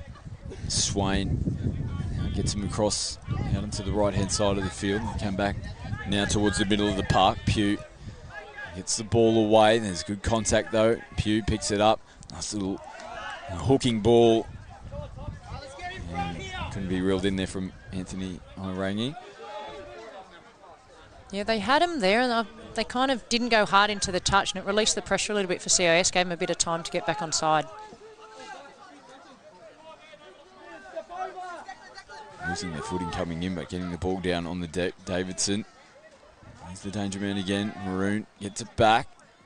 Now early release and it's been picked off. There's clear space. But coming from the inside. Can he go the distance? Great chase coming here from Delana. Big dive needed. And he went full stretch but couldn't get it done. And NQ, well, they've gone back-to-back tries. All of a sudden, we're back down to a 3-try deficit. They might still be in this game. They sure are. It's 3 tries to 1 in this second half and it was a foot race. It was a great chase. As we saw then, Matthew Parker went the length of the field to put his team back in the game. A clean pair of heels from Parker. If they get another one, the next one's to score North Queensland, it is definitely game on. Big defensive set needed for them here. Away from McCarthy, Tui goes into the in-goal area. They're coming back at them. Yeah, no, the touch has been made. Now it's just whether he made the touch before the ball was in hand. The referees are coming together. It's going to be a penalty. Yeah, I didn't think they could award the try. It was they've been given a penalty, perhaps touched without the ball. Full set of 6 to work with here for CIS. Carlson goes from half. Tui now just getting players into position. Yeah, Tui will be the conductor here. And there he is, conducting it perfectly. And snaps off the left foot. And Harry Carlson is there in support. Looked like they were stacked to go out into the open side. And just the footwork there. And caught the NQ Cyclones napping here on the short. Yeah, I've seen that left foot step at many Christmas barbecues off Logan Tui. Been done by that a couple of times? Potentially a few. So it's a good response from CIS. Like we said, back-to-back tries from NQ. It gives them that little buffer again of 4 tries. It's hard to claw back unless you kind of get on a bit of a roll. There's Paul Pugh, and good touch. Bissett coming in, had to make it. Yeah, it was a shame they couldn't phase play there. I know it's hard in the moment. If they could have got a quick dump and just split out to the link, they had him on toast. They go to the right-hand side, switching a little flick ball, and it's late. Touch is made before the pass could get away. Bissett taps and restarts here for CIS. Easy meters down their side of the field. Crowley punches forward. Referees have picked up a little infringement. Might have been a forward pass off the ruck. Yes, it was. They've definitely unsettled them a little bit in this second half, North Queensland. They haven't been as clean, CIS. And that's something their coach, Nick Good, will be looking to clean up for this last 10 minutes of this game. Pugh burns the touch. So they look to get players into position. Here we go. Looping over the top off the fingertips. I think there was a forward pass and had been called in the lead up, which probably explains why Brown didn't have a hard crack at the football. And if there are any chance of getting back into this game, so they need to ice those opportunities. That was more than half a chance, but they just couldn't finish it off. It's Brown. Pumps it. Gets him going forward. This is a better set for CIS. They're best of the second. Oh, there's my commentator's curse. Very cool. 1-1. 15-all here in the second set. This is a game I don't want to win, Scott. No, that's right. Oh, no touch made, so both teams starting to pull out the stops. Yeah, it looked like he tried to make it with his head then. Yeah. It's interesting. Oh, now it's getting a little bit messy. I'm trying to get a couple of get squares, I think. Might see a player either head to the sidelines. Yep, it's a full substitution. Aiden Fitzpatrick will come over for a breather. He does get to have a replacement player. Number 45, Anthony Wigeri, makes his way out onto the field. Look, I thought you'd gone around the grounds and kept tabs. Tui, Carlson. Tui goes early ball again. And an air swing on McCarthy. Nice expansive play. I don't think they ever recovered from having the player subbed off. Don't think they numbered up correctly with the new player coming on.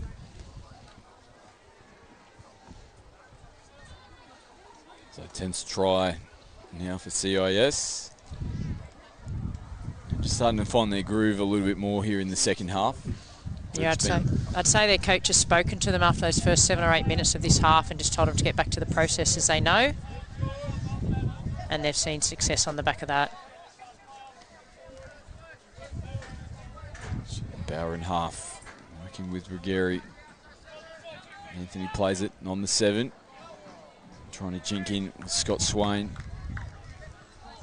He'll come back and play it. Get a clean play of the ball. Swain has a look up, goes long, just holds up a little bit in the breeze. And they turn the football back over.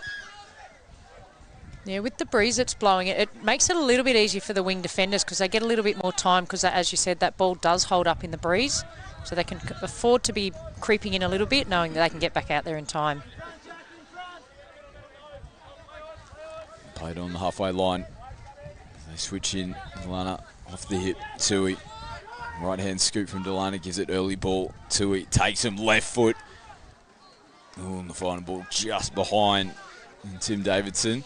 Another great step, left foot step there by Logan. He kind of had a shake of his head. I bet he was wanting to pass it out wide here to Hales again. Delana coming up out of the line. They're putting pressure on the Cyclones. They're struggling to get forward. They've recovered not too bad. There's Paul. Plays it. Last touch. Nice little pick up and go from half and a good recovery back on the inside from Davidson. It was nice work.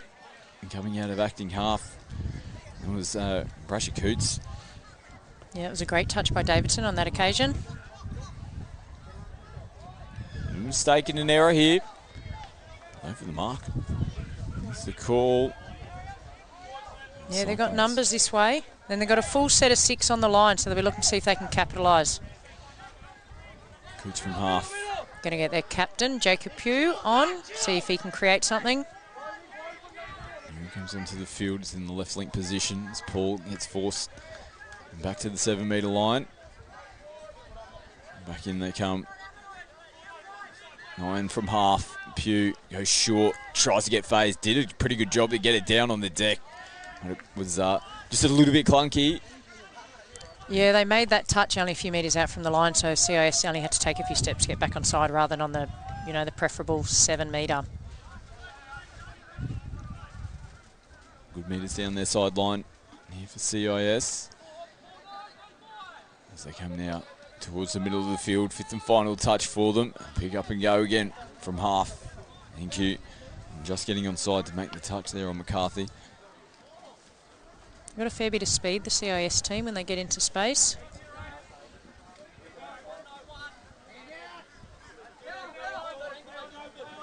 North Queensland with Pugh. No running, comes back in field. Fitzpatrick and plays it and get himself into the acting half position now. Gets a clean pick up. Numbers out here on the right hand side. Good scramble defence to come across and make the touch on Donlan.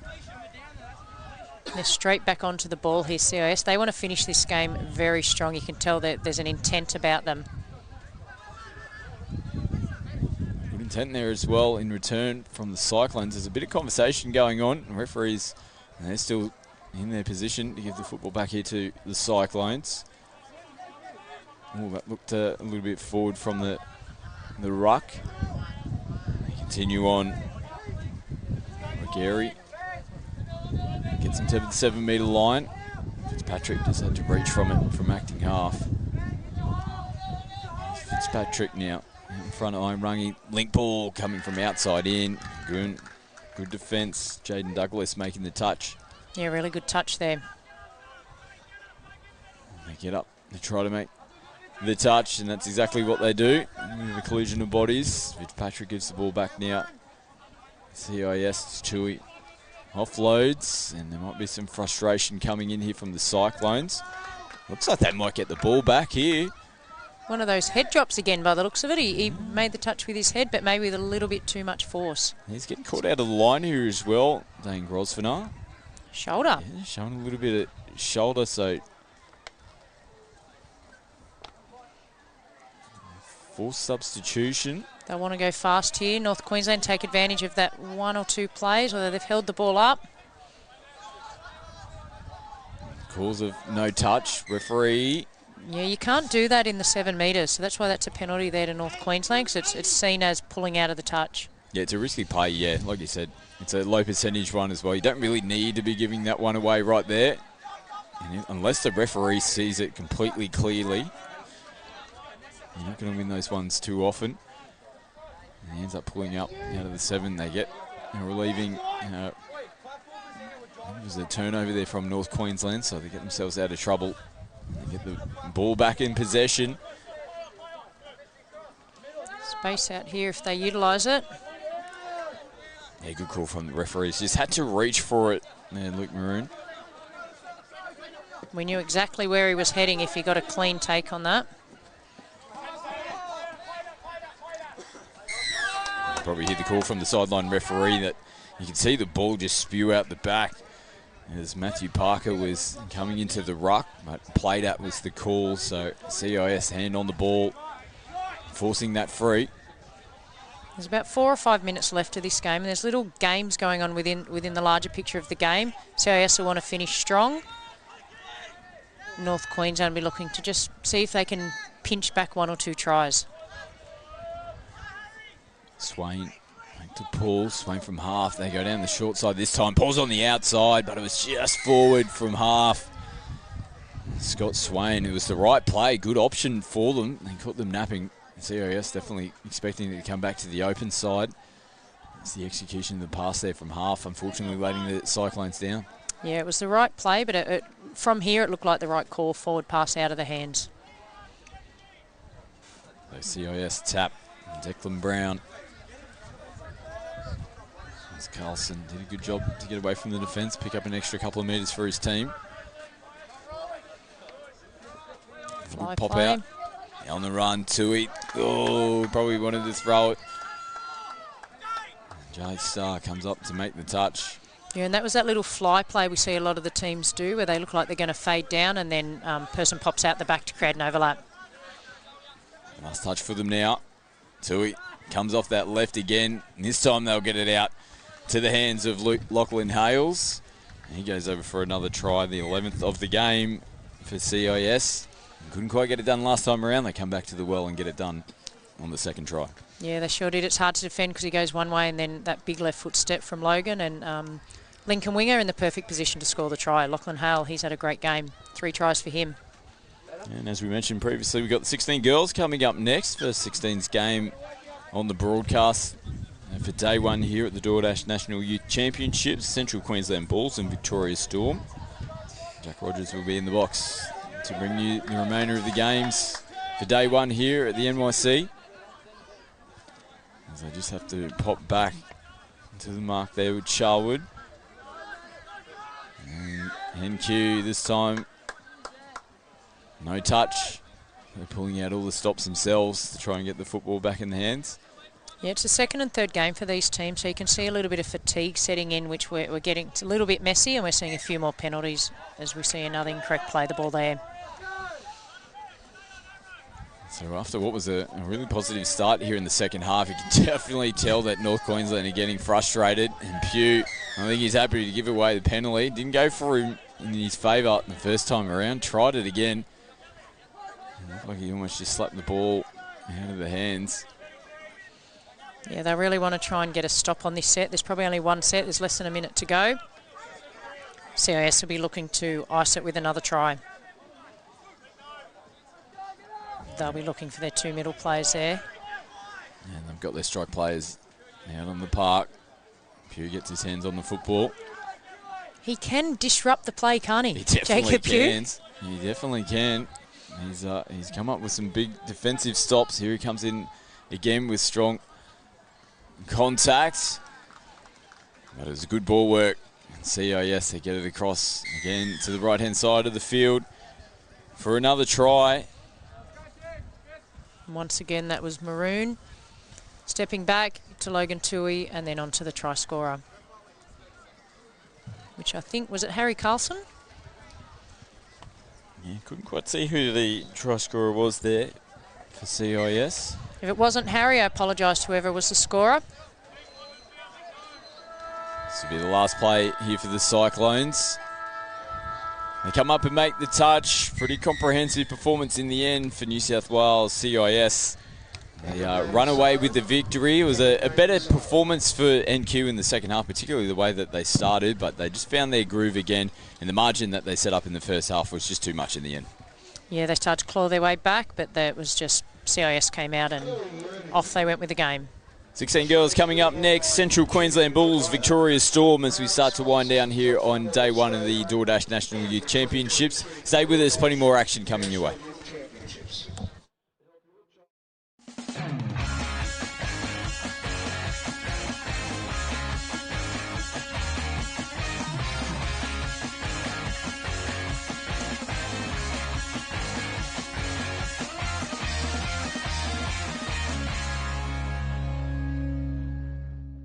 It's just a great festival, mate. Get away from the seriousness of the touch and come out and have some wines and some good food and meet some really nice people. Get on the plane, get on the boat, get down here. I mean, why wouldn't you? I mean, it's superb. You know, you can't get many places where you're playing top to your touch, and then you've got a beach and wineries on your doorstep. So, no, it's well worth being here. And you just play touch, so that's what we're all here for, and that's what we enjoy. It is just such a great atmosphere.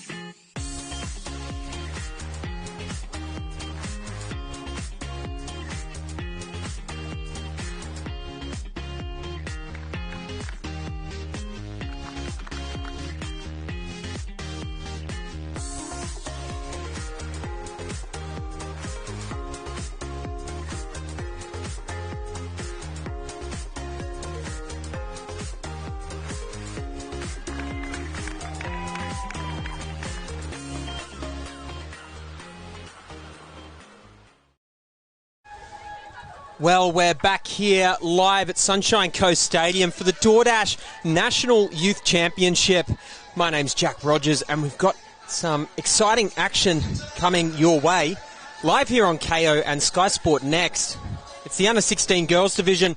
Central Queensland Bulls are taking on Victoria Storm.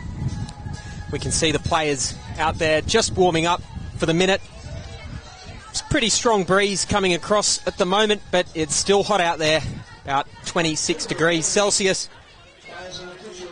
as we move towards the start of the game. I'm joined in the commentary today by none other than Gab Rose. Gab, you've already been in the commentary box today. We've got an exciting fixture coming your way. It's the Bulls taking on the Storm in the 16 Girls Division. Yeah, I can't wait to watch this one. Should be a good matchup. Well, it should be exciting. We're only moments away now from the start of this game. A few more games to cap off the day. And both teams really needing a win at this point as well on the table. Players venturing from Victoria, the only team that is represented by the state. Should be an interesting one. Yeah, it's great watching these teams like Victoria. They get exposure to some of the higher level quality games, and you see over the course of the tournament how much they improve. Absolutely, Gab. And it's a pleasure, of course, to be back in the commentary with you. It's been a little while. Jack, it has been a little while. And it's only going to get more exciting as the week pans out. So the players going into their huddles now.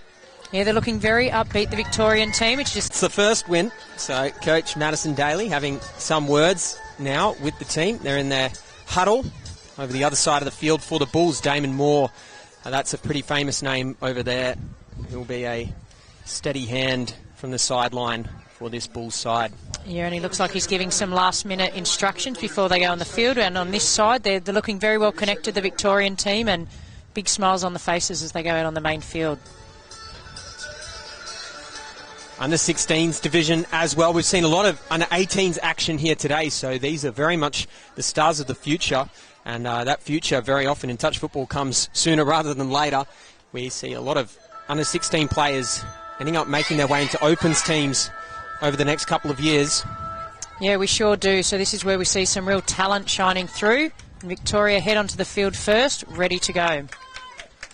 They are looking like they have a spring in their step, this Victorian side. So given that they won the toss, I think they're going to look for points early here. Enthusiastic start, a little bit of confusion. They're just getting the match ball on the field.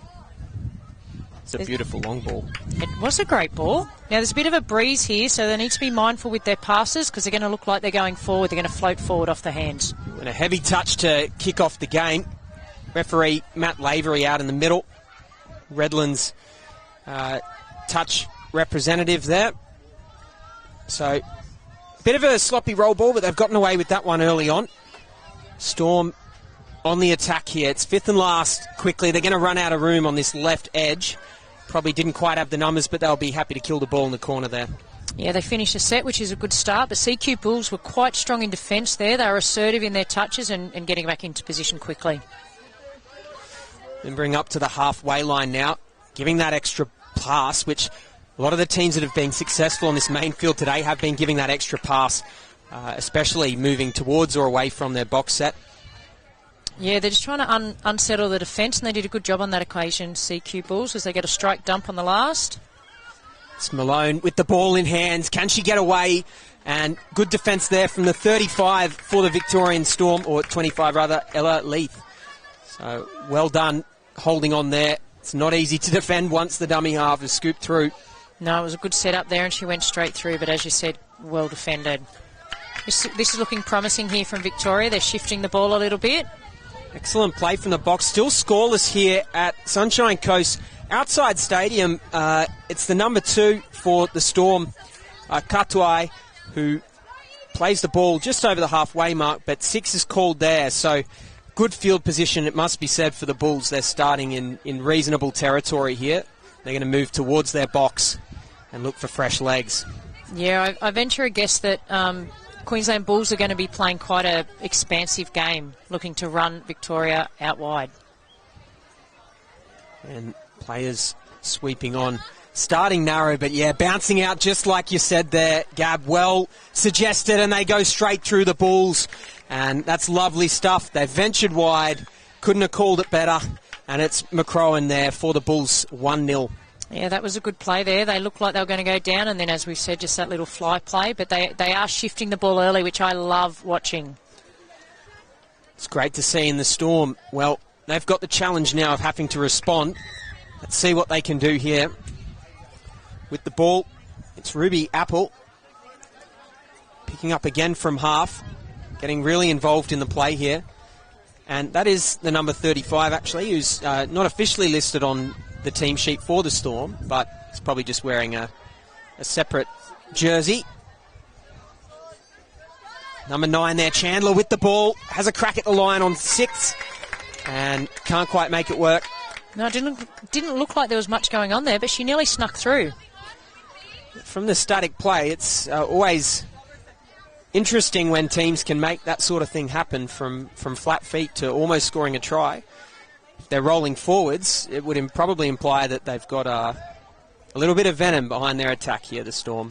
So the Bulls, they're up and well inside the opposition half now. Picking up from dummy half. They've got space to work with. They've already spread wide, diving, and that's too easy through the centre of the park for Tara Veach to go over.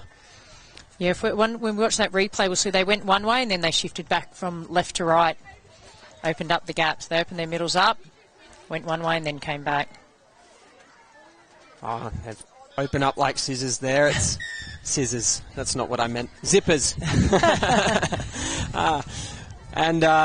Yeah, the Bulls off to a cracking start here, 2-0, and they are the favoured team on paper, of course, to win this matchup, but as we so often see in sport, it's not always the way the cookie crumbles.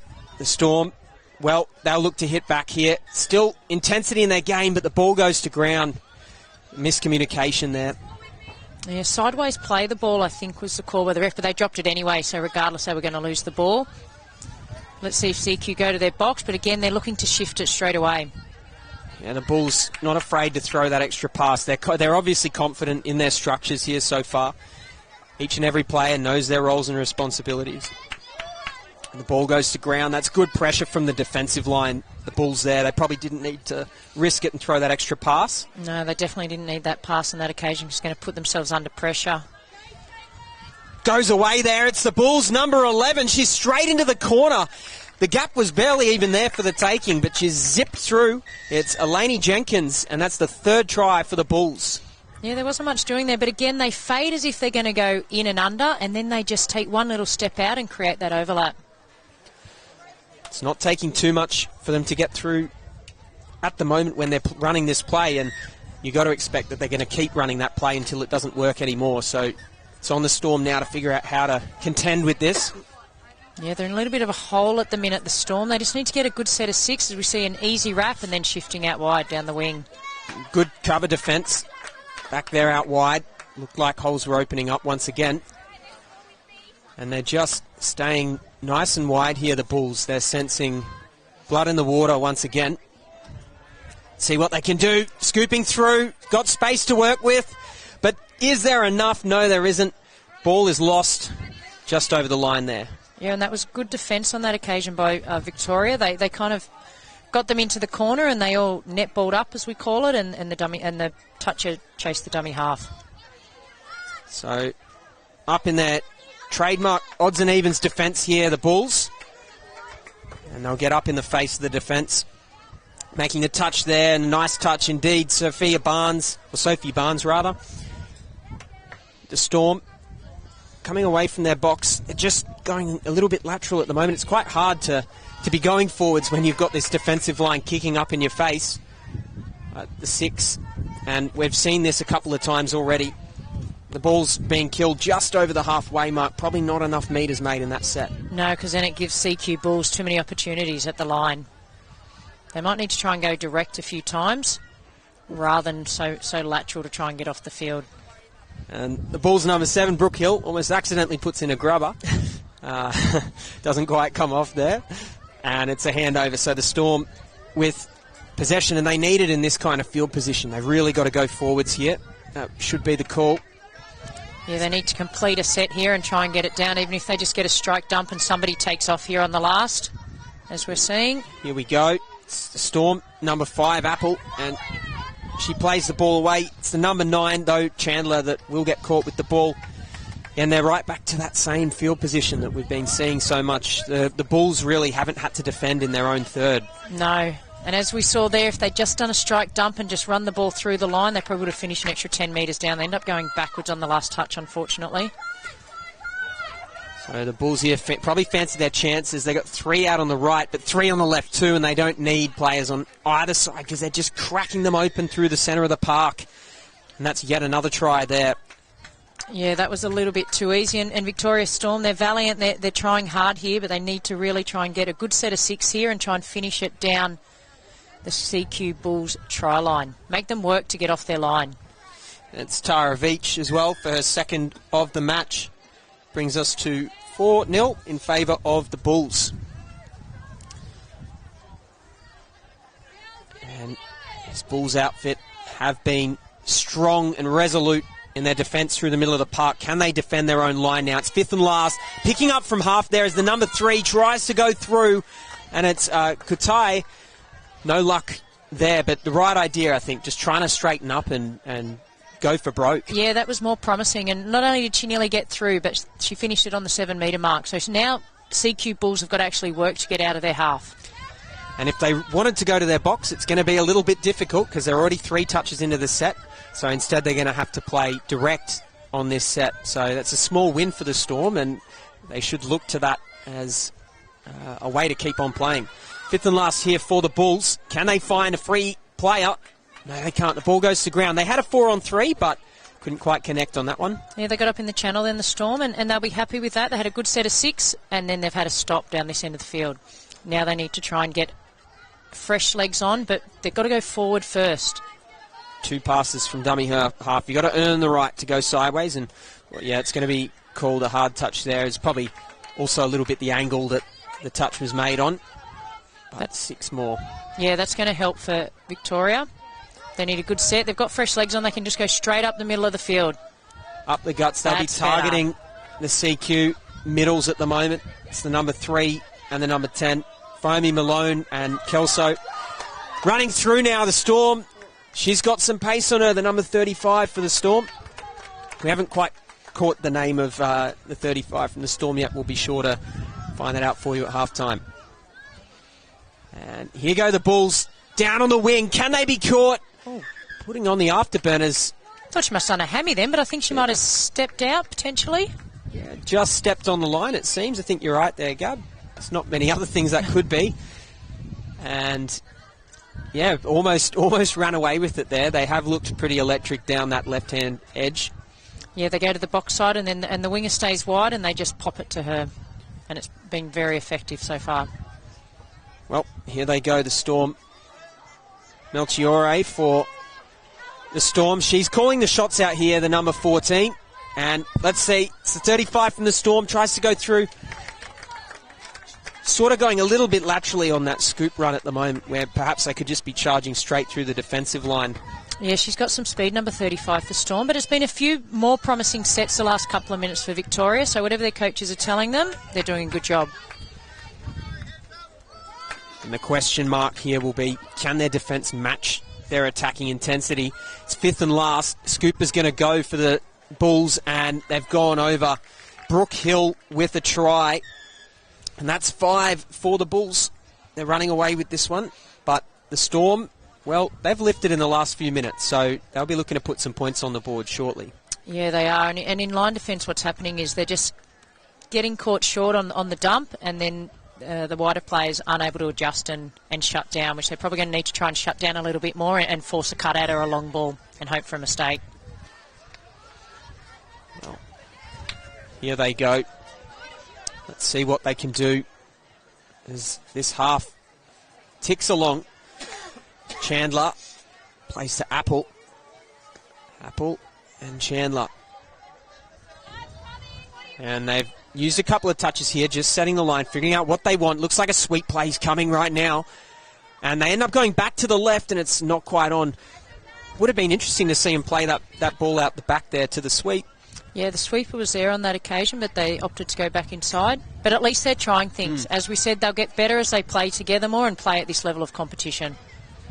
It's one of the benefits, of course, of this Bulls outfit as well, is that they get to play at club, metro, a lot together, and probably a lot of them at schools and even in social comps. So there's already a lot of immediate chemistry in some of these sides. For the Storm, of course, they're representing their entire state, coming from all over pockets of the state.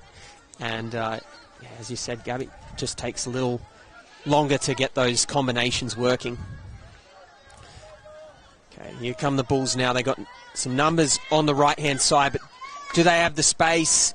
Looks like they might. Oh, she touched her. Is the touch made? They're going to call ball down, actually. So the touch either wasn't made or it was made a little bit too late, but that's a really good effort there to sort of stay on her toes, the winger for the Bulls. Yeah, it was a good effort both round. It was good defensive play by the winger. She kind of went in, but then she came back out to try and get her player in Kalina Tarr. But again, we're seeing the Bulls, they're looking like they're going in, then just hopping out at that last minute. The try scorer there, Tamsin Hogarth. And this is a better set by Victoria. Yeah, just straight up the guts at the moment for the Storm. It's exactly what they've got to do here. And yeah, it's unlucky. It's just playing the ball slightly sidewards. Yeah, it was the right call. Yeah, referee out in the middle of the park, I believe, is Riley Wooten. And the Bulls, well, they're back on the stampede here. Going to have a bit of a hard touch call. Yeah, I think that was the right call again. Just after she released the ball, she just got a little bit of a push. As we see that little out ball again. Well defended there.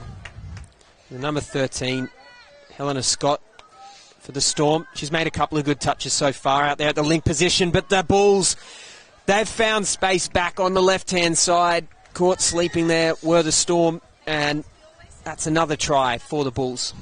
Yeah, it's just hard when you give away a repeat set, and as you said, they're playing the ball so wide, using the ball, so it is hard to defend because you've got to make your touch, you've got to get back, and then you've got to get up and across to cover for your mate.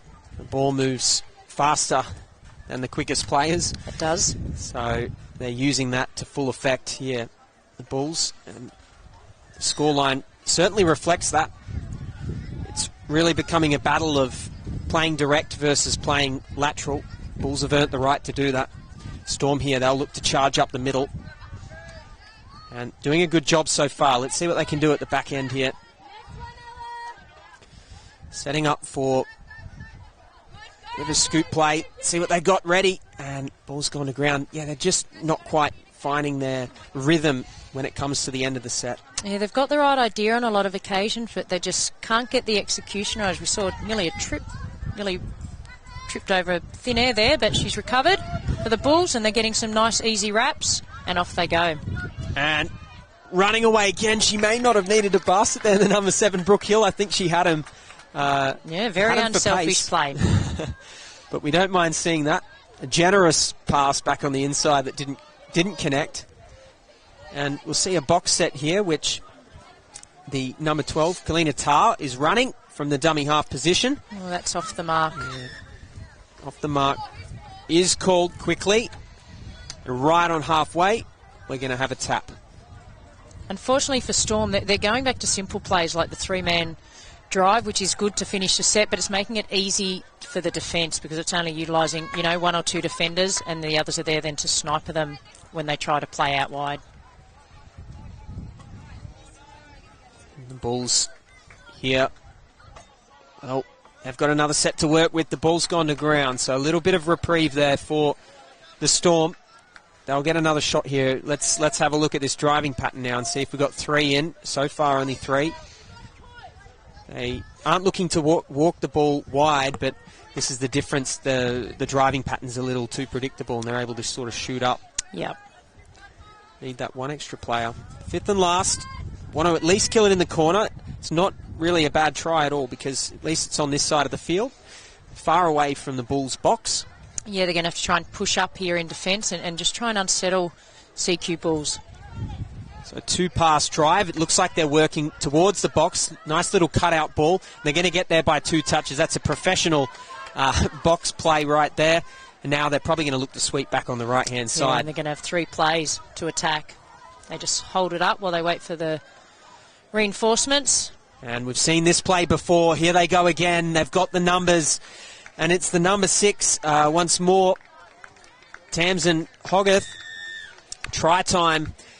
And they've been running that play all day, and I think they're going to continue to. I'd say so. It's a bit of rinse, wash, repeat for CQ Bulls at the moment.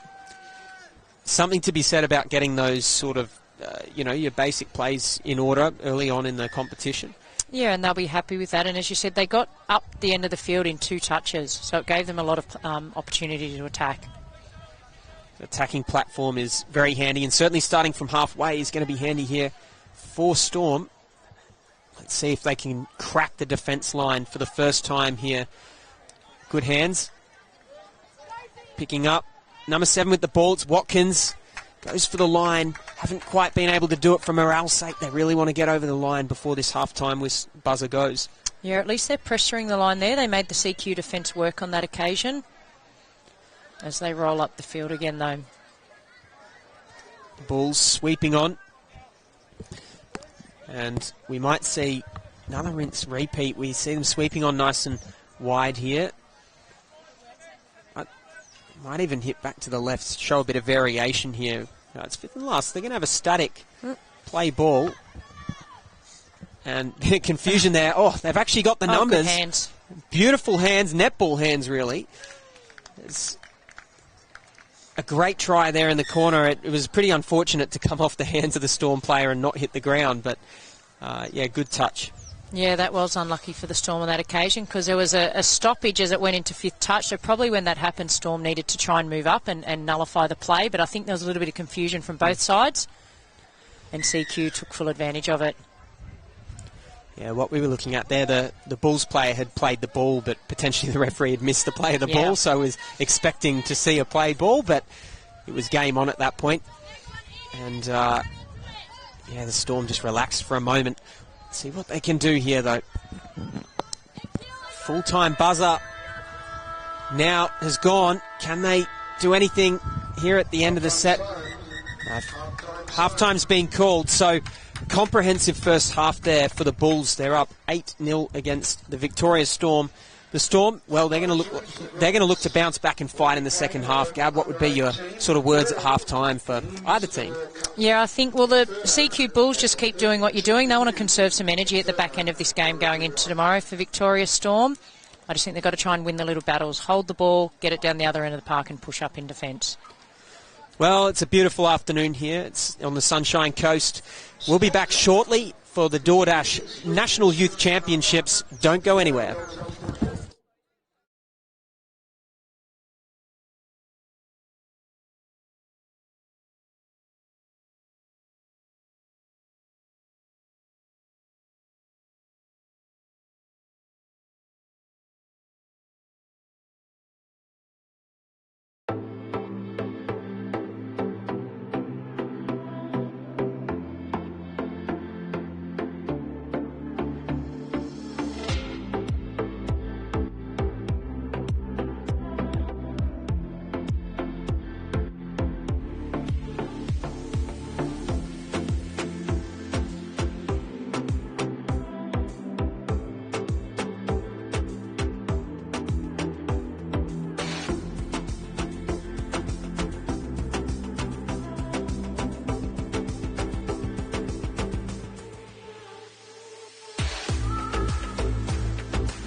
In Year 12, I completed my vocational education and training course for hospitality, And I also have my certificate for youth work because that was something that I saw myself doing and something that I thought that I would be good at.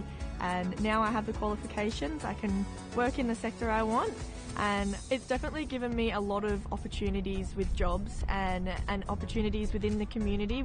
My advice to young people would be it's okay not to know what you're doing at the end of Year 12. I think you have to pick a course that is suited to you and what you want to do, not what you feel like is right. I chose youth work because that's what I want to do and I want to work in the community. Doing that has made me a happier person on and off the field, and I'm a better player and a better person for it. When it comes to the perfect break, there's booking a holiday, then there's all.com. Over 5,000 of the world's favourite hotels, curated dining, wellness and entertainment experiences, all while enjoying exclusive rewards. Find the best hotels in the best destinations at the best price, guaranteed. You find the time, we'll find everything else. That's all.com. You wouldn't give your kids the same haircut. You wouldn't demand they wear the same clothes. And you wouldn't expect them all to learn the same way, would you? Every child is unique, and so is the way they learn. Cluey Learning, online school tutoring, personalised for every student. We need to start moving again, Australia. Moving as though our lives depend on it. Every one of us needs to target at least 30 minutes of heart rate raising physical activity a day. Because if we don't move it, we'll lose it. Welcome back to Sunshine Coast Stadium and to the DoorDash National Youth Championships for 2023. My name's Jack Rogers. I'm in the commentary box with Gab Rose, and we've got some second half action coming your way. The Central Queensland Bulls, you can see there in their maroon and gold, tapping off. They're 8-0 up against the Victoria Storm in the 16 girls division. Gab, what can we expect to see here in this first set from the Bulls? Oh, that's a good question. I think they'll go up for a couple and then I think they'll come back possibly for a sweep play and trying to hit the link out wide because that's where they're finding the holes. And it looks like they've set up pretty accordingly for that sort of play. They've stacked the left-hand side at first, so maybe expect to see those players sweep to the right at some point. Gone straight out to make a touch on the link there. That's really interesting. Yeah, they're swapping out here. They're switching and not sure what's going on out here. There's some interesting tactics going on here. They've clearly discussed what the plan is for this half. And an intercept is taken. So, yeah, maybe they tried to get a little too tricky there. The Storm. And there's a penalty there. So Watkins, who took the intercept. Yeah, I'm not quite sure if that was the play by CQ Bulls, but they were kind of, you might not have seen it on camera, they were kind of switching out wide here off the ball, but they got a little bit confused. Good start for Victoria. Victoria looking strong. They're just running, charging up the middle, really. And number 25 rather, or 35 in this game, who had a prominent display in the first half. Ella Leith involved. Touch there. Just on fifth, and looks like the message from the box has been to kill it in the corner and run as hard as you can, which pretty much mirror, Gab, what you'd said at half-time. So yeah, and now they're pushing up in defence as well. The Victorian coaches will be really happy with this first start here. Looking like a new team out here. Can only hope that they sort of keep up this enthusiasm. And if we were playing a game of chess here, Jack, I would say it was first points there to Victoria Storm. I'd say so too. We've already had 2 drop balls by the Bulls. The question is, can they put a checkmate in on the back end of this set? I'm going to back them in for a try. Oh, that could have been my curse. It's classic commentator's curse. So sideways play the ball. That's one the refs have been looking out for all day. You've just got to straighten that body up as you go into the touch. Yeah, trying to get an advantage from playing the ball on the angle that you've been touched is not a viable strategy in touch football. And the refs, like hawks out there, they're going to find everything. So, Bulls touched about 10 or 11 metres off the line. And fifth and last. So they're going to look shut down what here. They've been doing in the first half. Good shutdown defence. Lovely. Yeah, I'd say their coaches have said to them, you've got to get up and in and shut them down and force that long ball from CQ Bulls. And so far in this half, they've done a good job. They need to get the ball down the other end of the park here. The Bulls haven't necessarily been forced to play that long ball at all in the first half, just racking my memory, and most of the plays, the most we saw was really a cutout ball. So yeah, it's good strategy. This is a bit more enterprising. They're not just going straight up. They're trying to get a few passes in to try and upset the defence, and we'll see the speed here trying to go through. And unlucky there, takes a bobble. Lee, she almost got control of that ball again, but couldn't quite make it work. Bulls there almost saw space through the centre, but they'll wait for those fresh legs. This has been a part of their strategy all day, and I'm sure that some of their adversaries over the next few days will be watching this video back and seeing that that's their go-to.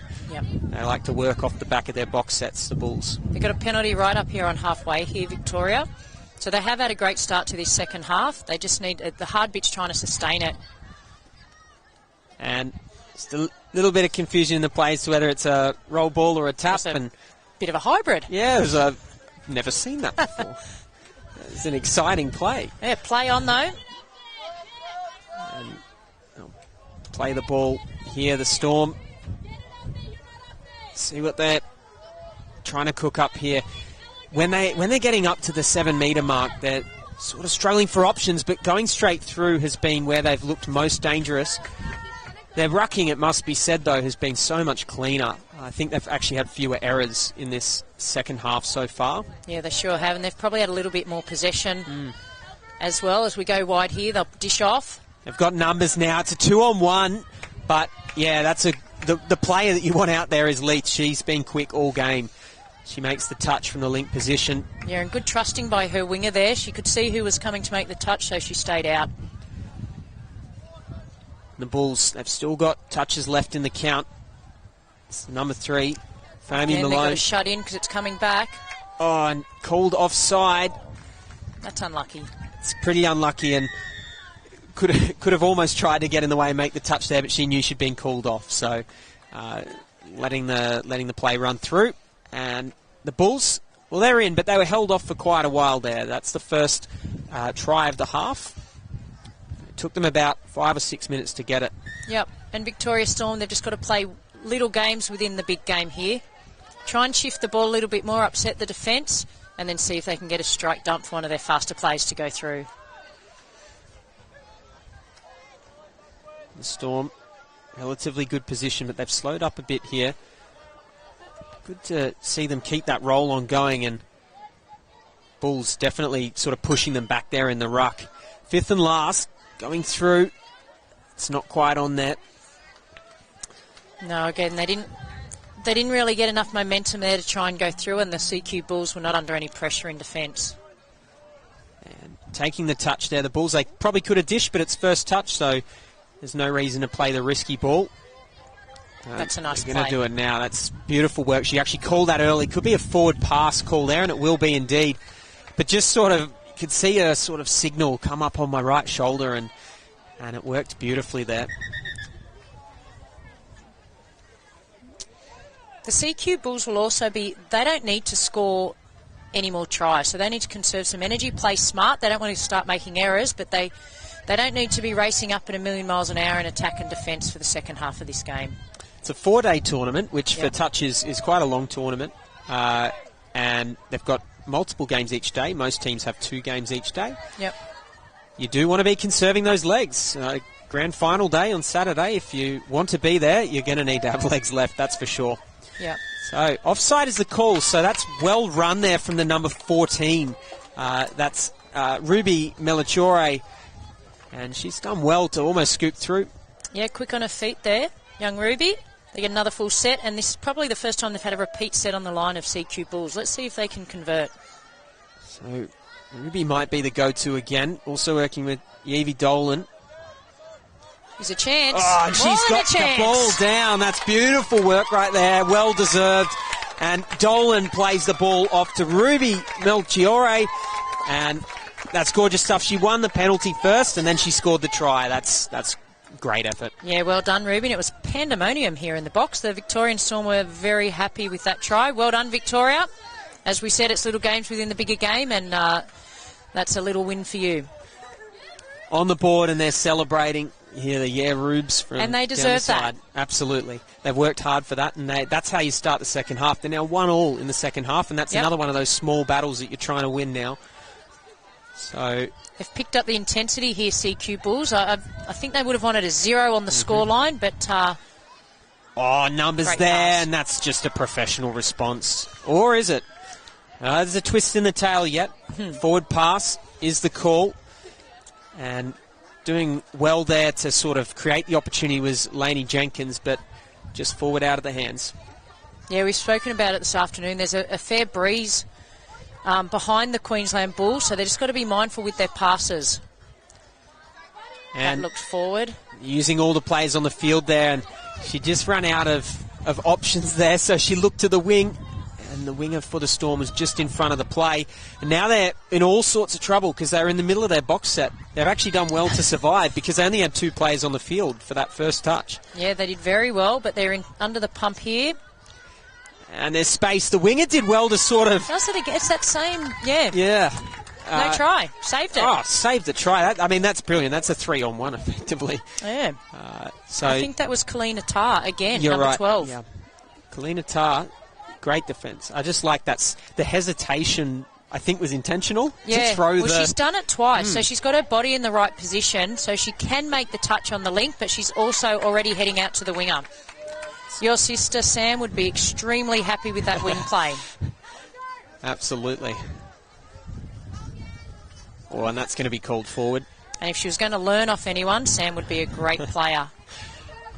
An amazing sister, I'm sure, Jack. Absolutely, yeah. Well responded. Well, I didn't have a choice there, Gab. You put me on the spot, Sammy. I'm sure she's probably listening at the moment. But, obviously, the wing position is crucial to survival in touch. I'm going to call it survival because the pace of the game. There we go. Has she made that touch? Not quite that time. She's in the right spot again, but this time there was too much space on the right-hand side and the Bulls go in. Yeah, too much space in between that link and wing channel there. But the pace of the game in touch at the moment means that it doesn't matter if you have the best defenders in the world, tries are going to get scored. It's about how many can you actually stop. Yeah. Yeah, we're seeing some high, we've seen some 11-7s, 11-5s. There's been some really big score lines today, and that will happen as the tournament continues through the next few days. So, we're seeing this unit working together again. It's Dolan and, of course, next to her, the try scorer, Melchiore, working with them as well. Is the number 15 for the Storm. The ball goes to ground there. They've definitely picked up their intensity, CQ Bulls, since Victoria scored that first try. But it is only 2-1, I think, in this second half. Yep. So we're about halfway through. So, Victoria, you're doing a really good job this half. Should certainly be proud in there. And look to keep this intensity going. You've got to expect that the lift that they got from that try and seeing that it's only 2-1 in this half, they feel like, hey, now we can really compete with this Bulls team. Yep. And may well be a game of 2 halves if things keep going the way that they are. Yeah. Okay. Forward out of the hands there. And, yeah, it's unfortunately there, both sideline referees were right in line with the play. Yeah, there was no denying that one. So, Bulls, they're up in good position. And they're going to want another try here. They are on a redemption arc right now. They did not want to let one in earlier. Rooster play is on, goes back to the short side, and yeah, I mean, that's sort of a textbook touch play right there. The Rooster wrap comes around, go back to the short, and for they went. Our under-12s and our under-14s watching this, that's one that you need in your little playbook for sure. Yeah, you sure do, and they're very skillful, this CQ Bulls team. They're fast, they've got good ball skills, but they know which way to go, so they're having a great game as well. And that brings up 10 for this Bulls side. Of course, the Storm got their one on the board. Can they strike again here? Oh, she's through. Oh. And Matt Lavery's going to call offside. Yeah, so the reason why that's been pulled back instead of play through is that another player in the play there has actually made the touch, and they were in fact onside. So they're going to get 6 again at least here. So can Lightning strike twice in the same spot? That's what I'm looking for.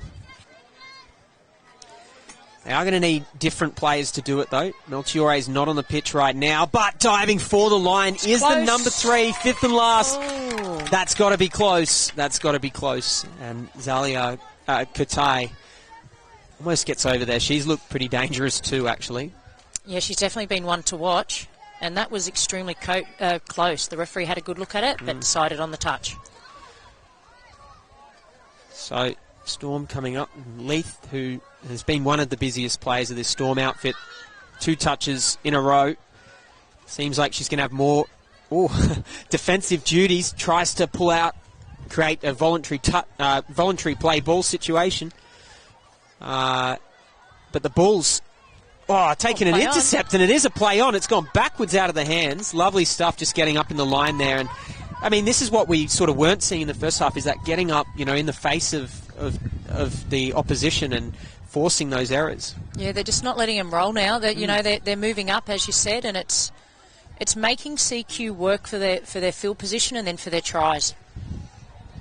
Instead of the free-flowing touch we had in the first half, it's a little bit clunkier now. And as I say that, they go through and they make that look pretty clean.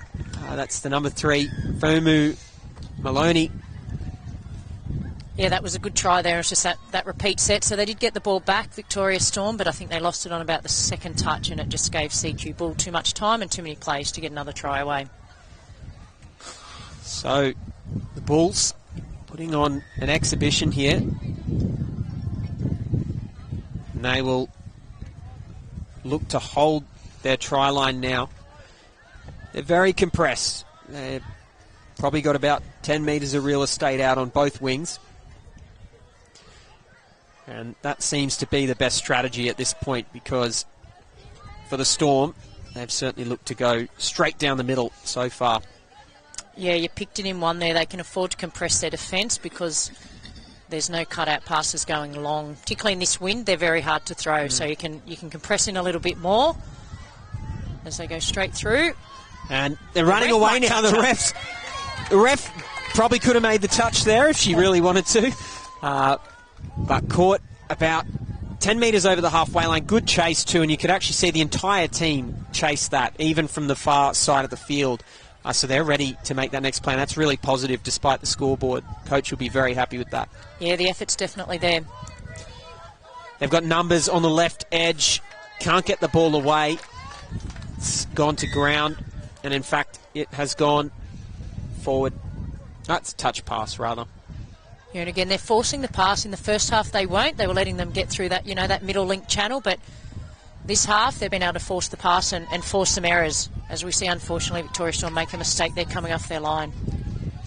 Be hard to stop here. CQ Bulls with their talent. Bulls with 6 touches, and the ball is down right away there for the Bulls.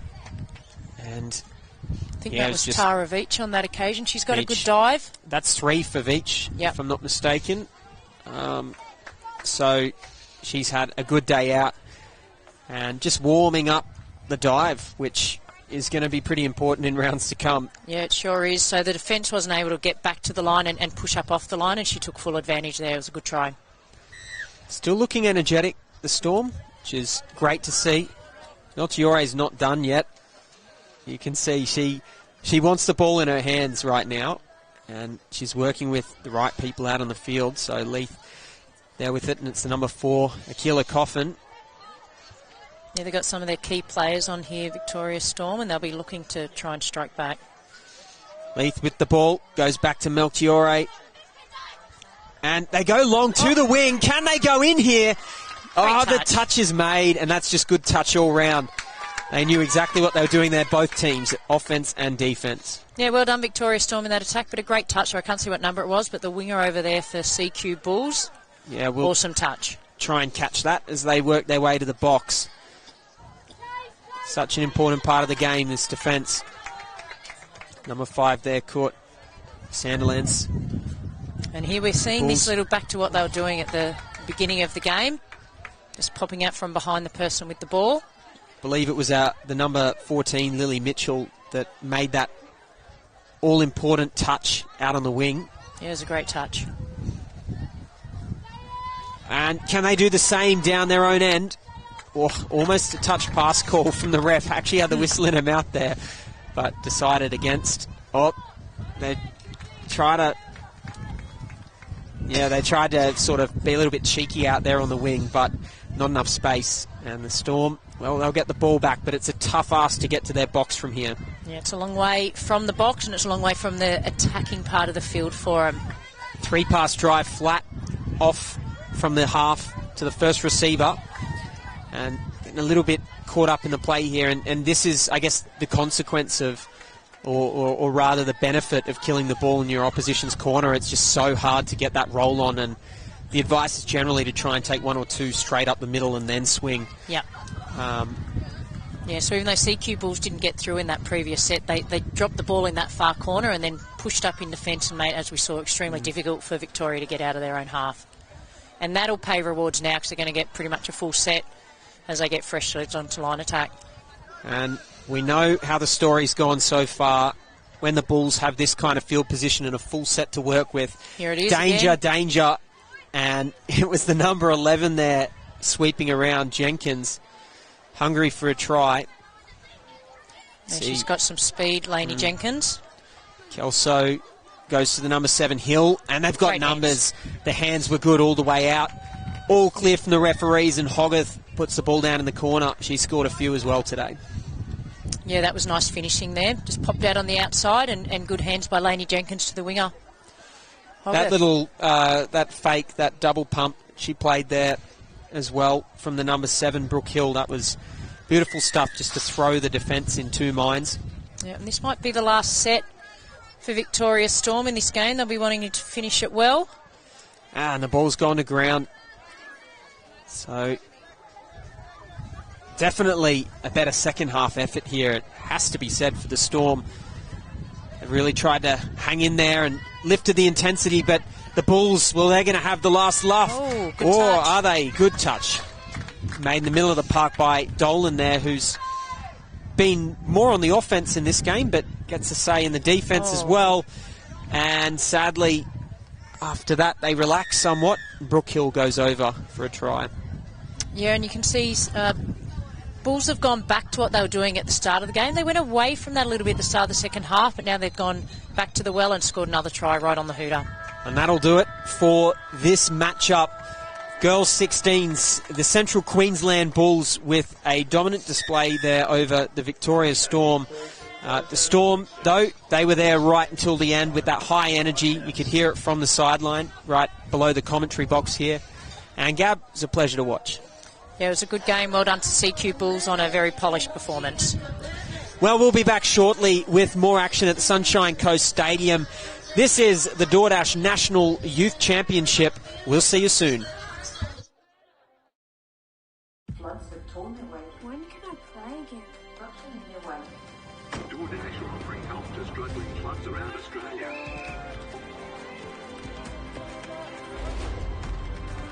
There you go. Some footies for you guys. It's like good practice, yeah? The clean-up is after a resident in Good luck out there. It's go time, mate. Back in the net.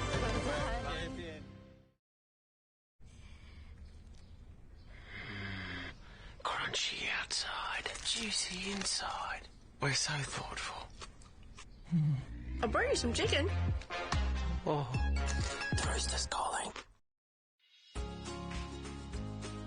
Hi, I'm Scott Prince, Bristol Ambassador. I'm inviting you to join me in signing up for Team Bristol. So what is Team Bristol?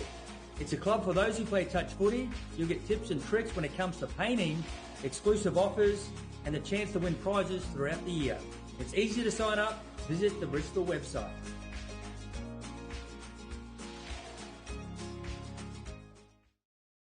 Athlete, powered by Pain Away, Australia's #1 topical pain relief brand containing arnica and naturally derived active ingredients. We greatly encourage consumers to always read the label as ingredient concentration levels vary between different brands. Athlete Joint and Muscle Pain Relief Gel contains more than 50% total active ingredient levels than Physio Cream Solugel. Athlete Joint and Muscle Pain Relief Gel. Available at all Chemist Warehouse and leading pharmacies across Australia. Train, perform, recover with Athlete.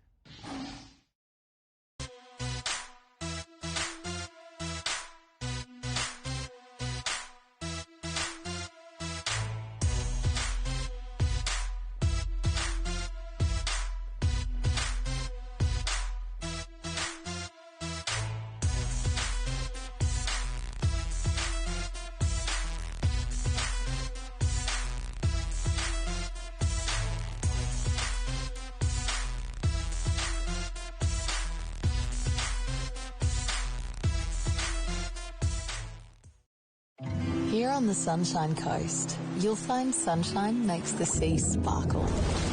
The skies pastel. You'll find the sun shines from above and from within, making laughs linger, moments longer, hearts beat fast, and time moves slow. Come find your sunshine moment for real. Floods have torn their way. When can I play again? Construction in their way. DoorDash are offering help to struggling clubs around Australia.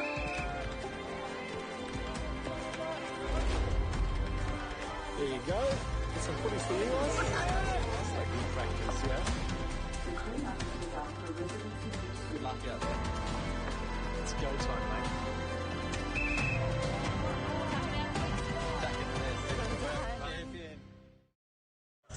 Welcome back to the beautiful Sunshine Coast, the DoorDash National Youth Championships for 2023. The weather's lovely out here and we've got some under-18 girls action coming your way. My name's Jack Rogers and I'm joined here in the commentary box by none other than recently appointed New South Wales Origin coach Carly Banks. Carly, great to have you back in the box. Yeah, wonderful to be here with you, Jack, and what a great game we've got coming up between the Pineapples and the Scorpions. Well, it should be exciting. There's 30 seconds until tap-off here, and the Pineapples and the Scorpions both probably looking for a win this evening. I mean, you're always looking for a win, but this is a particularly important fixture for both teams if they're ambitious to make finals at the end of this week. So a couple of players to look out for here for sure. Yeah, it's going to be a really, really, tight game between these two. Like, as you said, they're both sort of searching for a win here in the competition. And, just getting one of those wins late in the day, it sort of sets you up, doesn't it, for the next couple of days. So, yeah, there'll be no love lost out here. Absolutely not.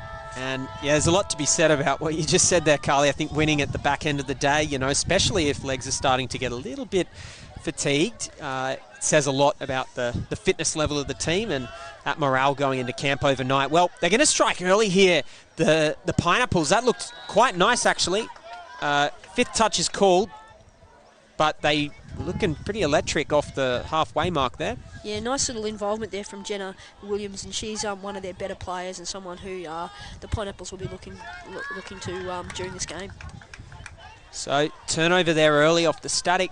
Fifth and final play. The Scorpion side have a lot of experience playing with each other. Some familiar names, of course, having played at NTLs.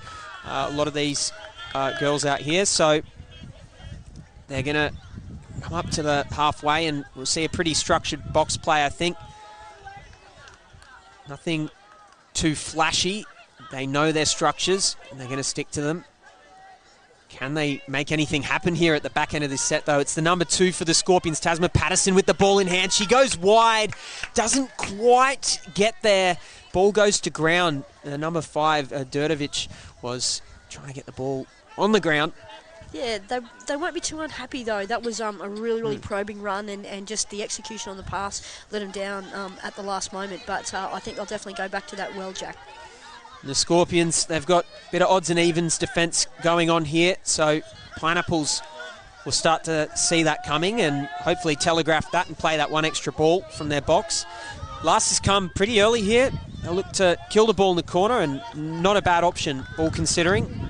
Yeah, definitely. Wasn't really going, too far with that set of 6. So stick their structure, finish the ball over their sideline, make life a little bit difficult for the Scorpions to try to get the ball over to their box. But as we say it, they've used hands beautifully to advance it over there on touch 1. So down here in this Sunshine Coast box, I see Peter Rogerson in their former Australian Women's Open great, and talking to the players. And, she'll definitely be laying the law down about, getting up with that sort of kill defence. And here they go. It's the number 13, Bosland.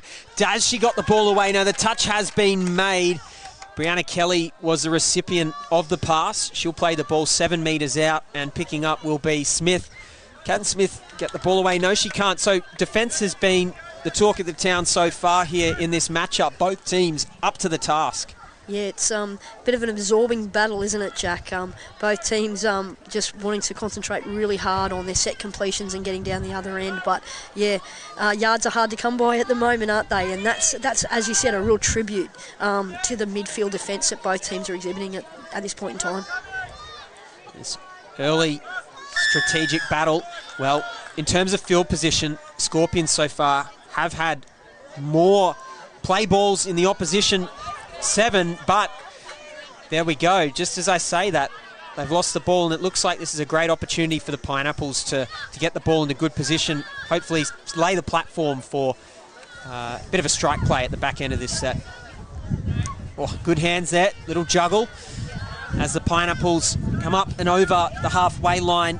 It's the 29, Christensen, out in the middle, or 39 rather, a couple of numbers wrong on the score sheet. She's running away now, though. Player called offside. Can she find a player clean? No. And the ball has gone to ground. Yeah, it's a fantastic break there out of half, and that might be a little point to the future there, Jack, in terms of when they've gone through that middle area. They've asked some questions of the Scorpions, so rather than go to sub-box, good to see them coming through that middle and paying a bit of dividends there for the Pineapples. So still no points on the scoreboard. It's 0-0, and to be frank, this is the type of touch I love as well, because it's a testament to the team's defensive efforts. Both teams are venomous in attack. Scooping through now is the number 9, though. It's Lamusu, and she's a dangerous player in this Scorpions outfit. And from half, she gets the ball away. First try for the Scorpions, it's 1-0. Yeah, Lamuso is a very talented young player. I love the direct line out of half that she ran, shopped around, didn't panic, and linked up, and managed to, break this deadlock. And we have the Scorpions in front, 1-0. On the board, and the Pineapples, well, they've got to try and respond in kind. Let's see what they can concoct here at the back end of this set. So, 2 touches. 12 metres out from the line. Looks like a little sweep play coming on there, and a little bit of a fumble. Yeah, it's going to be called there. It's probably a 50-50 call. Foot in the ruck is the call. Yeah, really good decision there by the referee on the spot to adjudicate on that one, Jack. And, right call. So not quite enough space there running out on the left edge, but the benefit of that is that they've squeezed the Scorpions to this side of the field. So can they dish the ball back to the right now and make something happen here? It looks like they're actually going to do that. Just couldn't quite get the speed through the hands there. Yeah, unfortunate there, but nice little play there from number 22, Ruby Orchard. Nice little play. Orchard again involved in the play. Gee, that's a great run. And, yeah, there she is again. She's a danger. She's an elusive runner. She takes the line on, and she's got a really good passing game as well. So expect her to feature prominently as this game wears on for the Pineapples. Well, the Scorpions often characterised by getting to that box in just 2 touches. That's the plan. It's taken 3 on this occasion. So they've only got 1 extra touch after this to work with, so they'll look to set up a scoop and kill it in the corner. Possible, yep, running out, skipping out to the left. And that is a great touch there by the 44, or 48 rather, Jessica Preston for the Pineapples. Yeah, she's a really good player, Jess Preston, from the Caboolture Club on the Sunshine Coast. And, really wholehearted performer, Jess. Defends really, really well, and she always goes forward for her team. So she's a player who the Pineapples will definitely be relying on the longer the game continues to flow. Caboolture, one of the standout clubs at Queensland State Cup last year. Absolutely, and obviously have been for a very long time. A lot of good junior talent coming through too. Yeah, you think of the likes of Catherine Sargent, and you know, there's a lot of great players who have come out of there. Haley Maddock, you know, the list goes on and on and on. You Kimmy could almost Susi, make a Queensland Origin team out of that. Yeah, it's fairly good, and yeah, it's a great affiliate, and it's really good to see their juniors coming through and continuing, you know, the hard work. Oh, and that's lovely stuff. The ball has been grounded there. The skills of the wingers in the modern game is unbelievable. That's Durdovic who gets the ball down, and to be quite frank, I mean, she's had to put the ball almost behind through her legs there. So there's some gymnastics on display as well. Yeah, definitely keeping up the tradition of great Scorpion wingers, as your sister can attest to, Jack. Yeah, she's getting quite a rap today. I'm waiting for things to turn in my direction, but I'm probably playing the wrong sports. Recently married, mate. That's a big achievement. Congratulations on the nuptials too, Jack. Thanks, Carly. The ball's been changed over here. Scorpions, I'll come back up to halfway. They'll get sort of fresh legs on here. Not a typical box set because they haven't had to come as far. But yeah, they're sweeping on. Yeah, actually, they don't even need the sweepers because it's the number 4 there, Zara Halliday. That's a name that I'm used to calling out a lot. NTL, she had a busy time there, and I believe at Asia Pacific Youth Champs as well. So well done, Zara Halliday, to find that line. Yeah, she's a fantastic young player, and I've been waiting for her to have a quality involvement like that, Jack. And the Scorpions are going to need more of that from her, you know, if they're going to be contenders in this tournament. But that was great. She swept onto the field, ran a nice direct line, and got the points for the Scorpions. Pineapples yet to get points on the board, but they're still in this match, no doubt about that. All it takes is a shift of momentum. You could see 2 or 3 tries on the board. They've certainly got the players to do it. Let's see, they're going to want that nice second phase play here if they can. Not quite as quick a dump as they would have liked, and yeah, just gave the Scorpions enough time to sort of kick up off their line. Yeah, the play's not wrong from the Pineapples. It's just where the strike dump occurred, Jack, was well inside that 7 metres. So if they can get the Scorpions on the 7, you know, they're much more likely to be able to enact a live play and get a few dives at the line and ask the Scorpions defence a few questions on that line. So a forward pass there, and that's yet another sort of testament to the defence of this Pineapples side. Good field position now. They're spinning the ball out to the wing. Will they look for fresh legs? The answer to that is no. It's the number 4 for the Pineapples. Mason coming in from the wing and doing the lion's share of the work there. As the 5 picks up, it's Stanton with the ball in hands. Kills the ball through the centre. No point risking a pass.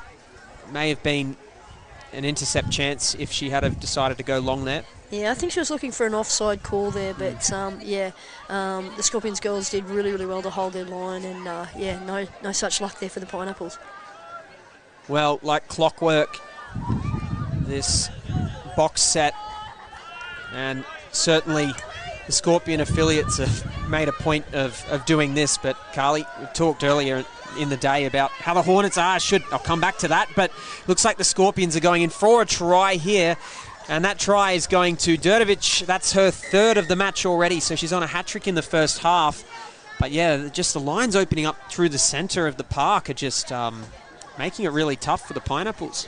Yeah, definitely. And the Scorpions have got, you know, some girls with some really good wheels in there, and they're able to bust them out of acting half. So if I'm in that Pineapples box and I can see Pete Rogerson down here in front of us, and I'm sure that's exactly what she's saying to them, is that they're acting half, they can't score. You know, track the person down, and you know, don't panic, and come off your player, and I think those types of tries that the Scorpions are racking up will probably, you know, be able to be contained in the second half if they can just settle down and sort of stick to their policies. That'll be absolutely crucial as the match goes on. Now 5 on the scoreboard in favour of the Scorpions. They've run rampant in this first half, but they're not away with it yet. 5 is a doable score. They'd like to get 1 on the board, or 2 on the board perhaps, the Pineapples, before the half-time whistle though. 5th and last comes Lamusu with the ball. She's just gone straight through again.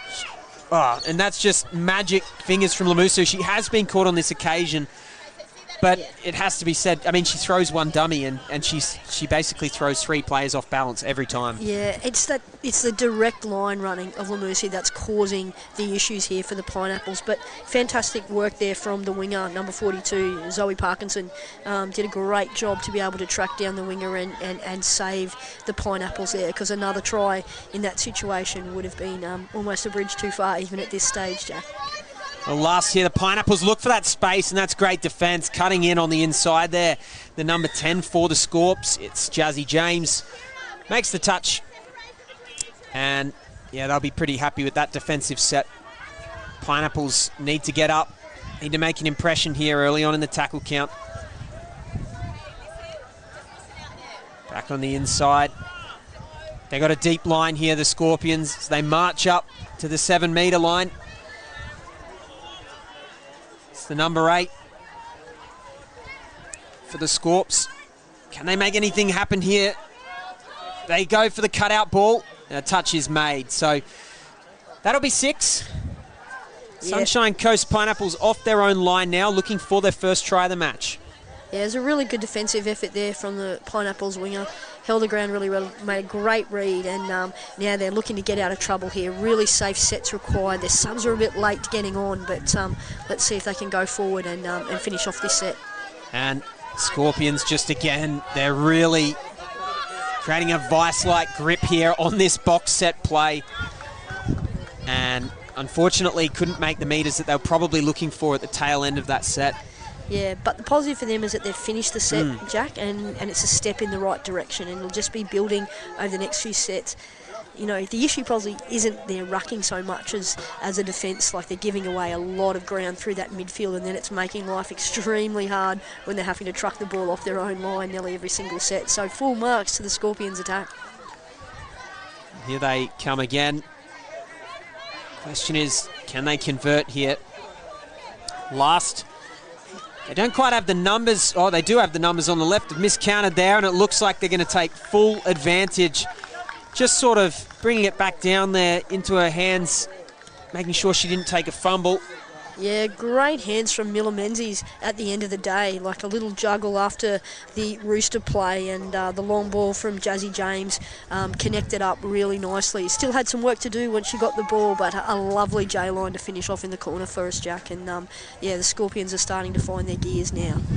Really positive as well to see from this Scorpions outfit. They're scoring all across the park and not discriminating based on where their attack is going. Pineapples really just looking to convert here. Need to get one on the board. Try to flip that momentum around. The deficit is 6. See what they can do here. As the 29 picks up Christensen. Ran out of room. And Mason caught in the corner. Offside will be the call. So they're going to get six touches to work with here. Yeah, I'd love to see them get a little quickie here and get live, Jack, on that 7-metre area rather than pick up and run from half. Just ask a few questions here of Scorpions on that 7-metre if they can. A couple of safe plays, maybe some quickies and ninja plays. Let's see, right to left, cutout ball. Could have just about played the ball quick there if they had the dummy half ready, but weren't quite ready for that. Let's see, the end of the tackle count's coming soon, so they've got to set something up here. Come in for a strike play. It's the number 29. Christensen with the ball. He's ended up going a bit lateral. Probably needed to straighten the line a bit there and dish early. Yeah, well handled by the Scorpions defence there, and this is the issue. They've just gone 4 passes off their own line. So if there's anything that you're saying in that coaching box at the moment, it's let's try to apply a little bit of pressure to that Scorpions attack and not let them go those 4 passes in one touch. And then, you know, things will start to turn because the momentum slows a little bit and you've got a chance to stop the juggernaut at the moment that is the Scorpions. Oh, and almost worked through there. And Lamusu, has she just done it again? She's bamboozled them. She called for her middle round on the inside there and then went, actually, no, don't need you. I'm going through myself. Logan Lamusu over for yet another outstanding play. Yeah, she's such a great player. Like, her lines are exquisite. She runs a really nice direct line, whether she's coming out of half or she's hitting a hole, and that's the stamp of a really, really good young player, Jack. The score now at 7-0 in favour of the Scorpions, and perhaps not necessarily reflective of the battle that we've seen through the middle of the park. Yeah, definitely. The Pineapples have tried really hard, and they continue to toil and work, really hard to keep themselves in the game. And I'd love to see them get down there on the 7, get a bit of confidence. And that's a nice sweeper play, and that's sort of what they need to do, is get themselves a little bit live. And unfortunately, just conceding a penalty there with a late pass. But this is the end of the field. They have to work hard, and unfortunately they've conceded another penalty, so that won't help matters too much in terms of this field position battle. But let's see if they can really front up here defensively and make life as hard as they can for the Scorpions. Well, that piggyback off the line for offside, so just got to take that extra step early. You're moving back in defence, and half-time, of course, is starting to near. Pineapples trying to get up, defender turned. Let's see if the Scorpions can take advantage here. 5th and last. Where are they going with the numbers? They go to the right, and it's a good diving attempt by the Pineapples, but couldn't quite make it work. Try time. Yeah, nice work there from Jazzy James. She's been instrumental for the Scorpions, whether it's passing the ball or it's running and hitting holes herself. And she's a very, very composed player and a really important player in this Scorpions lineup. Has to be said as well that Jazzy sort of won the ruck battle there, getting the ball down, got sort of one hand right up and in the face of the defence and almost threw her off balance, which in turn helped her to get over the line. And the Pineapples, in the dwindling minutes of this set, well, they really need a try right now. And it's the 39 for the Pineapples, dishes out to Zoe Parkinson, who can't quite work through the line. It's 5th and last, static play. They go back to the short side, and the touch is made. So, yeah, cracking this Scorpions line has proved a little too difficult for Pineapples. Might need to go back to the drawing board at the half-time. Now, this is a better press from the Pineapples' defence. They had some organisation there around, who was going to move forward, on those first couple of touches. And now they've done really well here, and it's really important in this back end to make sure that they're still meeting and they don't roll. 5th and last is the call. They're going to go through again. Looks like they've almost got the numbers, but that's better, more positive defence from the Pineapples to try and get up and in their face. Yeah, that's a fantastic result for them, even though, the Scorpions won't be displeased about where the set finished for them, but the pressure was there from the Pineapples, and I think that'll be a bit of an encouragement for them, going into half-time and knowing if they can address those areas and be, a little bit more diligent and a little bit more energetic in that midfield battle, they can probably limit the opportunities that the Scorpions get in the second half. And they've headed the ball over there. This has been one of the unfortunate things after we see such great defence. Just the little errors, the 1%ers, and we're going to hear the half-time whistle there. Referee not interested in having another touch there. And that's at 7-0 in favour of the Sydney Scorpions in this 18 girls fixture. Sunshine Coast Pineapples with a little bit of work to do at half-time. What did you think of that, Carly? Yeah, I think it was a really, really entertaining half from the Scorpions. They built into the half as they went. Just progressed as they went along, and I think that it'll be more of the same this second half. But I think that the Pineapples can make some big improvements in that midfield battle, and if they can, as I said, I think they'll limit the scoring opportunities of the Scorpions. But looking forward to this second half, Jack.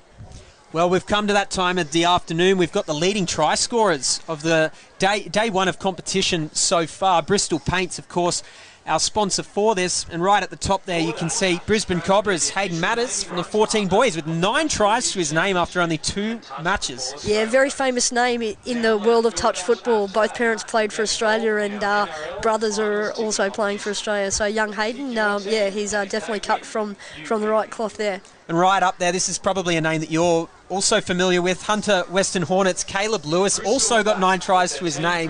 The 14 boys are scoring a lot of tries this morning, I think. Yeah, definitely. Seems like the emphasis is on attack in the 14 boys division right at this point in time there, Jack. But there's some fantastic, finishes there. Nicholas Streeter had a great day today for QWST in the 18 boys. He can motor both in attack and defence, so keep your eye on Nicholas. He's definitely one of the favourites to consolidate consolidate his position on the Bristol leading try scorers list over the next few days. And Samuel Shepherd, Australian under-18 boys winger, watch him to rocket up those listings over the next couple of days. I'd have a sneaky little each-way bet on Sammy Shepherd. Got our top girls try scorer as well in the under-14s division. That's Ellie Farrell from the Sydney Scorpions, 8 tries to her name, and she's leading that count by 1 over L'Oreal Schultz from the South Queensland Sharks. So it's pretty competitive out there, and I'm noticing that primarily the younger divisions are dominating the try scorers so far. So yeah, definitely. So it's early days yet, Jack. We've got a lot of footy to play, and interesting to see who's going to make their way to the top of the Bristol leading try scorers over the next few days. It should be fun to see, Carly. We'll be back shortly with plenty more action here, live at the Sunshine Coast. It's the DoorDash National Youth Championships. See you soon.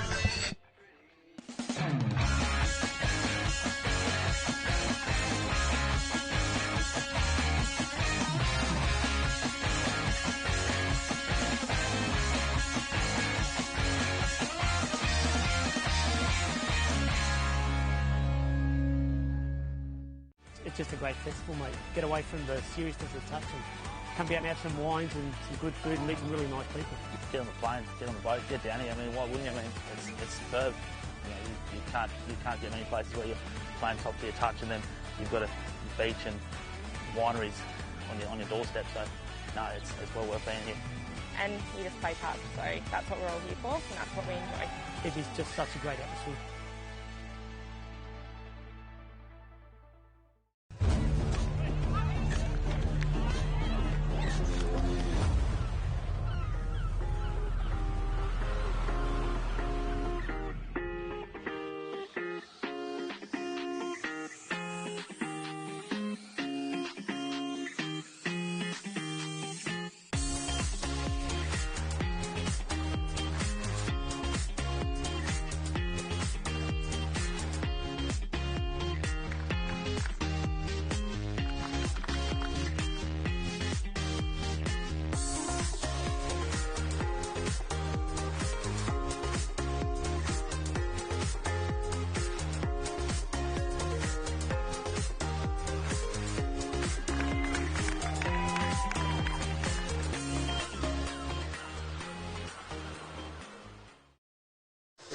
Well, touch and more touch footy. 2,000 players, 121 teams.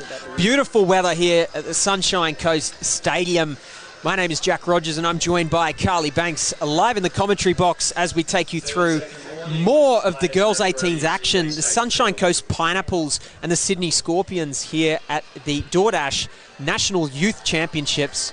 Carly, can't wait for another half of footy. Yeah, it'll be interesting to see what effect this wind has on the second half here, Jack. We've noticed some wind picking up here, and you've got the polar jacket on up here, so you're well looked after. So, nice and soft. They breed us that way in New South Wales, hey, mate? Yep, you couldn't have said it better, Carly. And the Scorpions will have the first crack at the line here. Let's see if there's any small adjustments made in the Pineapples' defence. Out to the right-hand side, there are numbers early. The ball is down. Thought they actually could have gone through hands there, but they didn't need the space. Worked their way through in the middle, and yeah, not how you want to start, but if they can hit back, then it's still a positive start. Yeah, nice work from Jazzy James again, really stamping her authority on this game, and a great way for the Scorpions to open up the second stanza here. So, Pineapples, the ball in hand now. Still haven't quite figured out who number 39 is. The Pineapples actually have a few team numbers different. They've got some high numbers. The mystery woman.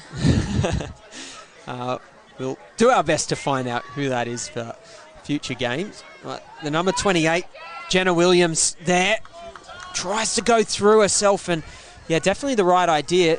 They're going to be caught static on the last play here, but it's a good opportunity to sort of play a two-pass into the corner.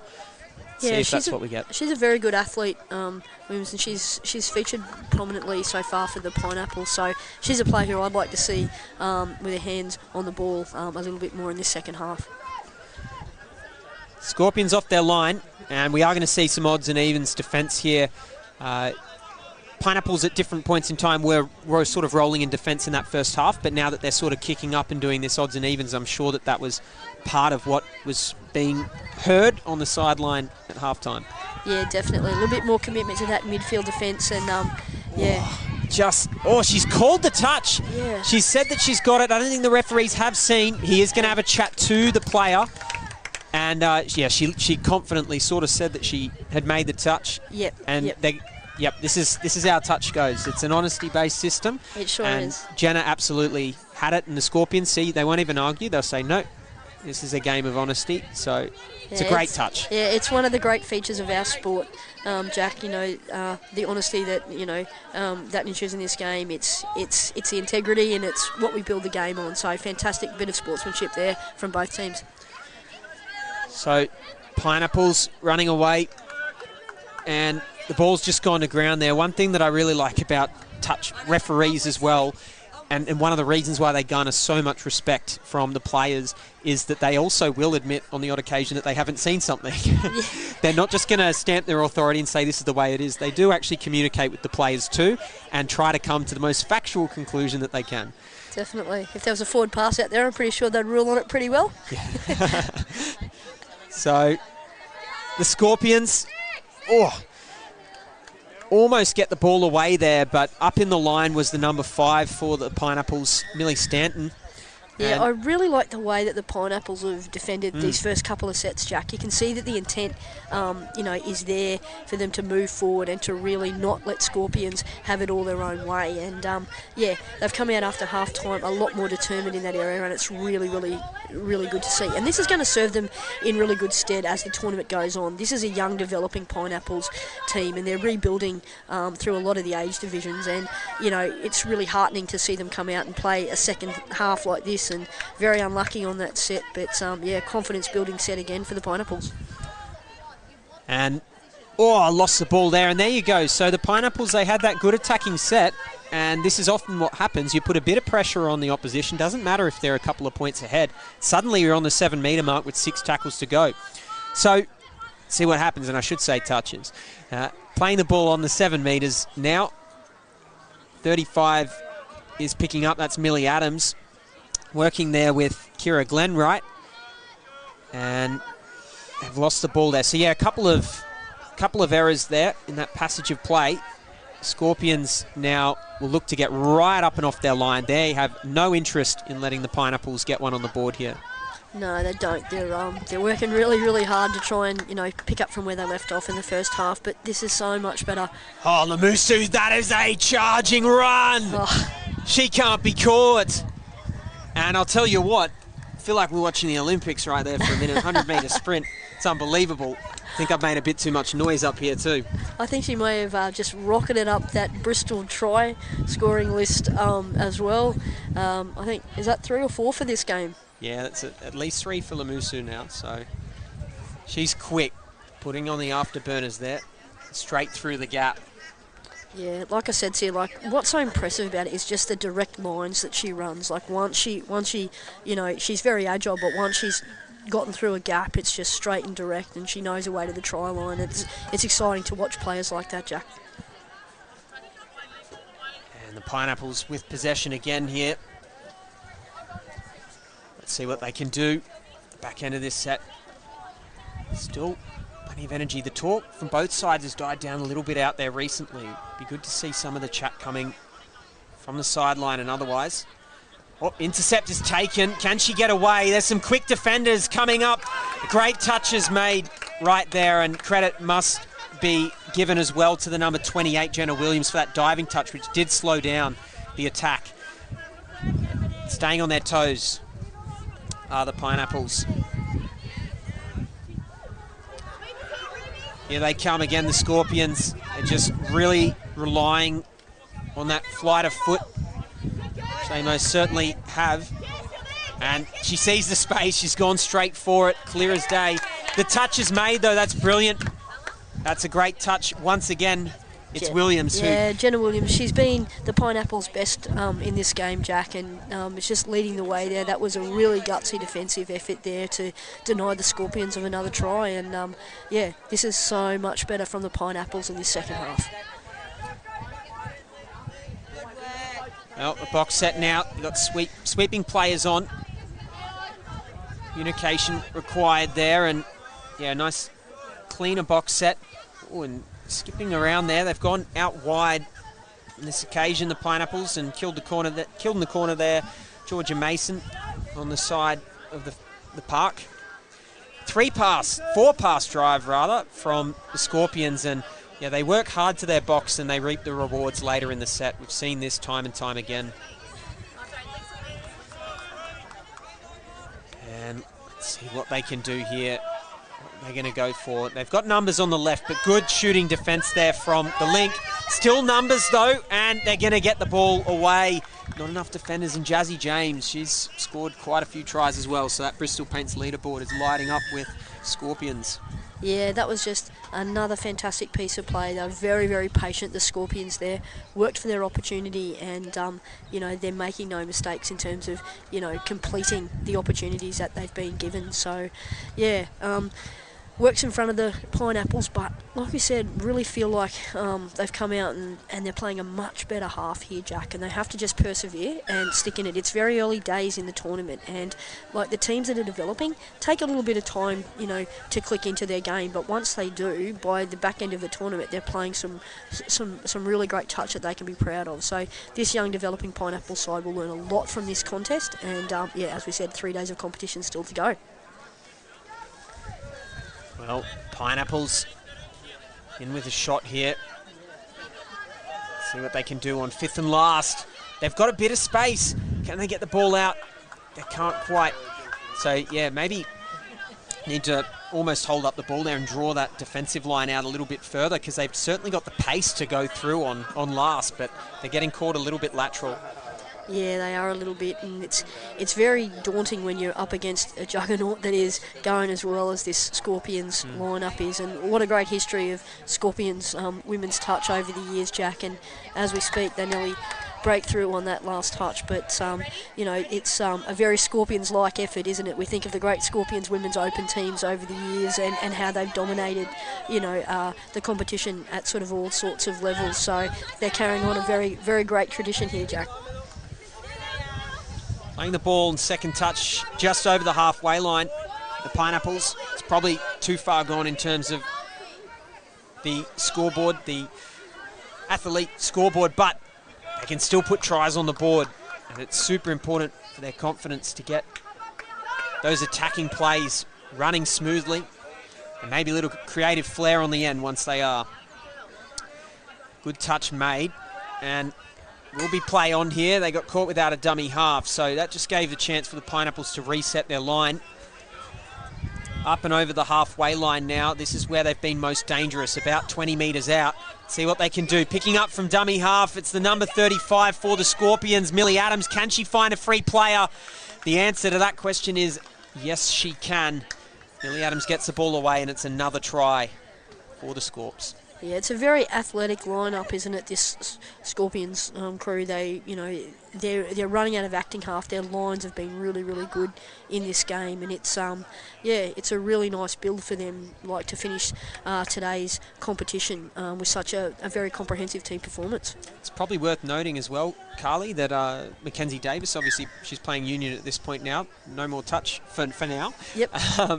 And she was in this lineup, of course, for the Scorpions generally. I think CHS was also for her, but the Mackenzie Davis-less team is still putting this many points on the board. It's a pretty unbelievable performance. It just shows the depth in this Scorpion side. They've got a lot of strong players who have a massive future in touch. So any name that you hear called out, actually from both sides here, expect to hear that name in the future. So 6 touches there, and that's good defence from the Pineapples, exerting a little bit of pressure there. So they'll work to their box, and they've earned the right to get an easy box set here. So let's see what they can make of this. Playing the ball, Mason. Straight up the middle now. Wants to go from half. She dishes at the last second, and 5th and last. Can we go? Good little run, she's away. Offside could be called there, but It's okay. They're going to call the changeover. I thought perhaps the defensive player did impede a little bit, but I think the refs sort of said, oh, well, you were running directly at them as well. Yeah, definitely, and I felt like that they'd run their 7 metres, so I think that was a very good call from the refs. Like, she played the advantage. They definitely had the advantage, and very well done by the referee. Fair call. And the defender, Lamusu's away again. And she's just loving running that line. Scorpions, great shutdown defence though. They've done really well to shut that down. And the touch made on Durdovic, who's been in danger in that corner so far. Lamusu, the ball. And that's last touch, so they're actually not going to get a strike play here. Let's see what they can do in open play. Can they create something out of nothing? Play. And they have created the numbers, but not the try. Full pass, and referee Campbell Muir's all over that one, and one of the leading referees in the game, and it's great when the players get to experience refereeing of a high standard here, Jack, and we've certainly got some of the big names in the sport refereeing this week, and it's so great for our developing players to be exposed to that level of officiating. And the smoothness of the game when referees such as Campbell Muir are out on the field is quite an incredible experience for sure. You get to play that free-flowing touch. The best referees are the ones who can almost be invisible and let the run of play go. And that's what we've seen here tonight. So, Pineapples looking through that link hole at the moment. Can they work their way through here as this match draws to a close? The lights will be on shortly as it gets darker. Diving for the try line. Looks like the ball's down. And they're in there, the Pineapples. That's a great try, their first of the afternoon, and actually had to work their way past Lamusu there in defence, so that was a tough ask. Yeah, nice little sweeper play down on that line, and it was a really good sequence there from the Pineapples, and that try will give them no end of confidence at the end of what's been a pretty tough match for them, mate. So a little bit of confidence, and it goes a long way when you're aiming up for the next few days of competition. And we may even see sort of a burst of energy here from the Pineapples in the coming minutes, as they defend their line and perhaps try and go in again. Oh, missed a touch there. This could be dangerous. Passes late. No, they did well to recover. Stanton out on the wing there. And Adams working around there, picking up from half. Ciara Hill. Has she gotten away from the defence? No, she hasn't. The touch is made. And in fact, it will be called touch pass. So tap 7 metres out. Yeah, nice defensive from the Pineapples. Number 5, Millie Stanton. She's been fairly resolute for the Pineapples, and she's turned around and she's taken a good rucky for her team. So she's been one of their best in this afternoon's fixtures, Jack. And unfortunately, a turnover from the Pineapples, but let's see if they can aim up defensively. So Scorpions, they're in good field position here. See what they can do. They got the space, they got the numbers, and they've got the try. That's the number 35 for the Scorpions. And they put another one on the board there. We don't actually have the name of the number 35 for the Scorpions, so a couple of last-minute number changes on the team sheet. Yeah, but a nice try all the same there, wasn't it, Jack? Just going through the hands and playing the numbers. And referee Campbell Muir again in great position to rule on that one. The defender worked really hard to try and stop that one, but the ball was down just in the nick of time. So the Scorpions advanced that lead again. So the Pineapples have got one on the board. Can they double down? Yeah, they're coming back to that sweeper play that's been successful for them. A little variation there. Yeah, I'd love it to have fed the sweeper again because I felt like they had the defender in trouble on the 7. But often it's the thing is that people don't like going back to the well. Our young players tend to think, oh well, we've scored off that one, but now we have to do something different. Sometimes it's they're almost playing bingo. Sometimes they have 20 different plays and they want to get all of them once. Sometimes you should be getting the same number 10 times over. Absolutely. Figure out how to stop it. If it isn't broke, don't fix it. Just keep doing what you're doing until you need to make an adjustment. And And that comes with maturity. The more games you play, the better you get at making those decisions. So, yeah, these guys are definitely in the early stages of their careers, and they'll get a lot better as they go on, Jack. And the intensity is not dropping whatsoever here. In fact, if anything, it's lifted in the last few minutes. The Pineapples on 5th and last. They look for something. They've got a little bit of space here and straight through. They're liking that hole from middle to link on the left edge. And that's a lovely try there. It's the number 22, Ruby Orchard. Yeah, and she's been really, really good for the Pineapples. She's got a really good set of wheels, and she showed it in the first half, and it's really nice to see her get that try. It's very well deserved, Jack. And I think that sort of begs the question, do they keep sort of running these plays back into that hole? And I think the answer to that is very clear. Yeah, definitely. Anytime they've gotten live and they've run their sweeper plays, they've been dangerous. Anytime you get a strike up on the 7 and you're live, you're a chance to score. So the Pineapples can take a lot of heart out of this performance in the last few minutes in terms of, where they've gone with their line attack. And often this is the thing, Jack, when, you're on the receiving end, of a high score in a game. There's so many positives still to be taken out of a game, and it's all learning. And, it's really important to stay optimistic. And I've watched the Pineapples box closely down here, and when you've got someone of the calibre of Peter Rogerson in your box, who's one of the all-time greats for Australian women's touch, just composing the players and keeping them positive, there's no other direction to go but up.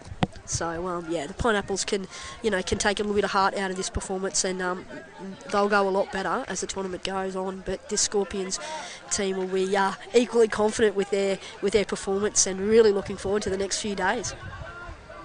Well, it should be exciting, and I think one of the impressive feats in this Pineapples performance as well is just the rucking through the centre of the park has actually been really quite nice and structured and strong. It's just been sort of lacking that finesse at the end of the sets. The Scorpions, of course, have had that in spades. So we'll come back to the middle of the park here now. The Scorpions, the left to right ball and the dive at the end of it. The referee's conferring here, and they're calling all clear. Yeah, the ball was out of the hands there. Yeah, that was a really classy piece of play. It's not easy to rifle that left to right long ball when you're under pressure, and it was touch and go, but she definitely got it away in time, and it was a wonderful piece of play from Patterson, and great to see the Scorpions hit back with a try of that calibre. And it always excites me as a left-hander to see a good left to right ball. Not that I ever had one. I'm a lefty, mate. I'm sure you have a much better left to right than me, but I recall in junior years many training sessions where we're only running right to left plays. And the ball goes right to left on this occasion. Some people are talented, mate. The rest are right-handed. Yeah, I just never had the chance, I guess. No. In all seriousness, the top touch players, they throw left to right, right to left, back over the head, wherever they need to get the ball, really. They'll find a way to get it there. Yeah, definitely. And it is a skill that, players have taken on over the last, 5 years or so, where everyone's worked to have, equal dexterity left and right-handed. And can they finish with a final try? Yeah, she's sprinting away now. Good chase, though, an excellent chase. Steph Lawrence, take a bow. That's a fantastic touch. She's been wholehearted for the Pineapples and been one of their best, both in attack and defence. And nice to see her get across and deny the Scorpions one last try.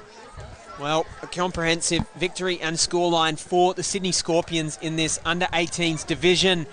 It's certainly been a tough game for the Pineapples, but they can take a lot of solace from that. That is one of the toughest teams in the competition, and they'll only go up from here. Yeah, I concur, Jack. It's always tough when you run into one of the heavyweights of the comp, but you have them early. There are a lot of lessons to be taken out of that performance, and they will get better as the competition improved. I mean, much improved second half performance for the Pineapples, but yeah, the Scorpions are going to take some stopping in this competition, Jack, and I'm looking forward to seeing them build as this tournament progresses over the next few days. Well, don't go anywhere. The DoorDash National Youth Championships will continue shortly. We've got an epic New South Wales battle coming right up in the under-18 girls division. It's the Triple C versus the CHS units. We'll see you very soon live on KO and Sky Sport Next. When can I play again?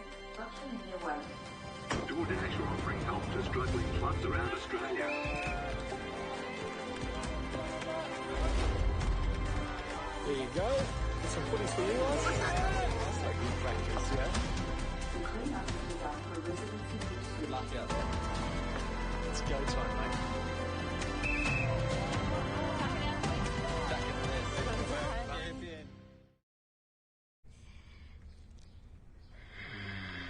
Crunchy outside, juicy inside.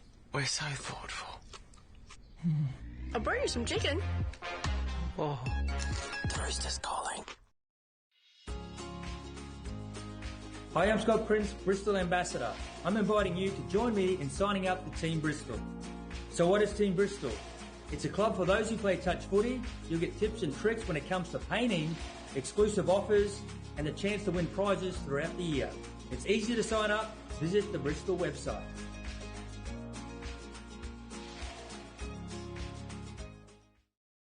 Athlete, powered by Pain Away, Australia's #1 topical pain relief brand containing arnica and naturally derived active ingredients. We greatly encourage consumers to always read the label as ingredient concentration levels vary between different brands. Athlete Joint and Muscle Pain Relief Gel contains more than 50% total active ingredient levels than Physio Cream Solu Gel. Athlete Joint and Muscle Pain Relief Gel. Available at all Chemist Warehouse and leading pharmacies across Australia. Train, perform, recover with Athlete.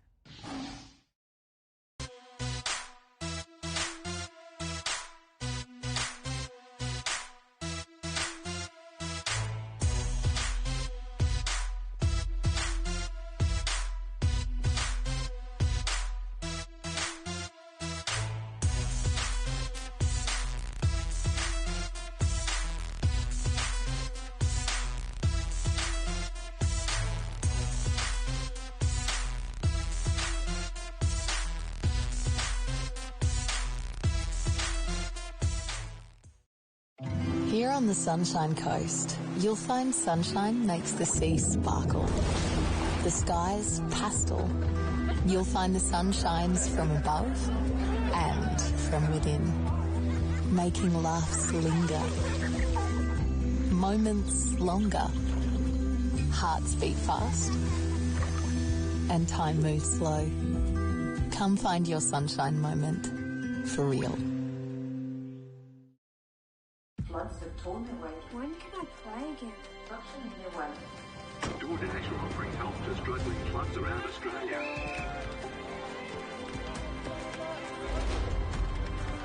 There you go. Some footies for you guys. That's like good practice, yeah.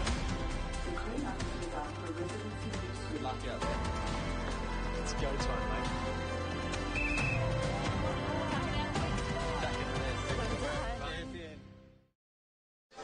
Welcome back to the nighttime session here at the Sunshine Coast Stadium, the 2023 DoorDash National Youth Championships. My name's Jack Rogers. I'm joined in the commentary box by legendary coach Carly Banks. We are ready for some more 18 girls action. This time, of course, it's the battle of two New South Wales teams. This is a long-time rivalry between CHS, Triple C. What can we expect to see here? There'll be no love lost out here. When the two Blues teams square off against each other. So, yeah, expecting to see a fantastic battle between these two combatants. Early on here, quite a fast start, the ball moving through the hands a lot. Obviously, we've got two prolific coaches on both sides, Mel Mitchell, Gab Rose, so there's also some rivalry there. Yeah, and should be exciting. Yeah, two of New South Wales Golden Jubilee players, Mel Mitchell in the Indigenous Golden Jubilee team, and Gab Rose, one of the great legends of the game in the Women's Open, and both great coaches in their own right. So, this tournament is not only a great breeding ground for players, it is for coaches as well. And I'm looking forward to the battle between these two good friends, but also friendly rivals. Oh. Ball through hands here early. Yeah, they've seen that they have the numbers, so sort of flung the ball out wide, but a great touch made there by the Triple C #1, Ava Glassy. And they'll get the ball 7 metres out. Now, naturally, you've got two New South Wales teams, players who play at club level. A lot of these girls will have actually played with each other before on the same team, so they know each other's games inside and out. It should be really interesting to see how it unfolds. Scooting up past the halfway mark now, and there's our first error of the game. So CHS win the sort of early territory battle here. see if they can make anything work. And I must say, very ambitious there, the Triple C defenders. Look at how quick they're up here, making those touches early. That was a clear directive, and it has procured a mistake. Yeah, really, really good press in that midfield area. Like, quite clearly, Gab Rose has got her team, attuned to the fact that, you don't want to give the CHS girls any latitude at all, and they're really pressing nicely in that midfield in the opening exchanges, Jack. Well, Bowery with the ball now, working with Watson. Watson picks up from half, goes back to Bowery. She looks like she's going to dish back on the inside. And the touch is made there. Good shutdown defence. Yeah, nice little follow play there from the Triple C girls, and I like these questions that they're asking of the CHS defence fairly early on, Jack. And for some of our younger players, our 12s and 14s watching this weekend, you will have seen that sort of defensive structure there, that shutting down on the inside, so important in touch footy. And your job is never done. It doesn't matter if you're the winger on the far side. Well, here we go. Touch made, and they're still getting up. But CHS are coming on pretty quickly here. They've got some space to work with, and that is some pace. That is some pace indeed. A great touch made by the number 7 for Triple C, Bowery. But CHS are running away here. It's the 3. It's Masters. Heard that name before. And already a few times today. Yeah. Keep your eye on that number 1, Annika McCarthy. She is a very, very good athlete, all-round athlete, AFL, athletics, touch football. She is the complete package, and she has a great set of wheels. So, yeah, watch for her as this game unfolds, Jack. She's definitely a young player. She's bottom age as well, so she's going to be in this New South Wales team for a number of years to come. And that makes it all the more impressive. Forward pass is going to be called here. Right around halfway. They'll need to bring it back to the mark. Number 4, or 3 rather, for CHS. Wignall, that'll be Masters. And she's, I think, called the box set there. Yep. Get off. Masters. Anderson plays to Mitchell. Mitchell scored a hat-trick this morning. Yeah, Alice Mitchell is one of the most complete young players in the game from the Hunter Hornets region in Nelson Bay. She's a very, very good player. Her mum's a Hornets legend, Nicole Mitchell, who's coaching at this tournament as well. But Alice, there we go as we speak, and that's down, just showing how good she is, stepping back off that left foot and just went whack. And that's the potential of Alice Mitchell. I think she's one of the most exciting young players in our sport, Jack. That is some serious spring in her step there for Mitchell. Beautiful dive too, and actually that's exactly how she was scoring this morning. So no time to have done sort of your video homework for Triple C. It's the 2 or potentially even 3 games a day, so they may not know that that's coming from Mitchell, yeah, but now they do. They do, and there'll be a lot more where that came from too. And she's such a nice young girl, Jack, very, very composed. Her brother Sam's a good young player, and elder sister Maddie, so the whole family are involved in the sport. Better mention her dad, Kel, or I'm sure he'll get on to me about that. But and that's the beauty of our sport, isn't it? We often see whole families involved in our game, and it's the sport that just keeps on giving. You can play it, from a very early age, and play it until you're a senior, and it's just great to see these kids running around and getting their first taste of representative footy at this level. Steps around there, Triple C, some handy work there, and ending up with the ball is Bowery. Again with the ball, and Watson, these two have been working together early on here. A nice combination. Looks for that switch back on the inside. Couldn't quite connect. I think she initially intended to go out to the left and changed her mind halfway through the play. Yeah, I wouldn't be all surprised if that's a coaching instruction from Gab Rose. Sensing that the CHS defence is very man-on, so those little late switches, I would probably be encouraged by that if I'm Gab Rose, and we may see a few more of those as this game unfolds. Well, CHS here, they're looking, and look who it is. McCarthy is dangerous. Yeah. I mean, there was nothing on there, and she's almost just running through the defensive line. That is some serious pace. Yeah, definitely got a beautiful running style, hasn't she, Jack? And she just gets into top gear, and she's very, very difficult to stop once that happens. So, 2 touches to the box. And 6 has been called. That's a quick 6 touches. They've made only about 15 metres there, so a lot of work to do in defence now to stop this CHS team from doubling down, scoring another try. Ball in hands now is Masters. Berryman's going to pick up from dummy half, goes to McCarthy, who's going to dive for the line, and the ball's down. Yeah, she's going to score a lot of tries this weekend. I'm just going to put that out there. Yeah, Annika's a very, very, very good player, and really, really coachable young lady. The combination that she and Alice Mitchell have conjured in Hornets teams in the youth divisions has been quite frightening over the last few years, and now to see them on the big stage doing it, for CHS is very exciting, and I'm sure there's even more honours ahead for those girls over the next few years. Well, Triple C, they'll need to hit back here as quickly as possible. Losing their match this morning to CIS, this is a critical match if they want to make the semi-finals at the back end of this week. And they're 7 metres out now. Let's see if they can make something happen. Oh, straight through from dummy half. Can she find a player? No, she's going to get touched. The old Red Rooster play. Haven't seen that for a little while, and very timely for them to pull that out with one of our major sponsors here. So fantastic little piece of play from Triple C, and they're just keeping CHS honest, and they're really working a lot harder through this midfield, and that's what they're going to have to do to be able to stop this, because they are just a juggernaut, aren't they, once they get running, and Alice Mitchell on the charge again. And, of course, the Red Rooster Rap Show will be coming up after this game, our final game for this evening. But for now, CHS on the charge. A good touch made there to complete the set. Number 12, Ava Simpson, saying, no thanks, we don't want to muck around with that. And that 12 rather was Riolo. I had mistaken. The Blues out there. Very similar jerseys, minus the coloration. And touches made. So Triple C here will look for a strike at the back end of their set. Haven't really managed to crack this defence yet of CHS. Would have been interesting if she'd released that, because they did have a bit of an overlap there. So might be a pointer for things to come for Triple C there.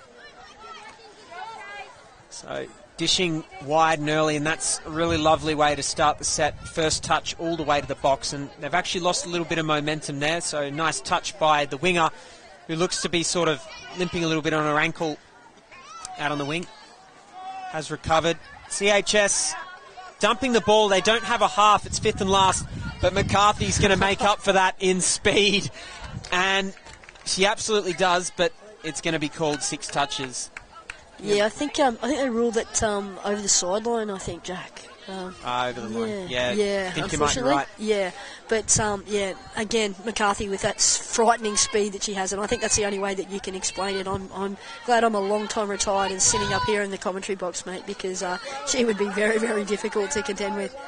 I actually played mixed with her dad, Benny, and he was a little bit slower than that, so yeah. Well, the ball is away there, so Triple C almost made their way through combined Catholic high schools. And now CHS, nice solid rucking there. Both teams, offense and defense, both clearly showing intent in the ruck. And CHS, can they do it at the back end of this set? Well, it'll be the number 8 and 2 working together. It's Berryman and Berryman. So siblings out in the middle of the park.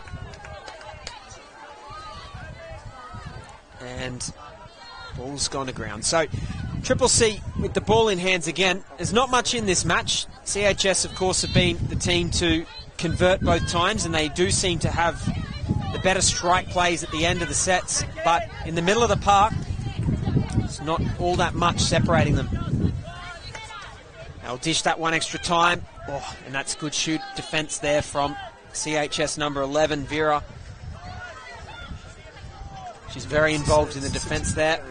Scooping through, can't get the ball away though, and the number 13 finishes things. It's Marchant. Yeah, it's a really promising set there from Triple C, and I think on that play there was just a little fly play, a little pop-out play possible there. So I'm sure Gab Rose has spotted that down in the coaching box, so I'd like to see him go through their hands, but here we go. Touch has been called. She looked gone for all money. Didn't she? It's a resolute defence there from the Triple C combination, and over the last couple of sets the momentum started to swing again, hasn't it, back towards like Triple C in terms of them stepping up and really holding their own in this midfield. CHS looking lively here, and nice diving touch over the try line. It will be called, and I like how she sort of flicked the legs up behind her there to make sure she wasn't getting touched. Yeah, as we speak, Ali Mitchell, ever present, just chiming in, trailing up, on the inside, and fantastic effort there. And Coach Mel Mitchell will be well pleased again with the way that the CHS weathered, that storm, because as I said, the last few minutes the momentum started turning towards Triple C in terms of that midfield dominance, and they settled and they went again, Jack, and really, really nice try there from CHS. Certainly exciting footy coming out of the CHS camp. Runners-up in last year's National Youth Championship to a very, very stacked QSST team. Yeah, and even on day one, early on, CHS are looking pretty good. I mean, they're a very young team, and I was speaking to Mel Mitchell before the game, and she was saying that they had to make 4 changes coming into the tournament, but you wouldn't know it in the way that they're cohesively running through their sets. So that's a big tribute to the way that Mel coaches the players and the calibre of the girls who have been included in this lineup for CHS. So here we go again, running through CHS, looking for support plays, and McCarthy, well, she'll be there to finish the job, but really the one doing the work from dummy half was none other than Coco Masters. Yeah, fantastic play. She's a really, really good young player too. I know we've been waxing lyrical about, Ali Mitchell and McCarthy, but Coco Masters is a class act as well, and chiming in there and showing exactly why she's so well regarded in the sport. Excellent stuff. We've got a scoreline which is starting to creep away from Triple C somewhat here. And they're going to need to get a try on the board pretty soon, but that ball to ground there isn't going to help this situation. So still keeping a calm head in the box here. Yeah, and it's just really important when you're, under that sort of pressure to really stand up and just keep going. Well, that looked forward and the referee's got it, yeah. They were playing go deep. So, another chance here. Bit of a berth.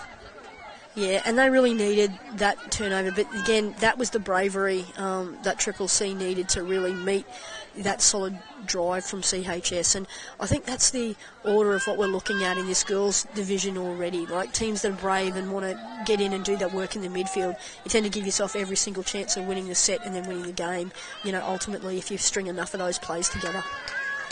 Touch has been made, and a pretty good one too, by the CHS 13, Piper Marchant. That's not her first crucial touch of the match. Triple C will have another shot here. The distance that they are out for the line is perfect for attacking footy, and tries to go at the legs there. Number 9 from CHS, and couldn't quite get over the line, Chase Perrott. Yeah, that strike dump was a little bit close to the line, and probably would have liked to have that last play over again. But what's impressive about CHS, these exit sets, they're on touch 4, they get to their latch. You've got people flooding onto the field, running with intensity when they do come on, and that's a pretty daunting thing when you've got McCarthy running at you like that. Pace as well there. They are doing well actually. The Triple C to be cutting off that corner that McCarthy seems to enjoy running to. Bowery making the touch on that occasion. They're going to call play ball again there. A little bit of confusion in the ruck. Yeah, that was a good decision by the ref. There wasn't any over physicality there, and a nice little pop out play. There's some pace out to the left edge. And they keep recycling, and I think that's a really good move from Triple C, because CHS are so resolute through that midfield that anything that's sort of, cookie cutter and patented, they're pretty good at being able to defend it. So, throwing a few different shapes attack-wise by recycling the footy and just, implicating one more defender makes a big difference. So, Gab Rose is on the right track there with, what they should be doing with the footy in their hand coming out of their own end. And a good physical touch. You mentioned Gab Rose. She was clapping that touch from the sideline. I think she's looking for a bit more physicality in the ruck to slow down the play of the ball. Ball's gone out and wide. Couldn't quite be picked up there by the number 12 for CHS, Ava Simpson. Yeah, right idea from Alice Mitchell. Just a little bit too much Weet-Bix this morning, Alice. So, yeah. So they'll be getting up strong in defence. Oh, it could almost be an obstruction if they had have kept playing on there, but right thing, taking the touch. And fresh legs on the pitch now as we draw closer to half-time. Triple C playing the ball. It's fifth and last. They're certainly not lacking in energy, but yeah, great defence there from the number 7, Summer Anderson, to get up and in. Yeah, fantastic, and again, nice and brave from Triple C there. But again, we're on touch 3, and here they are already at halfway, and Triple C have to, really keep continuing to come forward and not roll, because, they need no invitation here to drive in, find a back middle, and pick up and go. Well, they're running hard here. CHS, and they've done really well to find that angle. Didn't look like they were going to have enough space out there, but in the end they do. And it's Ava Simpson that goes over there, but it must be said that ball coming from the middle is what put the cherry on top of that try. Yeah, but what a great wingers line from Ava Simpson. She's a great young player, and she can play multiple positions, and she's done a lot of that for the Hornets, coming through the different age groups in the 20s, and she's a young player with a lot of potential and one to keep an eye on in that wing position in the future, Jack. So Triple C trying their best to hang in there. They've certainly matched the level in the middle of the park. We just haven't been able to convert it to points. Can they get things done here? No, it'll be 6 touches, but at least they've completed their set there. Triple C. CHS, and that's really positive defence, but they've also playing heads-up footy. Yeah. CHS, so good touch. Exactly, it just takes one person to not turn up in the line, and that was really, really well read. And as you said, great eyes-up footy from CHS. They make an extra 10, 15 metres from their efforts, and now they've laid the platform for a strike dump. They may not actually need it here. I thought maybe just going straight down and direct would have been my preference, but...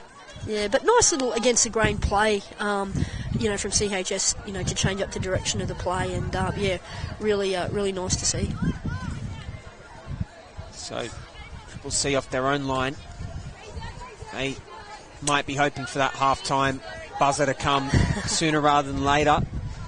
To see a few tired legs now. They've certainly been running hard and taking a bobble there. As we come to the end of this first half, CHS are leading Triple C, and even though the battle out in the middle has been quite interesting, the scoreline is really starting to get away from this Triple C side that need to find a win here tonight. Yeah, they definitely do. It's a bit of a cutthroat competition this year, Jack, with no quarter-final stage. So, it's really, really important that the Triple C turn this around rather quickly, or it could be a long road for the next few days. Absolutely. Couldn't have said it any better. Well, the lights are on here, Sunshine Coast Stadium. We've lost our sunlight, but the energy around the grounds is still phenomenal. We'll be back shortly for more action here at 2023 DoorDash National Youth Championships. See you soon.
In Year 12, I completed my vocational education and training course for hospitality, and I also have my certificate for youth work because that was something that I saw myself doing and something that I thought that I would be good at. And now I have the qualifications, I can work in the sector I want, and it's definitely given me a lot of opportunities with jobs and opportunities within the community. My advice to young people would be it's okay not to know what you're doing at the end of Year 12. I think you have to pick a course that is suited to you and what you want to do, not what you feel like is right. I chose youth work because that's what I want to do, and I want to work in the community. Doing that has made me a happier person on and off the field, and I'm a better player and a better person for it. When it comes to the perfect break, there's booking a holiday, then there's all.com.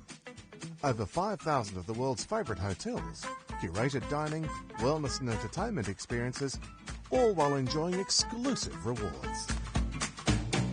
Find the best hotels in the best destinations at the best price, guaranteed.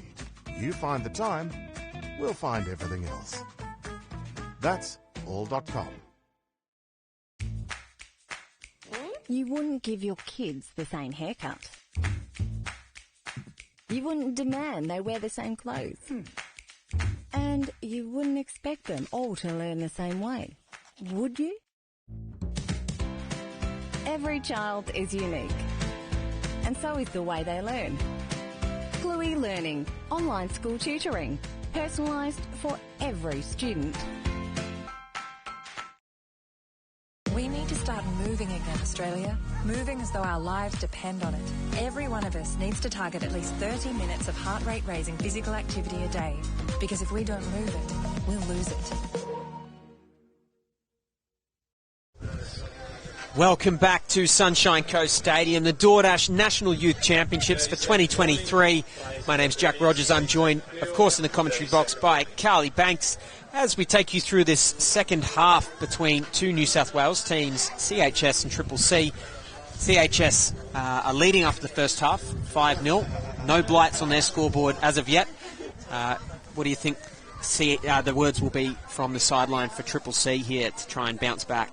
I think that they're encouraging signs in the second part of the first half, Jack, in terms of the midfield dominance. So I think the words from Gab Rose would have been, let's try to really muscle up in that midfield and try and limit the opportunities, that CHS have when they're coming out of their own end. So I expect a better showing in this second half from them. And I think in attack, they'll be looking to sort of get some more strike dumps down on that 7 metres and sort of really ask some decent questions of the CHS defence.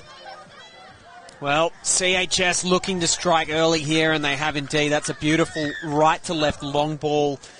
Every single person in the team ran through a hole as we saw that play come to a close, and we just see the replay here momentarily.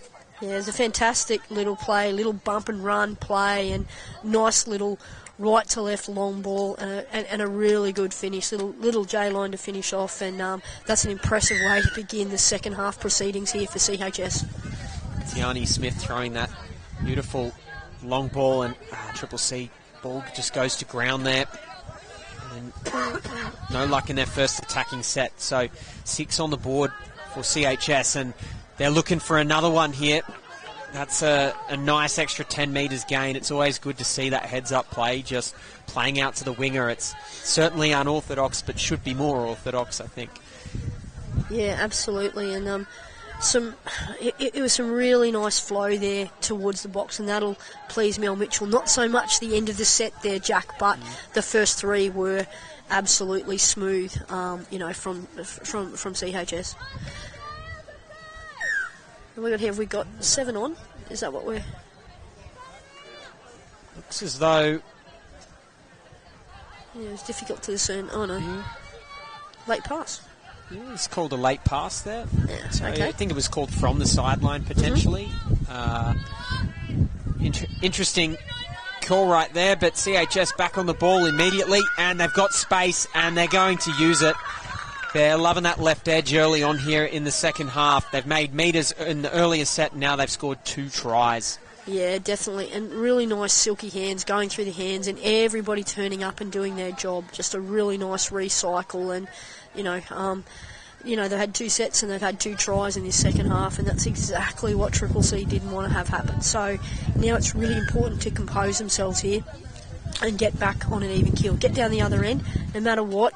Even if they don't score, leave the ball down on the try line and really make CHS do the yards to get themselves, you know, out of trouble off this next set. So Summer Anderson, try scorer there for CHS. We'll see, looking to make their mark on the scoreboard. First time in this match. Let's see what they can do here. 5th and last. Bouncing out to the wing. Yet the offside call is going to be called there, so 6 more touches to come, and this will be a real interesting look into what's been said at half-time, I think. Yeah, absolutely. We'll see what this first use of a repeat set looks like for Triple C, but that was you know, a well-needed penalty there from Triple C. So just struggled to get the momentum back.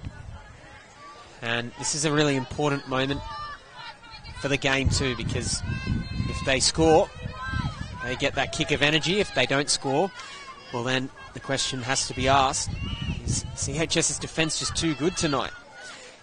And 6 touches, there it is. So up to the task, CHS. Vying High Schools. They've been really impressive coming out of their own end here, Jack, just because there's so much. I'm not sure if the people at home can pick up the wind in our FX microphone, but it is blowing a gale here, folks, and CHS are doing a fantastic job of controlling the football, you know, with a little bit of wind around. They are just digging in, and they're not showing any fear in sort of throwing that one extra pass.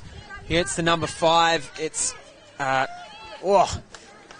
sort of Harbour Bridge ball over the top there. It was a nice attempt. They've certainly tried a lot of different balls, and Smith, she's been one of the players procuring said balls, so she'll look to keep being creative. Yeah, she's very sharp. I love to see, young players who have that ability to sort of read what's in front of them. Like, she checked the numbers really, really quickly, and she's very instinctive with her passing game, and really nice to see a genuine ball player out there, Jack.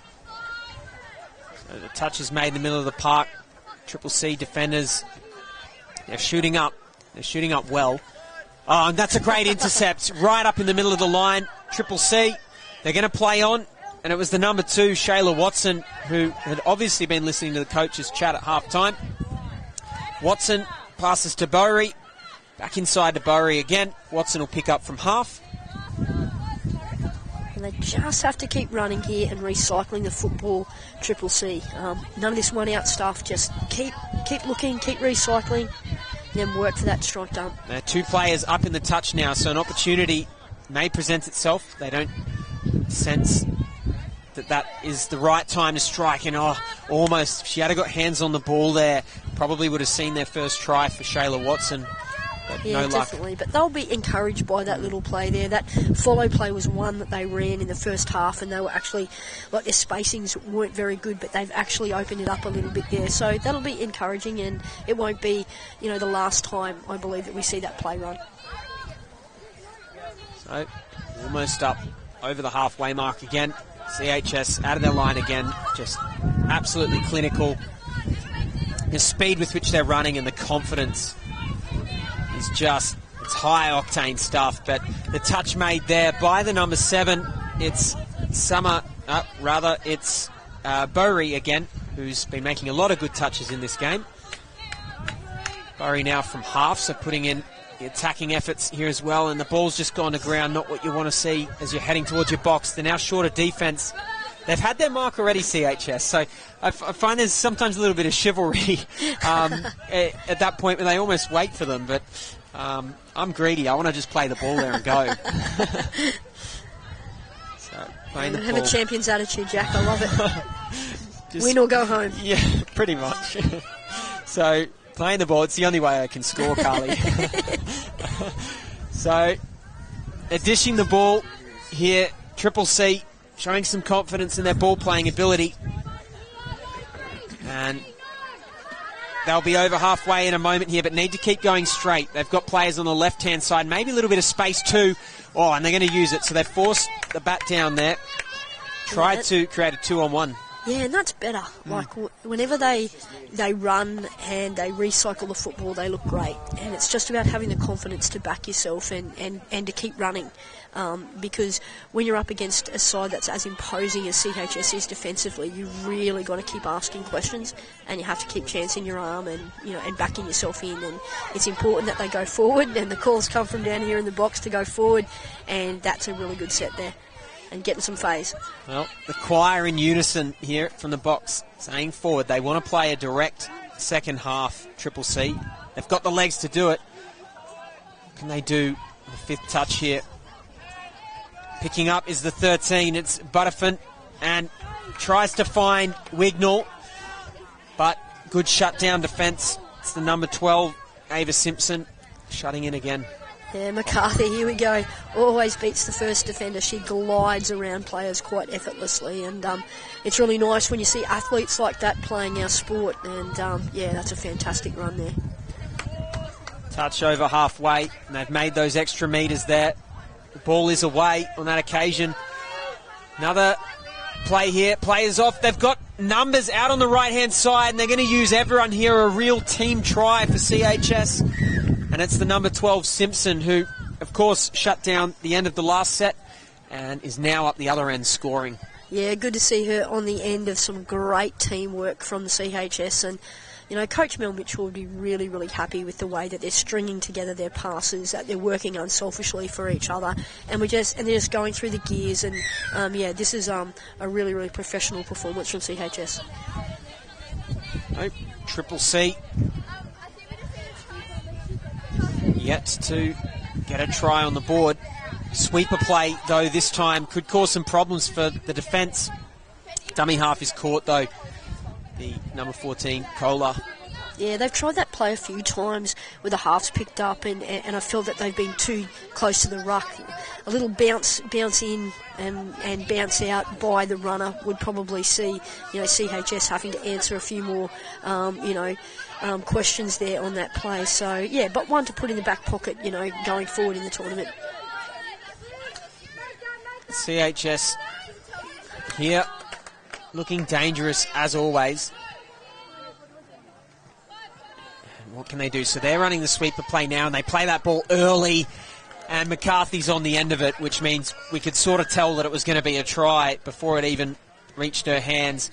But I think that's also the difference. Triple C, when they are running that sweeper play, they're hesitating slightly on playing that ball to the sweeper. Absolutely, and the critical thing is they're right on the 7 metres. So if I'm in the Triple C box, I'm saying get out past the 8.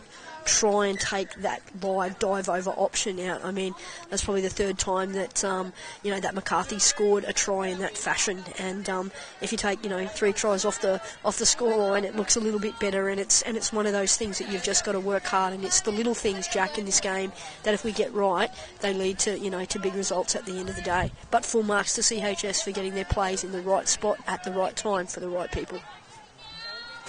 Calling players in and behind here. Triple C has a crack at the line. It's down. It is down indeed. So working together there, Bowery and Watson, they've formed a good combination here and deservedly getting the try there.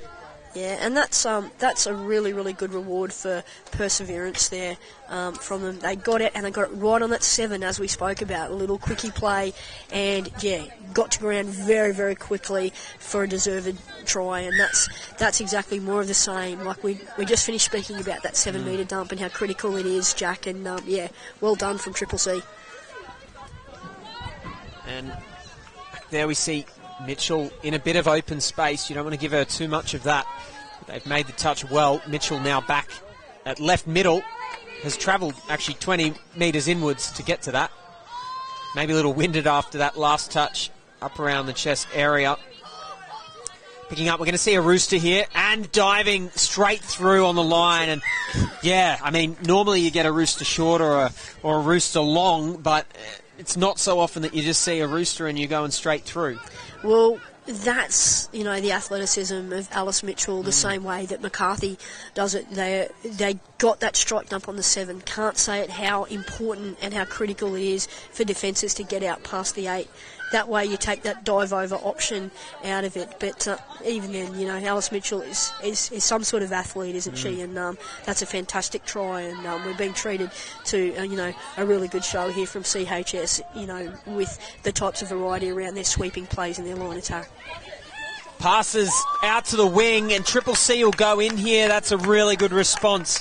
It's the number 5 who's gone over, Charlotte Riolo, and the ball's gone through 4 sets of hands there in a nice team try. I'm loving that, Triple C are not, lying down and letting CHS run away with this and have it all their own way.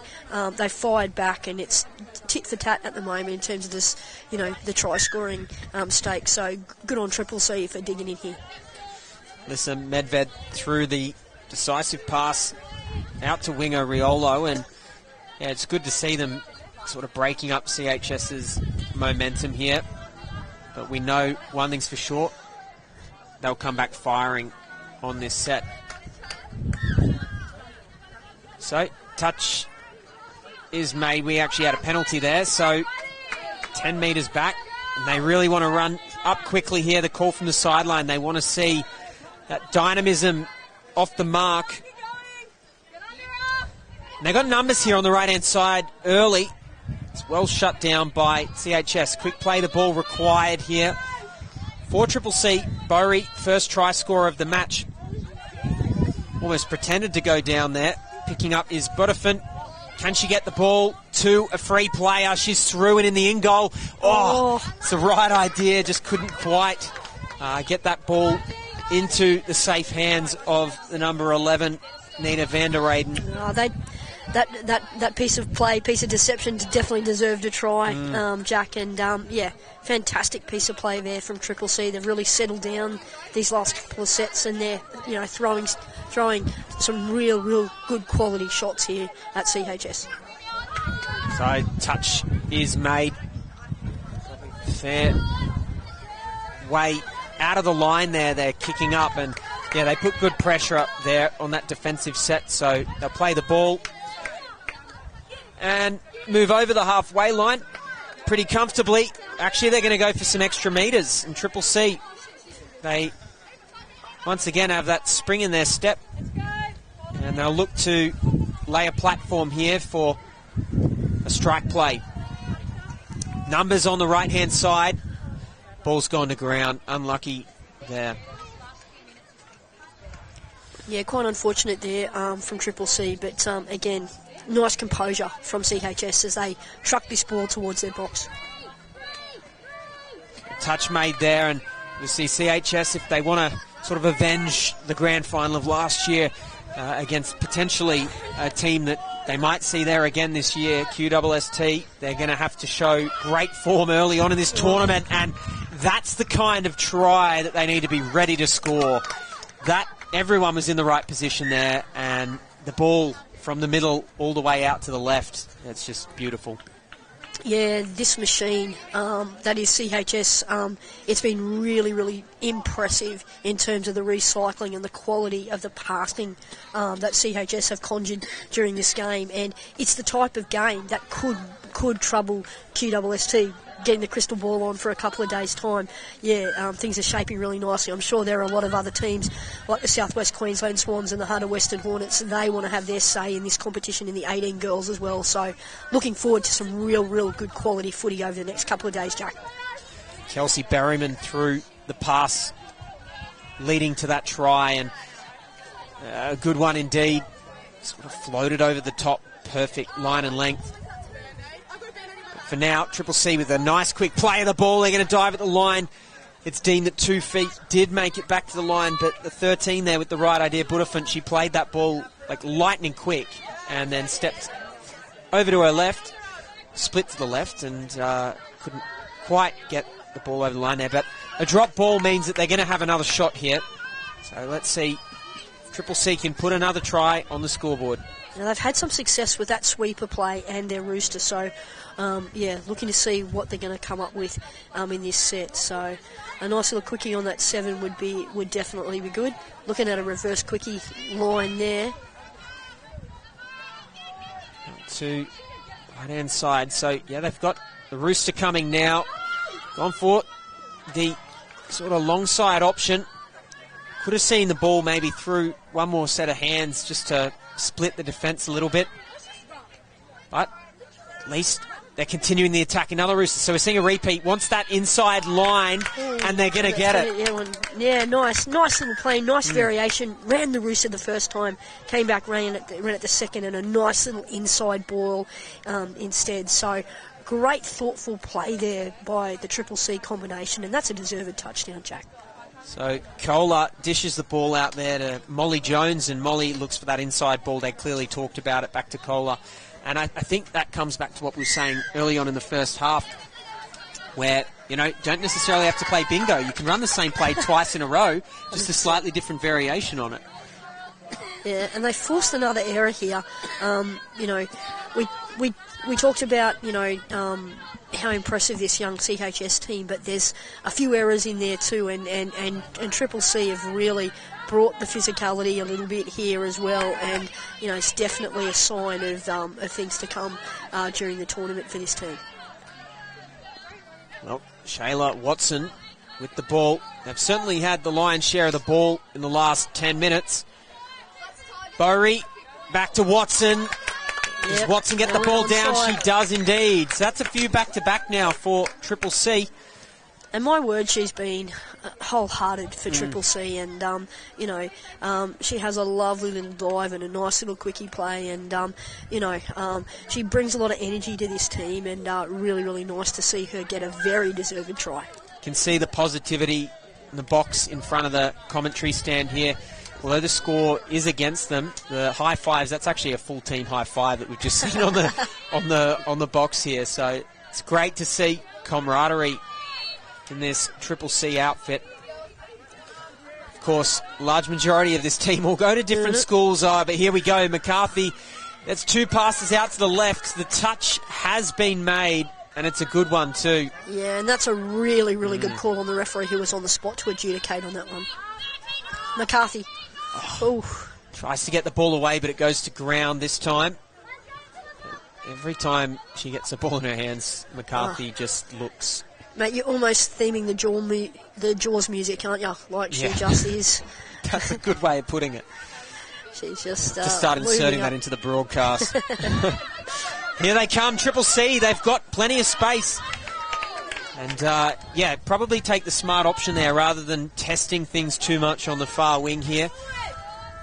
And that'll be full time after the next touch, but they're going to keep the ball alive here. Let's see what they can do in the last play of the game. They play the little... Yeah, absolutely can't quite get away from it there. But, that's pretty much... That last play actually sums up the effort there from Triple C. They couldn't get the job done. CHS just too clinical in all parts of the field, but... really positive footy from both teams. Yeah, definitely. Mel Mitchell will be well pleased with the effort of CHS. A few little, things to sort of iron out, but that was a very complete performance. The likes of McCarthy and Alice Mitchell were just dominant in terms of what they brought. But Triple C can be happy with that effort, especially the back end of the second half. They came home strong once they settled in, and Gab Rose will be happy with the effort of her team in that game. Well, that brings to the end our day's play, and of course, as we always do, one of our chief sponsors here at the DoorDash National Youth Championship, Red Rooster, one of the major sponsors. We do our Red Rooster end of day show. It's been a great day of touch footy. 2,000 players, 121 teams, a record-breaking amount of teams. It's unbelievable. The atmosphere out here has been amazing. Any standout points from you today, Carly, either on main field or across the rest of the grounds? Yeah, lucky enough to get out to to all the fields and see Australia's best young touch talent on show here, Jack. And was really impressed today with how's it. It's very hard not to be impressed with the QSST boys. the 18 boys put in, a couple of really, really impressive performances today, and they're going to be hard to beat. But CHS, under the, astute coaching, of Scott Buckley, are building nicely into the tournament as well. And you can see those guys, eyeing each other off and sort of looking forward, to what's going to happen over the next few days. But not just in the 18s division with the girls and the boys, with the QSST and the state teams. We're looking, down the track in the 16s, the 14s and the 12s, and, there's some impressive, performances going on, even on day one. As testimony in the Bristol leading try scorers list, we've had, a lot of tries being scored in a short amount of games, so can't wait to see what unfolds over the next few days, Jack. Should be very exciting, and naturally we've got our day 2 of action coming to you bright and early tomorrow morning. Should be very, very exciting for Touch, but for now, that's all live on KO and Sky Sport Next. See you soon.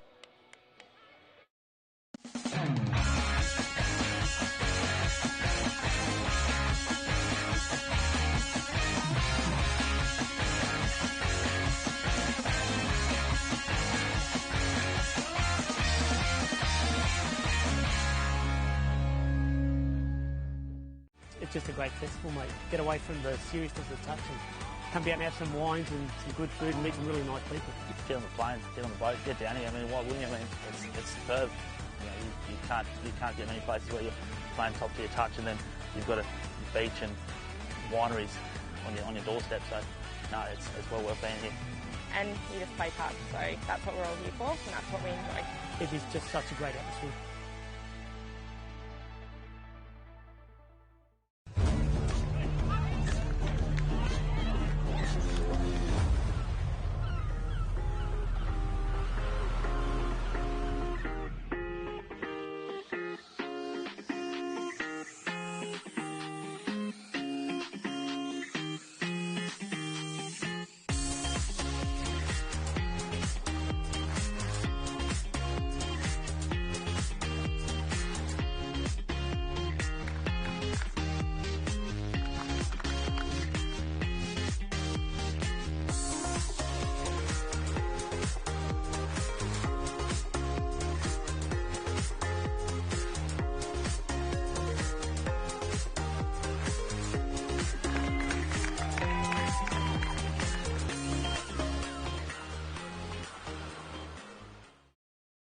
Floods have torn their way. When can I play again?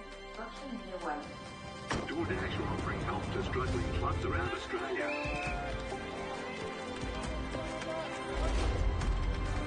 There you go. Get some footies for you guys. That's like good practice, yeah. The clean-up is done for residents in Brisbane. Good luck out there. It's go time, mate.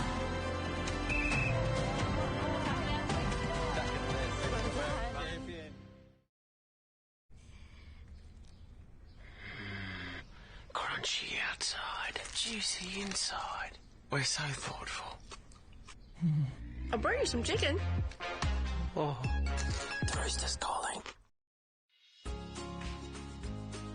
Hi, I'm Scott Prince, Bristol Ambassador. I'm inviting you to join me in signing up for Team Bristol.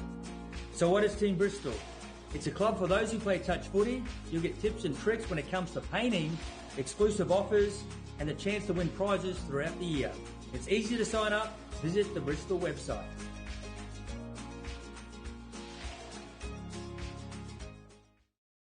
Athlete, powered by Pain Away, Australia's #1 topical pain relief brand containing arnica and naturally derived active ingredients. We greatly encourage consumers to always read the label as ingredient concentration levels vary between different brands. Athlete Joint and Muscle Pain Relief Gel contains more than 50% total active ingredient levels than Physio Cream Solu Gel. Athlete Joint and Muscle Pain Relief Gel. Available at all Chemist Warehouse and leading pharmacies across Australia. Train, perform, recover with Athlete.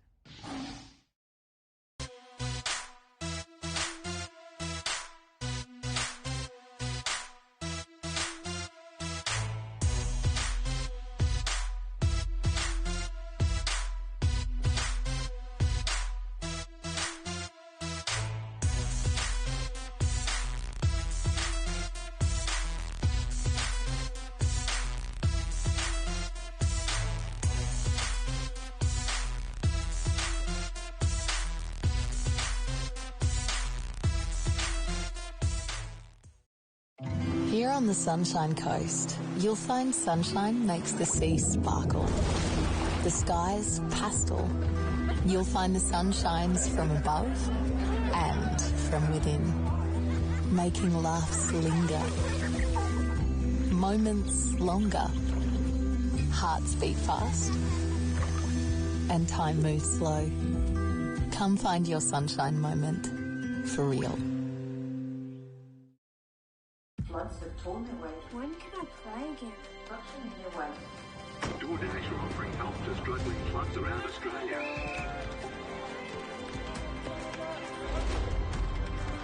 There you go. Some footies for you guys. That's a good practice.